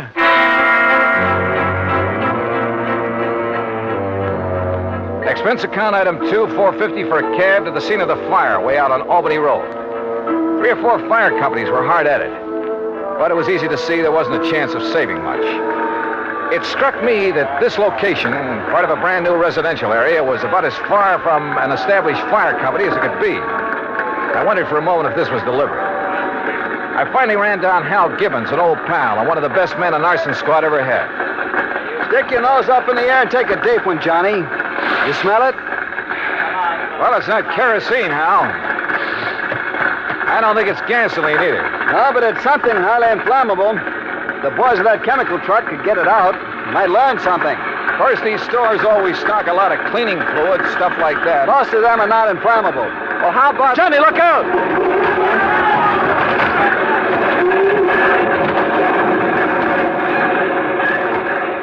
Golly. Hey, maybe we better move back a ways. Yeah. Must have got a pretty big start on the fireman, Hal. Sure, because it's so far out. It's like the markets in Thompsonville and Fall River. And Lowell, too. Oh? Kind of makes you wonder, doesn't it? At this point, I'm more than just wondering, Johnny. Have you come up with anything? Those other towns are out of my bailiwick, but I know all the boys in the departments. Have they come up with anything? No. And that's why I feel I've got to get the first lead, if there is one, right here. Has old man Carson showed up? No. Not during any of the fires. He just sits calmly in his office in Boston, mutters something philosophical about the vagaries of fortune, and lets it go at that. And files a big fat insurance claim. I think I want to see that guy, Carson. I don't think it'll do you any good, but go to it. Know anything about his financial situation? He's loaded. Multimillionaire. And boy, what a queer one. What's that mean? A regular nut. Always quoting Shakespeare, the Bible, poetry, but a good businessman. You sure he hasn't got some big investments, something like that went bad on him recently? I'm sure. There has to be some reason. Get back, I tell you. You gotta stay back of the line. You want to keep your job? You tell your chief I'm here, and I want to know why this fire got out of hand. Well, who's that? Now, look, miss, I got orders. Don't choke on them. It's all right, Jerry. I'll take care of her. Whatever you say, Mr. Gibbons, but I got orders. It's okay. Well, Miss Carson, it looks like you're losing another market. This is the fourth one. The fourth one and a little over a... Say, don't I know you? I'm afraid I haven't had the pleasure. Miss Margaret Carson, this is Johnny Dollar. The insurance investigator. Good. Now maybe we'll get somewhere. Oh, this is... Walter. Walter! Yes, Margaret? My fiancé, Mr. Dollar. Walter Smitten. Smitten? Hello, Walter. Mr. Gibbon? Walter handles the legal end of things for Dad. Oh, I see. Next president of the company, Walter? I? In the grocery business? Oh, no, sir, thank you. The legal end is enough for me. Well, what do you think about these fires? 4 in a row. Well, if I were you, Mr. Dollar, I'd suspect arson. Oh, Walter, for heaven's sake. Why, Walter? Someone trying to put Mr. Carson out of business, something like that. Put Father out of business with a couple of fires? Oh. Miss Carson... Come on, Walter. We've seen all we need to make the final report to Dad. Goodbye, Mr. Dollar. Harold. Yeah. See ya. Like a motive, Johnny? That Walter character? If he marries Margaret Carson, and he doesn't seem to like the grocery business... Yeah, but if he could get the money from it. Yeah, I see what you mean.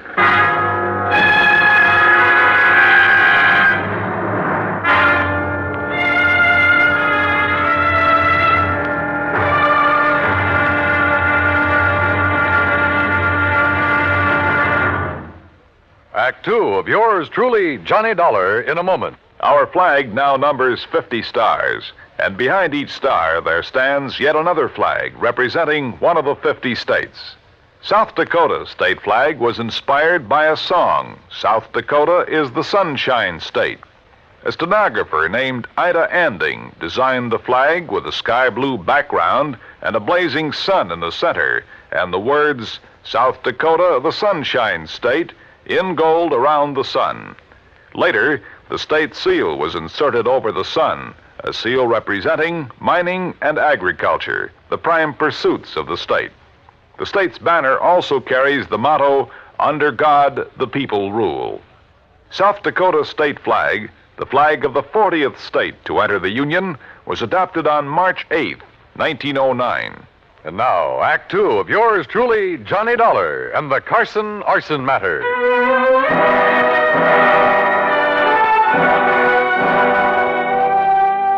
Expense account item 3, 20 cents, phone call from a booth near the scene of the fire. I wanted more information from Jim Paris at Worldwide Mutual. Information about the policies covering the 13 cash and save markets, 4 of which had recently gone up in flames. I waited in the phone booth until Jim called me back. Johnny Dollar. Jim here. Oh, good. All right, here's the list of markets, Johnny, in the order of insurance coverage, starting with the smallest amount. Go ahead. Thompsonville, Fall River, Lowell, Hartford. That's the same order in which they burned. Exactly. Okay. Which remaining store has the next biggest coverage? Salem. Okay, I'll start with Salem. What are you thinking of, Johnny? It's just a hunch, Jim, but... Well, I'll call you later.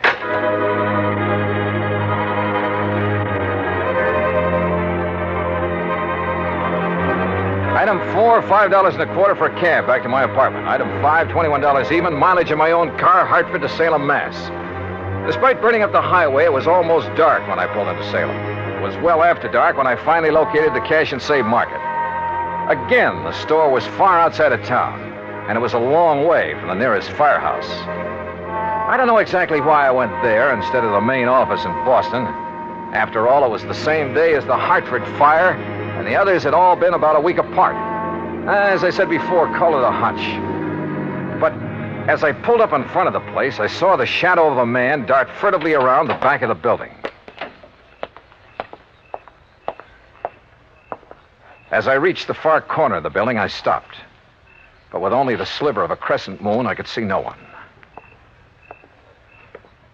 Somewhere ahead of me, I heard a door open. Then silence again. But somebody had entered that building.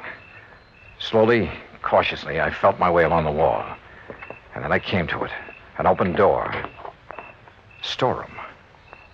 But inside it was pitch black. I drew my gun and carefully, quietly felt around for a light switch. After stumbling gently against a big packing case, I found it.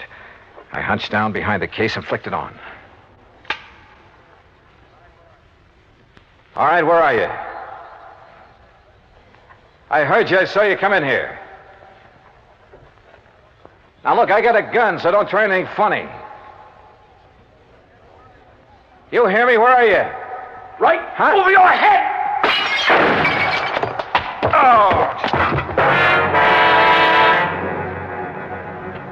I must have been out a long time. I came to lying on a cot in the back room of Salem Police Headquarters. A couple of gallon jars. Can you hear me? Yeah. Yeah, I can hear you. Yeah. Well, it was a couple of big gallon jars of kosher pickles that he dropped on top of your head. He, officer? Well, like to split your head open. So he brought you in here to headquarters and had the doc look you over. Up. Easy now. Oh, yes, sir.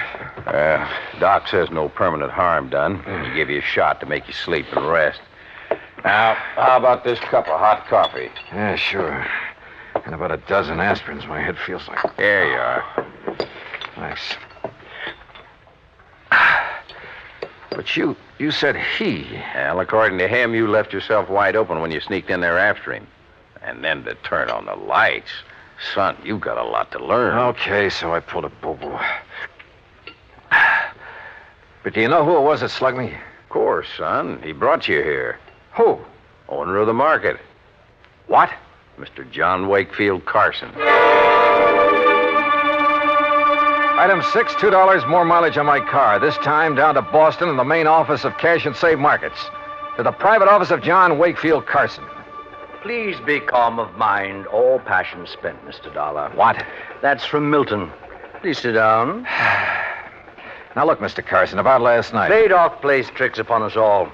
It did so in bringing us together last night. How did you know I was going to investigate that market of yours up in Salem? Well, I didn't know. But look, you young man. Yeah? The fires which destroyed those 4 markets did so in order their value to me. So I found out. Well, possibly then the next to go would be the store in Salem. For that indeed is next in order of value. It figures. Or perhaps 'twas mere coincidence those accidents occurred in that order. Accidents? Remember, coincidence breeds further coincidence. That's a quotation from Brescoff. Now listen to me, Mr. Carson. For that reason, I decided to inspect the Salem store myself. Inspect it, huh? To make sure there'd be no possibility of spontaneous combustion there. Let's get one thing straight right now, Mr. Carson. Yes? I think those fires were set. And if you'll come down to earth. Possible, I suppose. It was Shakespeare who said, fire answers fire. Through their paly flames, each sees the other's umbered face. Listen to me, will you? Of course. I think you set those fires, or had them set. By Mr. I think you were going to burn down the store in Salem until I came along. When I saw you there, I thought that was your intent. Oh, sure. All right, tell me this. What do you plan to do with the insurance money, if you get it? Rebuild? Bigger and better stores where the old ones stood? Why, no. Or did you find out you hadn't made them big and modern enough for those real estate developments where they were located and decided the cheapest way for you to do? No. To build again where tragic dealt the fate. Forget the fancy quotes and answer my question. Shakespeare said, you tread upon my patience, sir. Look. It's most enough to make a deacon swear. That's by James Russell. Mr. Carson. What disposition of the funds I choose to make is mine alone to settle. And from my heart. Carson? Enough. I've had enough of this. Now be on your way. No, wait a minute. Be gone, Dollar. And irk me now no more. No, you wait. From your heart, you said.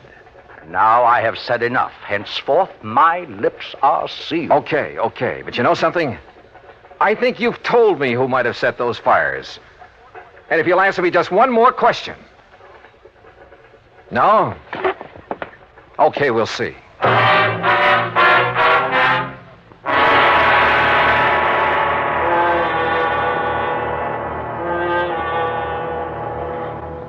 Act 3 of yours truly, Johnny Dollar, in a moment. Sometimes we may wonder why a football team doesn't quit playing and walk off the field when it finds itself 50 points behind with only a few minutes of play to go. What is that indomitable spirit that fills men with hope and keeps them going in spite of terrific odds? Keeps them going just to play the game according to the rules, just to get the job done as well as they know how. This kind of spirit pervaded the feelings of heavy bomber crews of the 9th Air Force on that day of glory, August 1st, 1943, the day of one of the most secretly planned surprise bombing missions of World War II, the day of the low-level attack on the Romanian oil refineries at Ploiești. More than 170 B-24 heavily loaded bombers took off in a swirl of red dust from Benghazi, Libya, to bomb a highly defended priority target. The element of surprise in the low-level attack was to be one of their greatest weapons. But things went wrong from the start.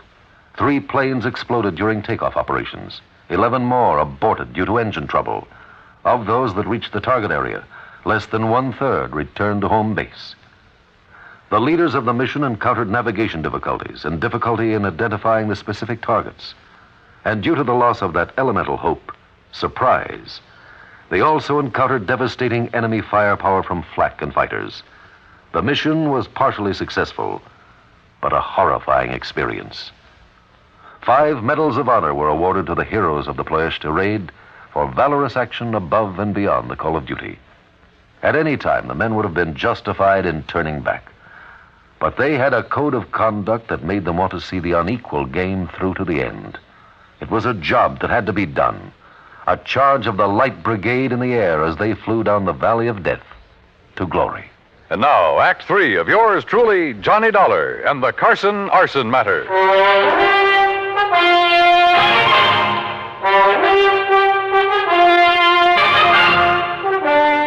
Expense account item 780 cents, phone call to Hal Gibbons and the arson squad back in Hartford.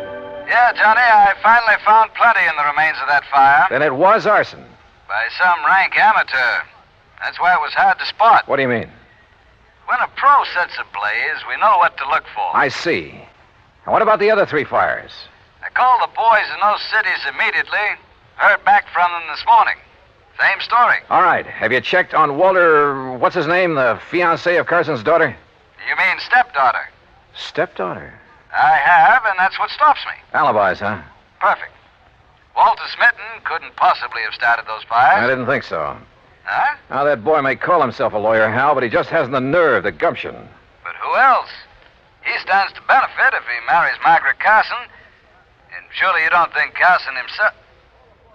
Johnny? Call the Boston police, will you? Have them meet me at Carson's office. What for? Maybe to make an arrest. Do that for me, will you?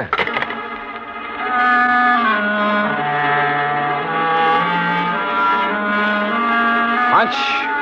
Maybe it was more than a hunch now. Sure, I know there was no real clues in the case, but maybe for once I could get along without them. I went back to Carson's office and, I must confess, tried a little bluff. Court? You'd hail me into court? That's right. Unless you open up and tell me what I want to know. Very well. Speak to me as to thy thinkings, as thou dost. And you can forget the quotations. Walter Smitten is your lawyer, isn't he? A timid but an eager lad who saved me many a fall. You like him? Like a son. I would he were my son. For as the Bible says, a wise son maketh a happy... All right. Oh, yes. You have a stepdaughter, Margaret. Alas, I have. Okay. Now, who is to get the insurance money you may collect? Well, that, sir, is none of your concern. You going to talk now, Mr. Carson, but or in court? A family matter. Who gets it?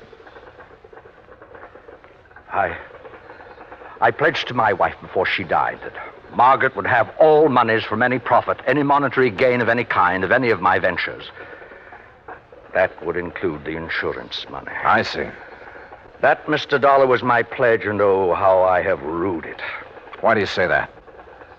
She's not of my blood, Mr. Dollar. She has no soul for art or poetry. And since she's come of age, she's made so many demands upon me. Money, that's all she thinks of. And like Walter, she's so bold, aggressive, headstrong. Were it not for Walter, I'd mistrust her every move. But if he's in love with her? Because she demands he be. And why? So she can use his legal guidance in her fight to take this business away from me. All right, Mr. Carson. I haven't notified the authorities yet, but I've found proof that Margaret is the one who started those fires. You what? And you just told me why. Because the money would go to her. Oh, Mr. Dollar, I'm glad. I've suspected, yes, but because of family honor. No, I'm glad you have proof. At long last, it will take this millstone from about my neck. Proof, huh? Margaret. Well, Dollar, you'll never live to tell the authorities. Margaret, that gun. Unless you'd like to make a deal, Johnny. Could be worth a lot of money to you. I'd even promise not to set any more fires. Oh, you were right, Mr. Dollar. Unless I'm mistaken, Margaret, the man who just came in... What man? Who heard your little confession is from the police department. You trying to make me look around so you can grab for this gun? Oh, no. Fact remains, he's standing right in back of you. That's right, Margaret. What? No! Oh, my hand! My hand! Oh, my hand! How sharper than a serpent's tooth is an ungrateful child.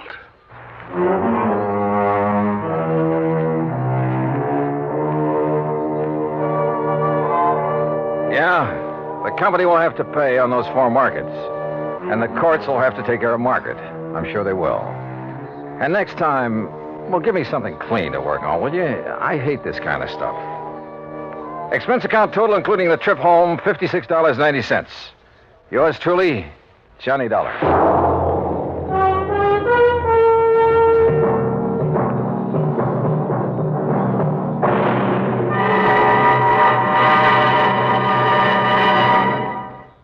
Our star will return in just a moment.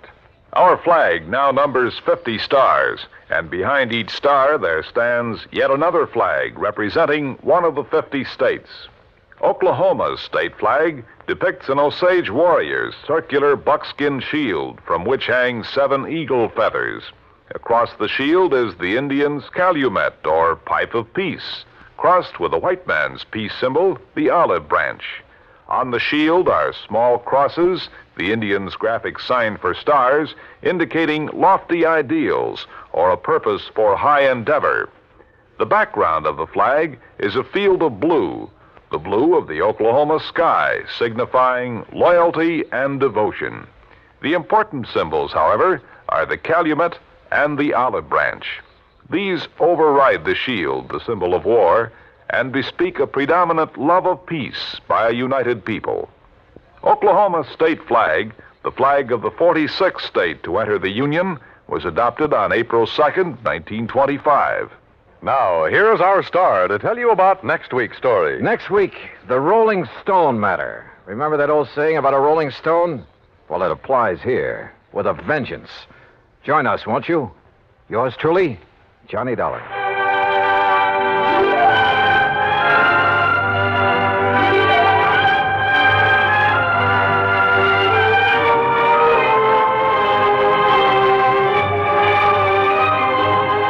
Yours truly, Johnny Dollar, starring Bob Bailey, originates in Hollywood and is produced and directed by Jack Johnstone, who also wrote today's story. Heard in our cast were Virginia Gregg, Byron Kane, Harry Bartell, Jack Edwards, Joe Kearns, and Forrest Lewis. Be sure to join us next week, same time and station, for another exciting story of yours truly, Johnny Dollar.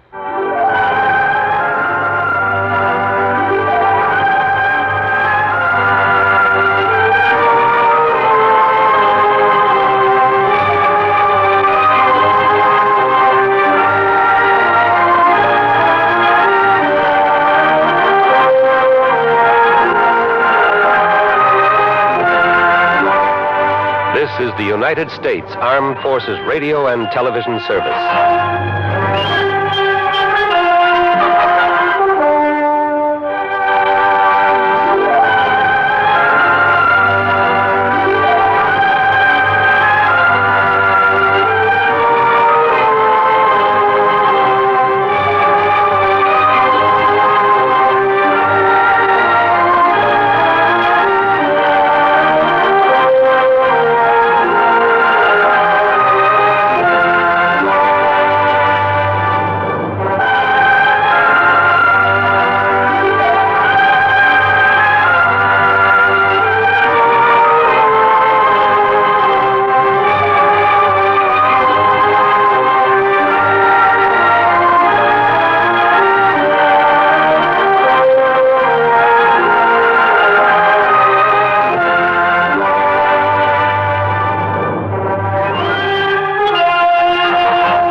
Ford. Johnny Dollar. Johnny, this is Vincent Price. I'm calling from Hollywood. Oh, sure. My name's Shirley Temple. Now, who is it and what?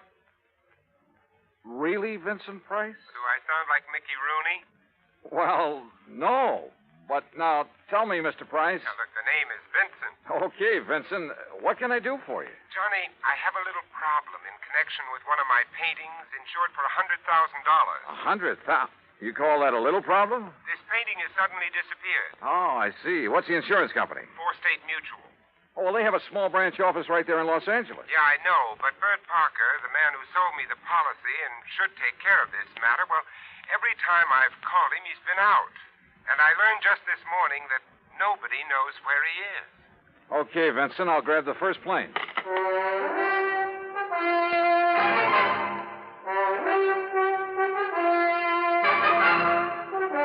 Bob Bailey in the exciting adventures of the man with the action-packed expense account. America's fabulous freelance insurance investigator. Yours truly, Johnny Dollar. And now, Act One of yours truly, Johnny Dollar.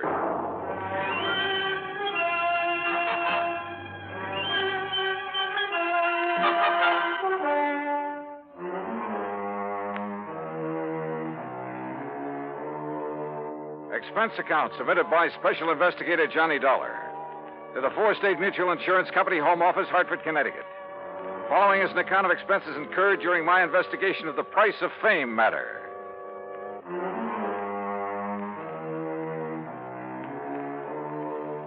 Expense account item 1, $178.50, plane fare and incidentals, Hartford to Los Angeles. By the time the big silver Constellation made its landing at the international airport, it finally dawned on me that I hadn't arranged with Vincent Price about where and how and what time I'd meet him.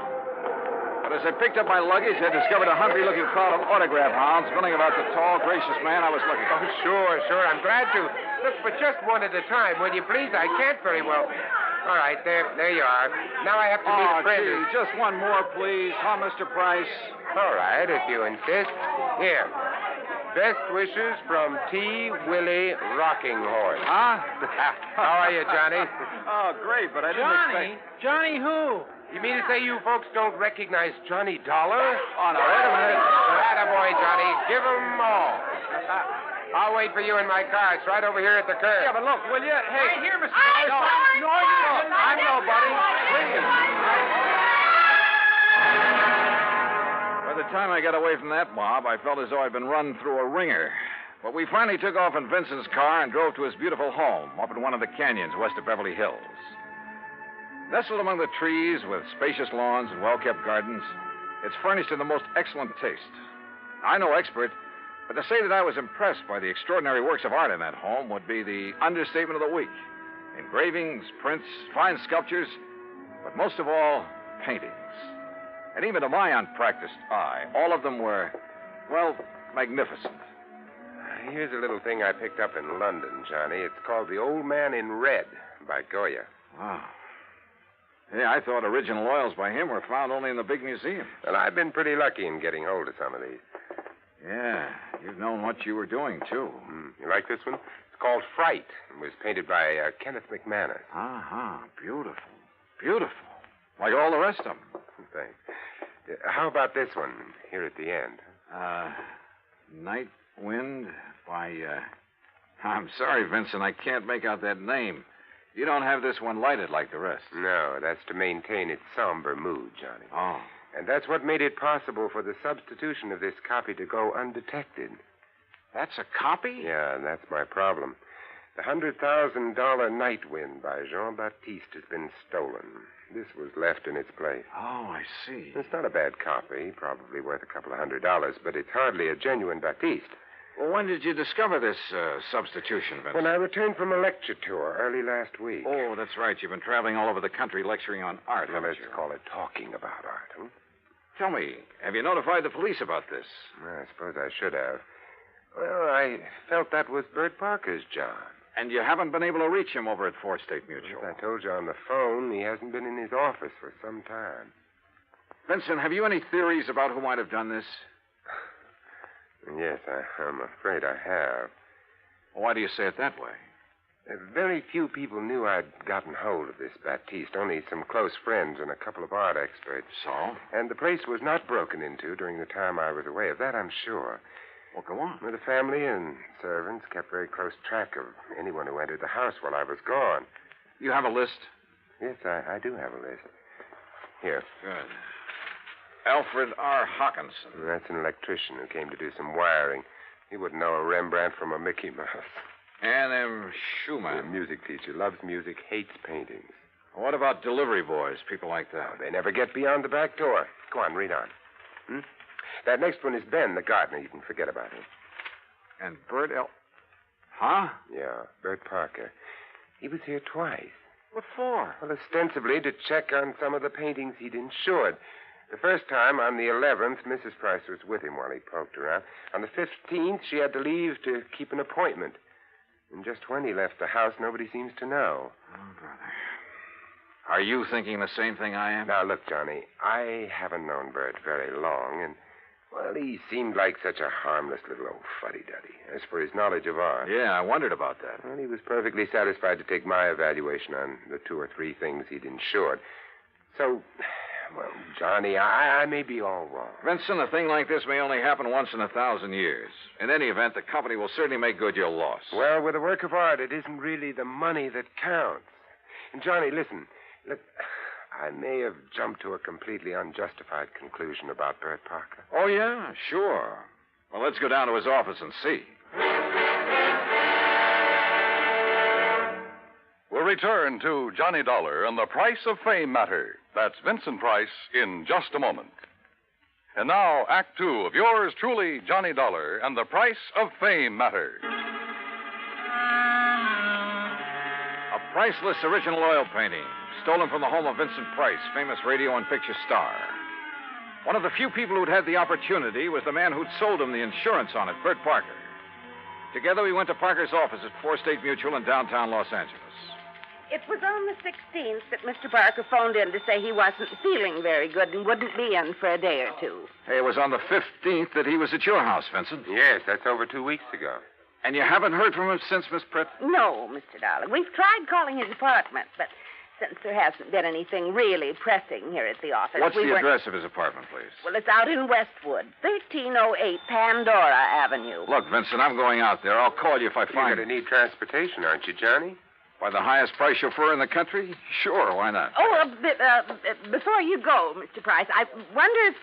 if I could have your autograph. Well, why didn't you get Johnny Dollars, Miss Pritt? He loves to give them. Oh, yes. Oh, no. No, you don't, Vincent. Let's go. It took a little persuading, but the landlord at Bert's apartment finally let us into his 4-room suite. It was empty, except for a few old clothes, and it was obvious that he'd packed and left in a hurry. I rummaged around in the closets, tables, bureau, for a clue as to where he might have gone, and came up with nothing. You give up, Johnny? Yeah, Vincent, I'm afraid so. I poked around that desk some more after you'd finished with it and found this wedged in behind a drawer. Oh? Travel folder. Paris. Yeah, it looks real fresh, too. Minor Travel Agency, Beverly Hills. Well, what do you think? Pretty much of a long shot, Vincent. But they do pay off sometimes, don't they?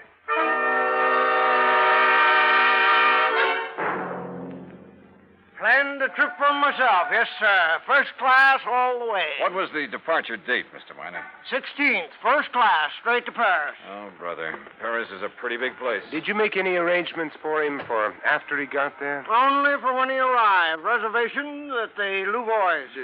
What? The hotel, Louvois.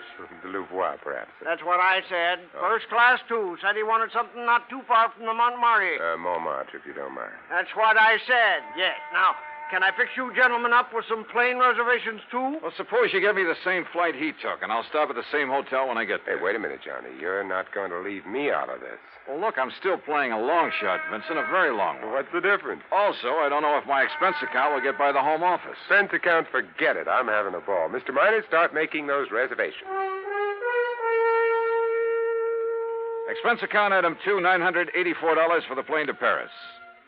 Well, it turned out to be the most interesting flight I've ever made because of the company of Vincent Price. An amazing conversationalist, he could talk about anything, including art. And he has a tremendous sense of humor. So, as he put it, we had a ball from the time we took off in L.A. till the time we set down in Le Bourget. Item 3, 520 American, taxi into the Hotel Louvois, where the manager was, somewhat helpful. Oh, mais oui. The Monsieur Parker leave us but only 2 days ago, after some slight misunderstanding about l'addition, the bill. Yeah, you mean he was running out of money? Monsieur, I did not say that. But that's what you meant, isn't it? You know where he spent his time around here? But of course. His business, he say, took him constantly to Montmartre. Where in Montmartre? Who is to know? That's like saying somewhere in Brooklyn. Brooklyn? Perhaps you know my cousin. Johnny, He was... Johnny, I just got an idea. Shoot. Works of art, even very good ones, are sometimes sold in rather unorthodox ways. They go through some rather strange hands. They're not always sold over the counter, so to speak, by reputable dealers. You know what I mean? Yeah, but how to contact the kind of people who might... You got any ideas? Why don't you just go on up to our suite and sit tight for a while, I'll see what I can dig out. You are keeping something from me, Vincent. Mm-hmm. But, Johnny, there are some things even funk keeps from Wagnalls. I'll see you later.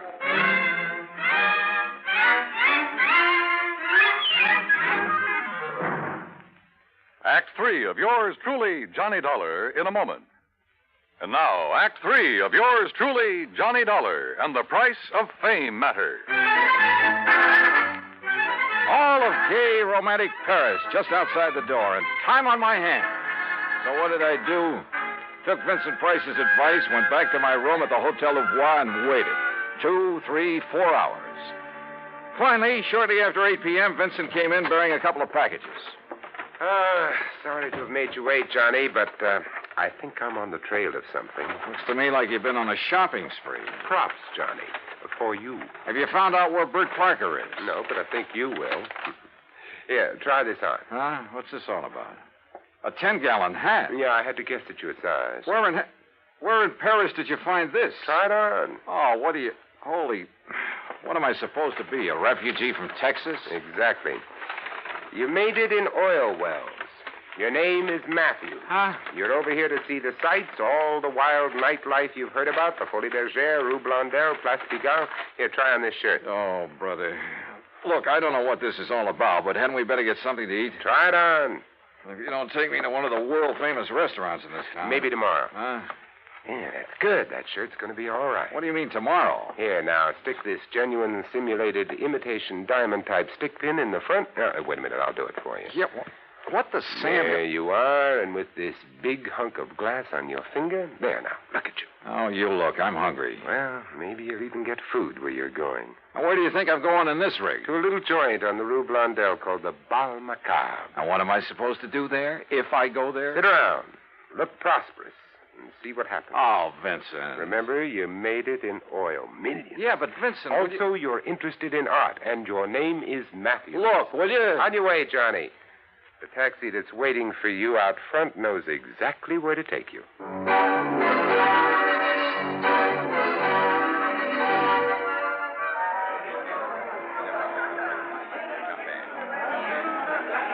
Bal Macabre was really a joint. It was dirty, and the people packed like sardines in it were dirty, too.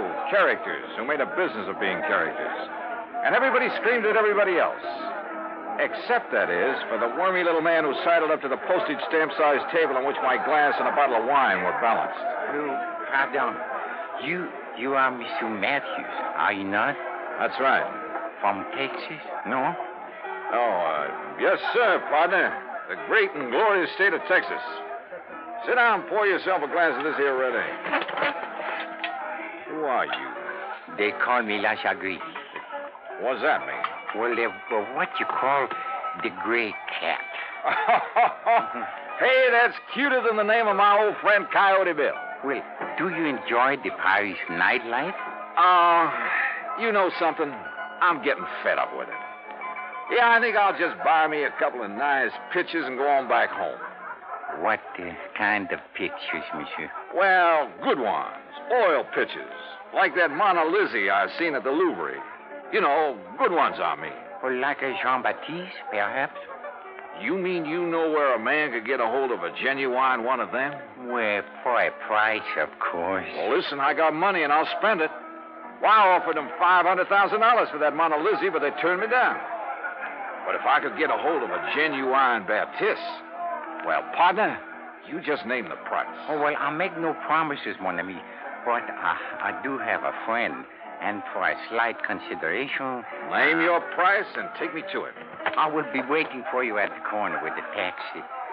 That is what you call okay? Okay. I shall be waiting. I'll be there, partner. You bet I will. And I'd certainly like to know how Vincent set this up.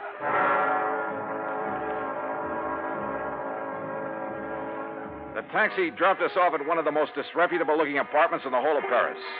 My friend, who called himself the Gray Cat, looked carefully around before entering the front door. Then we climbed 4 flights of a dark, musty stairway. No, remember, my friend, you are not to pay the price he asks at first. If you like, I will make the arrangements for you. Now, that would be right friendly of you, partner. But how would you come out on this? Well, all I ask, monsieur, is 10% of what you pay. And maybe a little extra from him for bringing me up here? Oh, monsieur. Oh, now, don't give me that, partner. I've been around. I'm wise to how you fellas operate. But if I can get a hold of a real, genuine Baptiste... You will see.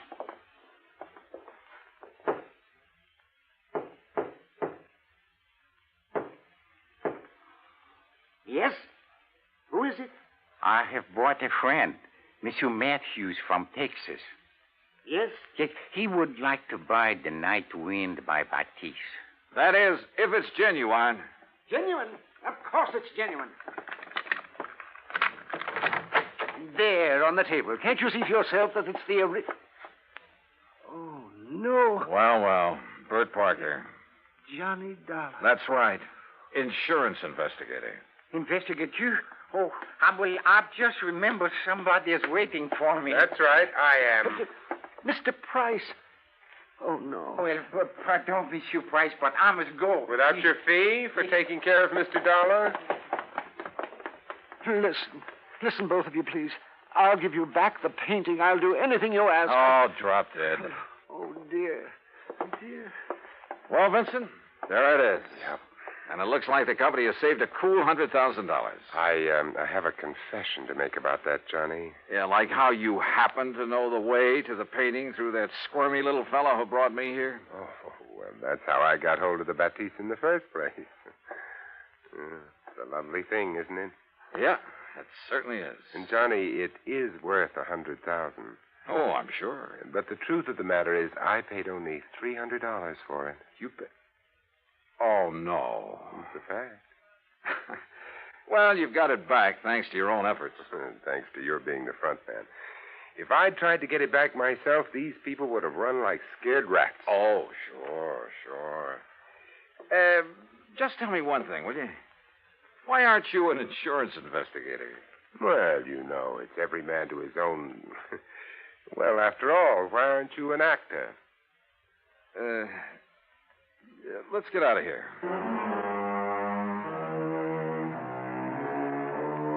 Disposition of Bert Parker, well, that's entirely up to the company.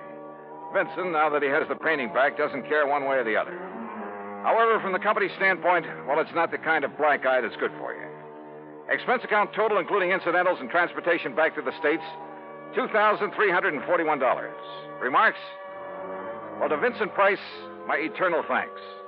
Not only for the help on this case, but most of all because it's given me a chance to really know him. Yours truly, Johnny Dollar.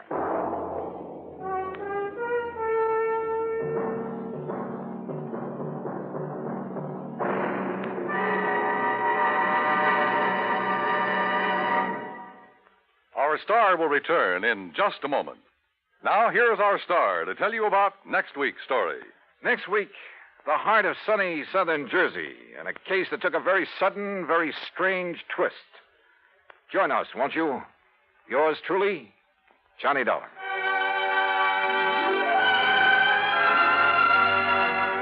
Yours truly, Johnny Dollar, starring Bob Bailey, originates in Hollywood and is produced and directed by Jack Johnstone, who also wrote today's story.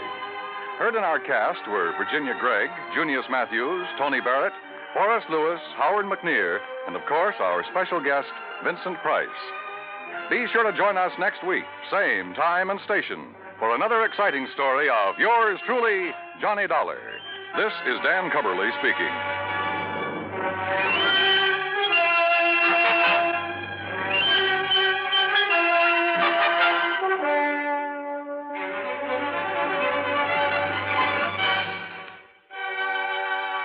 This is the United States Armed Forces Radio and Television Service.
Johnny, Universal Adjustment Bureau. Oh, hi, Pat. What's on your mind? A beautiful model, name of Dorothy Blair. Ooh, hey, wait. The girl with the $1 million face? That's the one. Well, you probably got company.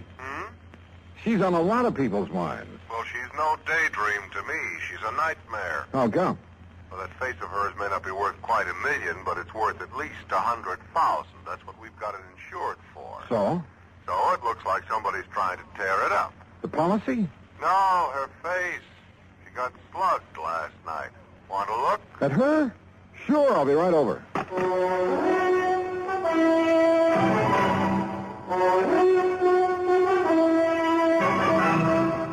Bob Bailey in the exciting adventures of the man with the action-packed expense account.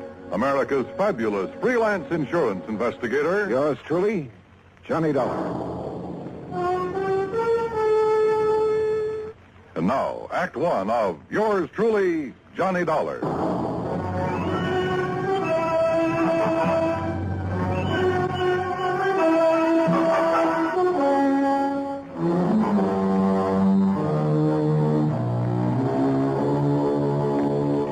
Expense account submitted by Special Investigator Johnny Dollar to the Home Office, Universal Adjustment Bureau, Hartford, Connecticut. Following is an account of expenses incurred during my investigation of the model picture matter. Expense account item 1, $1.20 for a taxi from my apartment to your office, Pat, where I picked up Dorothy Blair's address, then headed for New York. That's item 2, $36.20. I arrived at her apartment just as the doctor left. Even with a couple of bandages on her face, I think you got a bargain, Pat, insuring it for only $100,000. I guess I'm lucky, Mr. Dollar. My doctor says there won't be any permanent scars. Well, just what happened, Miss Blair? Well, I came home last evening about dinner time. I opened the door to my apartment here and started to reach for the light switch. Then suddenly I saw a shape beside me in the dark. And? Before I could do anything, he hit me on the side of the head. I think it was a gun. It stunned me and I fell to the floor. Then what? I remember hearing the door slam. When I could get on my feet and turn on the light, whoever it was had gone. I see. You think it could have been a burglar looking for money or valuables? I don't think it was a burglar, Mr. Dollar. You mean you have some idea who it was? Well? Jerry Dunsmuir. Who's he? A fashion photographer. A creep, Mr. Dollar. Oh? The real article, believe me. They ought to put that guy's eyes in jail. You modeled for him before? About a year ago. I swore I'd never do it again, and I didn't. Until yesterday. Yeah, well, go on. Jerry'd gotten a commission to do a spread on winter fashions. He wanted to make some street shots with me in tweeds. Things like that. Street shot? Well, I figured the street would be a lot safer for me than his studio. But it didn't turn out that way, huh? No. After the second picture, he started in again with the same old line. And he's not very subtle, believe me. So? So I walked out on him. He didn't like it. But is that enough reason for him to break into your apartment and slug you? It wouldn't be for most people. But like I say, he's a creep. Yeah. Okay, Miss Blair. Thanks. I'll have a talk with Dunsmuir. And that was easier said than done. I took a cab to his address. That's item 3, $1.60. But his studio was locked up tight. So I contacted my old friend, Detective Lieutenant Al Rico at 18th Precinct Headquarters. You think you got troubles, Johnny? Try some of mine on for size. Oh, like what, Al? Like an unsolved murder I got tossed in my lap. Oh, that one I've been reading about. The girl up in... Yeah. Edith Summers. No lead. Sure, a real fat lead, except it's no good. Her ex-boyfriend, Ed Chatsworth. Lots of motive, but no case. Alibi? Airtight. So I got troubles. Now tell me yours. Mine? Well, I'm trying to get a lead on a fashion photographer named Jerry Dunsmuir. Dunsmuir? I never heard of him. How come you're interested? Dorothy Blair got slugged last evening. Oh, yeah, the girl with the $1 million face. I heard about it. She thinks Dunsmuir might have done it. I went up to his studio to have a talk with him, but it was locked up. Well, I'll have her files checked, but if we had anything hot on him, I think I'd remember. Yeah. Well, it was just a chance. Excuse me. Rico. What? Yeah. Okay, I'll be right down. That was about your Jerry Dunsmuir, Johnny. Oh? A couple of my boys have found him. Great. Yeah. They found him floating face down in the river. Act 2 of yours truly, Johnny Dollar, in a moment. And now, Act 2 of yours truly, Johnny Dollar, and the Model Picture Matter.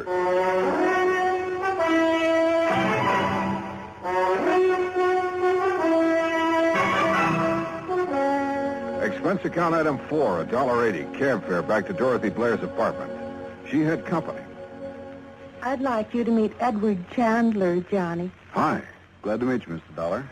Dorothy, I wonder if I could talk to you for a few minutes. Why, certainly.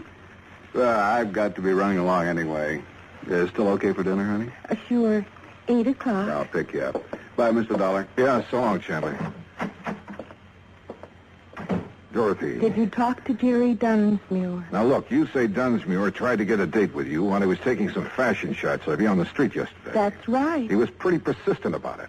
That's putting it mildly, John. And you think Dunsmuir is the one who was hiding in your apartment and slugged you last evening? Yes. I think he must have been the one. Why, who else could it have been? And why are you asking me all this again? There's nothing you haven't told me, Dorothy. Of course not. Why? Well, the police just fished Dunsmuir's body out of the river. He was murdered? I haven't seen the medical examiner's report yet, but it's a good bet. People don't usually go for a swim with all their clothes on. But who could... Johnny, you certainly don't think I had anything to do with it. I didn't say that, Dorothy. But your tone of voice, the question. Look, I'm telling you the truth, Johnny. Can you prove it? I can prove the part about him taking pictures of me yesterday. This manila envelope. It came in the mail today. Here. It's from Dunsmuir's studio. He always sends me prints. See? Here's one of me in a tweed coat. Here's one in a fingertip lens. Okay, so he took pictures. I still want to know why you think it was Dunsmuir who slugged you if you couldn't see his face in the dark. Why, I guess because of the way he looked at me yesterday afternoon when I told him to stay away from me, not to call me again for a job. Oh, Johnny, believe me. You didn't see him after that, huh? Unless, of course, he was the one who slugged you in the dark. No. I didn't have anything to do with what happened to him, and I don't know who did. It's the truth, Johnny. Okay, Dorothy. If it is, I'll find out sooner or later. But if it isn't, I'll find that out, too. Maybe Dorothy Blair was leveling with me. But there were a few pretty important facts I didn't know. Was it really Dunsmuir who'd slugged her? And who killed Dunsmuir? And why? Also, this fella I'd met at Dorothy's apartment, Edward Chandler. Where had I seen his face before? Item 5, $1.75, cab fare to Dunsmuir's studio. A blonde secretary named Susan Billings was just closing up when I got there. She looked pretty dragged out. Please, Mr. Dollar, I've already told the police all I know. Right now, I don't exactly need any more questions. What you need right now, Susan, is a drink. Come on.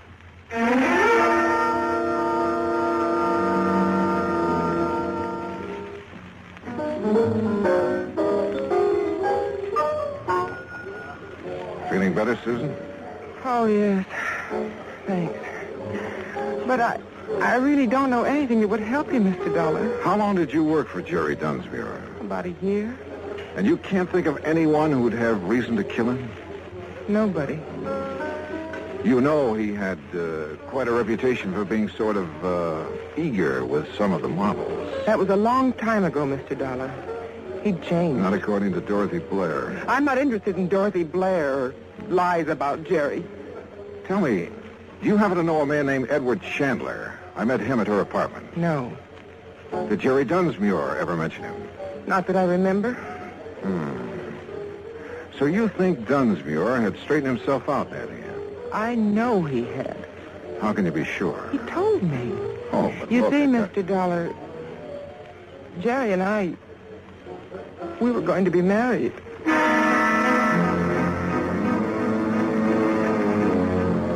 Either Dorothy had been lying to me about what kind of a guy Dunsmuir was, or else Susan had been living in a dream world. Either way, I was fresh out of leads. I headed back to Lieutenant Rico's office, hoping I'd find some there. Johnny, the only thing we know for sure about Dunsmuir is that he sure had a weakness for women. Yeah, but Susan Billings believes that she was his one true love. I know. And I've been thinking about her. Maybe she found out about Dunsmuir's activities and didn't like him. It's a possibility. But if she knows more than she's told us, she's a pretty good actress. The same goes for Dorothy Blair, which reminds me I want to have another talk with Dorothy. I picked up a couple of names out of Dunsmuir's past, and I want to see if they mean anything to her. Want to come along? Sure, but we'll have to hurry. Hurry? Why? She has a dinner date with a guy named Chandler at 8 o'clock, and it's 1:45 right now. Okay, let's go.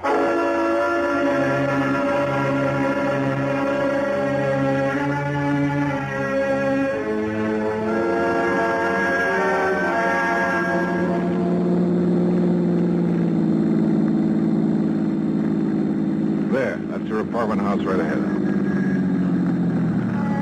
Wait a minute.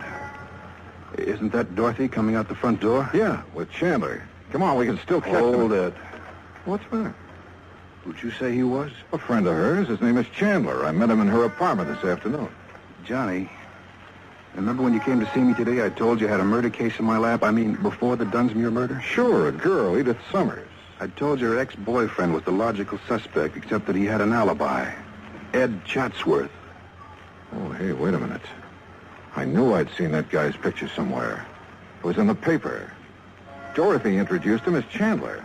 But his real name is Chatsworth. And now it turns out he's a friend of Dorothy's. Al, you said either Dorothy had told us all she knew or she was a pretty good actress. Yeah? Well, it looks to me like she's a pretty good actress.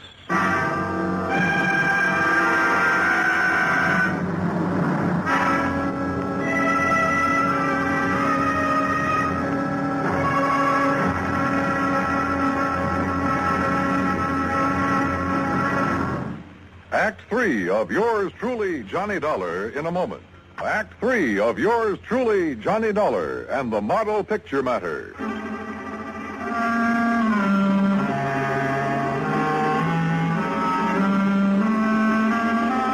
Well, it had started out as a real simple assignment, but it hadn't stayed that way long. All of a sudden, we had two murders on our hands, and it looked like there was a connection between them. Now, watching Dorothy Blair leave her apartment with Ed Chatsworth, we realized that she was somehow right in the middle of them. They're driving off in his car. Gonna tail him, Al? That won't be necessary. Ever since I questioned Chatsworth about the Edith Summers killing, I've had a tail on him. No, Johnny, what we better do right now is start putting some pieces together and see what they add up to. Okay. The first victim was Edith Summers. Killed in her apartment, the Blackton Arms. And you figure that her ex-boyfriend, Ed Chatsworth, had the motive. Well, we heard that Chatsworth wanted to drop her, but she wouldn't drop. But you say he has an alibi. 2 people swear he was out of the city the day that she was killed. All right. Dorothy Blair gets slugged in her apartment. She thinks the photographer, Dunsmuir, did it.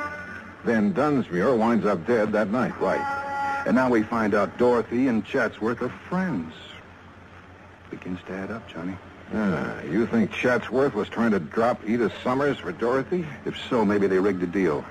Chatsworth was to get out of town while Dorothy handled Edith Summers. In that case, you're figuring Dunsmuir found out about the deal and came to blackmail Dorothy. Right. She won't go for it, so he slugs her. Then either she or Chatsworth, or both of them, decide to close Dunsmuir's mouth for keeps. It's a possibility, Al. Yeah. It is a possibility, isn't it? Al dropped me off at my hotel and headed back to his office. Item 6, $2, drinks. While I thought about the picture Al and I had built up to explain the killing. Well, it was all pretty logical, but somehow I couldn't buy it. Maybe, like Al had hinted, that $1 million face had gotten to me. If I could only talk to her alone, I felt I could find out if she was lying. About 10 o'clock, I went back to her apartment. No answer. Probably still out to dinner. I was about to leave when she stepped off the elevator. Why, Johnny, what are you... Hello, Dorothy. I'd like to talk to you. Well, I'm afraid I haven't time right now. Oh? Mr. Chandler's just parking his car. He'll be up in a few minutes. We have business. Your friend will have to wait. I want to talk with you. Why? All right. For just a minute. I don't understand all this, Johnny. Well, let's start out calling your friend Chandler by his real name, huh? What? Ed Chatsworth. I don't understand. I thought his name was Chandler. Oh, yeah? What's this all about, Johnny? Oh, drop the act, Dorothy. I suppose the name Chatsworth doesn't mean anything to you. Why, no, it doesn't. How about Edith Summers? Wait. She was the girl who was killed the day before yesterday. She sure was. I read about it in the papers. But I didn't know her, Johnny. You're sure you and Chatsworth didn't happen to arrange her death? Johnny. What's this all about? And your friend Dunsmuir, he wasn't by any chance trying to blackmail you? I don't know what you're talking about. Please, believe me. I didn't have anything to do with either of those killings. Johnny, I swear it. Okay, Dorothy. I guess I never could buy it. But I don't get this buddy-buddy routine. You and Ed Chatsworth. I only met Ed Chatsworth, or Chandler, as he called himself, yesterday. Let's hear that again. That's right. He said he was organizing a big promotion and wanted to feature me in it. Why would he give you a line like that?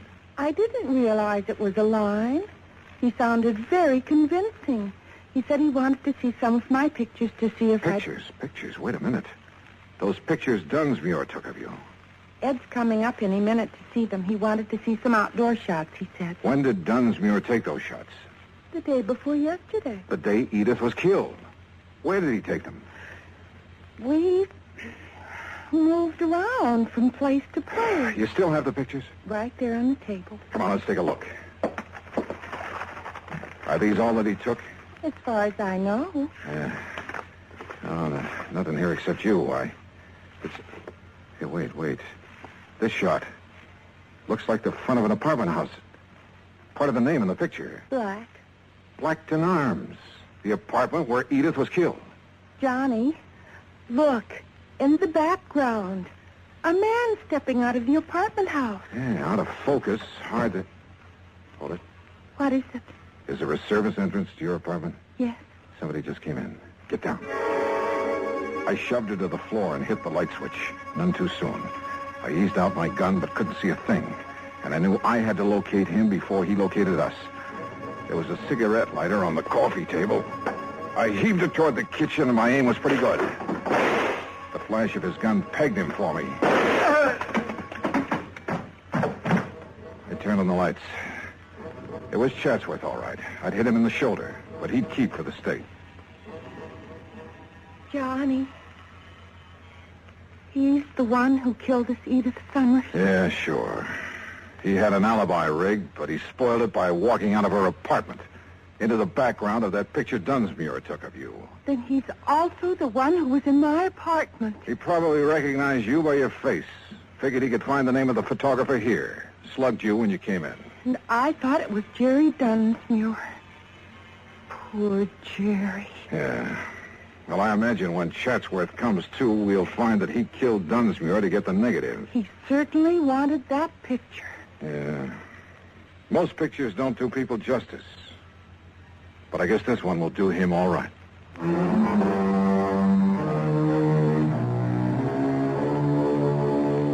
Item 8, $36.80 transportation back home. Expense account total, $103 even. Remarks? Well, there's a little snapper to the story, Pat. You know, that picture Chatsworth was knocking himself out to get, he didn't realize it, but his face in the background was far too blurred to make an identification. Yours truly, Johnny Dollar.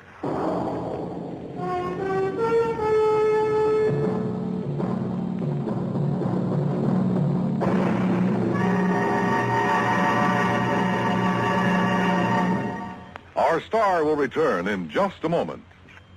Now, here is our star to tell you about next week's story. Next week, well, the darling of me heart comes back to plague me again. My old friend Meg McCarthy. So join us, won't you? Yours truly, Johnny Dollar.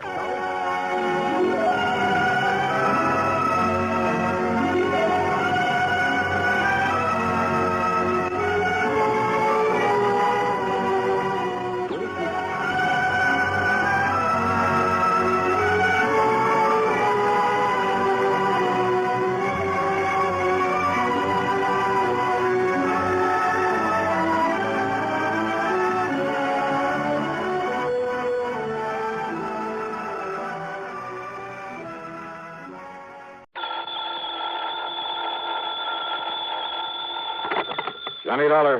Pat McCracken, Johnny, Universal Adjustment Bureau. Pat, haven't had an assignment from you in, several days. Yes, I know. Now, listen, this expense account of yours. Huh? On that case you just finished. Oh, now listen, Pat, after all these years, and I not only gave you a full report, but an itemized statement. I know. That expense account was completely legitimate from start to finish. Every single item was money out of my own pocket that I spent to solve that case. What case? The one you're talking about, the one I handled for you last week, whatever it was. You don't remember what it was. Well, what difference does it make? All I'm saying is that whatever expenses I put down there were completely justified. You remember what the total came to? Haven't the least idea. Then let me remind you. Oh, now, look, that's Johnny, beside the point. To exactly $12.30. Well, I tell you, every penny of it was $12.30. That's right. Now, do you blame me for thinking maybe you were sick or something?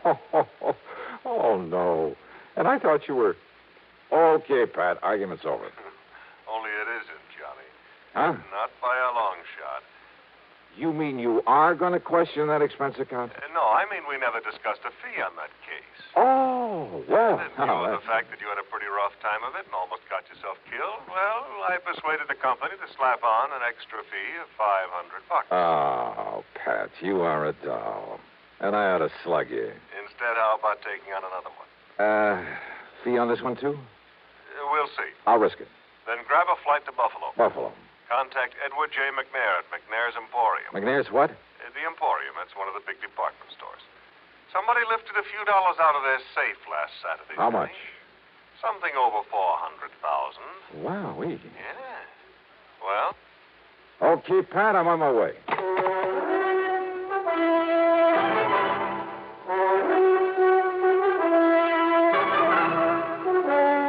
CBS Radio brings you Bob Bailey in the exciting adventures of the man with the action-packed expense account.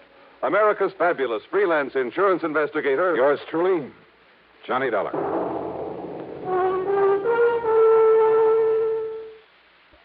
And now, Act One of yours truly, Johnny Dollar.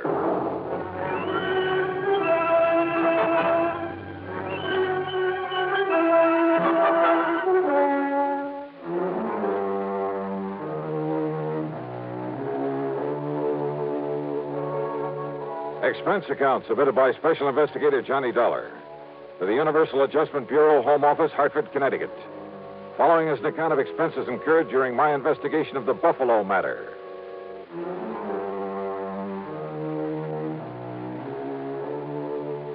Expense account item 1, $49.50 plane fare and incidentals to Buffalo, New York. Item 2, $8 even for taxi fares. After dropping my luggage at a hotel, I went over to the Emporium. In the big office on the top floor, I talked to Mr. McNair himself. $421,216, according to the books. Well, that's quite a loss, Mr. McNair. And I suppose, Mr. Dollar, that to some extent it's my own fault. My fault. Oh, why do you say that, sir? Heaven knows John Harker suggested changing the procedure more than once. John Harker? Yes, my young personal assistant. Also company treasurer. Oh, I see. But I've run things single-handed the same old way for so long, and nothing like this ever happened before. Mm-hmm. What do you want to tell me about it? We've followed the same procedure every Saturday night for over 28 years, which is to say that as soon as the store was closed, each department head, in turn, brought his cash receipts up here to the treasurer. This, John Harker.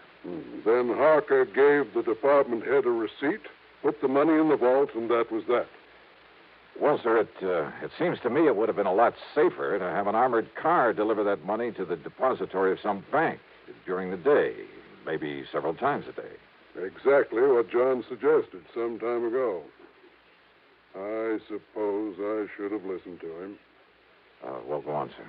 Last Saturday, after we closed, things went along quite as usual.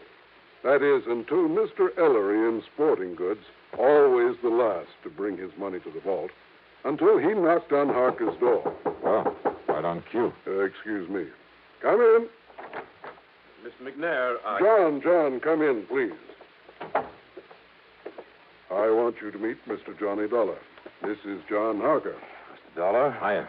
Dollar represents the insurance companies we trust will make good on our loss. Well, I certainly hope you can make more progress than the police have, Mr. Dollar. That bandage on your head have anything to do with the robbery, Harker? Yes, it certainly has. Terrible, isn't it? Now, sit down, John. Tell Mr. Dollar exactly what happened on Saturday night when Mr. Ellery came up to turn his cash over to you. Thank you, sir. Oh, I'm afraid it was all my fault, Dollar. Not a bit of it. Yes, for being caught off guard. All right, what happened? Well, when Ellery knocked on the door of the vault room, I asked who it was. He told me, and, well, I should have known by his tone of voice that something was wrong. Now, John, you're not to blame. This sort of thing could have happened to anybody. Even to me. Thank you, Mr. McNair, but it doesn't alter the fact that... Well, Dollar, I went over and unlocked the door for Ellery. But instead of walking in, he was forcibly thrust into the room. The door was thrown back so hard, it knocked me down, knocked me unconscious. Terrible. And when I came to, the cash drawers of the vault were empty. The keys had been literally torn out of my pocket. You shall have a new suit for that, John. Thank you, sir. Ellery, poor Mr. Ellery, lay there bound with adhesive tape after being badly beaten. Did you see whoever it was came barging in that way? If I hadn't been standing behind that door, I might have. I see. What about this man Ellery? Tell him, John. Yes, sir. Well, poor Ellery did catch a glimpse of him, but the man was wearing a sort of mask over his face. He gave what description he could to the police, of course. And, well, that's about it. Thank you, John. Now go on. Yes, sir. Well, now, wait a minute. Don't misunderstand me, Mr. Dollar, but I don't want to keep John around here any longer than necessary. Well, but If Dollar wants to be around, I'll cancel the trip gladly. Trip? Of course. After what's happened, that knock on the head was pretty serious. John is taking my cruiser on a little trip. Oh, I can't say I blame him. So run along, now... John. You can leave tonight as you planned. Whatever you say, Mr. McNair. Harker, wait a minute. Your please. friend all ready to go with you? Oh, I hope you don't mind my taking him along, sir. Not a bit. it. Now run along. Run along. Have a good time. And a good rest. Look, it's customary. Thank you very much, sir. Mr. Dollar, I suppose you'd like to talk to Mr. Ellery now. Well? Yeah. I'd like to talk to somebody who was involved in this thing.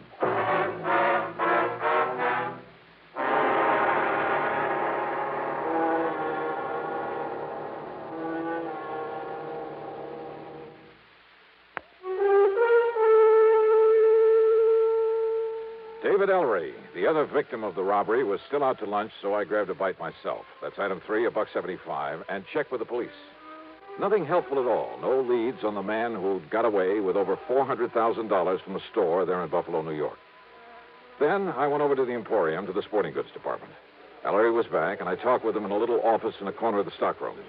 He was still suffering from the beating he'd taken. Yes, sir, Mr. Dollar. It was awful, terrible.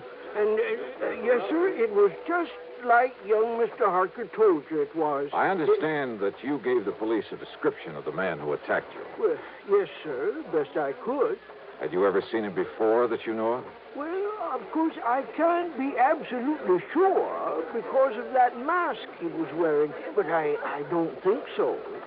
Was he waiting at the door of the vault room when you got there to put the money in the safe? Well, Mr. Harker always does that, sir. Yeah, I suppose so. I just go up and knock on the door and tell him who I am. Well, you see, he always keeps the door locked when he's taking the company cash that way. Yeah, sure. So I knock on the door and shout my name, and then he opens up and I give him the money. Then he gives me a receipt, and he puts the money in the vault. But you didn't answer my question. When did you first see this man in the mask? Well, only when Mr. Harker was opening the door for me. Yes? He must have sneaked up on me, and then just when Mr. Harker opened the door, he grabbed me by the shoulders, and, sir, he just throwed me into that vault room. Ah, and John Harker was struck by the door as it was banged open. Poor young fellow. It must have hurt him something terrible, knocking him out that way. Looks to me like you got the worst of it, though. Oh, I'm so sorry for John Harker. What? Nice young fellow like him, trying so hard to make his way in the company, and then to have a thing like this happen. Now, Mr. Ellery, doing real good for himself, too. Doing real good for the Emporium. Yeah, well, now tell Lots me. of good ideas for building up the business. And Mr. McNair liked that and kept pushing him ahead. Oh, yeah, sure. So But that someday John could be earning himself a lot of money. Not that us old-timers ever complain. Mr. Ellery. I mean about the wage scale here at the Wait a minute, please. Yes, sir. How long has John Harker been with the Emporium? About a year now, and he's lived up to the recommendations he come with so well. It's just no wonder, Mr. McNair. Recommendations? From where?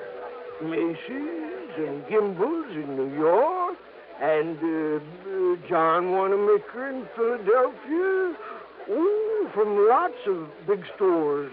A couple in Chicago, too. Oh? Yes, sir. Mr. McNair told us about it himself when he hired Mr. Harker and explained that's why he'd give him a better job than some of us old-timers had. Macy's. Gimbel's, Wanamaker. You don't believe me, you ask Mr. McNair. You know something, Mr. Ellery? What, sir? That's the one thing I believe I'd better not do. What? Well, thanks a lot. You've been a lot of help. Well, now, Mr. Dollar. I had suddenly begun to wonder about the way Mr. McNair had gotten Harker out of his office before I could thoroughly question him. About the possibility that McNair might have engineered this robbery himself. Because it had to be somebody completely familiar with the procedures, the routines of that store, because of the timing. Somebody who knew the place would be virtually empty at that time of day. Who knew that Ellery was always the last to take his money up to the vault. I'd noticed a checkbook on Mr. McNair's desk. It made a mental note of the name of the bank. But it was now after 5 p.m., so rather than push things until I was sure, I went back to my hotel room to clean up, eat some dinner, and get a good night's sleep. But as I started to open my handbag, wondering, by the way, if I'd forgotten to lock it for the first time in my life. Yeah, I'd heard that sound before. I grabbed the bag, made a dash for the open window, and threw it as hard and as far out from the building as I could, out over the empty lot beside the hotel.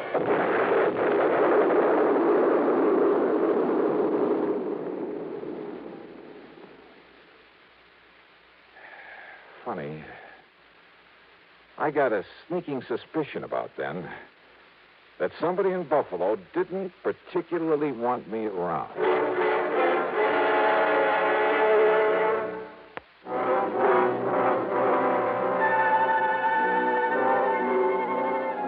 Needless to say, I had to do a bit of explaining to the police about the infernal machine in my handbag that I'd tossed out of my hotel. And the company will have to pay for some broken windows in that neighborhood. And needless to say, their only theory about who might have planted that bomb was the man in the mask, whose identity was still unknown to them. But I had an idea. Besides the police, only 3 people could have known I was there. Mr. Ellery, hardly the type. Young John Harker. No, he was off on a yachting trip. And that left Mr. McNair. But like I said, rather than push things without some proof. Well, item 4 is $7 for drinks and a good dinner, and I hit the sack for some much-needed rest. But first thing in the morning, I was in the cashier's office at the bank. Yes, sir. What can I do? Johnny! Willie Barton. Now, what under the sun are you doing here? I'll have you know that I'm not only cashier of this bank, but a vice president, too. How are you, boy? Congratulations. Well, look, I got to get right to the point. I want to know all I can about the financial condition of not only Mr. Edward J. McNair, but also the store he owns, the Emporium. Oh, now, Johnny, you know that things like that are of a confidential nature between a banker and his client. Oh, I can see you're going to be a lot of help. I'll tell you this, though. McNair is worth millions. Millions, Johnny. Well, how about outstanding debts against the store? McNair's old-fashioned. He pays cash. Cash on the line for everything. That store hasn't owed a penny for, I'd say over 25 years. Nor has McNair himself. So, Johnny, if you're by any chance thinking... $400,000 is still a lot of money, Will. To him, it's only a drop in the bucket. But, of course, he's entitled to recover it, and if one of the companies you represent has to pay it... Wait a minute. Let me use your phone. Why, surely, here.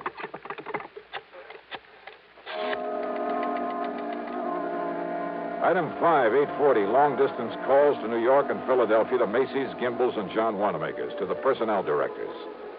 And from each of them, I get the same answer. They'd never even heard of John Harker.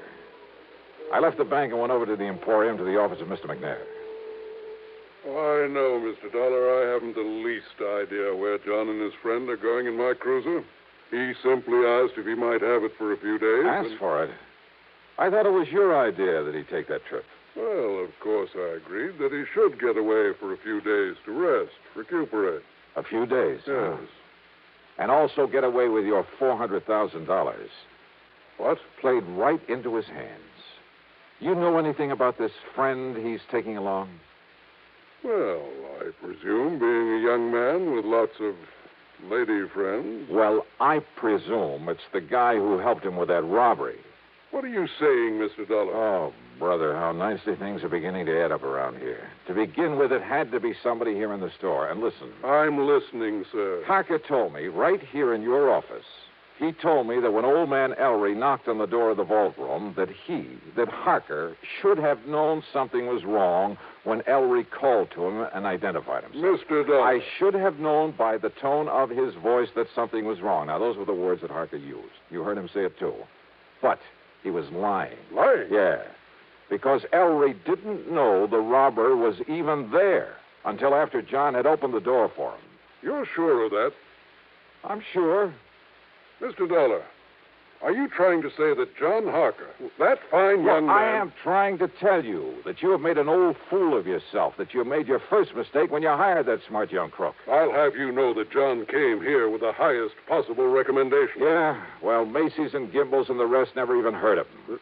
What? So in your blind faith, you not only taught him how to stage the robbery, he and his pal, whoever he is, but now with your cruiser, you've helped him get away with it, with your money. But good heavens, Mr. Now, Dollar. if you'll just give me a hand, come up with some bright idea for finding that boat of yours somewhere out in the middle of Lake Erie. Yeah, and probably headed for some remote little port on the Canadian side of the lake. Believe me, if ever I needed a stroke of luck, it's right now.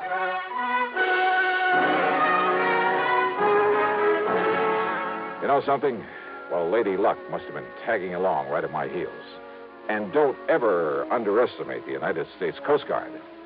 A big sou'wester had built up over Lake Erie, so they'd contacted every small boat within 100 miles. The boys aboard McNair's yacht hadn't dared not answering the call. They would only have sent the Coast Guard out looking for them. And where were they? Dollar, they're riding out the blow in the lee of Long Point off the Canadian shore. Here it is in the chart. Or is that just where they say they are? Well, radio compass checks have verified their position. Right there. But now, Mr. Dollar... Yeah, no. That puts them in Canadian waters, doesn't it? Yeah, I'm afraid so. Which means we have no jurisdiction, no authority. Of course, our friends across the border will be glad to cooperate any way they can. I'm sure of that. Yeah, but by the time we take whatever legal procedures may be necessary... No, listen.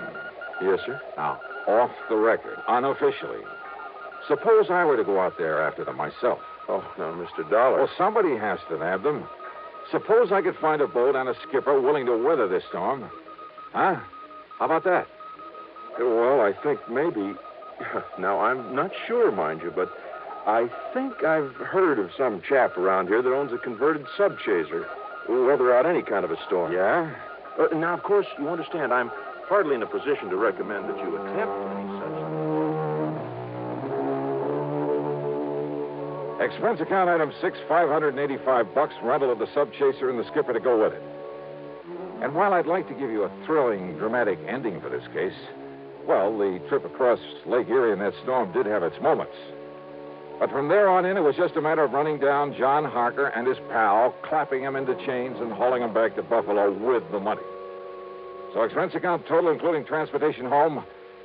Well, now, wait. As it turned out, there's a lot more to this thing. Yeah. I'll tell you all about it in my next report. Yours truly, Johnny Dollar.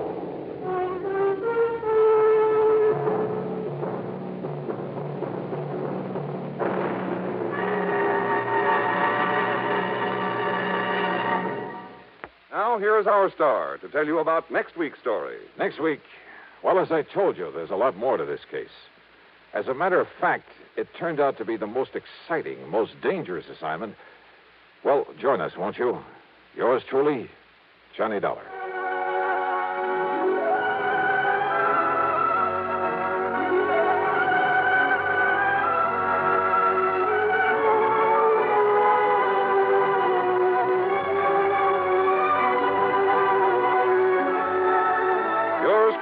Johnny Dollar, starring Bob Bailey, originates in Hollywood and is written, produced, and directed by Jack Johnstone.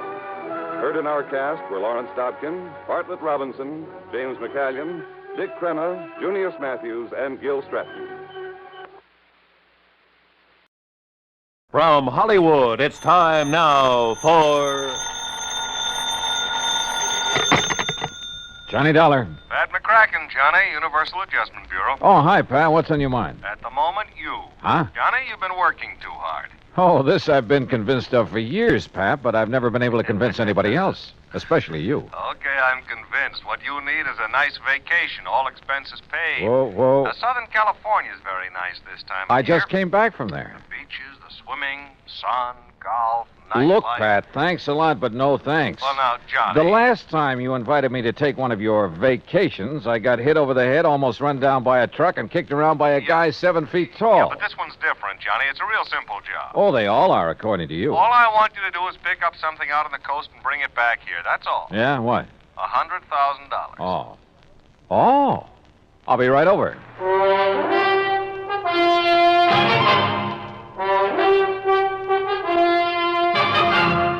Bob Bailey in the exciting adventures of the man with the action-packed expense account, America's fabulous freelance insurance investigator. Yours truly, Johnny Dollar.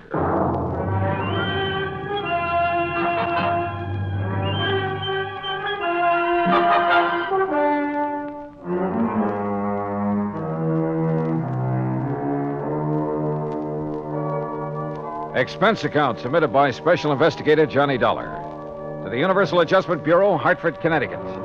Following is an account of expenses incurred during my investigation of the Johnson payroll matter.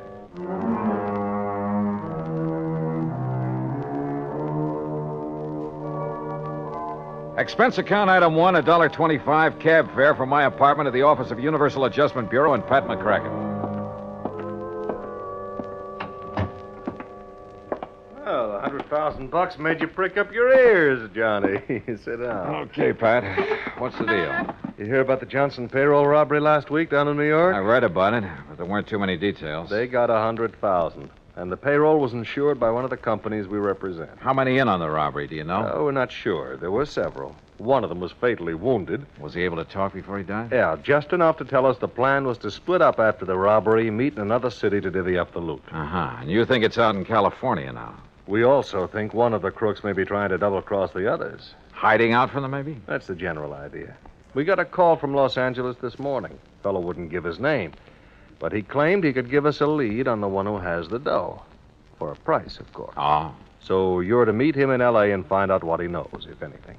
What do you figure his angle is, Pat? Oh, maybe several, Johnny, but I don't care. What I do care about is getting the money back. All right. How do I contact this man in Los Angeles? You don't. He'll contact you at your hotel, the Nestor. The Nestor. Okay, Pat. I'm on my way. Oh, just one thing, Johnny. Yeah? Maybe it's occurred to you, maybe it hasn't. There will be others looking for that money, too. The other guys involved in the robbery? Yeah. Of course, if you can get there first. I'll try. Oh, and don't bother telling me to be sure to get back here in one piece. Hmm? That I'll really try to do.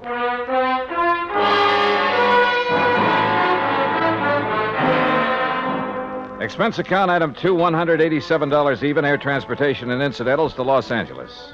I've been told to stay at the Hotel Nestor, so I took a cab. That's item 3, $5.50 from the airport. It was just getting dark as my cab pulled up in front of the place. Before I could get out, somebody got in. Oh, I'm sorry. I didn't know this cab was occupied. Well, that's okay. Welcome aboard. Here, I'll get out. Oh! It's okay. I've got you. Sorry, I lost my balance. Must have got my heel. You may be sorry, but I'm not. I can't think of a better way to arrive in a strange city than with a beautiful girl in your arms. If you'll let go of me. Oh, yeah, well, if you insist. Thanks. I'm sorry. Oh, wait a minute. You can have this cab as soon as I get my stuff out. Oh, that's all right. I'm in a hurry. I'll get another one. Goodbye. Oh, wait a second. I mean, after all... Oh, well.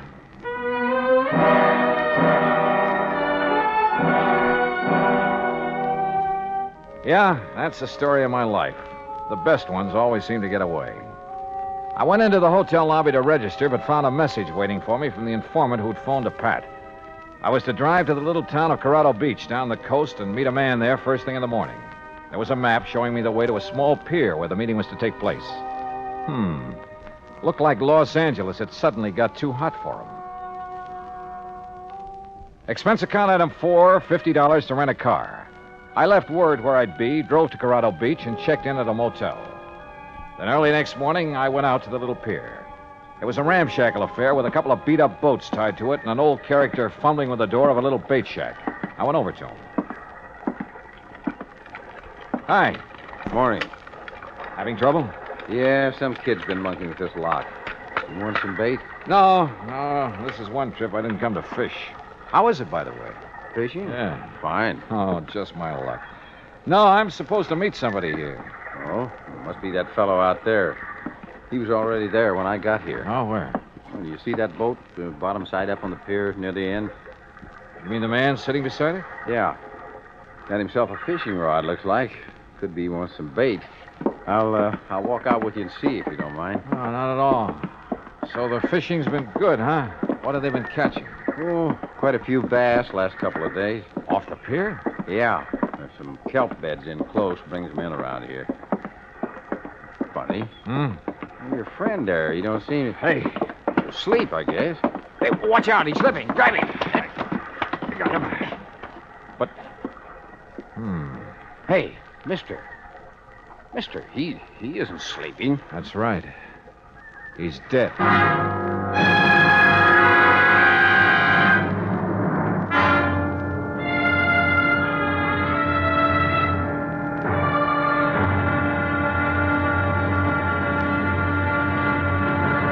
Act 2 of yours truly, Johnny Dollar, in a moment.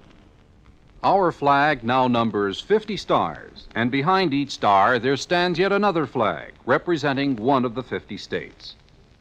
Georgia's state flag displays the state seal on a strip of blue. The seal symbolizes the fact that constitutional government rests equally on the three major branches of government: legislative, executive, and judicial, and that all three must be guarded equally if a sound government is to be maintained. The greater portion of Georgia's flag is crimson. On it is superimposed the blue cross of St. Andrew, bearing 13 white stars for the original 13 colonies. This cross, made in the form of saltire or X, was adopted from the national flag of Scotland. Georgia's state flag, the flag of the fourth state to enter the Union, was adopted in 1956. And now, Act Two of yours truly, Johnny Dollar, and the Johnson payroll matter.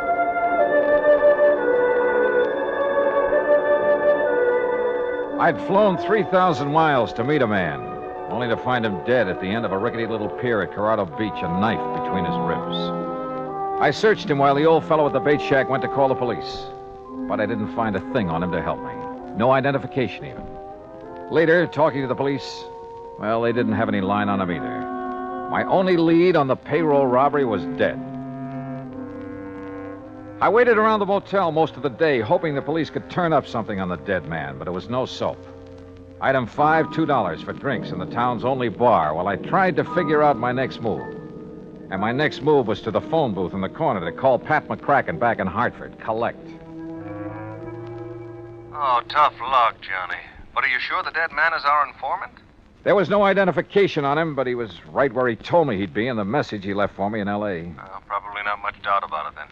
Oh, incidentally, I sent some mug shots out to you. Some men who Yeah. might have been involved in the Johnson payroll job. Sent them airmail special. Yeah, I got him about an hour ago. We're not sure if any of them are the ones or not, and we don't have any line at all on the leader of the gang. Well, what's your next move, Johnny? Search me. Right now, I'm right in the middle of nowhere. I guess I... Hey, wait a minute. What's the matter? Maybe I'm not out of leads after all. What do you mean? Pat, I'll call you later. What pulled me off that phone in a hurry was a glimpse of somebody over near one end of the bar. I slid out of the booth and went over. Well, hi. What? Imagine meeting you here. I'm afraid I don't know what you're talking about. You're the girl who got into my cab in Los Angeles. I'm afraid you're confusing me with somebody else. I'm sorry. I have to go. No, just a minute. I'm beginning to think it wasn't just coincidence you got into my cab. Maybe we'd better have a little talk. Please, let go of my arm. You've made a mistake, and there's nothing to talk about. Is he annoying you, lady? Now, look, bartender, I'm just trying to find... Yes, he is annoying me. Take your hands off her, buddy. Now, look, Joe. I mean it, and my name ain't Joe. I got you outweighed by about 40 pounds, buddy. You don't understand. Just let go of her and we'll talk it over. Okay. Thank you.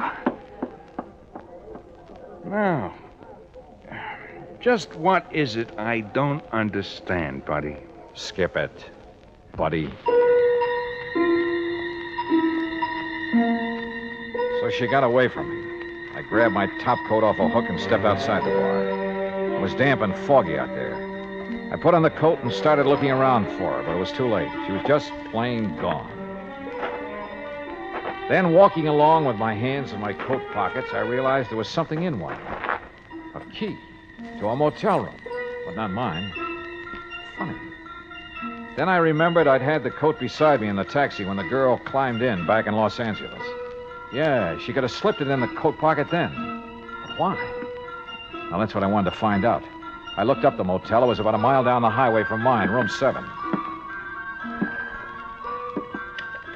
Yeah, the key fit all right. Then as I opened the door, I realized I had company right behind me. Freeze, Dollar. Huh? Who are you? Never mind. Inside. Move. Okay. Get that blind down. Okay. Oh, wait a minute.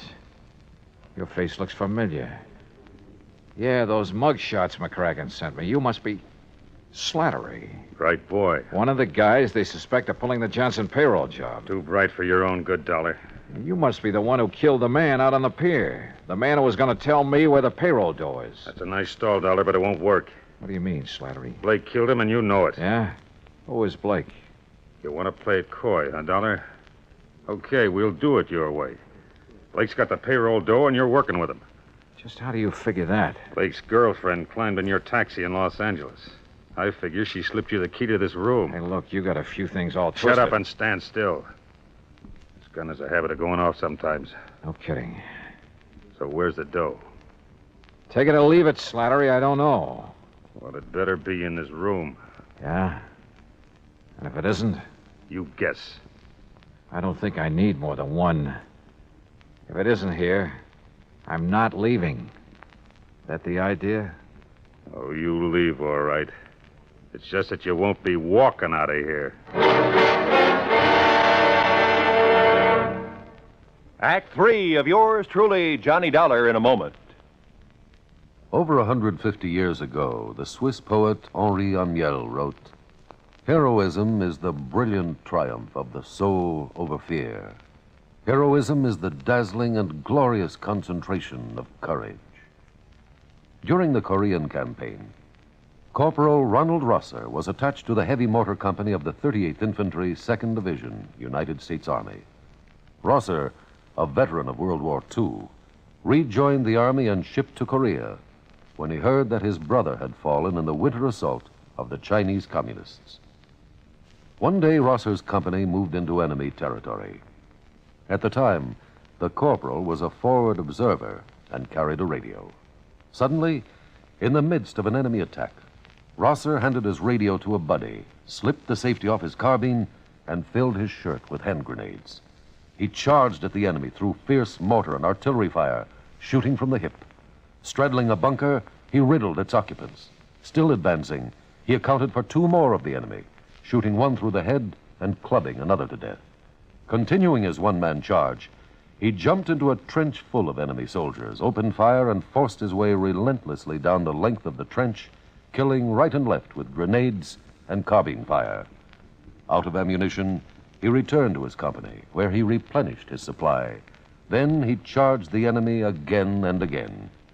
Finally, he returned to his own area, and taking the radio back from his friend, he moved out with his company. Corporal Ronald Rosser was awarded the Medal of Honor for his action. Action which had shown the enemy that his personal code of conduct wouldn't let them push around either his kid brother or his country. And now, Act 3 of yours truly, Johnny Dollar, and the Johnson payroll matter.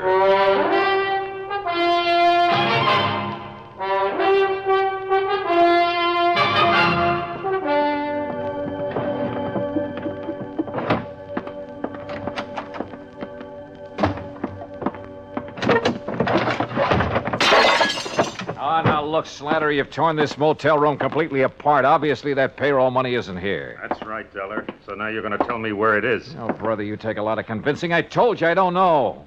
So why don't you put that gun away and listen? You're the one takes the convincing, Dollar, so I start convincing. Oh, that's not going to do you any good. No? Well, for sure it's not going to do you any good, so... Now, wait a minute, look. Look, I'll give you the whole story. And I'm supposed to believe it, huh? Staring down that gun barrel, I'm not about to lie. Let's have it. All right. A guy called us from Los Angeles, said he could give us a lead on who had the dough from the Johnson payroll job. It was Hollis. He was hoping you'd lead him to it. Hollis? Yeah, the guy you found out in the pier dead. And you said a man named Blake killed him. You know Blake killed him. You know Blake engineered the holdup and then ran out on Hollis and me. Do I? Sure, because you're in with him. I seen his girl get in your cab in Los Angeles. Okay, so she got in my cab, but I didn't know her. I'd never seen her before. She slipped you the key to this motel room, didn't she? Yeah, now I think I know why. She was trying to sidetrack us. Lead us to think the dough was here so it would take the pressure off Blake and her. That part of your story I don't buy, Dollar. I think you know where that dough is, and I want it. Now, look. Talk! If you think I'm going to take any more of this. This gun says that's exactly what you're going to do until you decide to talk. I roll with this next one, then let my eyes droop and my knees sag. He reached out to steady me, and I gave him a left boot in the stomach that flattened him. By the time he got to his feet, I was out the door. I dove behind some bushes down the road, and I waited. He pounded right on past me, gun in hand. I waited until he was out of sight, then doubled back to my car. Apparently, Slattery didn't know Blake's girl was around here somewhere. One thing was sure. I had to find her, but fast. The are only 3 motels in town. The one I was staying at, the one where Slattery had been playing patty cake on my jaw, and a third off the highway near the beach. I drove to that one and checked the register. It showed a Myrna Grant in number 8.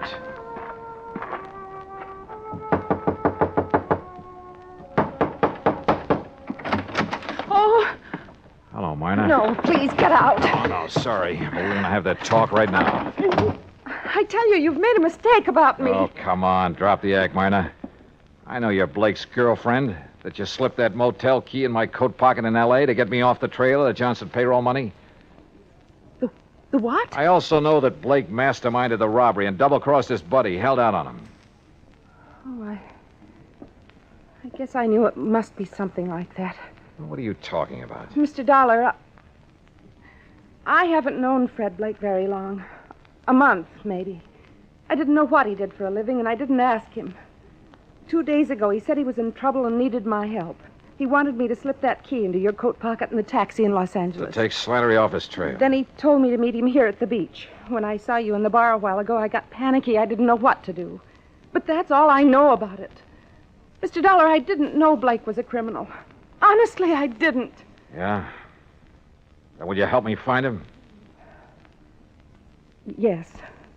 I will, Mr. Dollar. If I can. The trouble is, right now, I don't know where he is any more than you do.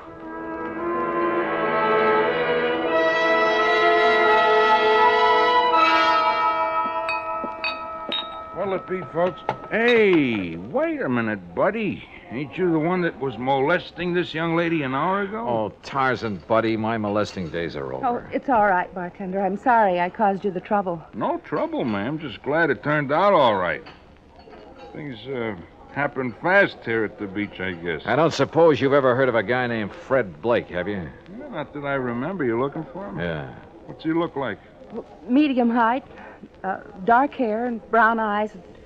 Regular features. That description would fit half the guys that come in here. Sure. Fisherman, salesman, vacation. Only that kind don't come in here anymore. Salesman? No, fishermen. I thought the fishing was good here. Been no fishing around here for months. Huh? A fellow told me they were getting a lot of bass right off the pier. He was pulling your leg, buddy. There's a chemical plant nearby. A lot of stuff got dumped into the water by accident a few months ago. The fish haven't been back since. Wait a minute. Sure, right under my nose all the time. What do you mean, Johnny? Mine, I'll see you later.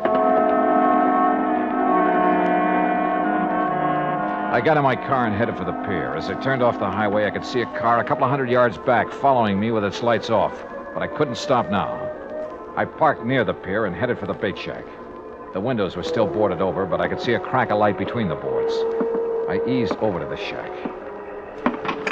Oh, no. I flattened against the wall as the door came open and Blake came out with a gun. I hacked it out of his hand. What? All right, hold it, Blake. Well, the fisherman's friend, huh? Look. You killed that guy on the end of the pier just before I showed up this morning. You didn't have time to leave, so you covered by making like you worked here. Then it occurred to you this was a pretty good hideout until Slattery got off your trail. Look, maybe we can make a deal, Dollar. Oh, we're going to. You turn the stolen money over to me, and I turn you over to the police. Drop your gun, Dollar. Huh? Drop it. Okay, Slattery. Hello, Blake. Glad to see me. Look, Slattery, I wasn't trying to cross you. I was going to get in touch with you when things quieted down. Sure you were. Let's have the dough. All right, it's in the shack. Blake half turned, and I saw his hand slide into his coat, a second gun. He whipped it out, but Slattery had seen it, too. He got Blake, but his eyes were off me for a lucky second.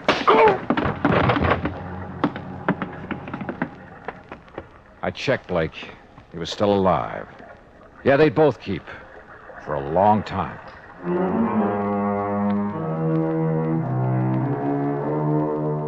Item 6, $174 even, air transportation and incidentals back home. Expense account total, $526.50. Remarks? The payroll money is back where it belongs, and Slattery and Blake are back where they belong, with Blake facing a murder rap to boot. Funny, I probably wouldn't have nailed him if he hadn't told me that phony story about the fish biting near the pier. Teaches me a lesson, Pat. I'm not going to tell any more fish stories. They can kill you.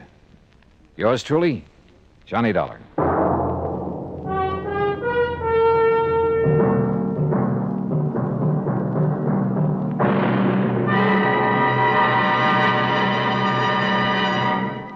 Our star will return in just a moment. Our flag now numbers 50 stars, and behind each star there stands yet another flag representing one of the 50 states.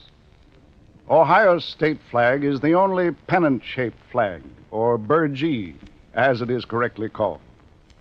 The Buckeye banner is the creation of an engineer who created a blue triangle for the hills and valleys, red and white stripes for the roads and waterways of the state.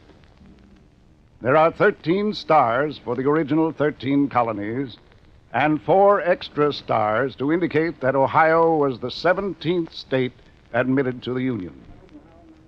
A white circle with a red center represents the initial letter of Ohio and suggests its nickname, the Buckeye State. Ohio's state flag, the flag of the 17th state to enter the Union, was adopted on May 9th, 1902. Now, here's our star to tell you about next week's story. Next week, a pair of common, ordinary glasses solve a case for us. The gruesome spectacle matter. Join us, won't you? Yours truly, Johnny Dollar.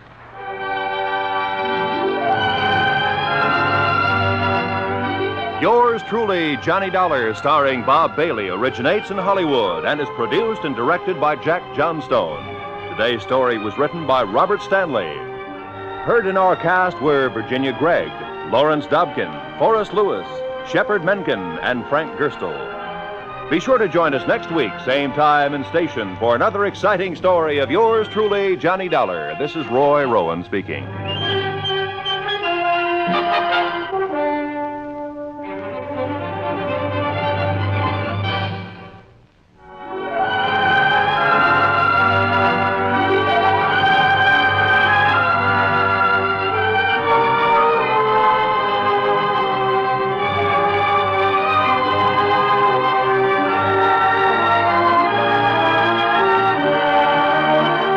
This is the United States Armed Forces Radio and Television Service.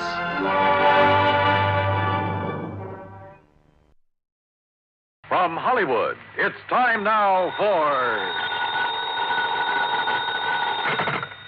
Johnny Dollar. Pat McCracken, Johnny, Universal Adjustment Bureau. Oh, hi, Pat. Hey, I thought you were on vacation. I was. I got called back right in the middle of it on account of Ned Grant. You know him? Grant, the Broadway columnist? That's the one. Well, what's he got to do with your vacation? He's heavily insured by one of the companies we represent, and right now he's taking his vacation. Well? Well, Ned has made a lot of enemies in his time. I know. I read his column. And it looks like one of those enemies is trying to make Ned's vacation permanent. Savvy? I'll be right over, Pat.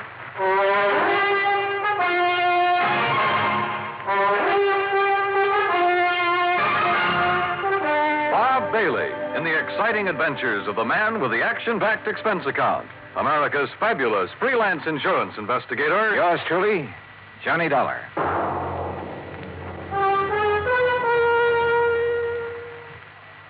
And now, Act One of yours truly, Johnny Dollar.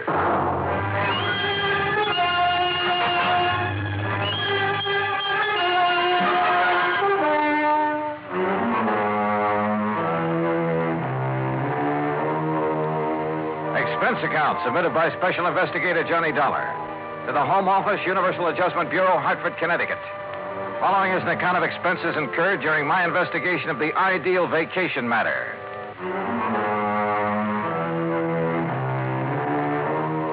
Expense account item 1, $1.20 for a taxi from my apartment to the office of Universal Adjustment Bureau, where Pat McCracken was waiting for me, his face covered with sunburn and worry.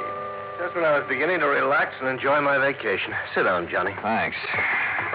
Now, what's the deal about this Ned Grant? When you say you read his column, you know he prints some pretty blunt stuff sometimes. Yeah. I've often wondered how he gets away with it. A couple of years ago, he dug up some evidence on a bad boy named Willie Bemis. Bemis, yeah. The stuff he printed helped get Bemis convicted, didn't it? Yeah, but he swore he'd get even with Ned. Oh, well, a fella in Ned Grant's position hears that kind of threat all the time. Besides, with Bemis in jail, what's the problem? None at all, Johnny, if he were in jail. He broke out last night. Oh, I see. Does Grant know that Bemis is on the No, list? I told you, Grant's on vacation, probably as far from a newspaper as he can get. So you think he's in danger? Well, what would you think? Oh, but if Bemis has any sense, he's heading in some other direction as fast as he We can. can't afford to take the chance, Johnny. Well, look, Pat, I still don't see where I figure in this. Why not just arrange for police protection for Grant until Bemis gets picked up? Want to protect the guy, you got to find him first. Find him? Yeah. You mean you don't know where Grant is? Apparently nobody knows. Oh, great. And I'm supposed to find him? That's right. Oh, and do me a favor, huh? Like what? Find him before Willie Bemis does.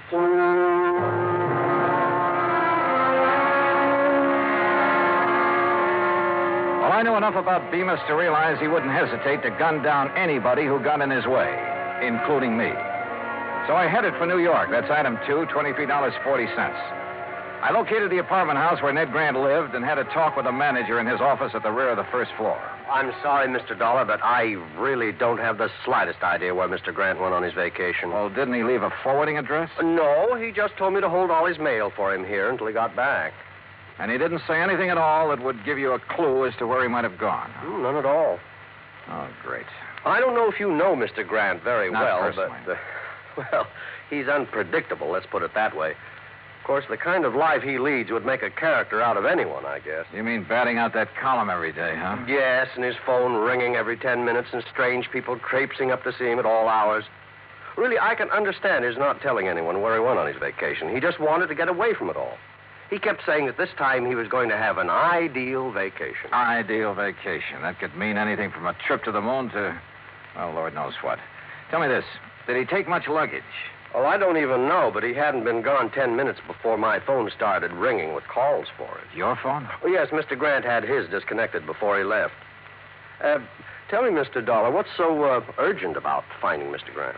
There's an escaped convict named Willie Bemis who has it in for him. Oh? He could be looking for Grant.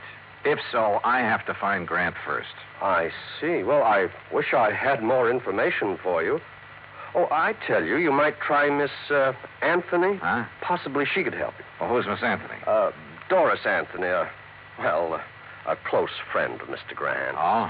You know where I can find her, where she lives? Well, as I understand it, she has a small apartment somewhere on East 73rd Street. Good, I'll find it. Thanks, Mr. Crothers. I walked outside and hailed a taxi.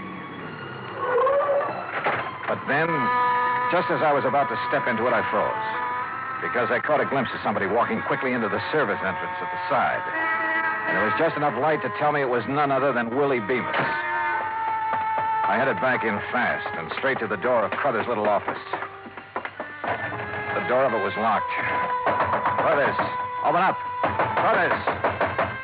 Okay, then I'll open it.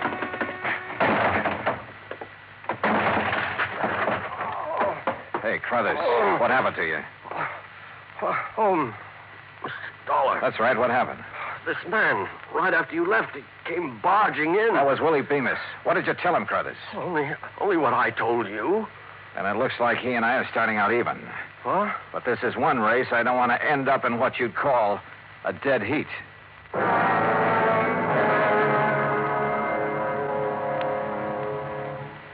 Act 2 of yours truly, Johnny Dollar, in a moment.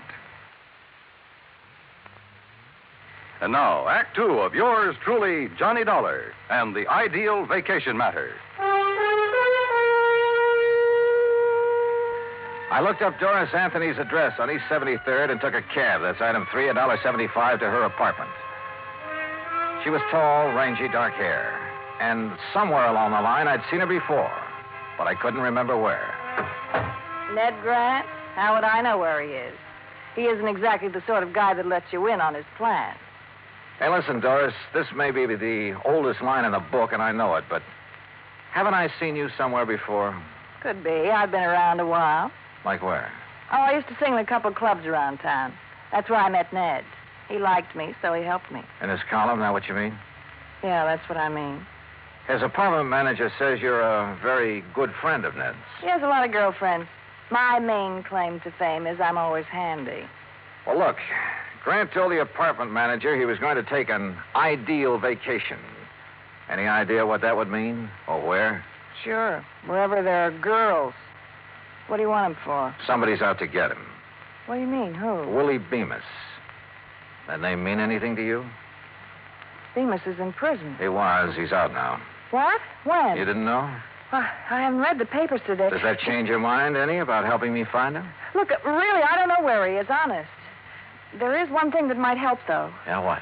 Well, a week or so ago, while I was out with Ned, he stopped in at a travel agency. Davis, I think the agent's name was, on 51st Street, around there. Okay, I'll follow it up. Johnny, if Ned doesn't know, Bemis... Yeah. And if I don't get to him first, he's in for a real nasty surprise. There was still something about Doris that stuck in my mind, but I couldn't quite peg it. So I decided to do a little quick research on her. I dropped in to see an old friend who worked in one of the newspapers. We dug through a lot of clippings in the morgue. Doris had sung at half a dozen spots around town, and there were a lot of pictures on her. Then I came to one that rang a large-sized bell. It was a shot of her sitting at a nightclub table. And the man sitting there with her was Willie Bemis. I headed back to her apartment fast. But she was gone. The manager told me she'd left in a hurry and with a suitcase. Now I didn't know where I stood. If Doris was still friendly with Bemis, it could very well be that she knew where Grant was and was helping Willie Bemis find him. In that case, the lead she gave me on the travel agent was only a bum steer to throw me off the trail. But the way things stood, I didn't have anything else to go on at the moment, so I had to take a chance she'd been on the level. I headed for West 50th Street, and the travel agent she told me about, a man named Davis. Ned Grant. Look, customers like him I can do without. What do you mean by that? Here, I'll show you. Here we are. A reservation at Nassau. Here's one in Bermuda. Oh, and here's one for the Virgin Islands. He had you make all those for him? Every one.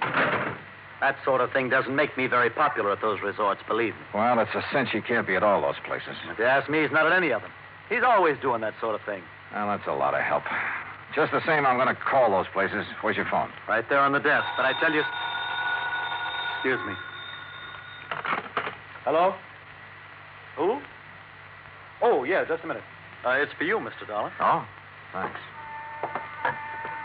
Johnny Dollar. It's Doris Anthony, Johnny. Well, I didn't think I'd be hearing from you again. Why not? After I found out you were an old friend of Willie Bemis, I went back to your apartment. You'd cleared out. Johnny, I'm no longer a friend of Willie Bemis. Oh, now, wait a minute, sister. It's the truth. But I was afraid he might come to see me. That's why I left. Oh, sure. Johnny, the reason I'm calling, I think I know where Ned could be. Where? Well, I'm not sure, but a few days ago he went to see a friend of his named Mike Hastings. Mike owns a ski lodge up in Vermont. Ski lodge? There's no skiing this time of year. I know. The lodge is closed, but Ned's gone up there once or twice before when he wanted to get away from everything. Okay, where is it? It's called Hastings Lodge, about 20 miles beyond Bradbury, on a little country road. Now, look. I have no choice but to go on up there. Have you told anyone else about this? No, of course not. Okay, Doris. Don't. Expense account item 4, $38.50. Transportation by plane and rented car to Hastings Ski Lodge. As I jounced over the bumpy road up in the Vermont woods, I couldn't help thinking this might be strictly a wild goose chase. But at the moment, I couldn't afford to pass up any lead. It was after dark when I finally drove up to the lodge. It sprawled on the side of a hill way out in the middle of nowhere.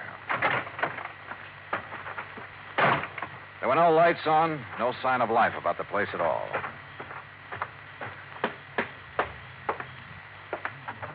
The door was unlocked. Inside, the room was pitch dark with all the curtains drawn. I couldn't find the light switch, but I had a real funny feeling. Like maybe there was somebody else in the room with me. Grant? Grant? Sorry, buddy. You got the wrong party. Bemis. That's right. Willie Bemis. Just hold it right where you are, boy. How'd you find out about this place? What difference does it make? Yeah, I guess you got a point there. Except I have a nasty little idea who might have tipped you off. Well, where's Ned Grant? He hasn't shown up yet. So what happens now? So I'll wait for him. What about me? I'll give you 3 guesses about you, but I figure you're only going to need one of them.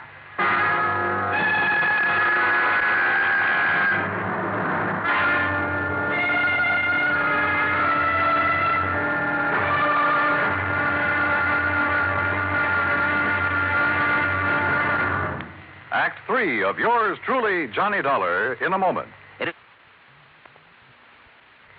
And And now, Act 3 of yours truly, Johnny Dollar, and the Ideal Vacation Matter.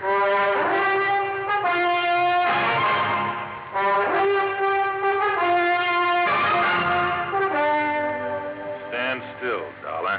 My gun is on the left, if that's what you're looking for, Bemis. Oh, thanks. So Doris tipped you off, huh? I had a little talk with her. And I thought she was a friend of Grant's. You never know, do you? I guess you're right. Dollar, I'm afraid you're in my way around here, and that means... Well, you get the message, don't you? Yeah, I get the message. You see, you made just one mistake. What's that? You should have stayed at home. Yeah, I should have stayed at home, all right. And if it weren't for Ned Grant, I could have. And then it hit me. Sure. Suddenly I knew what the ideal vacation meant for that crazy Broadway columnist. The answer had been right under my nose from the start. Yeah, I'd finally figured out where Grant was. But it wasn't doing me much good. I had to get out of here, and at the moment, my chances didn't look too good. You know, Dollar, you got a very funny look on your face. Have I? Yeah, like something just rang a bell with you. Oh, sorry, Bemis. It's just my normal delirious expression. Okay, funny boy. Play it your way. Over against the wall. Move. Hold it. Listen. There's a car outside. Friend of yours? I don't know. I'm not taking any chances. Now, you answer the door, Dollar. I'll be right behind it, and this gun will be staring at your back. It could be Ned Grant who'd driven up, in which case I'd have to warn him somehow. Or it could be somebody else, in which case I had to grab their car and get out of here. One thing sure, whoever it was, I had to move fast.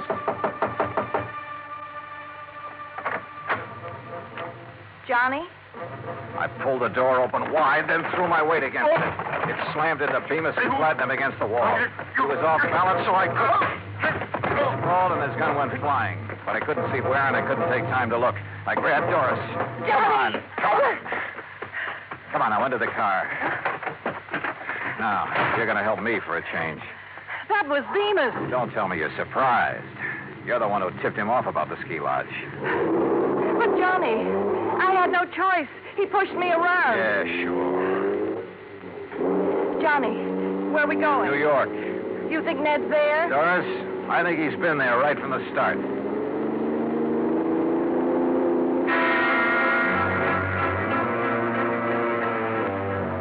We stopped at the nearest town to call the sheriff. I wanted his boys to try and intercept Bemis. He was a cinch to be following us by now. Then we headed for the city. The sun was rising when we pulled up at Grant's apartment house.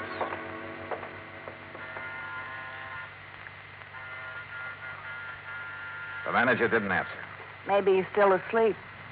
Looks like I have to take another chance on you, Doris. I tell you, I'm on the level, Johnny. I sure hope so. I got to get up to Grant's apartment fast. Now, there's a payphone over there in the lobby. Call the police and then meet me upstairs. Go on. Okay, Johnny. I went upstairs and pounded on Grant's door, but no answer. I went to the end of the hall and out onto the fire escape. Yeah, there was a ledge. Carefully, I worked my way along it to a window. It was Grant's bedroom, all right. And there he was, sound asleep, with an empty bottle on the bed table. So my hunch had been right. Sure, it was the ideal vacation for a guy who was pestered by everybody in town. Tell everyone you're leaving the city, then disconnect your phone and hole up in your apartment for some real peace and quiet. I went to the front door. Doris? Yes, Johnny, let me in. Okay, just a sec. Well, Doris, I was... Well. Well. If it ain't Johnny Dollar. Hello, Bemis. Now, ain't this nice? So you did it again, Doris. Honest, Johnny, I couldn't help it. He has a gun. He made me. Yeah, sure. Pretty smart, huh, Dollar? Finding Ned Grant for me?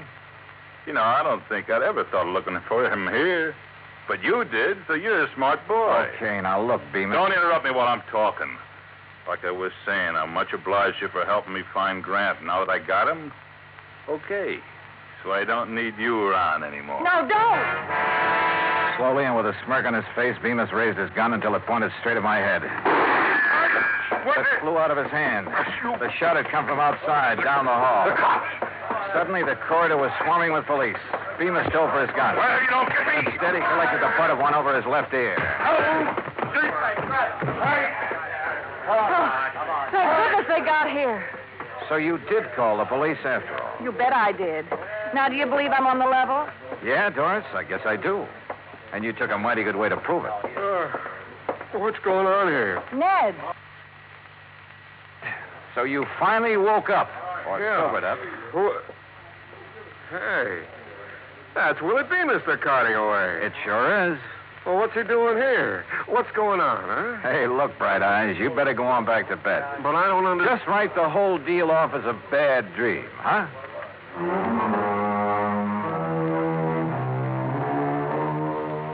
Expense account total $115.25. And look, the next time you send me out to protect a guy, don't pick one who's going to sleep all the way through the deal, huh? I don't know, it kind of takes the sport out of it.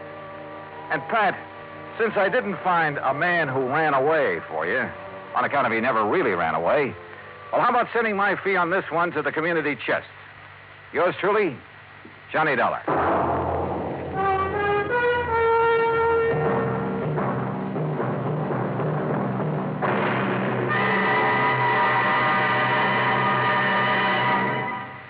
Our star will return in just a moment. And now, here is our star to tell you about next week's story. Next week, an old racket comes to light and nearly cost me my life. Join us, won't you? Yours truly, Johnny Dollar.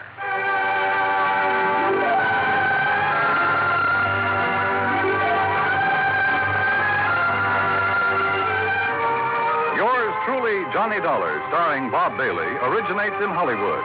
Written by Robert Wright, it is produced and directed by Jack Johnstone. Heard in our cast were Mary Jane Croft, Lawrence Dobkin, Joseph Kearns, Jack Edwards, Barney Phillips, and Byron Kane. Be sure to join us next week, same station, for another exciting story of yours truly, Johnny Dollar.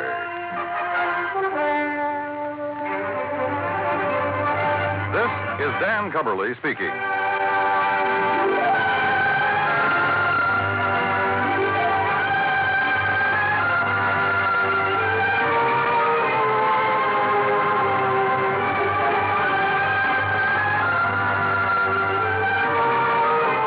This is the United States Armed Forces Radio and Television Service. From Hollywood, it's time now for Johnny Dollar. Dave Lawler, Johnny, over at Surety Mutual and Trust Company. Oh, hi, Dave. Long time. Yeah, I know. Listen, do you own a pair of dark sunglasses and some real loud sports shirts? Mine are so loud I have to keep them in a soundproof drawer. Great. But where you'll be at this time tomorrow, nobody will give them a second look. Oh? Like where? Well, according to the travel folders, it's, quote, the land where the summer spends the winter, unquote. In other words... Palm Springs, California. Dave, you're on. Good. But don't forget, this can be pretty expensive for your company. Oh, more than you know, Johnny. $75,000 hard cash. Ah, oui. Unless you're able to prove the bracelet Dan Galloway gave to his child bride wasn't really stolen. For a trip to Palm Springs at this time of year, I think I could prove anything.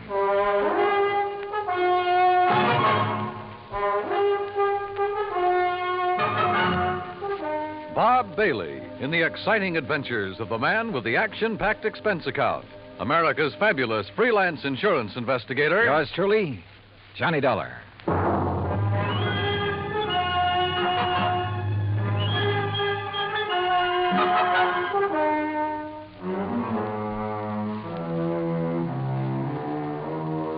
Expense account submitted by Special Investigator Johnny Dollar to the Home Office, Surety Mutual and Trust Company, Franklin Building, Hartford, Connecticut. Following is an account of expenses incurred during my investigation of the Suntan oil matter.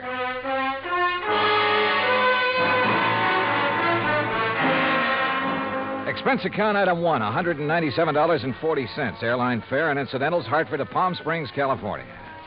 I registered at La Casa de Paz on South Palm Canyon Drive, changed into casual clothes, and sauntered over to police headquarters. Detective Sergeant Lacey was about to leave for lunch, so I went along with him. Yeah, Dollar. You'd be surprised at how much stuff is lost in this town during the course of just one season. The report we got says it was stolen, Sergeant. Oh, sure. But I doubt it. A $75,000 bracelet, just 5 days old? That'd be a little careless of the lady, wouldn't it?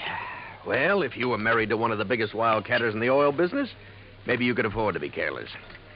What about Dan Galloway? Didn't you say he was drilling somewhere around here? About 80 miles south, in the middle of the desert, down by Salton Sea. Salton Sea. Oh, that's really a big inland lake that lies way down below sea level, isn't it? Want to bring me a check, Dottie? 245 feet below sea level, Dollar. There's oil there? Dan Galloway figures it this way.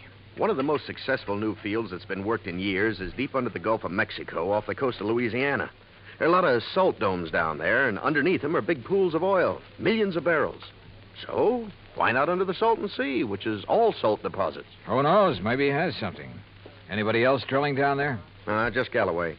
Who else needs it? I mean, any more than he does. Well, does he? All yours, Dottie. How would I know if Galloway needs it? But there has been talk around. You know. But if he's hard up, how could he afford that fancy bracelet last week? Yeah, or the snazzy Italian sports car the week before that. I don't know either, Dollar. What about his wife? Oh, that Roberta. What a doll. And in 3D, if you know what I mean. How an old coot like him could ever latch onto a pretty little chick like her? Rough. I take it Roberta's somewhat younger than her husband. Oh, not more than 35, 40 years. Oh, I see. How long have they been married? 2, maybe 3 years. Down in Dallas, I think it was. She's a Texas girl. Well, is it working out? I mean, are they happy? There's talk about that, too. What kind of talk? Oh, it's really just small-town gossip for the most part. Ever hear of Sonny Wyman? Wyman? No. Well, Sonny's around Roberta's age. One of those kids who came up from nothing, but all the time knew exactly where he was going. You know, made a point of meeting the right people, shaking the right hands. Real nice kid, too. What's he do? Well, when the season's over here, he works Pasadena, Beverly Hills, and L.A. Always has something that'll intrigue his wealthy friends. This season, it's Italian sports cars. Cosmo Romas, I think they are. And he's the one who sold the Galloways theirs, huh? He sold Roberta hers. Any angle there in connection with the bracelet? There is. You let me know. Well, if there isn't, what have you been working up to? Well, actually, nothing. You see, I still believe it was lost.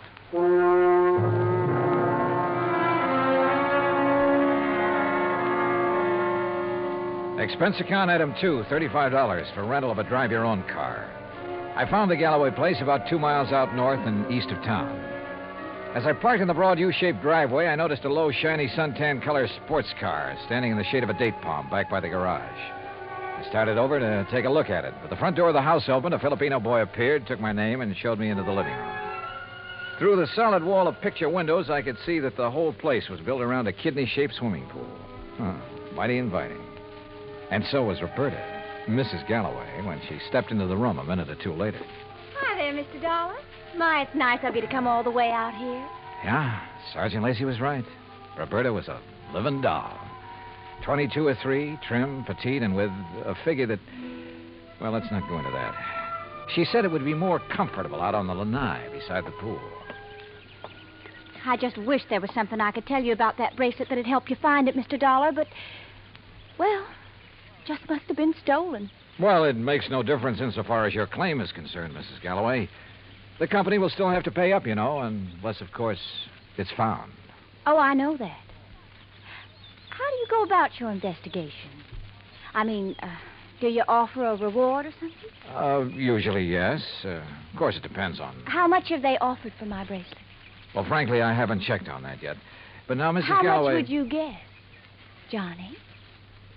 Well, claim this size, probably somewhere between 10 and 30%. What's the matter, Johnny? Your ear's out a mile. Nothing. I just thought I heard... Now, that's funny. I didn't hear a thing. But I had. Quick footsteps somewhere in the house. Then a door open and close. Then a few seconds later, the unmistakable growl of a high-powered engine thundering out through twin straight pipes. Oh, that. Probably some hot rod fan in the neighborhood just drove by. Aren't they She prattled on for another hour or so and again asked about possibilities of a reward for her bracelet. But so far as helpful information was concerned, she came up with nothing. So I excused myself and drove back to town. I wanted to talk to the driver of that sports car. I also wanted to check with Wilhoit Van Hook, the jeweler who had sold the bracelet. I found his shop on Palm Canyon Drive, a small place, but very ultra. As I was about to enter the door. Hey, Mr. Dollar, got a minute? Oh, yeah, sure. 2 or 3 minutes. And I like your car. Mr. Wyman, isn't it? That's right. How'd you know? How'd you know mine? Yeah, real cloak and dagger stuff, huh? You knew I was out at Berta's house, didn't you? Well, it seemed pretty obvious when I heard you hot-footed for the door and then heard this pint-sized monster of yours barrel off. Hey, you wouldn't like to buy a Cosmo Roma, would you? It's a real dilly. Oh, I'd like nothing better, but I'm out here on a job. Yeah, I know. That's what I wanted to talk to you about. Well, do you know anything that'll help me? Not much, I'm afraid. But I'll be glad to tell you anything I can. You going in to see Willie? Willie? Yeah, you know, Will Hoyt Van Hook, the jeweler. I was, yeah. Why? Do you know him? Know him. I sold him one of these. One exactly like mine. And we're both going to be in the rally they're holding next Sunday. You ever see a good sports car race? No, I'm afraid not. Well, we'll soon fix that. And look, after you've talked to Willie, if you want to go down to where Dan Galloway is drilling his new well, I'll be glad to give you a lift. Good idea. But I don't want to take you out of your way. Oh, not at all. I was going that way anyhow. Besides, I thought it might give us a chance to talk a little. Sure, Wyman. Why not?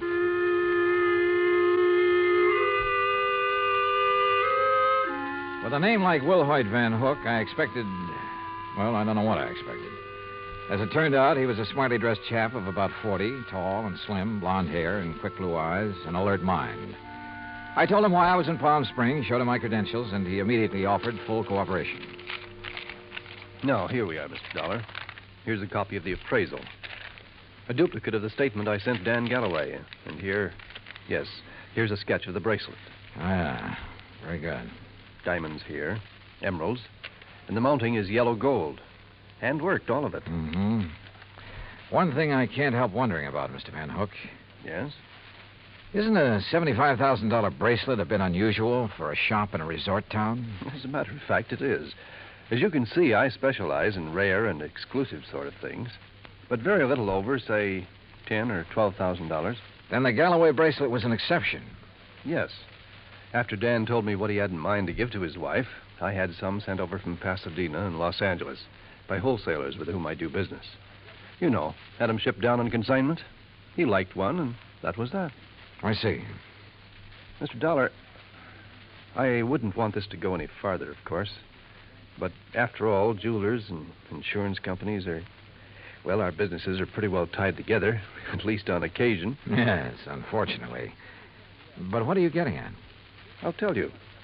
2 days after the bracelet was delivered, one morning, just as I was opening up, Dan came in here. So?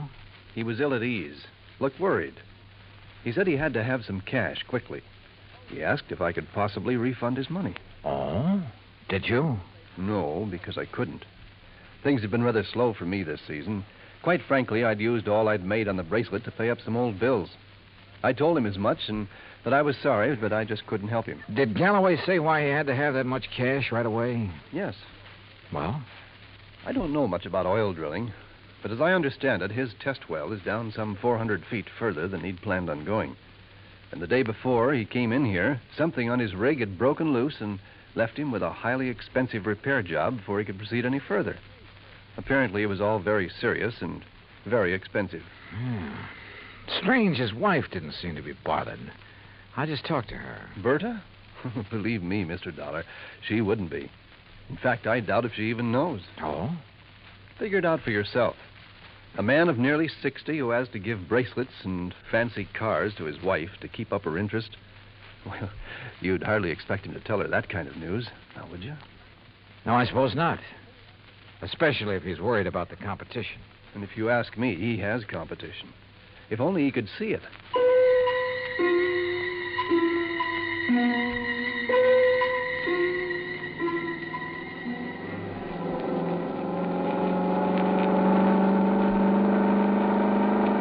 That suntan and chrome Cosmo Roma was all Sonny Wyman claimed it was. It purred like a kitten, performed beautifully. But I was more interested at the moment in what Sonny wanted to talk about. Johnny, I'm going to be perfectly blunt with you. I'll go along with that. Out at the house a while ago, I felt pretty foolish when you arrived, and Berta insisted I hide until she could get you out on the lanai. Did she have any particular reason? Well, you see, we know that... Well, there's some talk going around about Berta and me. Any truth in it, Sonny? A little, I guess. You saw her. Oh, yeah? I mean, there's nothing serious between us. It's just that, well, with Dan away so much of the time, we have fun together. Yeah, sure. Now, what about the bracelet? You mean who might have stolen it? That's the general idea. I don't know. I have no idea. That sound funny to you? Should it? Well, after all, Dan and Berta keeping their house open to everybody. People in to swim, play badminton, cocktails, barbecues. I guess half the population of Palm Springs has been there at one time or another. And even if it weren't an invited guest, why, it'd be simple for someone to just sneak in and walk off with it. Providing, of course, they knew where it was kept. Well, yeah, someone who was close enough to... Well, yeah, I heard Berta ask you about a reward for it. You think a big enough reward would turn it up? I would think so. I understand that stolen jewelry brings about 20 cents on the dollar. Sometimes it brings 20 cents. Sometimes 20 years. Well, yeah. Well, I just wonder. How's the car business doing, Sonny? Oh, great. It's really one of the reasons I'm driving out this way. Oh, a prospect? An oil-rich Indian or a well-to-do prairie dog? Hardly. No, I told you we were having a sports car rally on Sunday. Well, being the promoter, so to speak, I'm going down to check the course. If you're still around, you ought to come. Oh, maybe I will. Having some good events, too. Willie Van Hook and I are running a match race. He's quite a bug, you know. And ever since I sold him the twin to this job, he's been working it over. Special carburetor, racing cams, everything. And no wonder I can't afford this kind of stuff. Oh, man. You'd be amazed at the amount of money that changes hands Hey, on wait a some of minute, these races. Sonny. Isn't that an oil rig over there? Yeah, Dan Galloway's. The rig itself's about 50 feet out in the lake. The shack or office or whatever you want to call it's over the other way. You see? About a quarter of a mile beyond those Joshua trees. I'll drive you over. He did. There was an old car parked near the shack, so we figured Dan Galloway must be inside. Sonny Wyman dropped me in front of it, then took off in a cloud of dust and exhaust gas. I picked my way between the cactus plants, opened the door without knocking, and barged right in. Mr. Oh, hello. No use asking if Mr. Galloway is here. I can see he isn't. No, he isn't. Is it all right if I wait? I'm Johnny Dollar. I'm Mrs. Galloway, Mr. Dollar. Huh? Hell, that is, I'm the first Mrs. Galloway. The former. The one who scrimped and saved while Dan was booming around every oil field all over the country trying to make his score. I'm the forgotten Mrs. Galloway. Oh, well, I'm sorry. Are you expecting him back soon? Who knows? Been waiting here 3 hours. But I'll wait 3 days if I have to. Promises, that's all, promises. What do you mean, Mrs. Galloway? After working to help him the way I did for all those years, and then to be tossed over for somebody else who never did a lick of work in her life. Oh, sure. Give me anything I want if I let him free. So what have I got? Promises. Well, I'm sorry. But getting all upset isn't going to help. Well, wouldn't you be upset if you had more than $18,000 in back alimony coming to you? And with them living like royalty? Oh, I see. Well, he's not going to keep on getting away with it. That's why I'm here. Well, now that gun in your handbag isn't the answer, I'm afraid. How'd you know? I've seen that kind of bulge in a handbag before. You really have ideas about using it on him? Well? Well, I don't know. There are times when I feel as though killing would be too good for him. Then there are other times when... I don't know. Well, here, better let me No, have it. leave me alone. Well, I'm not going to sit here and try to make sense with somebody as upset as you are who has a gun. Well, how would you feel? What would you do if you were me? How should I know? But killing him isn't the answer. Isn't it? Or sitting here shouting at me. Who are you anyway? What are you doing here? I came out here to see your husband, your ex-husband, on business. What kind of business? A friend drove me out here and figured Dan would drive me back. But since he isn't around, there's no point of my staying here. Or you either. Well, maybe you aren't You going have to a car, so you and I are driving back to Palm Springs. I'm not leaving here till I see Dan. Until I get some money from him. Or see him dead. Maybe he's at the well. All right. Maybe he is over there. Now, come on. Why I took this on, I didn't know. But I couldn't leave that slightly frantic woman sitting there, waiting, with murder in her heart. For all I knew, she'd murdered Dan already. Better inspect the gun later. The road down toward the oil rig was just a pair of ruts in the desert sand. Then, just as we cut in between some yucca plants and a wind-blown Joshua tree, I slammed on the brakes. Oh! Oh! There, in the middle of the trail, lay a man's body, crushed and twisted. Dan Galloway had been carefully, repeatedly, run over by a car.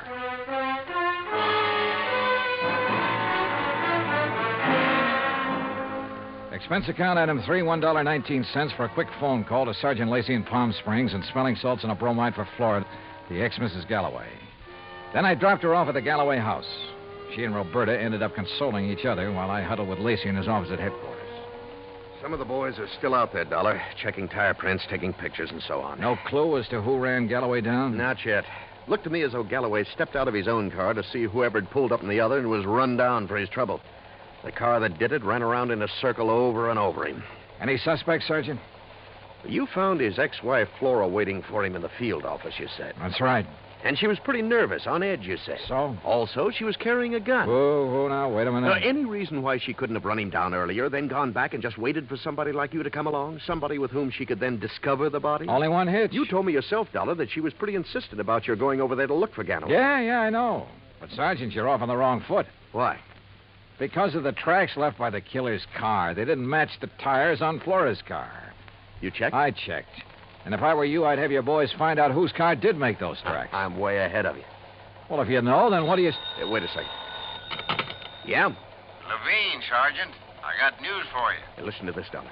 About those tire tracks at the scene of the killing. Wow, right on cue. They're the same make and size as the tires on Sonny Wyman's Cosmo Roma. You sure? Well, I told you at the scene I thought it was a sports car by the small size of the circle the tracks made. Yeah? And knowing the feeling between Wyman and Galloway, I went right over to his place. Nice, clean tracks all over. And they match. You holding Wyman? Oh, well, I don't know where he is, Sergeant. He wasn't at his place, and there was no answer to the phone at his showroom. Well, then get after him. Put out a flash on him. With that car, he shouldn't be too hard to find. Let me know when he's picked up. Yes, sir. What do you think, Sergeant? You know something, Dollar? I have a notion that when we find Sonny Wyman, we'll also find out what happened to that bracelet. Yeah, could be. One thing was certain. Dan Galloway could no longer be suspect in the case. But Roberta? Why not? Maybe she did know that Dan had run out of money. Maybe that's why she was so interested in the amount of reward for the bracelet. And what about Sonny Wyman? Well, it looked bad. A smart young opportunist out for the fast buck. And, of course, close to Galloway's wife. Anything he could do to hurt Galloway would help him. And now these tire tracks, the one solid clue to Galloway's killer. Sergeant Lacey and I drove out to the Galloway house. I know, Johnny. I haven't seen Sonny since he left here this afternoon. That's when you were here. He didn't call up? Why should he call up? Why shouldn't he call, Roberta, if he'd heard that Dan was killed? Now, you listen here, Mr. Dollar. If you're trying to trick me into saying something about Sonny having anything to do with Dan's death, you're wasting your time. And what's more... Pardon me. Hello? Oh, yes. Just a minute. For you, Sergeant Lacey. Oh, thanks. Hello? Yes? Yes, when? Yeah, I see. Okay, Levine, thanks.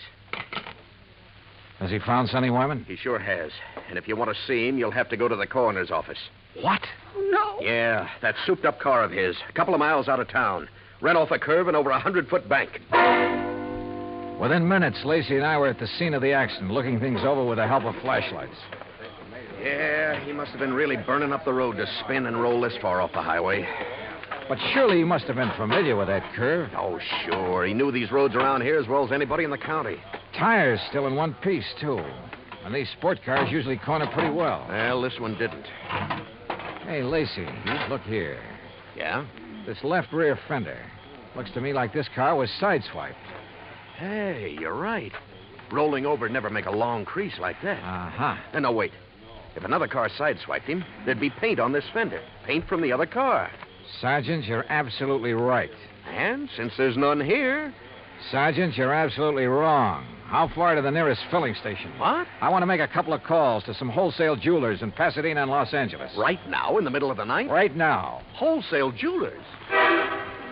Expense account item 4, $11.90 phone calls to Pasadena and L.A.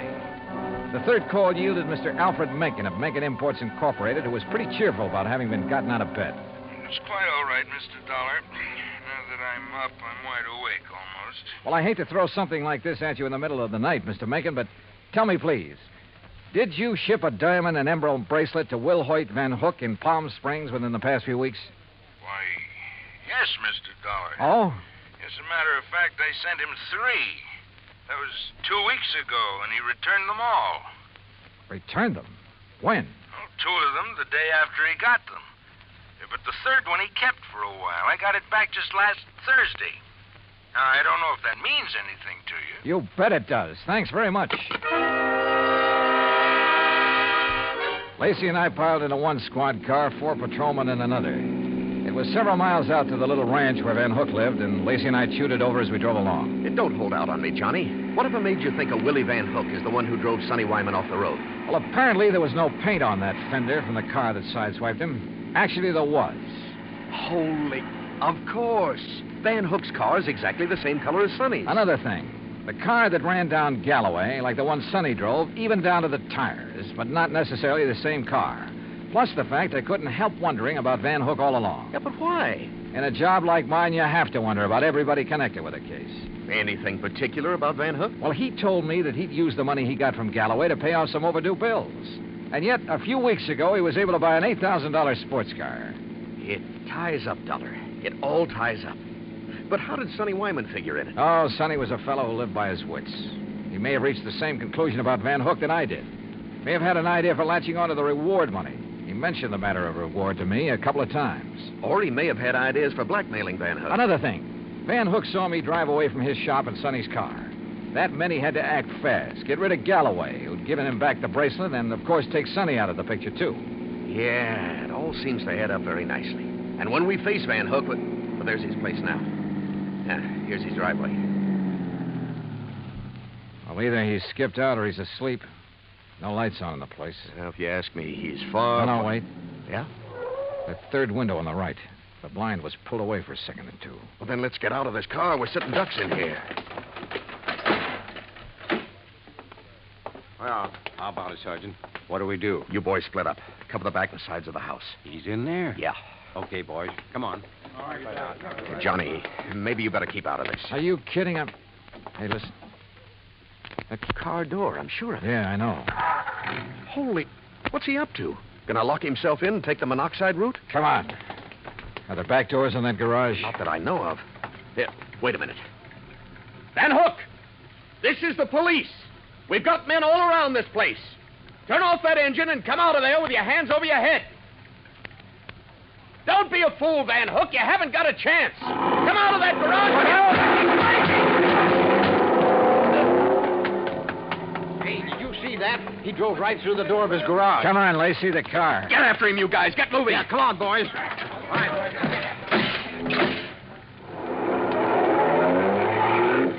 Crazy fool. He's getting into the side-swiping habit. See what he did to that other patrol car? Yeah, they're okay. They're off and tailing us. Come on, step on it, Lacey. This is one time we ought to have a Cosmo Roma. Well, maybe he can outrun us, but with 2 cars on his tail, he may get careless, take chances. If so... Yeah, hang on. Oh! Lacey, you could qualify for some of those road races yourself. That guy's out of his head. Main highway like this, full of trucks and trailers. Oh, don't worry about those guys. Those interstate truckers will give you a clear road after them. They're the best drivers in the country. Come on, hit your siren. You're right. Hey, see, I told you those guys would give you the road. Holy... Look! The trailer in front of him. And the oncoming truck. Van Hook's trying to squeeze through. Pull up, or we'll...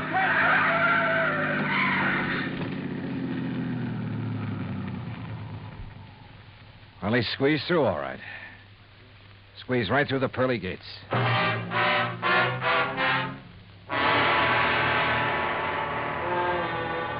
Expense account item 5, $38.75, room, 2 meals, and valet service at the Casa de Paz. Item 6, $191.60, airfare and incidentals, Palm Springs, California, back to Hartford. Expense account total, $474.84. Remarks? Well, justice is done in pretty strange ways sometimes. Kind of makes you think. Maybe it pays to tread the straight and narrow, doesn't it? Yours truly, Johnny Dollar.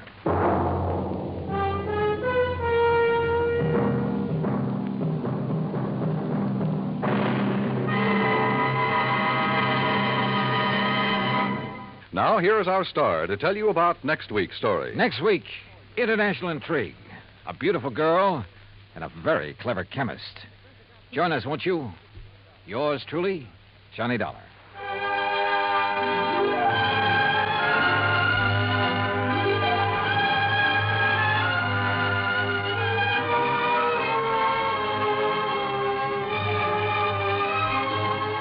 Yours truly, Johnny Dollar, starring Bob Bailey, originates in Hollywood. It is written by Paul Franklin and is produced and directed by Jack Johnstone. Heard in our cast were Barbara Eiler, Paula Winslow, Forrest Lewis, Frank Nelson, Sam Edwards, Austin Green, and Shep Minkin. Musical supervision is by Amerigo Marino. Be sure to join us next week, same time and station, for another exciting story of yours truly, Johnny Dollar.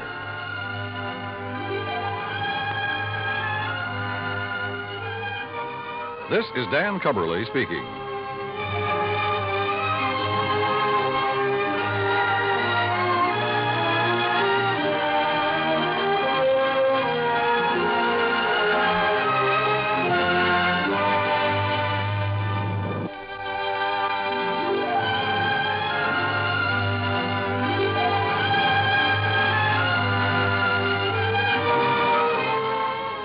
Johnny Dollar has come to you through the worldwide facilities of the United States Armed Forces Radio and Television Service.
From Hollywood, it's time now for Johnny Dollar. Fred Wills of Surety Mutual Limited, Johnny. Oh, hi, Fred. What's on your mind? At the moment, San Francisco. Oh, nice town to have on your mind. What's new out there? That's what I hope you're going to tell me. What do you mean? Johnny, there's an importer out there named of Andrew Foreman. We're carrying a $50,000 policy on his life. So? So have you ever heard of an importer getting exported? I don't get you, Fred. I'm afraid that's what's happened to Foreman. Last night he disappeared. I'm on my way.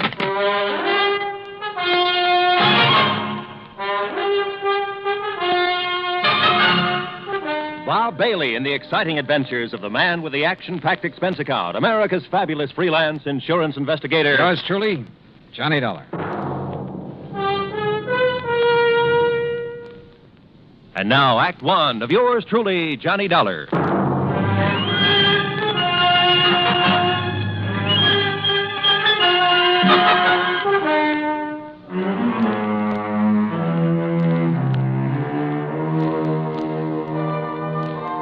Expense account submitted by Special Investigator Johnny Dollar to the Home Office, Surety Mutual Limited, Hartford, Connecticut. Following is an account of expenses incurred during my investigation of the Blinker matter.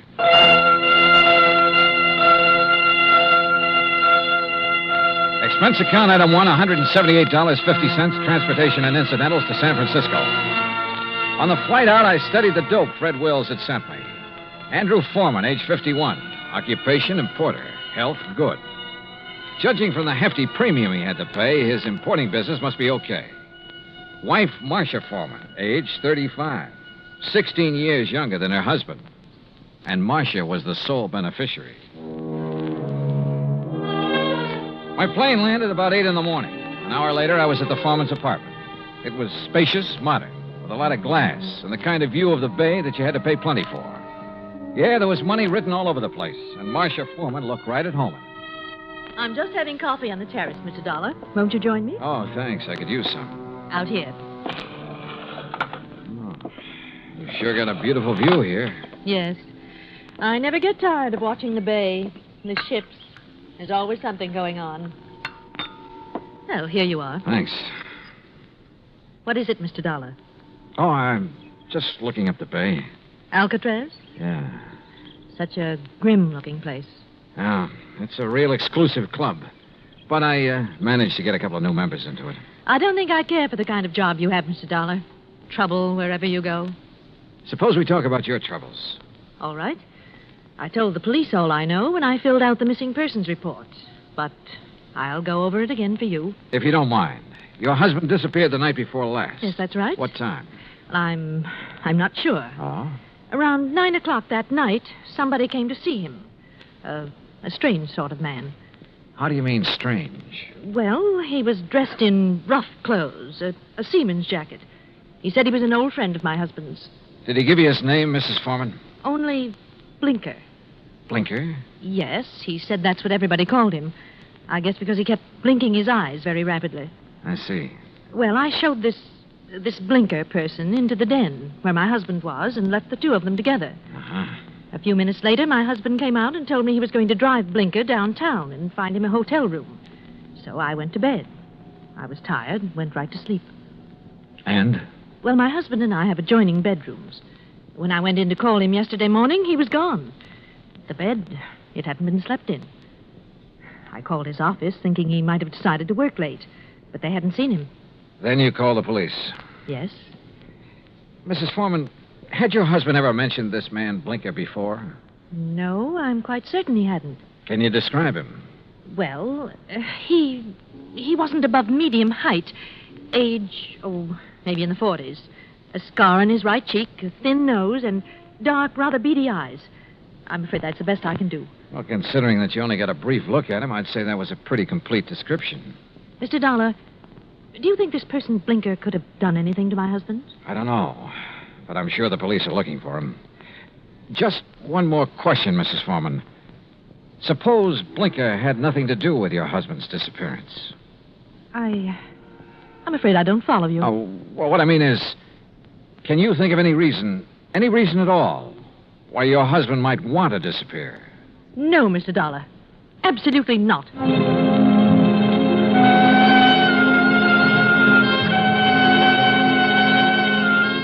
Marcia Foreman sounded pretty certain of that last answer. Maybe just a little bit too certain. Expense account item 2, $1.80 cab fare to the office of an old friend of mine, Detective Lieutenant Scapella. Jono, if Foreman took this character Blinker to a hotel, it's no hotel we ever heard of. We've covered them all. You think Blinker could have killed Foreman? It's a possibility. What's another? Maybe there is no Blinker. Yeah, Scapella, I thought about that, too. Jono, didn't it hit you there was something strange about Mrs. Foreman's story? She said she let Blinker in the apartment. She showed him to the den. Now, she could have only seen him a couple of minutes. Yet she rattled off a complete description of him. Yep. Sure is to me, Scapella, right between the eyes. And the way she described it. Yeah, I know. Seaman's jacket, beady, blinking eyes, scar on the right cheek. Oh, he sounds real distinctive. Real distinctive. Or real faked. Well, the trouble is, smelling a fake's one thing. Proving it's another. What have we got for a motive? For one thing, $50,000. She was Foreman's sole beneficiary. That's interesting. That's real interesting. Excuse me, Johnny. Capella. Oh? Oh, yes. What? I see. Yes, okay. Yes. All right, thanks, Mr. Arnold. John, it looks like we better back up and start all over. What do you mean? That was Wayne Arnold. That's Foreman's attorney. He had a telephone call this morning. From Foreman? No, but from somebody just as interesting. Blinker. Yeah, Blinker.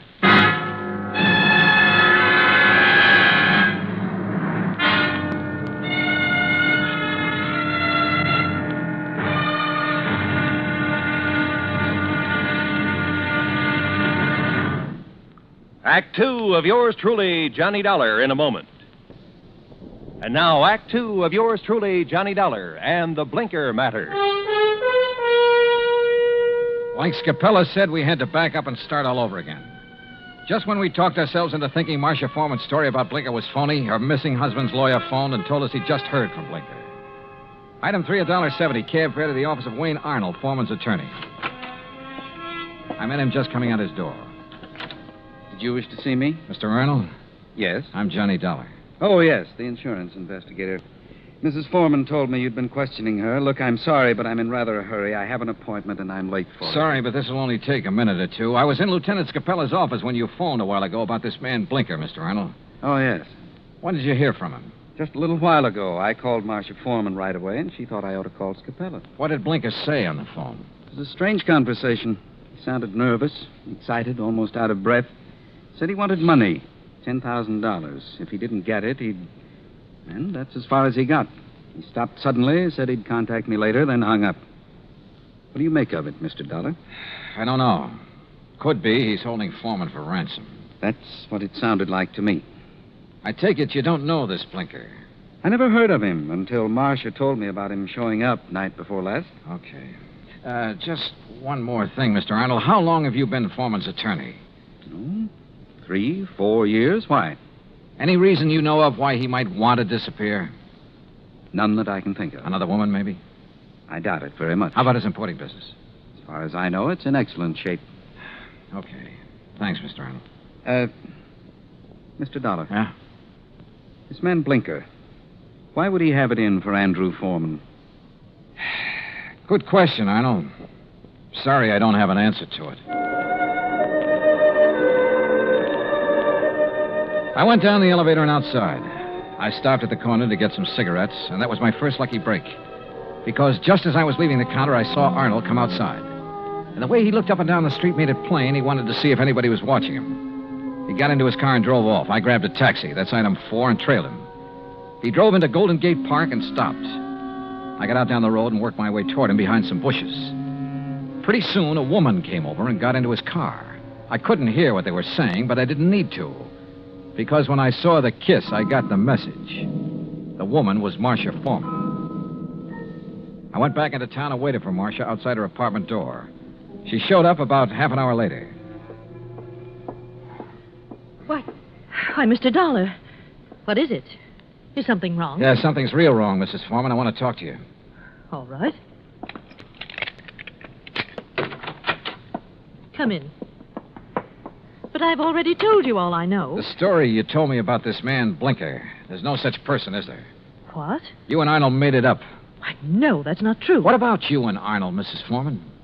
I don't know what you're talking about. Well, then tell me, did you enjoy your visit with him in Golden Gate Park an hour ago? Oh, that. Yeah. Well, all right, Mr. Dollar. Wayne Arnold and I have... Well, we've been in love for some time. Did your husband know? I'm not sure. We were trying to find the right time to tell him. I don't think he'd really have cared very much. Oh. My husband and I haven't gotten along very well the last year or two. I guess I really didn't know him when I married him. Mr. Dollar, this has nothing to do with my husband's disappearance. You must believe that. That's so. I didn't make up the story about Blinker. I didn't kill my husband, if that's what you're thinking. Has he been killed? I don't know. You've got me confused. If you didn't do it, how about Arnold? No. He'd have no reason. Besides, he wasn't even in town the night before last. I can check that. I know you can. Mrs. Foreman, maybe you're telling me the truth and maybe you're not. Sooner or later, I'm going to find out which. I am telling you the truth. Then can you give me any reason at all why your husband has disappeared? There's one possibility, Mr. Dollar. It might have something to do with his importing business. What's that mean? My husband, well, he seems to have made a lot of money out of his importing business. More than the kind of thing he usually imports would warrant. What does he import? Oh, trinkets, curios. From the Orient, mostly. Have you a key to your husband's office? Yes. Let me have it. I want to take a look around. I went over the papers in Foreman's office and found out his last shipment had come in 3 days ago on the Indian Princess. Mrs. Foreman had said Blinker was wearing a seaman's jacket. I headed for the waterfront, but the ship was gone. Near the pier was a beat-up eating place called Gus's Cafe. A woman with an apron came over. She was about 6 feet tall and almost that wide. What can I do for you, buddy? I want to talk to the owner, Gus. That's me. You're Gus? Short for Gussie. What's on your mind, buddy? Johnny Dollar. I want some information. You a cop, buddy? No, I'm not a cop. You look like a cop. Now listen, that freighter that shoved off from this pier, the Indian Princess. Docks there regular. You know any of the sailors from her? Just about all of them. They all come in here. Hey, look, Gussie. Gus. Okay, Gus. You ever happen to hear of a sailor named Blinker? Sure. You know him? Sure.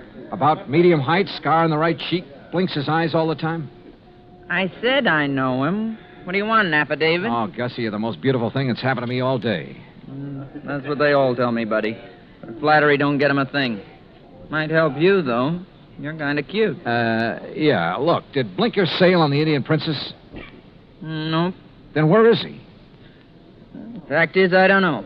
Blinker's disappeared. Act 3 of yours truly, Johnny Dollar, in a moment. And now, Act 3 of yours truly, Johnny Dollar, and the Blinker Matter. Then you don't have any idea where Blinker is now, Gus? Not the slightest, buddy. Oh, great.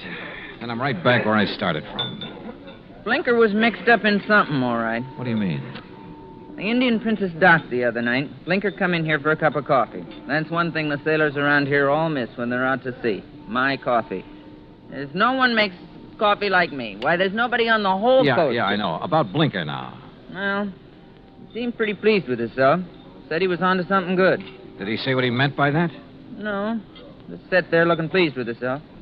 Oh, yeah. He showed me the elephant. Said it was going to make him a lot of money. What elephant? He had a carved elephant about 6 inches high.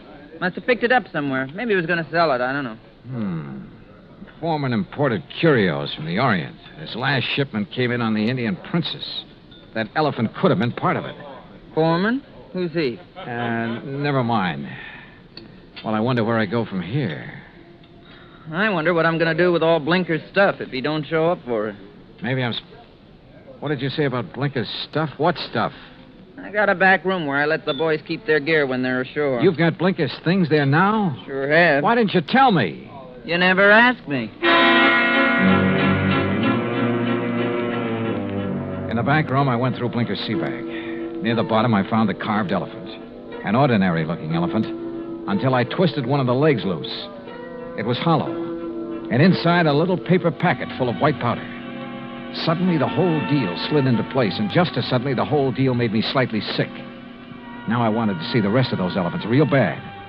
According to the records in Foreman's office, the shipment was in a warehouse. I went outside and over to the pier. Johnny. What? Oh, Gus. Come here a minute, Johnny. Look, I'm in a hurry. Thanks for everything. I'll see you later. You got time to see this? Over here, near the pier. Wait a minute. Yep. It's a body, all right. One of the boys just fished it out of the water. I sent him to call the cops. Looks like it's been in the water quite a few hours. Gus?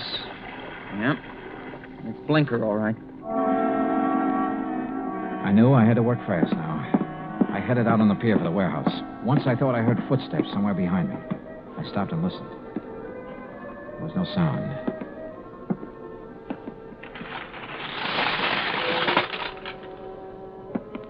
It was dark inside the warehouse, but with the help of matches, I located Foreman's shipment.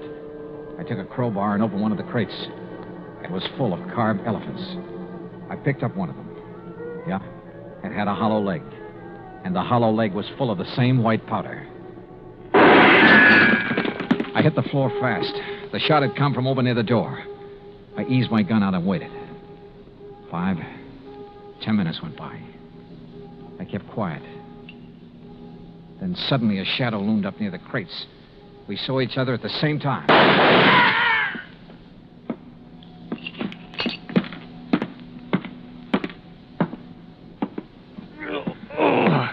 My shoulder. Well. The missing man himself, Andrew Foreman.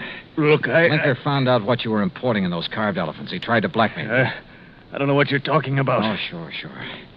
You probably told him you'd pay off. That's when you drove him downtown night before last.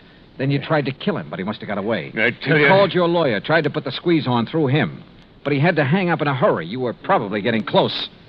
You finally caught up with him, didn't you, Foreman? Look, you've got no proof of anything. Why should Blinker try to blackmail me? Like I say, he found out about the narcotics in those hollow elephants. It was put there without my knowledge. You have no proof I was involved. You know, Foreman, it doesn't much matter. You've got even bigger troubles than that staring you in the face. I don't understand. Blinker's body has been recovered from the bay. I wouldn't know anything about that. You've got no proof of that either. No. There were 2 bullet holes in Blinker. 5 will get you 10. The slugs in him came from this gun of yours. The gun? Yeah. This is something that can be proved. Well? All right. I just didn't have any choice.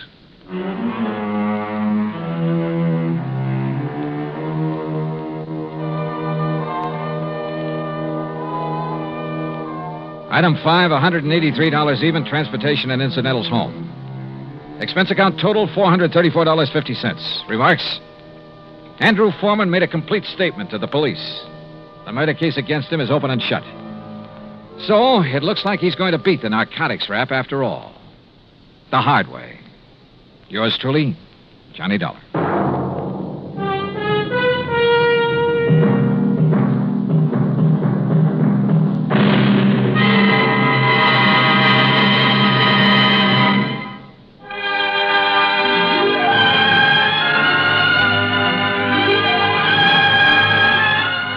Truly, Johnny Dollar, starring Bob Bailey, originates in Hollywood and is produced and directed by Jack Johnstone.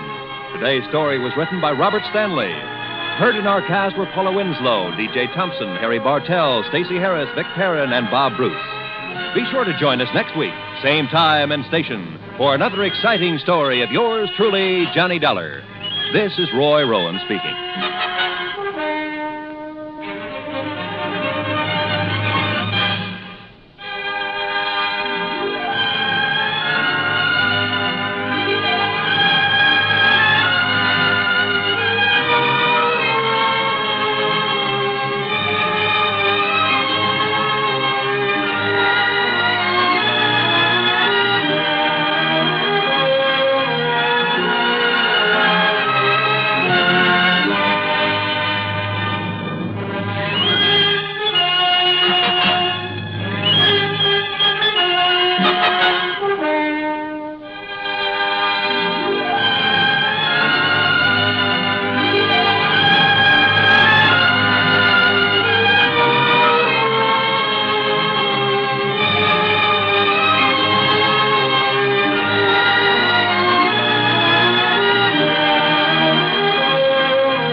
Johnny Dollar has come to you through the worldwide facilities of the United States Armed Forces Radio and Television Service.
WROW in Albany, New York.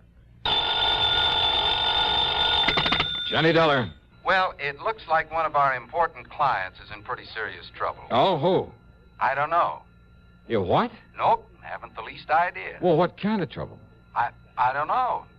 Oh, now, wait a minute. Johnny, I don't know who, what, where, when, or why. But, Earl... So you'd better come on out here and give me a hand. Somebody better. Well, now, look here, According Earl. to this timetable, you can get down to New York just about in time to make a 6:30 jet flight. But unless I know what it's all I'll about... meet your plane at the airport here in L.A. What? Now, look... huh? Earl? Hello? Okay, baby, you're paying for it.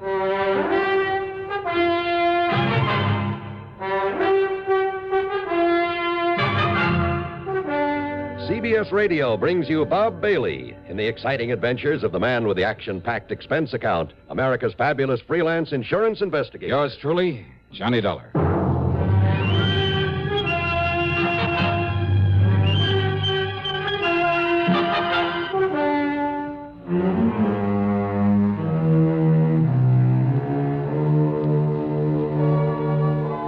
Expense account submitted by Special Investigator Johnny Dollar to the Tri-State Life and Casualty Insurance Company, Los Angeles office. Following is an account of expenses incurred during my investigation of the What Goes matter. Expense account item 1, $183.40, cab to Bradley Field, a plane to New York, and one of the jet flights to Los Angeles. The flight was good all the way, and we made the transcontinental part of the trip in a shade under 5 hours, and man, that's traveling.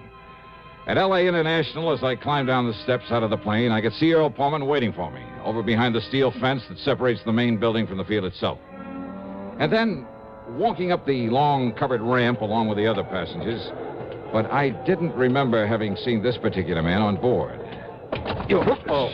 Sorry, Mr. Yeah, that's it's okay. Oh, very clumsy of me, though, and I apologize for not watching where I... Say, aren't you Mr. Johnny Dollar? Maybe. No, tell me. Are you Johnny Dollar? Well, now, look. Are you? Please tell me. Well, yeah, but who are you? Come on, Mr. Dollar. Come along with me. Yeah, where and why? This is hardly the place to talk. Talk? What about? Just come along, please. Hi there, Johnny. Oh, hi, Earl. Over here. Yeah, right. Now, listen, mister, whoever you... I am clumsy, and I'm afraid my timing's bad. Just a minute, hey. Later, Dollar, later. Yeah, right over here, Johnny. Now, we'll clear your baggage and hop into my car and be on our merry. How are you, boy?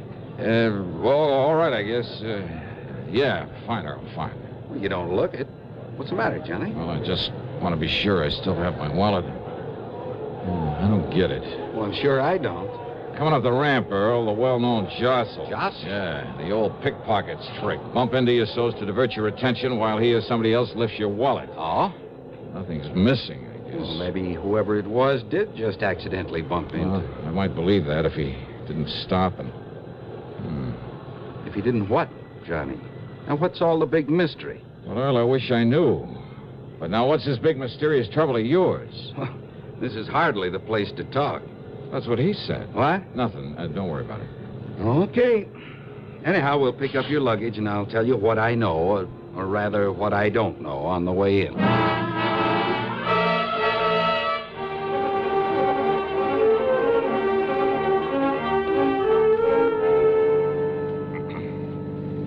Oh, yeah, we'll love it out here, Johnny. Bought ourselves a nice new home out on Bundy Drive in West L.A., actually Brentwood. Yeah, but what and goes my with office this, is right in nearby Westwood. It's really another section of West L.A. So tell me what And, goes. of course, Mike said to tell you that she'll expect you to park yourself in our guest room. Unless you have other plans? Well, it depends. It depends on what it is you've called me out here for. Well, I really don't know. Huh? Johnny, I got this phone call early this afternoon. Now, he wouldn't give me his name. But he swore by all that's good and holy that he's a client of ours. He said that we wrote his life insurance policy. That was before I came out here, of course, for $325,000. Oh. Yes. And he was so sincere and so worried about something that I was sure it wasn't just a gag.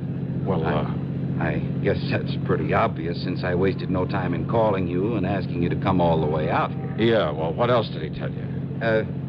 Cigarette? No, thanks. I have some of my own. Oh, here, smoke one of these. Oh, okay. Thanks. Light? Here you are. Thanks.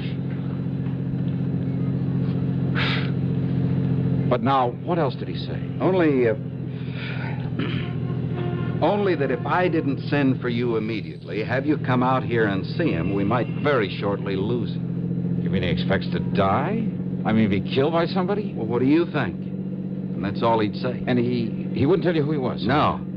But I wonder why. And if he expects me to go to him... Or maybe, of course, he plans to contact you some way now that you're here. Hey, that man back at the... Huh? But look, if his life is in danger, something like that, well, what if I hadn't come? Or what if I'd come too late? Now, look, what goes, Earl? It just doesn't make any sense. Okay, so maybe it was a gag. Maybe I did fall for a gag. Well, it's not a very likely sort of a gag. And if that man at the airport, I mean, if whoever this client is does know that I've come here... What? And yet, if he is in danger, I mean, if he was the man who called you... Wait a minute. The minute he saw you there to meet me, the way he bumped into me again and then got lost in the crowd... Johnny... But he didn't take my wallet or anything else that I can think of. You're not making any sense, you know. Oh, yeah, I know. But as I said before... What goes? Yeah. More important, what'll you do? What else? Wait and see what happens.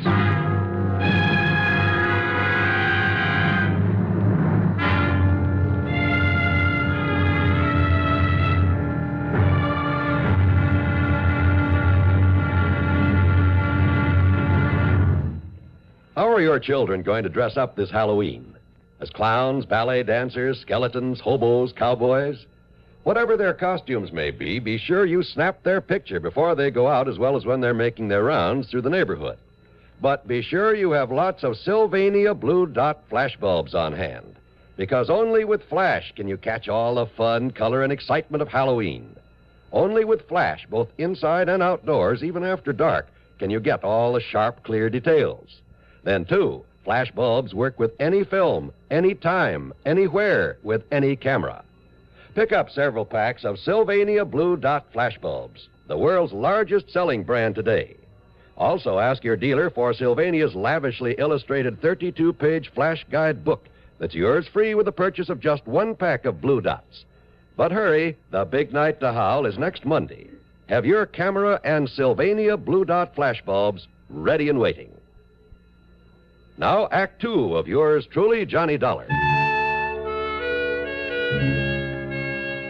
Earl and his wife, Mike, that's right, Mike, have a mighty nice little house there on Bundy Drive in West Los Angeles.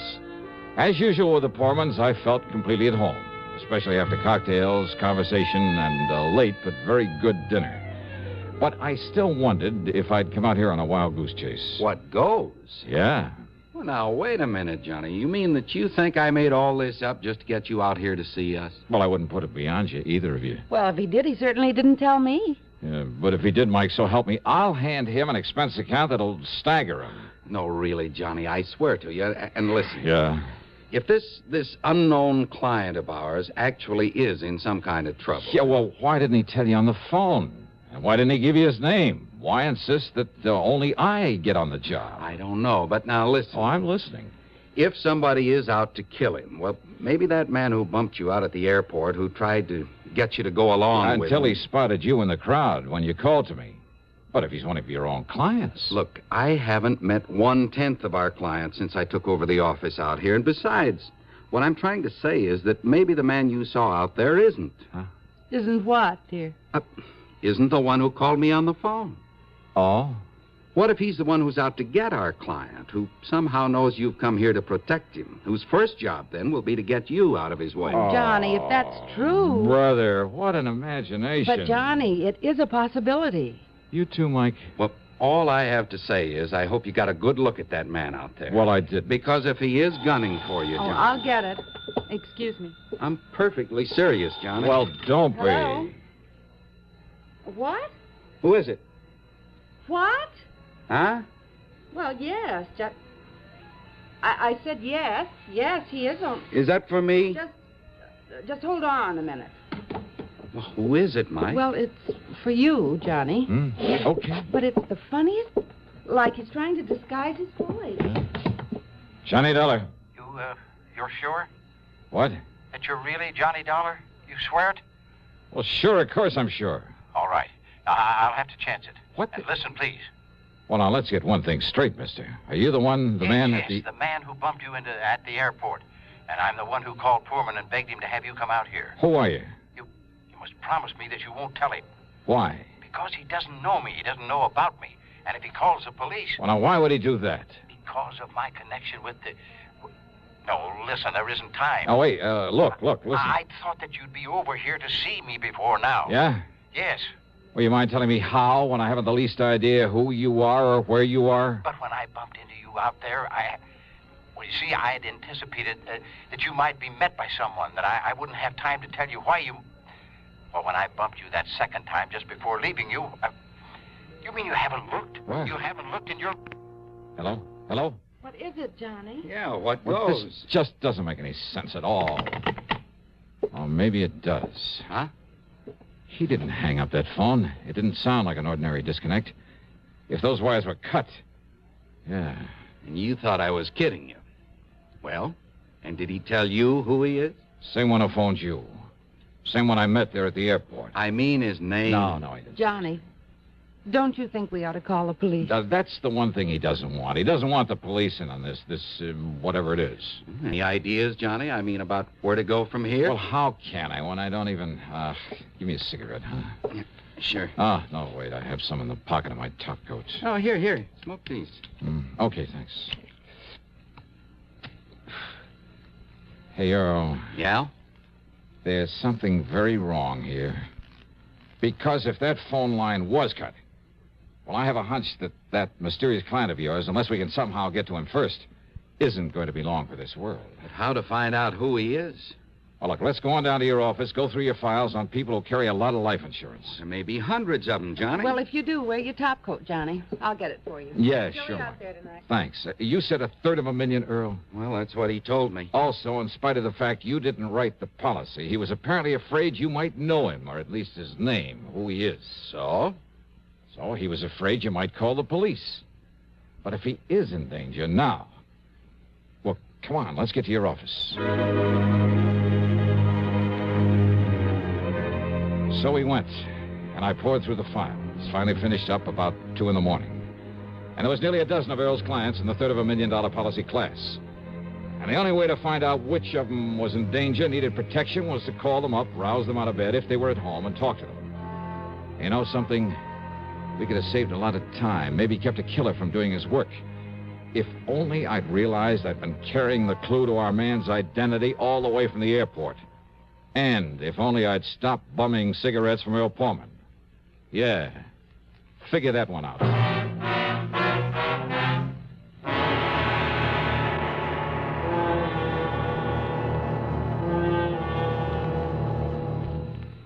Maybe you're about to hit the jackpot. Maybe you're on the point of inheriting $500,000 or finding oil. Chances are, though, that none of these lovely things will happen. Chances are, if you want a bonanza in the future, you'll have to save for it. Now, there are a number of ways to do that. Some people stuff their mattresses, stash their cash behind a loose brick in the fireplace, or slip it under a floorboard. None of these methods make sense because that kind of money isn't making a cent for you. Not only that, it may get lost or stolen. Wouldn't you like your savings to make more money for you? Wouldn't you like to have them theft-proof, loss-proof in every way? Of course you would. And you can the United States Savings Bond way. Through the Payroll Savings Plan where you work or the Bond-a-Month Plan where you bank, $3 will get you 4 on maturity every time. Nicest thing of all, it's literally impossible to lose your money. If Baby tears your bonds into confetti and drops them out the window, you can recover your cash plus interest in United States Savings Bonds. Now, Act 3 of yours truly, Johnny Dollar, and the What Goes matter.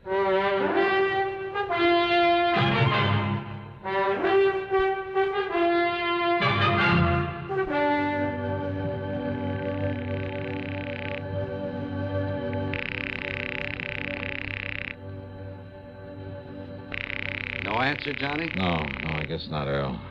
Either the Branfords aren't at home or they're too sleepy to get up. Branford? J. Morton Branford? Is that who you're trying to call? Yeah. I should have remembered. They're always in Florida this time of year. All right, then that leaves just one more on this list of big policy holders I made up. Let's see. I was afraid this wouldn't get us anywhere. Seelegger. Except to annoy a lot of our rather... What'd you say? Bernard Seelegger.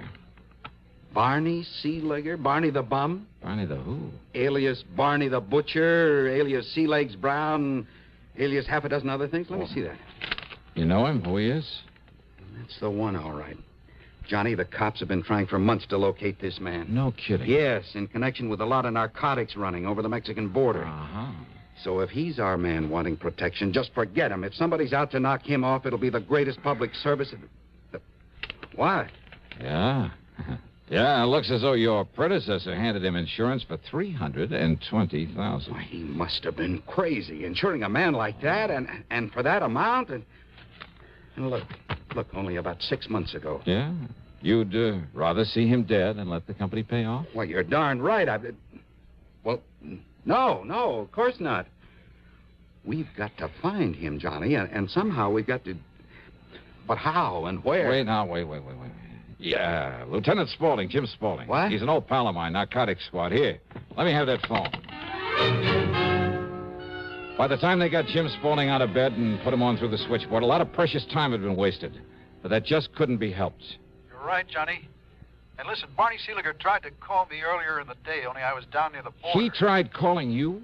Well, nobody knows it, least of all the regular police. Well, that's the reason he didn't want Earl Poorman to know. We don't dare take a chance on any leaks. But wait, look... But Barney is of more help to us in this narcotics racket than any man alive. And if somebody's trying to knock him off... look, did he give you his present address? No. Well, then I'll have to dig it up. Oh, when you do, give it to me, huh? Yeah, I'll have one of the boys call you back after I'm on my way. Okay, the number here is... Hello? Oh, just how does he know where to call me back? I heard all that, Johnny, and if he's swung to the side of the law, it's more important than ever that we... Now, you can give me a cigarette. You've smoked all mine. Mm-hmm. Side pocket of my top coat there. Okay. Now, let me see. If I can get Lieutenant Spaulding back. Oh, what's the matter? Well, this card in your pocket with the cigarettes. Card? What card? It's the address of some blonde or redhead you plan to call Yeah, on. let me see that. On Bundy Drive, too. Just half a dozen blocks north of where we live. Earl, look, don't you see? He told me that when he bumped into me the second time... Don't you see, your pal Barney slipped this into my pocket in case he... 12124 North Bundy Drive. Okay, you call headquarters. Have him tell the lieutenant I'm on my way to this address. Well, now, Johnny... In your car.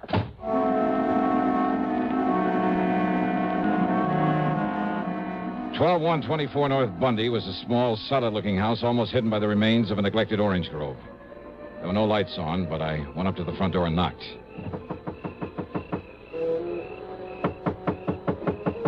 No answer. And, of course, it was possible that Barney Seeliger had called me from somewhere else. But this was the address he'd been so careful to slip into my pocket. Then I noticed where the power and telephone lines led over to a service box at a rear corner of the house.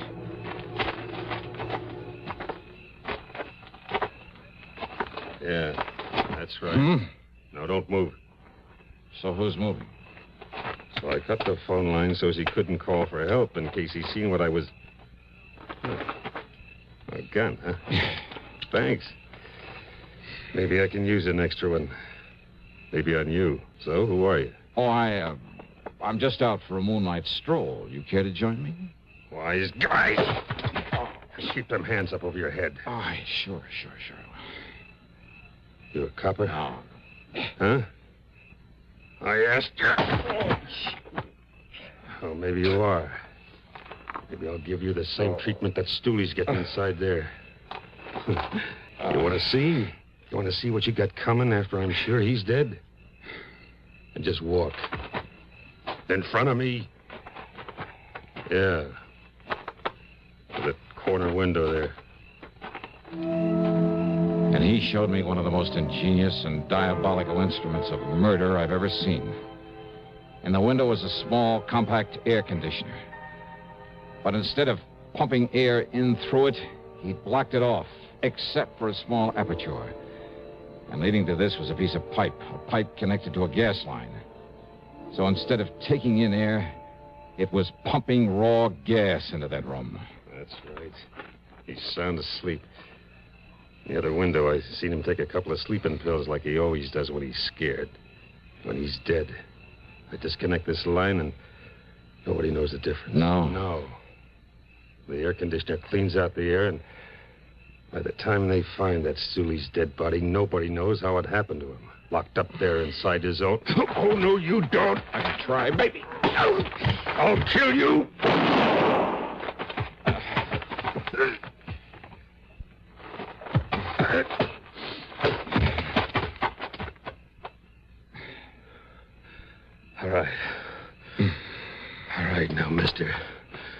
You should have known better. Yeah? Well, you just listen. Yeah? Because now I'm going to kill you with your own gun. Now!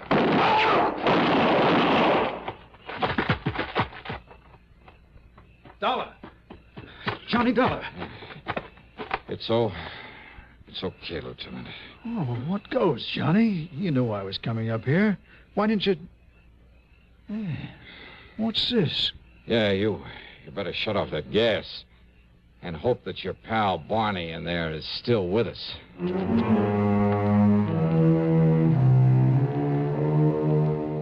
Yeah, Barney was still alive, but barely.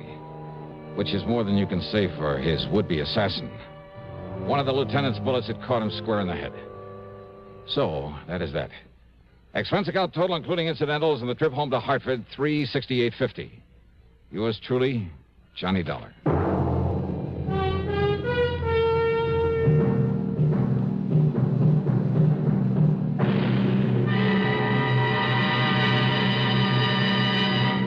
Constipation is something people don't talk about much, but it can be a problem for anyone, even doctors.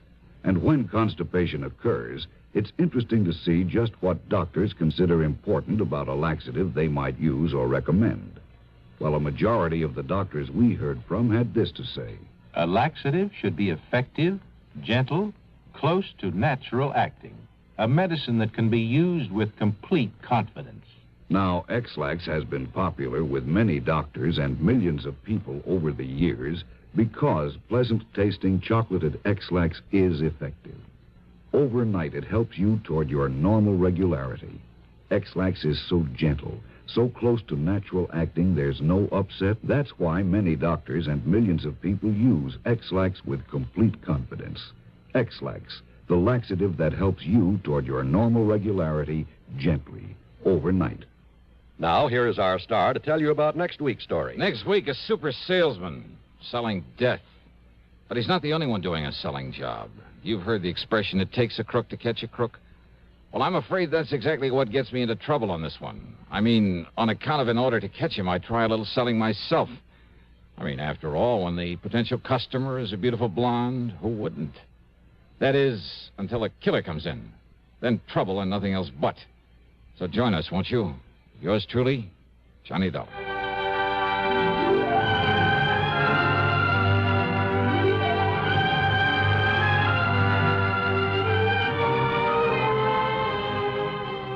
Yours truly, Johnny Dollar, starring Bob Bailey, originates in Hollywood and is written, produced, and directed by Jack Johnstone. Heard in our cast were Virginia Gregg, Vic Perrin, Forrest Lewis, Frank Gerstle, and Chet Stratton. Be sure to join us next week, same time and station, for another exciting story of yours truly, Johnny Dollar.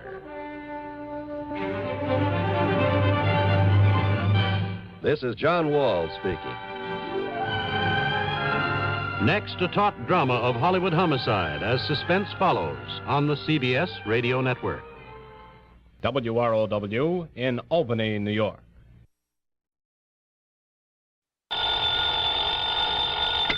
Johnny Dollar. Pat McCracken, Johnny, Universal Adjustment Bureau. Well, good for you, Pat. Just keep it up. Now, what's that mean? 2 assignments in 1 week? Fine. Oh, 1 week and 1 day. So I still like it. What goes this time? Johnny, how old are you? Just exactly 30... Huh? Why? Still young enough to remember how you felt and acted when you were a young punk, huh? Sure. But I hope you were a better sort than the one we have to deal with in this matter. And yet, on the other hand, well, you know the saying, it takes a crook to catch a crook. Huh? So maybe we'd be better off if you'd been an A number 1 delinquent when you were a pup. Do you mind telling me what you're yammering about? But I suppose you were a good boy. Well, I was no mama's boy, if that's what you mean. Oh, I mean no real trouble with the law. No stretch in a reform school, no hoodlum gang, no good contacts, experience, that sort of thing. Pat. No, I guess not. It's kind of too bad, though. You mean if I had a nice black record, I'd be just right for this whatever you have in mind. And yet, on the other hand, Oh, Johnny... come on, Pat. Start making sense, will you? Well? Yes. All right. Culpepper Walker, Mono Guarantee Insurance Company. Do you know him? In their office in Little Rock, yeah. Good. Fly on out and see him, will you, Johnny? Because of some trouble with some kid? That's right. Okay. Just a kid, Johnny. But if what Walker says about him is true, If you expect to get anywhere with this boy, Yeah? you'd better take along a pair of brass knuckles, a length of chain, maybe a switchblade knife. Oh, that kind, huh? That kind. A real bad one.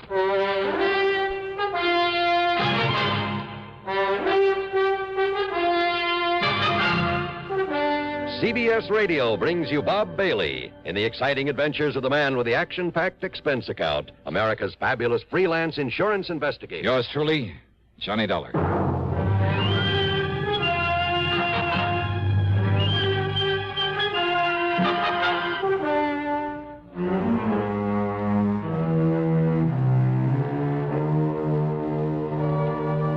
Expense account submitted by Special Investigator Johnny Dollar to the Mono Guarantee Insurance Company, Little Rock office. Following is an account of expenses incurred during my investigation of the Bad One matter.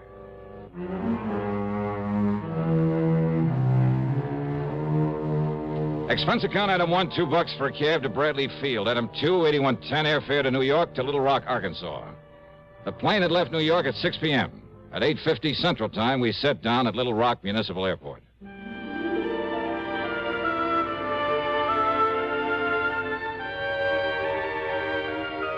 There have been a lot of changes since the year 1772 when a guy named Bernard de la Harpe stopped here and tagged the place after an outcropping of rock on the south bank of the Arkansas River. Yeah, it's an interesting town with its modern air-conditioned buildings of chrome and glass, its busy streets and busy people. And at the same time, its beautiful residential section, fine homes, plenty of trees and gardens and hedges and lawns that stay a lush green throughout the year. Not far away are well-cultivated farms and dense forests. And along the river, lots of rich bottomland, much of it loaded with cotton. Any kind of crime just doesn't seem right in this area. As soon as I got settled, I called Culpepper Walker, made a date with him, and then early the next morning met him at his office where he got down to business. No, Dollar, not right here in town, but in one of the outlying precincts, I guess you call it. Section they call Milltown. Oh, I see. And his name is Pete McGuire. Works in a cotton mill. He's 18, 19 years old. And he's the only one knows who killed Mr. Brierly. Brierly? Ambrose W. Brierly, client of ours. Insured for near $50,000. And his business partners in the mill are also clients. Very important ones. Mm-hmm. Well, what happened? Monday night of last week, Mr. Brierly was driving along with a payroll for the cotton mill, like I said, over in Milltown. That's east of here. Yeah? Somebody ran his car off the road, bashed in his head, and took the payroll, some $17,000 in cash. He was carrying all that money around alone at night? Well, he'd taken it out of the bank here in town just before the bank closed. He started out for the mill.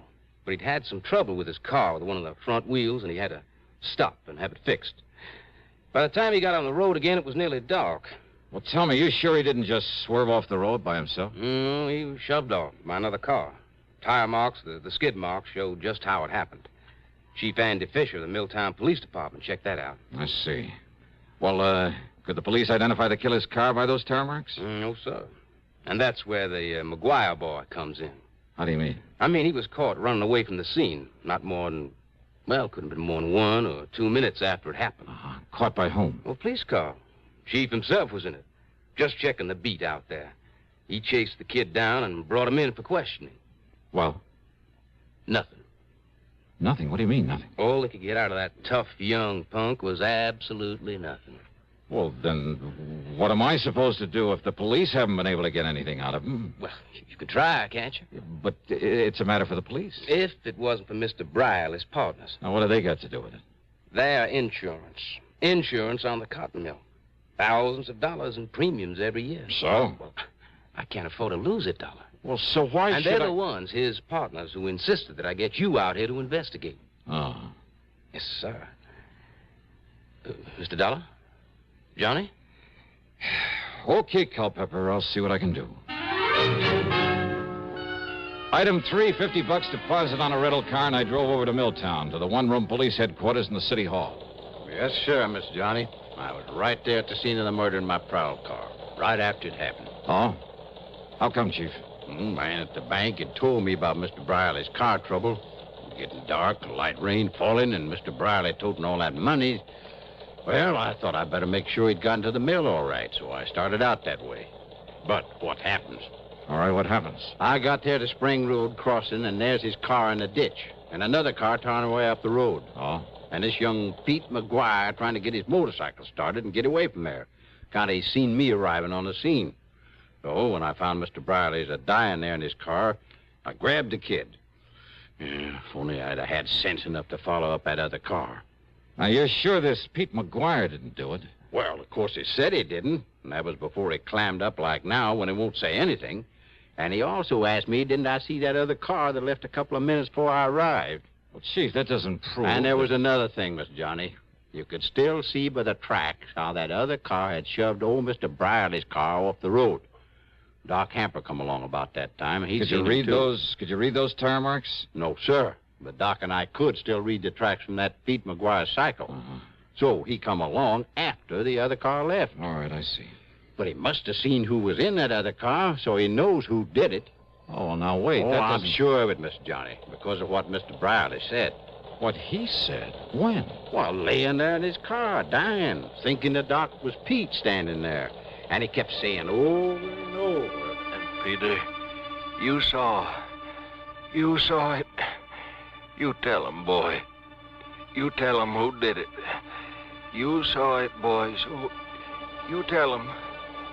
You tell him. Yes, sir, Mr. Johnny. Over and over again, he said it. And then he died. I see. So he knew that Pete McGuire saw who killed him and robbed him. Well, maybe. Of course he did. That no-good kid. Why is he no good, Chief? Why? Well, how should I know why, Mr. Johnny, except that he wouldn't go to school, he was a town bum, his ma never knowed where he was at. The most work he ever done was pushing a pool cue. Oh, well, now, most kids... That boy has been a troublemaker all of his life. 10, 15 times I tried to get him to send him to reform school. Hey, you really don't like him, do you? Nothing but trouble out of him. And I take it he doesn't exactly go for you. Huh? Maybe a cop hater even, huh? Yes, sir. That's right. A cop hater. Just like his old man was. Like his old man taught him before I had to kill him one night in a robbery. Pete's old man? They ought to send this cheap punk up to the pen. But first I got to find out who killed Mr. Brierly. Of course you're holding him, Chief. On what? Material witness, withholding evidence. There must be some way. Oh, with him claiming he's blacked out and don't remember anything? So that Percy Van Ashworthy Tetweiler upstairs... Percy Van who? What? The public defender. Got the judge to release Pete McGuire on his own recognizing or whatever it is. Recognizance. Yes, sir. So McGuire's out and free as a bird. But if he tries to run up before I can get him up before the jury... Oh, Chief, lots of But kids. don't you worry, Mr. Johnny. Everybody on that jury are my friends. So they'll lock him up, all right. Yeah, I see. Be a kind of revenge, huh? Because he won't cooperate with you. Now, look, Mr. Or Dollar. maybe just because he's a cop hater. Where'll I find this Percy Van, this public defender? Upstairs in his office. But do you think he could get anything out of that kid? Well, now, as the kid's defender, do you think he'll tell you if he did? But if he did, and you find out, you got to tell me. Yeah, we'll see about that. Mr. Johnny, I am not going out of here with a punk kid making me look like a fool. All these years working to keep order here in Middletown, having to retire a few months from now. Yeah, and going out no richer than when I was walking a beat. So maybe I'll have to live with some of my relatives somewhere out west. But you think I'm going to leave with this kid making a fool out of me? I'll see you later.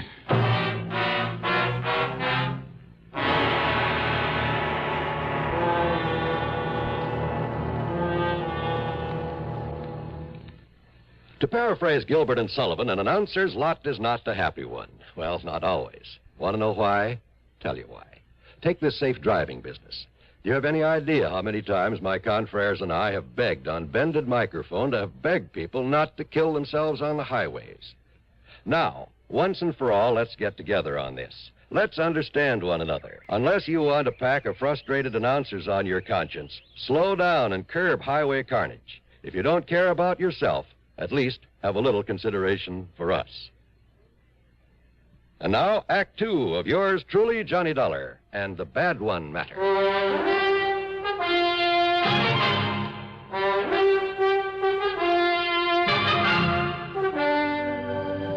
Percy Van Ashworthy Tetweiler was hardly what his name might have implied. And, call me Tet, will you, Johnny? I don't like the name Percy any more than I imagine you do. Yeah, sure, Ted. Now, as I was saying, in spite of the chief's feelings about him and all the trouble he had with Pete's father, well, put it this way. That poor ignorant kid has had the odds against him ever since the day he was born. His father was no good. So I understand. His mother was an alcoholic. And because he's always been a stupid little runt, the other kids always bullied him. Oh? Yes, and when they'd pull a job, none of them very serious, I'll grant you, they'd leave him behind so that he'd be the one to get caught for their mischief and petty thieveries. He didn't dare peach on them or they'd beat him up. And the chief never let up on him. So he's hated cops, hated anything that had to do with law and order. Which includes you. Yes, I'm afraid so, in spite of my attempts to get close to him. And even you haven't been able to get him to talk. I've tried everything, Johnny, from sugar-coated kindness to the worst threats I could think of. Everything short of Chief Fisher's heavy-handed methods. Oh? You mean the good old third degree, the rubber hose tactics and things like that? Well, of course, the chief denies it. Oh, sure he does. And don't forget, I'm the one who got the judge to let him out on his own recognizance. Why? In the hope he'd open up to me. But to Pete, I'm still the law, just as much as Chief Fisher and Judge Thurber. Well, weren't you taking a big chance on his running away? But he hasn't. Yeah, I wonder why. Won't do any good to ask him. Believe me, won't do any good to ask him anything. Now, look out there, out the window. Here he comes now. Pete McGuire? Yes. Okay, give me a try. What? Yeah, look, don't tell him who I am, what I'm here for. Johnny, if I thought you could do any good... Believe me, I can... But don't you see, unless he talks, the jury, all of them friends of Chief Fisher, and if he tries to run... Now, listen, I'm no friend of yours, see? Maybe I'm a troublemaker, a con artist. What? Yeah, you want me out of town. You threatened to have me locked up if I... Hey, wait, here he comes. But, Johnny, I'm afraid I don't... Yeah, okay, you just try and do it, see? I got a right to make a living, and unless you got some formal charge against me... All right now, Mr. Tetweiler. Pete, come in. Now, listen, Tetweiler... You, sit down, Dollar. Sit down. Yeah, make me. If I have to, No, Pete. Pete, do you want to talk now? Yes, sir. Good. Yes, sir, I sure do. Well, if that's all you got to say to me... No, Dollar. Stay, I'm not through with you. That's what you think. Well, Pete? Public defender, huh? That's right. And that's why You're I tried to... all trying to trick me is all. What? So you got me out of the clink, huh? That's right. So's now you think I don't know I'm being followed all the time? By that chief of police or one of his men all the time wherever I go? And I think I know why, sir. But the chief promised me, Pete. Yeah, the chief promised you. You believe that dirty cop? I tell you, Mr. Tetweiler, you get him off my tail. Now, listen, Pete. And don't you see, if you just tell me what you know about the murder of old Mr. Brierly... Pete? Pete, please, boy. Pete, listen to me. If you're trying to protect someone by holding back... Did I say I was? I say I really know anything? Well, the chief says you do. Well? Oh, Pete, for the... Look, you're in trouble, boy. I'll get out of it my own way. No one's really proved you didn't kill him. So unless you tell me what you know... You just keep that cop off my tail. Hey, wait a minute, kid. Pete, come back here. See you later, Ted. No, Dollar, come back here. Drop it. Hey, wait a minute, kid. Hey, Pete, your name? What's it to you? So you don't like the cops either, huh? Either? Got a tail on you, huh? You want to learn how to shake a tail from an expert? Expert, huh? Yeah, that's right, me. He called you Dollar, huh? Well, that's a good name. Sounds like money. Oh, yeah, baby, yeah. Maybe plenty of money. And maybe I can use some help in this burg, huh? Help in what? Why not? Just wait. Talk here in City Hall with the cops liable to show. Hey, you got a car? I got a cycle. All right, good. I got a car, a good one. So tell me where to meet you, huh? You don't care if the cops are following me, if they follow you, too? You think I couldn't shake them? Maybe. All right, you head for wherever you want me to meet you, see? Now, and listen. If I spot somebody following, Pete, I'll shake them so easy. You sure of that? Sure, I'm sure. Then I'll meet you wherever you say, huh? Because if they find out where I'm hiding out, you sure you won't tell them? Look, I promise I give you my word. Well, 7 Mile Road, out beyond Spring Road at the railroad crossing. Yeah? You better hide your car. There are lots of trees. Yeah. Now, you walk in the gully on this side of the tracks. Then you see a little tool shack on the side. I'll be there. Okay. I don't know how soon, Pete. If we're tailed, I may have to lead him away. But I'll see you, huh?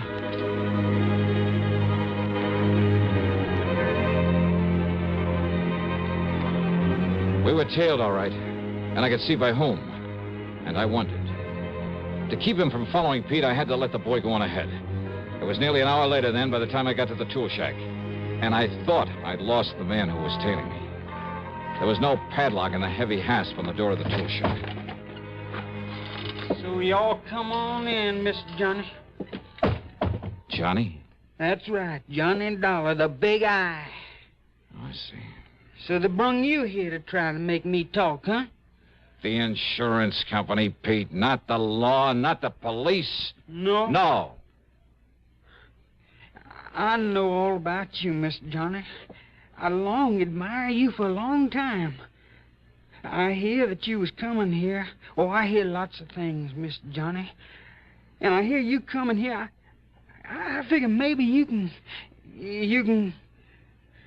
Help you, Pete? But unless I know whatever it is you know about that murder... Maybe I can tell you. Come on, Pete, try. But I couldn't tell the police. I'll tell any of them. I'll tell that defender you talking to. They don't believe me. You think they believe me over that chief, Mr. Johnny? You think they do? Oh, Pete, you must have a pretty sour idea of justice. And that chief, he run this town. And he liked to kill me. Like he killed my old man. He don't like him. Only he killed me because... he'd say he'd catch me trying to run away. Now, Pete, you listen to me. And I don't really know who killed that Mr. Briley. But I think I know, and that's why I don't dare say what I think to that chief or to anybody. But when you saw the killer's car, heading away from the place... But, Mr. Johnny, the only one I see is the police car when it comes from the direction of the mill. So from the direction of the mill? So I really don't know.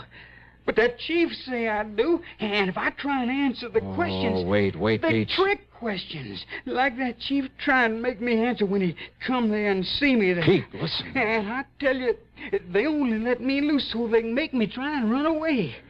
Then that chief, he can kill me, and nobody see it's wrong. Wait a minute. And he'd do it, too.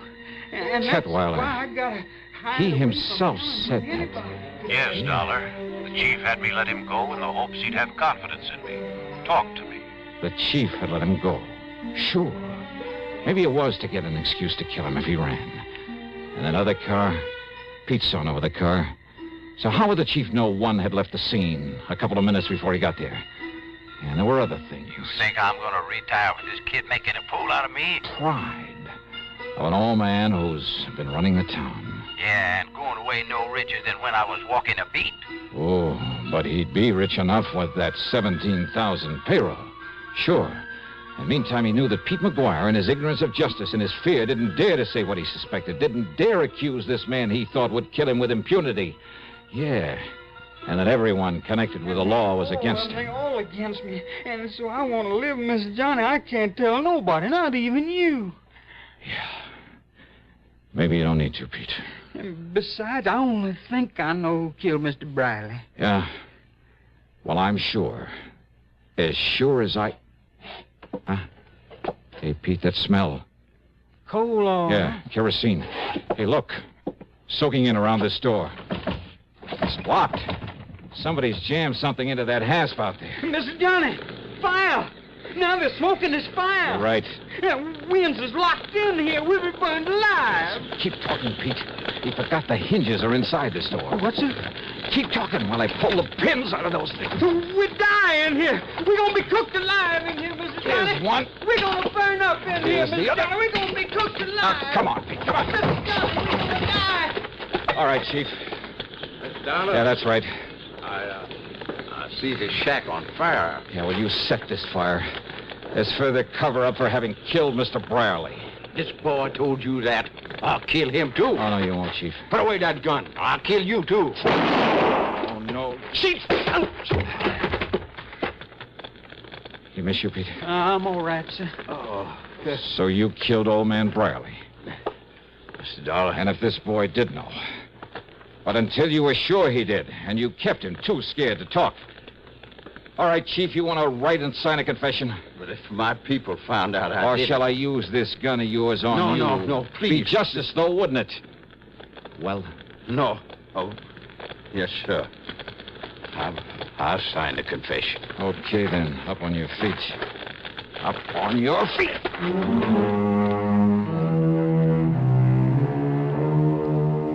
Yeah, pretty smart.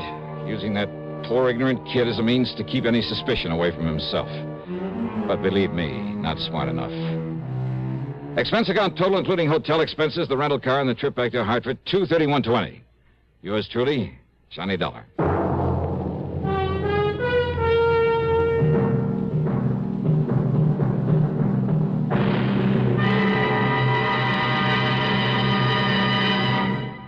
Catching a cold? Well, I guess most everyone knows that the smart thing to do when you feel a cold coming on is to get plenty of rest. But there are some days when no matter how miserable you feel, you just can't stay in bed. And if tomorrow is one of those big days and your cold is complicated by constipation, well, that's when you'll appreciate X-Lax most. You see, X-Lax has the qualities doctors consider most important in a laxative. It's gentle, effective, and close to natural acting.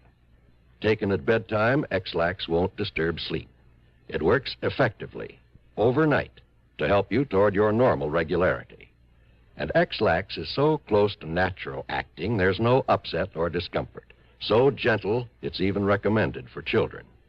So, if tomorrow's a big day for you, if you have a cold and need a laxative too, take X-Lax, a laxative with the qualities a doctor would recommend. X-Lax. Now, here is our star to tell you about next week's story. Next week, the double deal matter. And I give you one guess about who comes out at the short end of it. Join us, won't you? Yours truly, Johnny Dollar.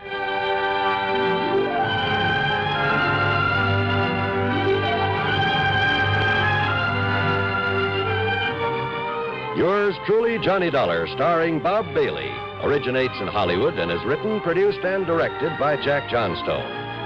Heard in our cast were Larry Dobkin, James McCallion, Forrest Lewis, Russell Thorson, and Sam Edwards.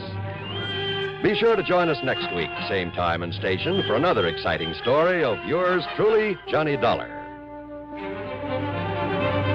This is John Wall speaking. This is the CBS Radio Network. You're tuned to Radio 590 WROW in Albany, New York.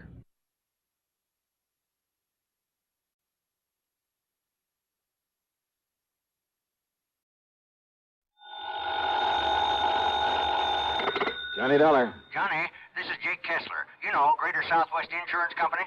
Out there in Kingman, Arizona? That's right. Well, hiya, Jake. What's on your mind? One of my clients, Johnny, insured for $30,000, has a little cattle ranch. Name is Rafe Chisholm. Rafe Chisholm. That's right. Owns a Circle RC layout. Lays over between here and that Lake Mojave resort you're always going to. What's the trouble? He losing some of his cattle? Oh, losing plenty of them. They're being poisoned. Oh? Only it's not them steers I'm worried about. It's Rafe. What do you mean? Well, Johnny, I just found out that he just found out who's been contaminating them water troughs. Yeah, who, Jake? Well, he won't say, but listen. Yeah? If he really does, well, I know Rafe Chisholm pretty good, Johnny. He's a bad character. I wished I'd never sold him insurance. Yeah? Well, if he does know, well, Johnny, this whole thing is going to end up in a killing. Either whoever's doing this or Rafe himself. The Circle RC. That's right. So, will you come out here and see what you can do about it right away? Sure. Okay, Jake, I'll be there.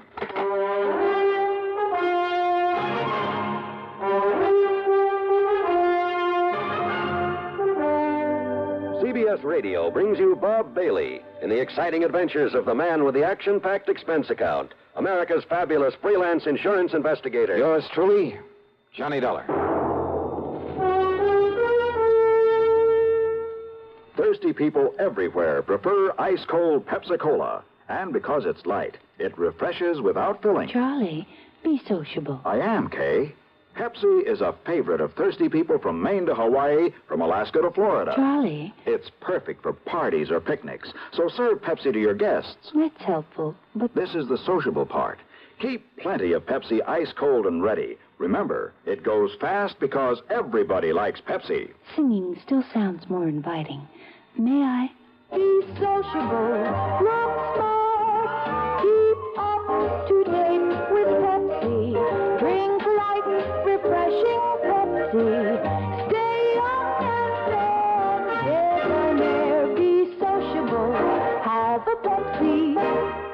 But singing doesn't say, pick up an extra carton of Pepsi today. Better yet, get a case. You do that.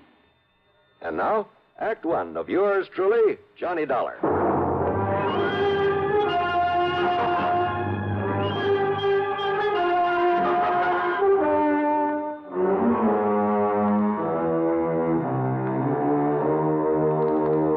Expense account submitted by Special Investigator Johnny Dollar to the Greater Southwest Insurance Company, Kingman, Arizona office.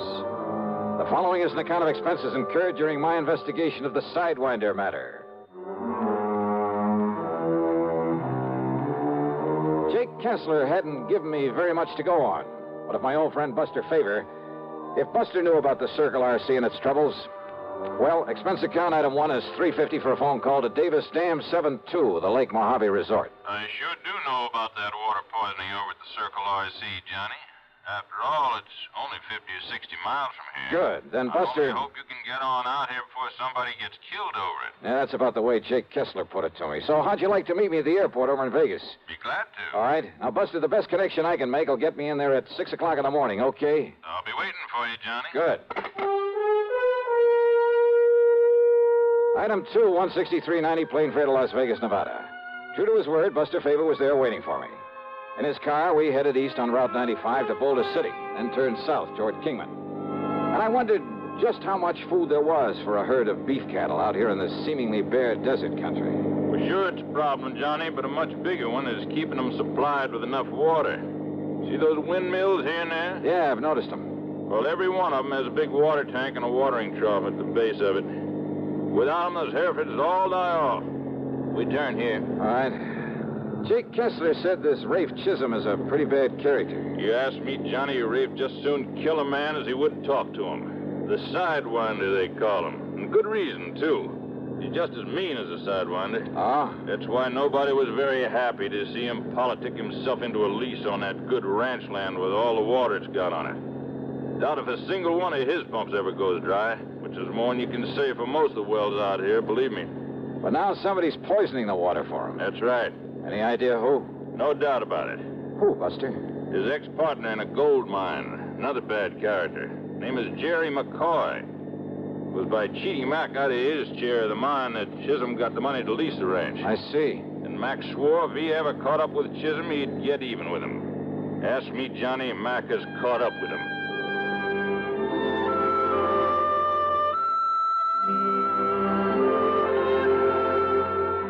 As western cattle ranches go, it apparently wasn't a very large one. But Buster pointed out where the fence line extended nearly 2 miles back into the mountains at the east end of it. As we neared the ranch house, I could see what he'd meant about the water. There were more trees and green than I'd seen anywhere else in this desert country.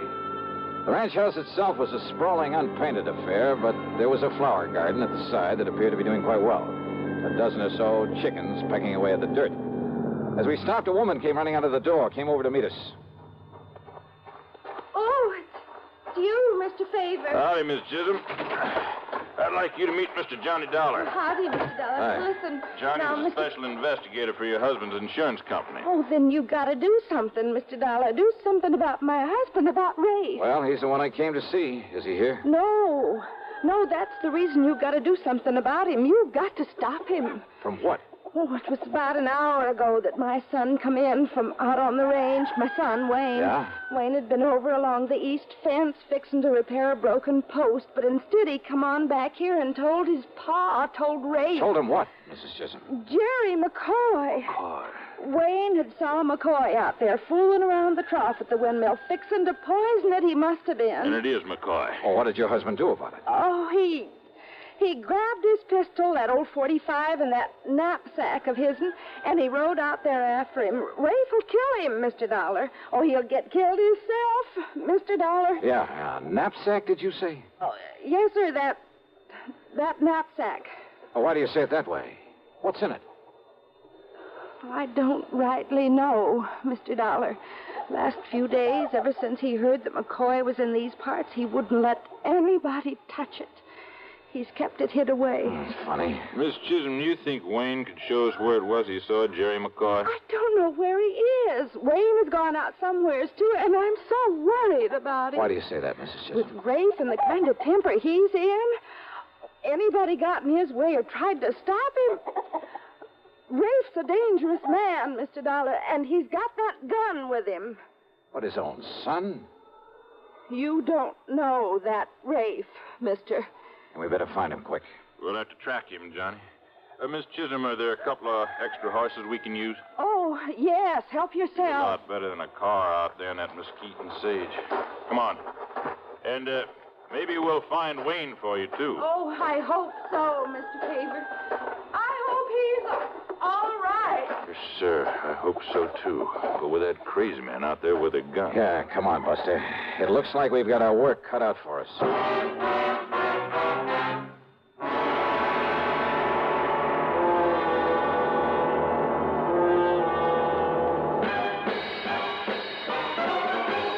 Smoking more now, but enjoying it less. Have a real cigarette, have a Camel. The best tobacco makes the very best smoke. Have a real cigarette, have a Camel. Are you looking for flavor and mildness? Have a real cigarette, have a Camel. The best tobacco makes the very best smoke. Have a real cigarette, a real cigarette, a real cigarette, have a Camel. Again, for the 11th straight year, Camel outsold every other cigarette, filter, king size, and regular. The best tobacco makes the best smoke. So if you're smoking more now but enjoying it less, change to Camels. Get more real satisfaction every time. Start to really enjoy smoking again. Have a real cigarette, a real cigarette, a real cigarette, have a Camel. And now, Act Two of yours truly, Johnny Dollar, and the Sidewinder matter.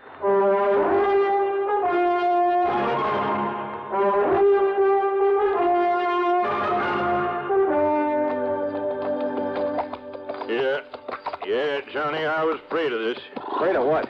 Those tracks down there, those hoof prints. I still don't see how you spot them, Buster, among all the cattle tracks and the other hoof prints. They're real fresh, Johnny. And Rafe's mount turns out his left forefoot a little. See it there? No. But the other tracks that follow his, that must be the boy's horse. If Wayne catches up with him or old Rafe sees he's being followed, you got a gun with you, haven't you? Yeah, right here. Good. But I sure hope you don't have... Oh, yeah, I heard that. Gunshot, huh? Pistol shot. Must have been that 45 Rafe's carrying. And it probably means that he's found McCoy. Or he's discovered that Wayne's trailing him. If only we had some way of knowing where that shot came from. If only I hadn't been so busy talking my fool head off. So, well, I guess the only thing we can do is to keep following those tracks. Hey, wait. Oh, boy. Johnny, that shot came from over there at Black Canyon, way over there to the right. Rafe has a windmill and a water trough and an old feed shack, too. Then let's go. Oh, boy. Come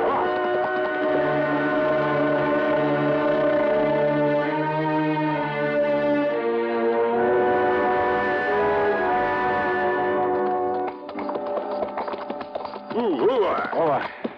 What's the matter? Look over there, the top of that mesa. Those big dust clouds building up? I knew this here was too still out here.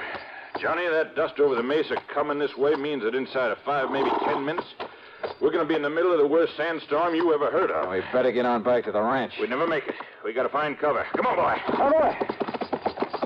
But where, Buster? Over there on the right. Shadow Mountain. Big cave in the side of it. Then let's go, brother.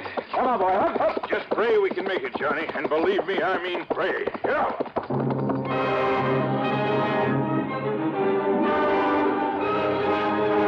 It was less than a mile to the cave in the side of Shadow Mountain. But by the time we'd covered half the distance, the sandstorm came roaring in on us. The hot, dry wind pounded and pummeled us at 50 or 60 miles an hour, hurling clouds of blinding, cutting sand ahead of it. How the horses were able to take this, I'll never know. Bent low on the saddle, our hats pulled down with handkerchiefs over our faces. We not only couldn't see, we could hardly breathe. As the storm got worse, we were forced to dismount, to cover the heads of the horses with our coats, to lead them on foot. But we kept on. and I prayed that Buster still knew where he was going. Buster, whom I could track only by hanging onto the tail of the horse that he was leading. Then, finally, the lee of Shadow Mountain, the life-saving protection afforded by the deep cave in the side of it. And there, to keep us company, were other fugitives from the sandstorm. Half a dozen jackrabbits, a couple of coyotes, a fox, and several kinds of rats and mice, huddled together silently, forgetting for the moment all the ancient instinctive enmities in their escape from the peril outside of the cave. And the wind roared with the sound of thunder, as though shrieking its anger, its frustration at having failed to smother us out there, as though now trying to deafen us with its sheer power. As we crouched there, the horses stayed close to us, making strange sounds, little sounds that I'd never heard before. It was almost like the whimpering of a frightened child. Then, after what seemed like ages, but could only have been a couple of hours, the wind subsided, as suddenly as it had come up. I started to rise, but Buster touched my arm and motioned me to wait. And then came the hail. A hailstorm of the kind you may hear about but never quite believe. Right here in the middle of the Mojave Desert. Hailstorms, some of them almost as big as golf balls, dashed against the rocks outside. And some of those hailstones rolled into the cave, then melted at our feet. Finally, it stopped. The little animals who'd been our companions quietly looked at one another, then one at a time departed. Maybe a little chastened by this having shared the comfort of each other's presence for a while. Well, Johnny, kind of gives you a respect for this desert, doesn't it? Yeah. Too bad those animals don't always get along so well. So peacefully, isn't it? I guess you could say that about some of the people in this world, too, couldn't you?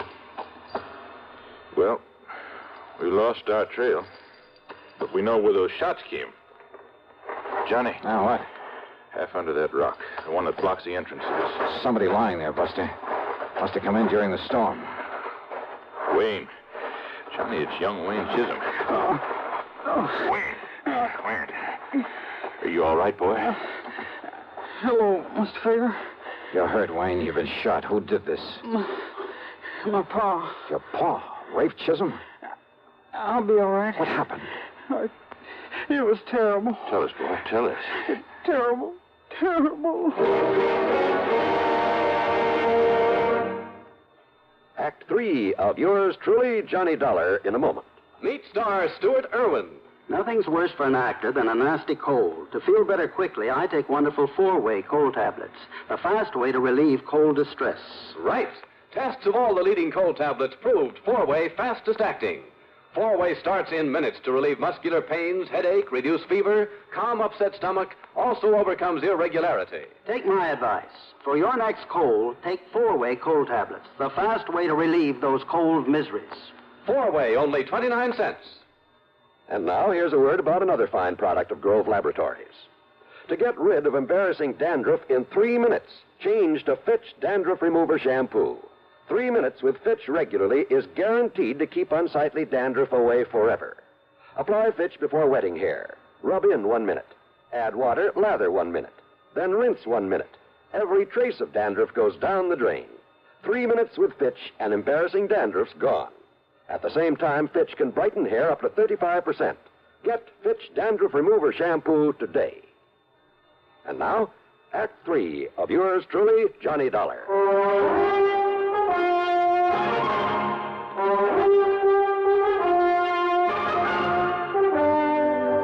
Wayne, boy, listen to me. You mean your own father shot you? Yes, sir. But it's all right. He only nicked me. What happened, Wayne? Well, I don't think he meant to hit me, Mr. Favor. Well? But when he saw that I'd followed him after he got there looking for Jerry McCoy... Did he find McCoy? Well, he told me to go back, and he cursed me, and he fired a couple of wild shots at me. The 3 we heard. But I don't think he meant to hit me. I wonder. Then I hid behind some deer brush, then worked my way down again so as I could see what he was doing. Well, what about McCoy? Oh, Pa found him all right. There in the feed shack, there in Black Canyon, where he was skinning out one of our young steers, in there out of the sun. Okay, then, Johnny, we better get on over. No, wait, Buster. Then what happened, Wayne? It was terrible, mister. It was awful. I was close enough I could see him.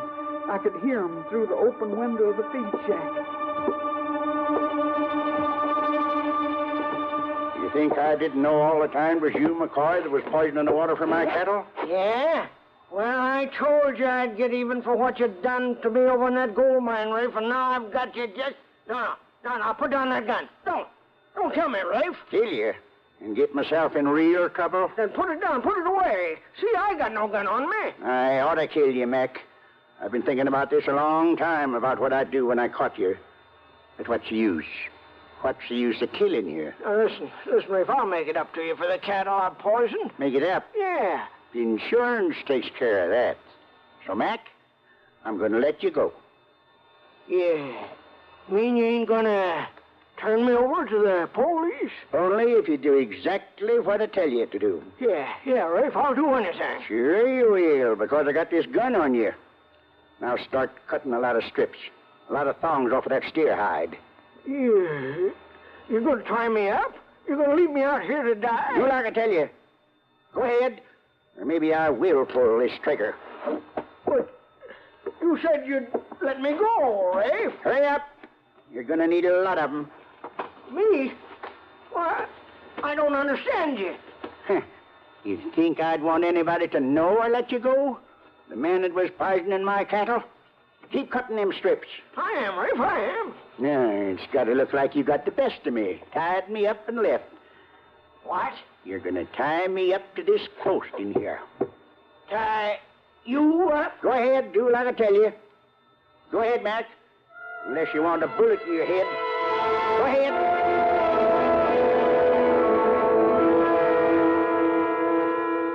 All right.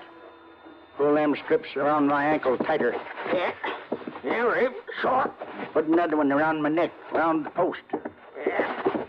But if this is some trick on me, Rafe... There ain't no trick. But now listen, a couple of days out here, with no water, you die. Come on, tighter.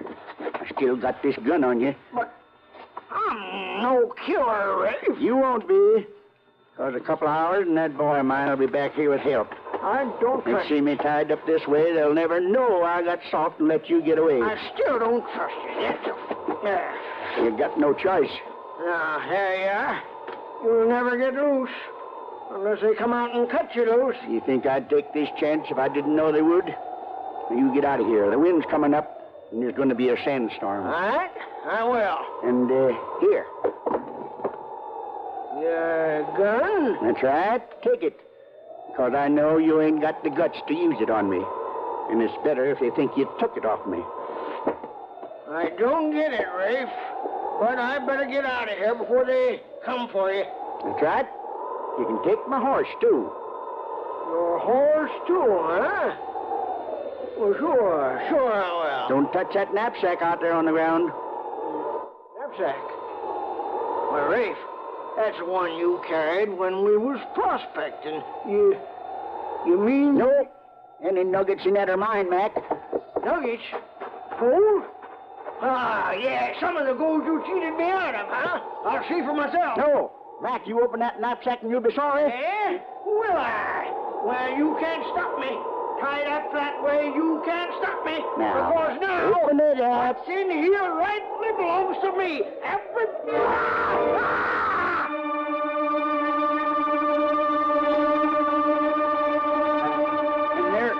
And there in that knapsack was 3 sidewinders. Sidewinders? Rattlesnakes? Good Lord. McCoy, he didn't have a chance. Good Lord. There was enough poison in him. Yeah. And not knowing that you'd seen all this, but knowing you'll come back with help, that we'll find him tied up there. Yeah, Johnny. Rafe's made it look like he has a perfect alibi. Not that McCoy didn't deserve to die, poisoning cattle. It's still murder, Buster. Wayne, do you think you can make it to the ranch? Yes, sir. Then come on, Buster. We'll go on to Black Canyon. We'll pick up our killer. Okay, Johnny. Ironic, isn't it? Yeah. All trussed up and waiting for us. By his own doing.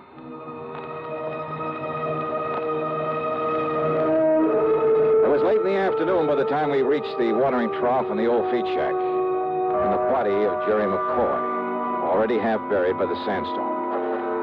And I wondered what sort of punishment could possibly be enough for the man who'd done this to him. Yeah, I wondered until we found Rafe Chisholm tied to that post. Wait a minute. Johnny. We're too late. I know. Rawhide. Green steer hide. As it dried out, it shrank tighter and tighter around his body. Around his neck until Yeah.